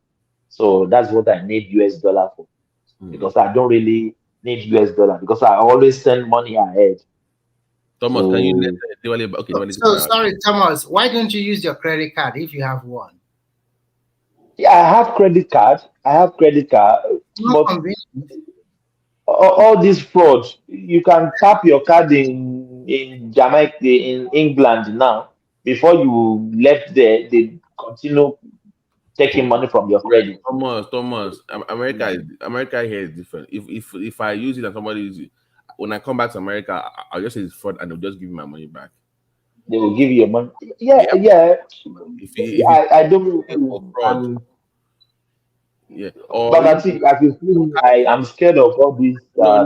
all these So, so, internet. so Baba T, there's a lot of bad loan and bad debt in America. Right. So that means America is cheating the rest of the world, one way or the other. I mean, if you if you have Mastercard and Visa and all that stuff, but this is if you are traveling abroad with your credit card, you must have foreign protection stuff on your card now. Okay. Yes, that Yeah, is it. that way, That if is it. they will tell you, okay, where are you going? Then okay, I'm going to so place. They already know. That way, they can also convert stuff for you. Like in Nigeria, if I go to Nigeria, I can spend my credit card in some, it's like a Hard Rock Cafe now.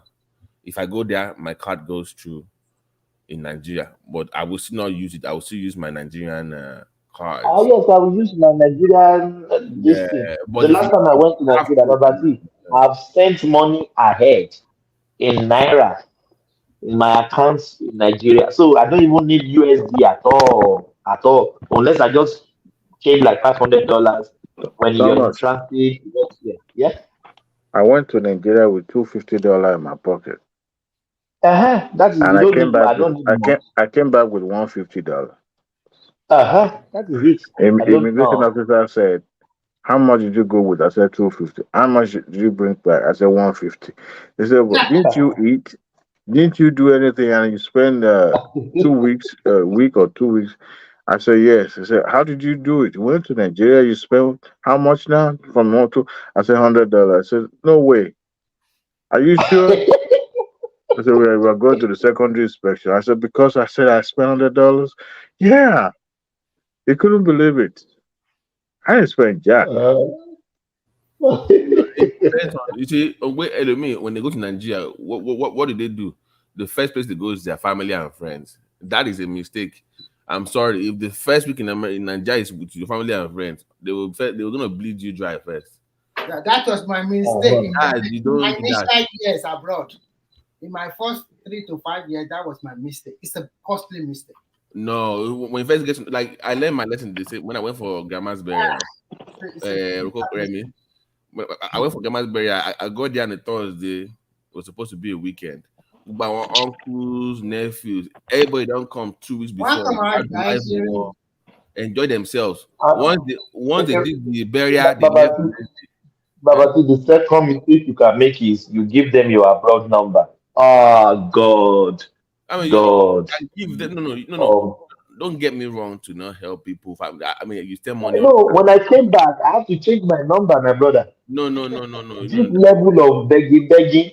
Oh my God. It's not, you know, Thomas. It's not even the begging. The Thomas, story they will sell to you. No, that forget story. Thomas, guys, listen. Let me help you out here. It is not the help that is the issue. This is what you need to stop. Let me help you out here. Nigerians have this attitude of if I help you, they will not go and call somebody else for you to help. Like they will start doing referral. To be one help me, help me help. Thomas, I don't know if you can hear me. My We can hear you. My audio is messing up. I can't even hear you guys. But I'm gonna go out and come back in. Yes, we can hear you, sir. You can go back and come back in here. My thing is, you can limit foreign calls to your WhatsApp or Telegram, where your phone does not. You can call your mobile service, Remy and Thomas, where that's what I did here. It goes to WhatsApp only, or that's only only WhatsApp. That way you can censor who is coming. You can because some people just give it. Who gave you my number? If my auntie's cousin's uncle. Why would you give so? Why would you even asking me? Okay, all back there, gone. In America here, before somebody asks for your number. For your people at home now. I put on me while American man. I'm not worried work on.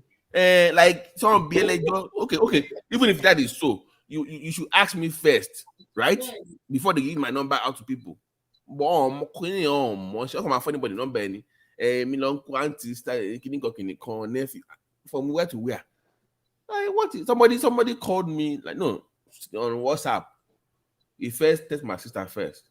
He said he knew us in Salake, whatever, almost 30 years ago. I said 30 years ago, okay. Why am I supposed to even remember? Like, what is this? But Remy, if you go to that Nigeria, first week, tobacco be by yourself for a few people because they settle down now. I have stayed abroad for I can't count even the year. Well, do the first 5 years here, we manage a mistake here. So every year, but like be a midland or tomorrow. I don't want to tell this, but it's a very big lesson. So I've learned my lesson that way. So I will never repeat such a situation, such thing in my life. The last time I went, when I came back, I have to change my number. Oh my God!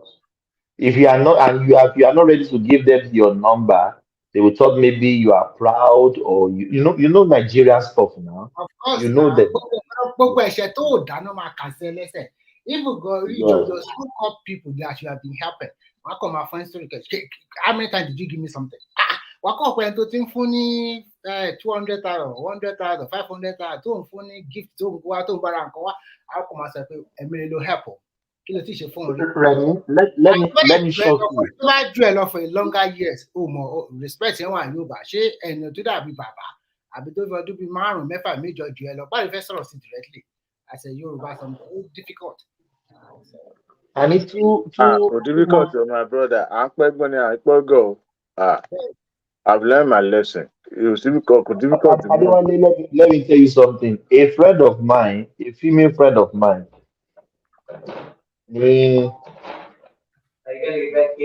yeah. Go on. I'll speak later. Let me attend to something. Okay, Adiwale, you can continue. I think. Oh, okay. So you learn from mistake. I've realized that a co-worker of mine who traveled to Lagos, he stayed at what do you call it, Lekki, and his family doesn't stay in Lekki. So he will stay in Lekki for like a week or so, and he will spend like 2 weeks with his people.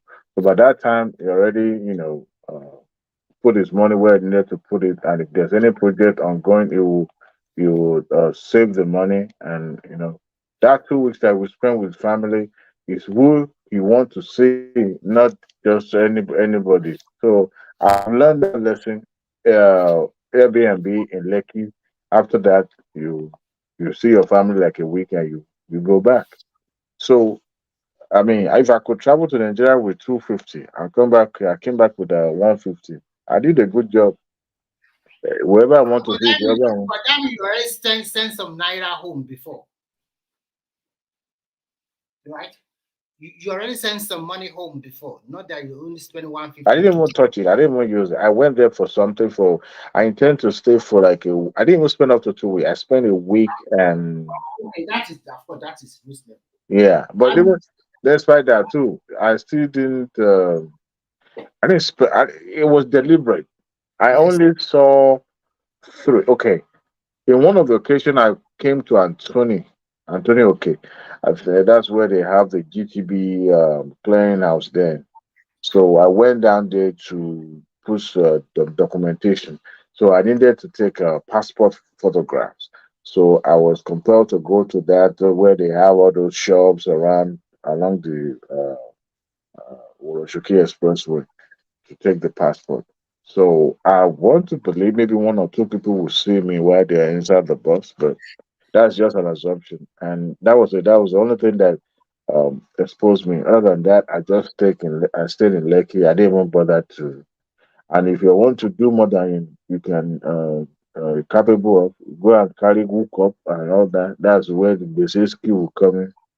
Because hook up will drive Mercedes Benz to your house, and and if they found out that you're Yankee returnees, really, I'm not getting bad. Adewale, do you know, for honestly, 2 months ago, a female friend of mine, kò sọ́jà, blah, blah, blah, bula balu, I sent her 50,000 naira. 1.5 months later, do you know this lady has the audacity to ask me, òun fẹ́ ṣe birthday? Mo ní o fẹ́ ṣe birthday. Mo ní birthday. Mo ní happy birthday to you. I need money for birthday. You need money for birthday. Money 1.5 months ago, you said your business is down. Kò sọ́jà, kò sí kankan. I gave you 50,000 naira. Only yes. The next thing, mo máa rí F you ṣáà mọ̀ nǹkan tí mo mean. Ó ti mú ẹ lọ́kọ̀ abroad nìyẹn, ó wá fẹ́ lọ máa yẹ revenue of abroad. Ó fẹ́ lọ máa sá dànù lọ́kẹ̀. Only delete my number. I just deleted your number. I said, God bless you. Because that is my reply. I said, God bless you. He said F off. But they really on top my money. You know that some of our guys that are so gullible that they cannot hold their pants together. They will continue to pay that kind of omogo. And second, they will continue to pay school fees for that girlfriend or whatever. I don't understand. No. Hey, Remy. I pay like I even have one I have like 3 of them now. I have 2 that I've sent abroad, nothing. So once you borrow me back, I have 1 more that is going to stop. I don't mind paying for school because you can be on your own. Be on your own, yeah. But imagine me paying for your school fees in Nigeria.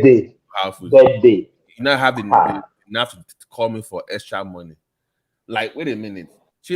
I'm paying your food. Ask somebody else for those small cards. Might to be me here now. I'm taking care of your school fees. But it's something they don't even know how to. Like somebody will just call you from nowhere. How are you doing? You know where it's going already. We are care about you. Why no? What is your problem? Well, can you go? we know you have this money. About your last one, what to get doctor? What to be calculated? $100 per hour. $100 per hour. Somebody told me one that again, there's no way. I was like, don't ever use that word for me again. Oh, shit, I think you show me luck. Thomas, let me in our own family for you to call me here. That means I have uncles in Nigeria that can take care of you. For them to say no to you, that means it's bad, yeah. Something has gone wrong. So for you to call me, that means what did you do? I already do. So that's the way I do. Like really, you have to call now. Why are you calling me for? That I already know you did something wrong. So, but it's just the mind. So, I don't mind helping those because they are family. I'm close to them. But I want to go Mori from nowhere. But Babati, even family, you can't continue giving them money. You can't continue, even family members. No, me only money to help them be on their own. That's what I invest. On their own, that's better. That's better. Money business, so man, go and meet this person. We uncle bye. You can fetch pochi and pochi whatever or fishy. Money cook we uncle Jari whatever. With that way, your uncle she runs a fish chicken no man very big in Lagos. We go for an access. This my friend that I gave 50,000. It's because he said he wants to use it for business. That's why I gave her the money. I don't have luxury. You know, somebody Thomas, the question I will ask is this: she only asked you one time, and then you quickly give her the money, right? Yes. Yeah, that is it now. But what? And we want to lose the relationship to what you need the pastor. No, it's not a friend, though. No. There's no. It's not my head. It's not my. It's not my head. It's just a friend.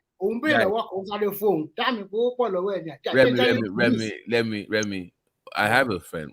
She already was sick. And I've known him for a long time.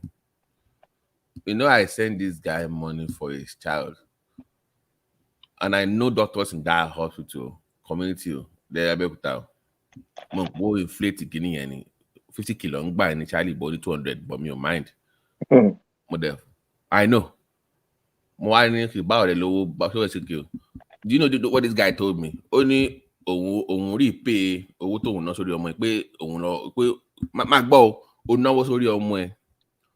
send the low one you paid yourself back. You know what to turn on show mommy about more.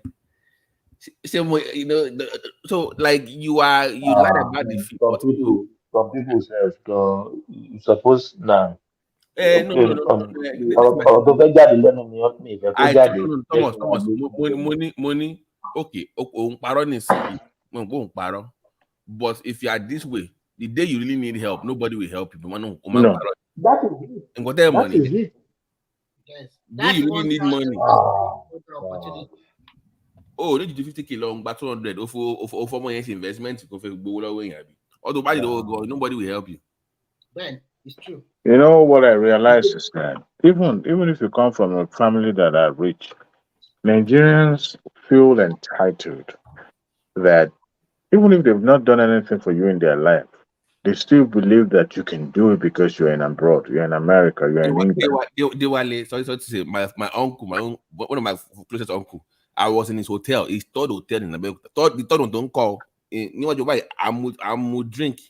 They brought his brand new SUV, Nissan, Tiaroba. The guy was asking me for $200. I'm not kidding you.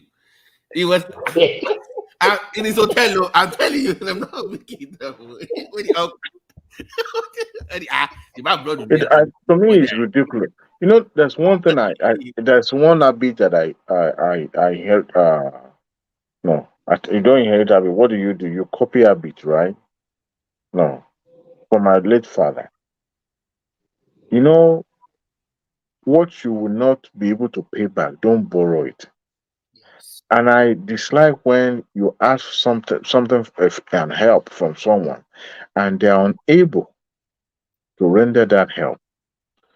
Number one, I've put that person in a very precarious situation to the point that he or she will be feeling some type of way that I wish I could help this person.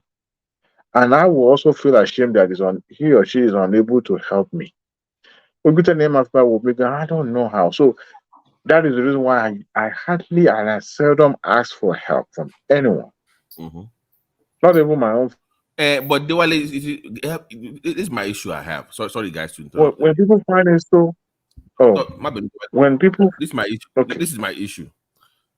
I don't mind helping people, but they make it look like that's the way they make they help people. Am I wrong? Like the way they ask that's the way they make it look like. Am I owing you money or what? And if you don't, you become enemy.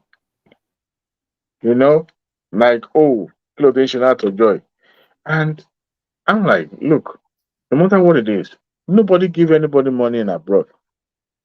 In America, nobody borrow anybody money. If you need money, go to the bank. Go and borrow money from the bank. Or go to the shack, what do you call them? Ayawele. Shack, what do they call them? And they will borrow you money, right? So, and if you expect me to go and borrow money to give you, I'm sorry. That's like Wike always say, foul, not me. And to me, it's repulsive. When I was there going through the same thing you guys are going through, I didn't come knocking at your door. You know, well, students will not tell Mugari. I beg Gary. And yet, one of my ex girlfriend, she's married though. Last time I was in Nigeria, she found out that I will be coming to Nigeria. And she was trying her damnedest best to find out where I will be staying. I mean, she didn't even consider whether I will be coming with my family. So it happens to one day, my phone, one of my nephew that was going around with me, she got his number and she called that guy's number and he handed the phone to me. I was like, who could that person be? And it happens to be this lady. She was like pleading frantically that she wanted to see me. And the Bible said, me. So I knew where that discussion would be going, would be heading to. And I said, look, I'm far away from Lagos right now, but when I come back to Lagos, I was in Lagos, but I was just like, this is an ex, for years.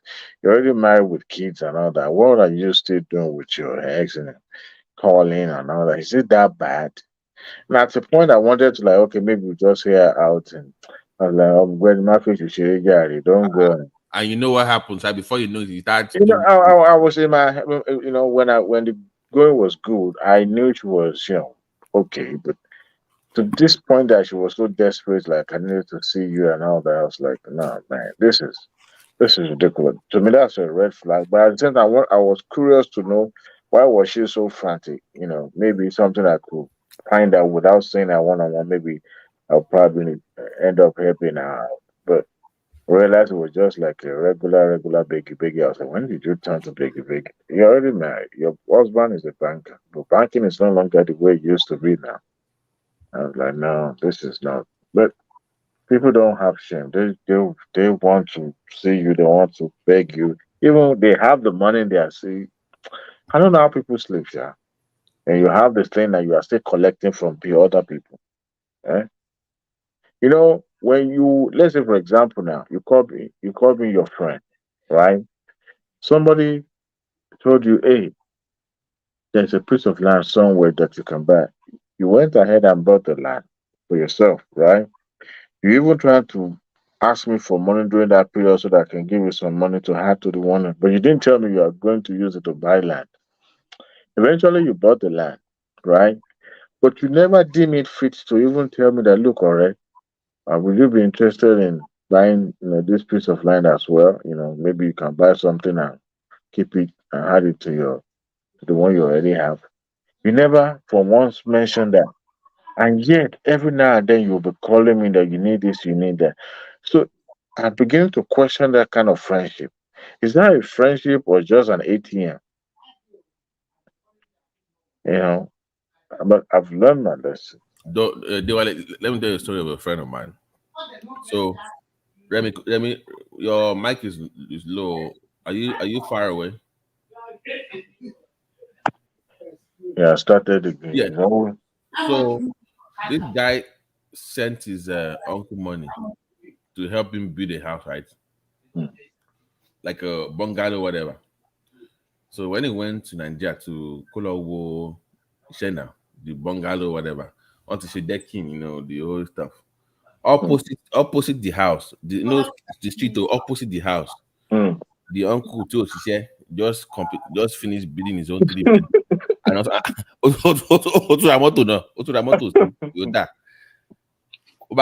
he coming from Nigeria, filming. I'm going to sue him to court. Money. My dog. Only applying to real. This is not. You know what I'm saying now? It was like it's Americanized. Money. Don't tell him. Only don't tell him anything. Just act like everything is normal. Because if you do anyhow, only buy that. Oh yeah.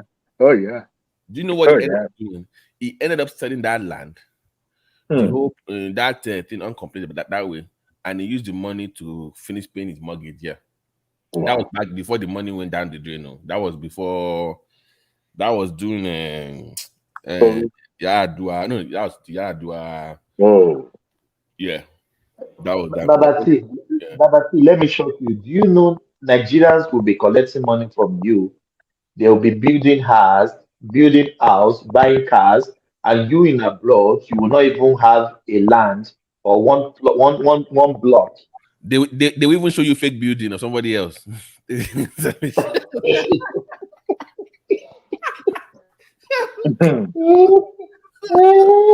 Oh my God! That Igbo woman in Europe. She spent 20 years in the. Yeah, I saw that video. She's like, "Where is the house?" She will put the down, like, "Oh boy."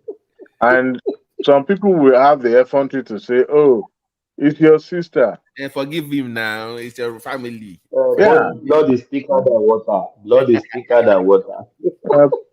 Fuck blood, man. Sorry to say. Blood call. Blood is thicker than water. Family is not about blood. Family is about people who have your interest at heart. Your interest at heart. Yeah. Oh my God! I said, wow. Really? Oh my God! The level of extortion. Nah. I just give up with Nigeria. My family members, they have I told my mom,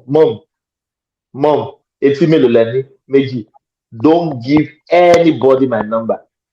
Don't even try it. Don't just try it. No, don't give anybody my number. Anybody I want to speak to, I know how to contact people. Some people I don't give them my number. I speak with them on Facebook. I speak with them on Instagram. I don't want to give people my number. The last mistake you can make is giving Nigerians your number. Oh my God. You wake up in the morning, it's this message. I'll call you on prayer. God will bless you. The end of the prayer. The end of the prayer is money. The end of the prayer is money. They don't even ask you, are you doing? Are you working? Are you making money? They don't care. Thomas, They just want to how your do you pocket. feel? Someone just call you. How you doing? I need money. Like I've not heard from you for 10 years. You just from nowhere, just start demanding for money. My wife had a baby. Yeah. Blah, blah, blah. Like nigga, what is this? And you got to move in Thomas. Somebody called me like 3 years ago. This girl was smart. It was a cousin though. She's in Canada right now, so we're not easy. Oh, easy, come on me. Do you know what she does? She will call everybody in America at the same time for the same amount of money. So people so the same amount of money. Like okay, give me $100. Only pay auntie me go pay uncle everybody or 5 or 10 people.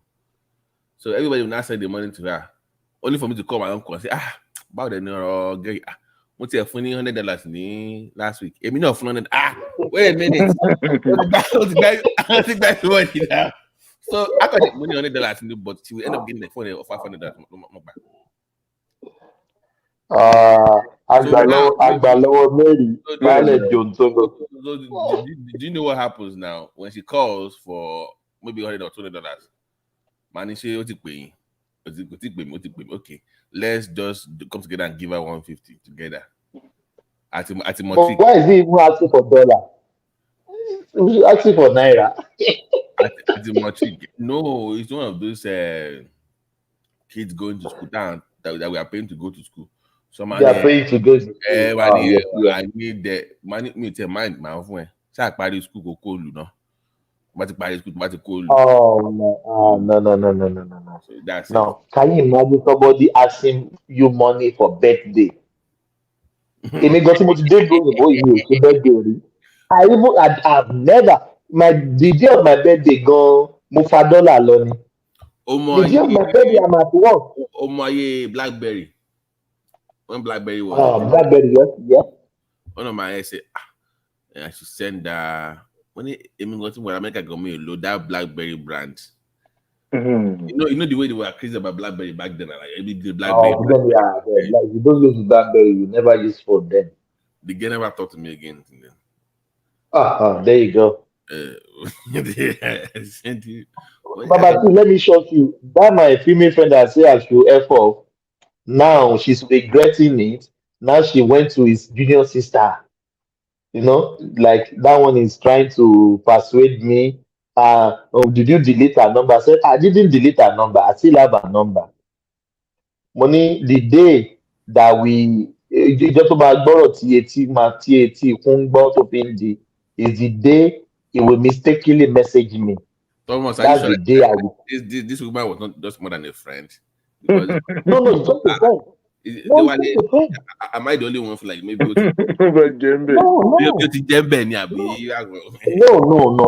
I Jembe, will you guys beat me? No. It's just a friend, like friends Adubo that we grew up from Kekere. Like it's just like a sister. It is more than a friend, not on a sexual path. We grew up together. We grew up together. We were just shaking to be 5, 6, dagba. You know what I mean? So it's more like a sister. It's a friend. Feel entitled. I do the female friends. I don't talk to them anymore. Nah. Once you're married and bruh, you gotta go. Nope. You know, when somebody tells you and said, "Oh, you've changed. You're doing a good job." If they say you've changed, that means you're doing a good job, bro. Yeah, that's my assumption. Once somebody say, "Now, wow, that means you are doing a good job." Well, you're doing a good job. Oh, so many times I've heard people saying that, "Oh, you this guy, you just partial." Oh no, nobody.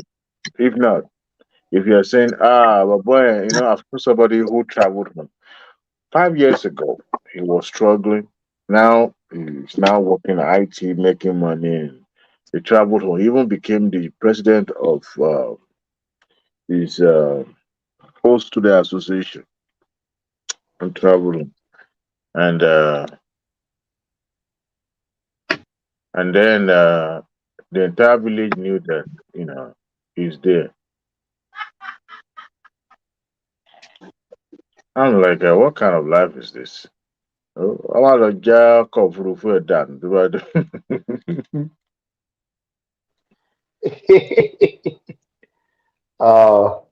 I think, guys, Nigerians, no. My brother, the people that I have now, I don't even have somebody, my family, my immediate sisters and brother, they are okay on their own. So my money goes to much of my parents and close relatives. Close relatives. If you are not that in that, if you are not in that category, forget about it. Let me make you laugh. A friend of mine, he's been in America for 20 years. He went back home.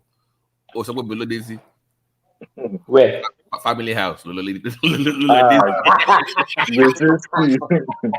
Brzezinski. In fact, they were travel back again. Oh, by the way. Bata.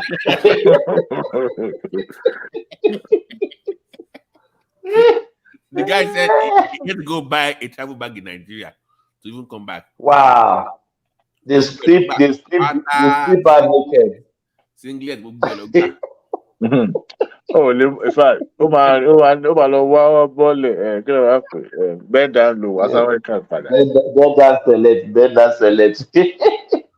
Money, how would you go? How can you go and stay in family? Oh my God. Over show. No, why be bad little uncle Laro? I cannot say.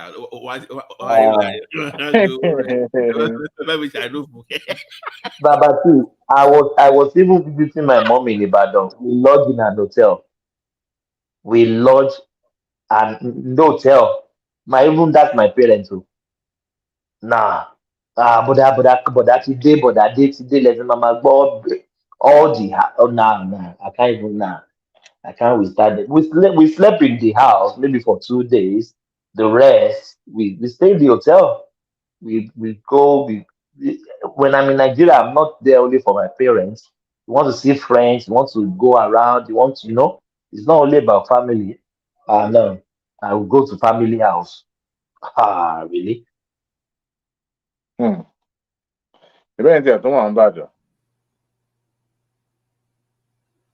I mean, but are you for the low key stuff? Because I can go to Nigeria, just call and get one of the keys to houses, and they can warm up a car for me, and I can move around. But they're like, I need to get you there, but don't drive by yourself. It's dangerous. Who are any point of No. Babati, the last time I went to Nigeria, airports, the multi-glass steering from the airport. From airport. No, I will driving. No. Drive in Nigeria, my boy. I was going to cross the road with the car. I had a trailer coming to tell be stop time. Yeah. Don't worry. Come and drive me. No.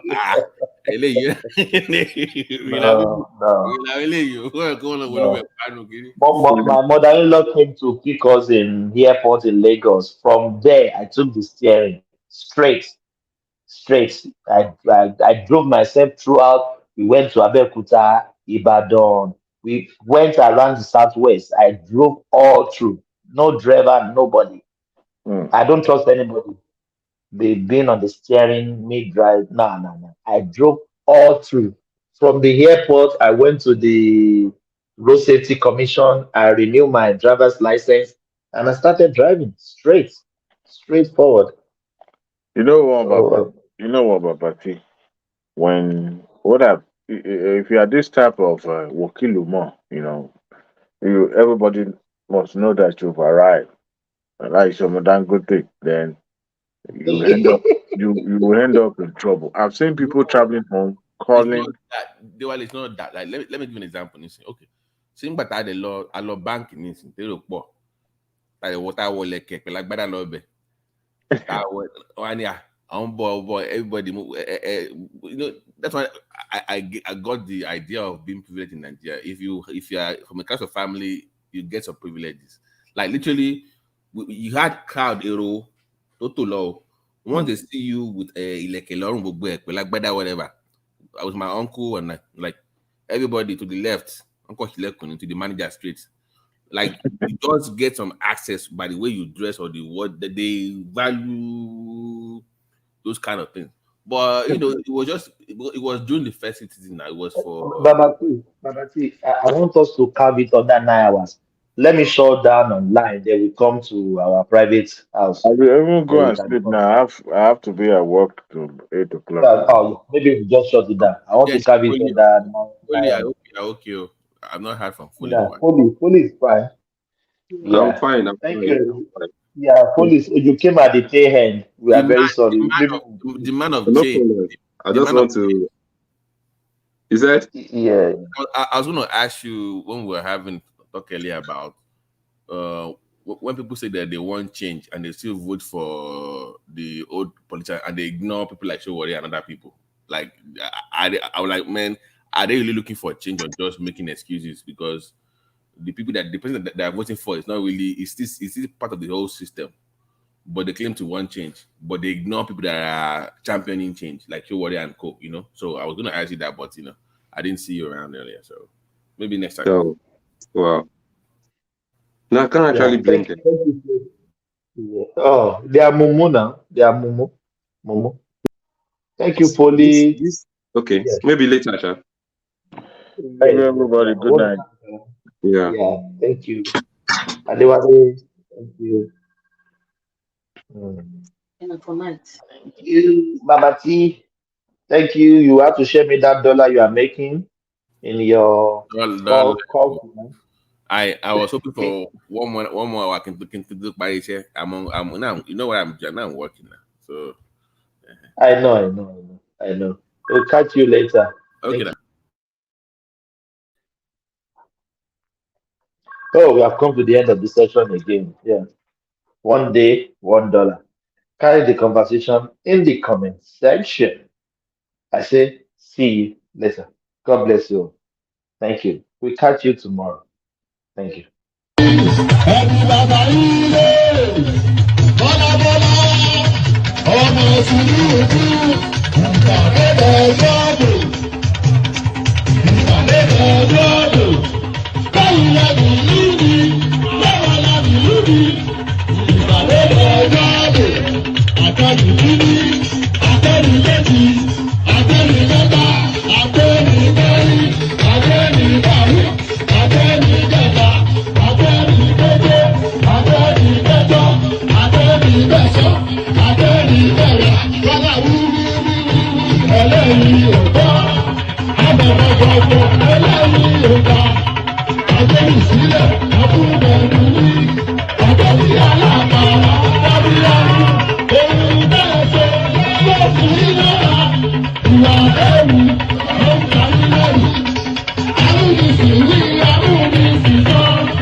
I'm going to be president of this country, whether you like it or not, and I will preside over the affairs of this country, including presiding over you. I think you must start adjusting to that reality. The sooner you do that, the less chest pains you'll have when that reality comes.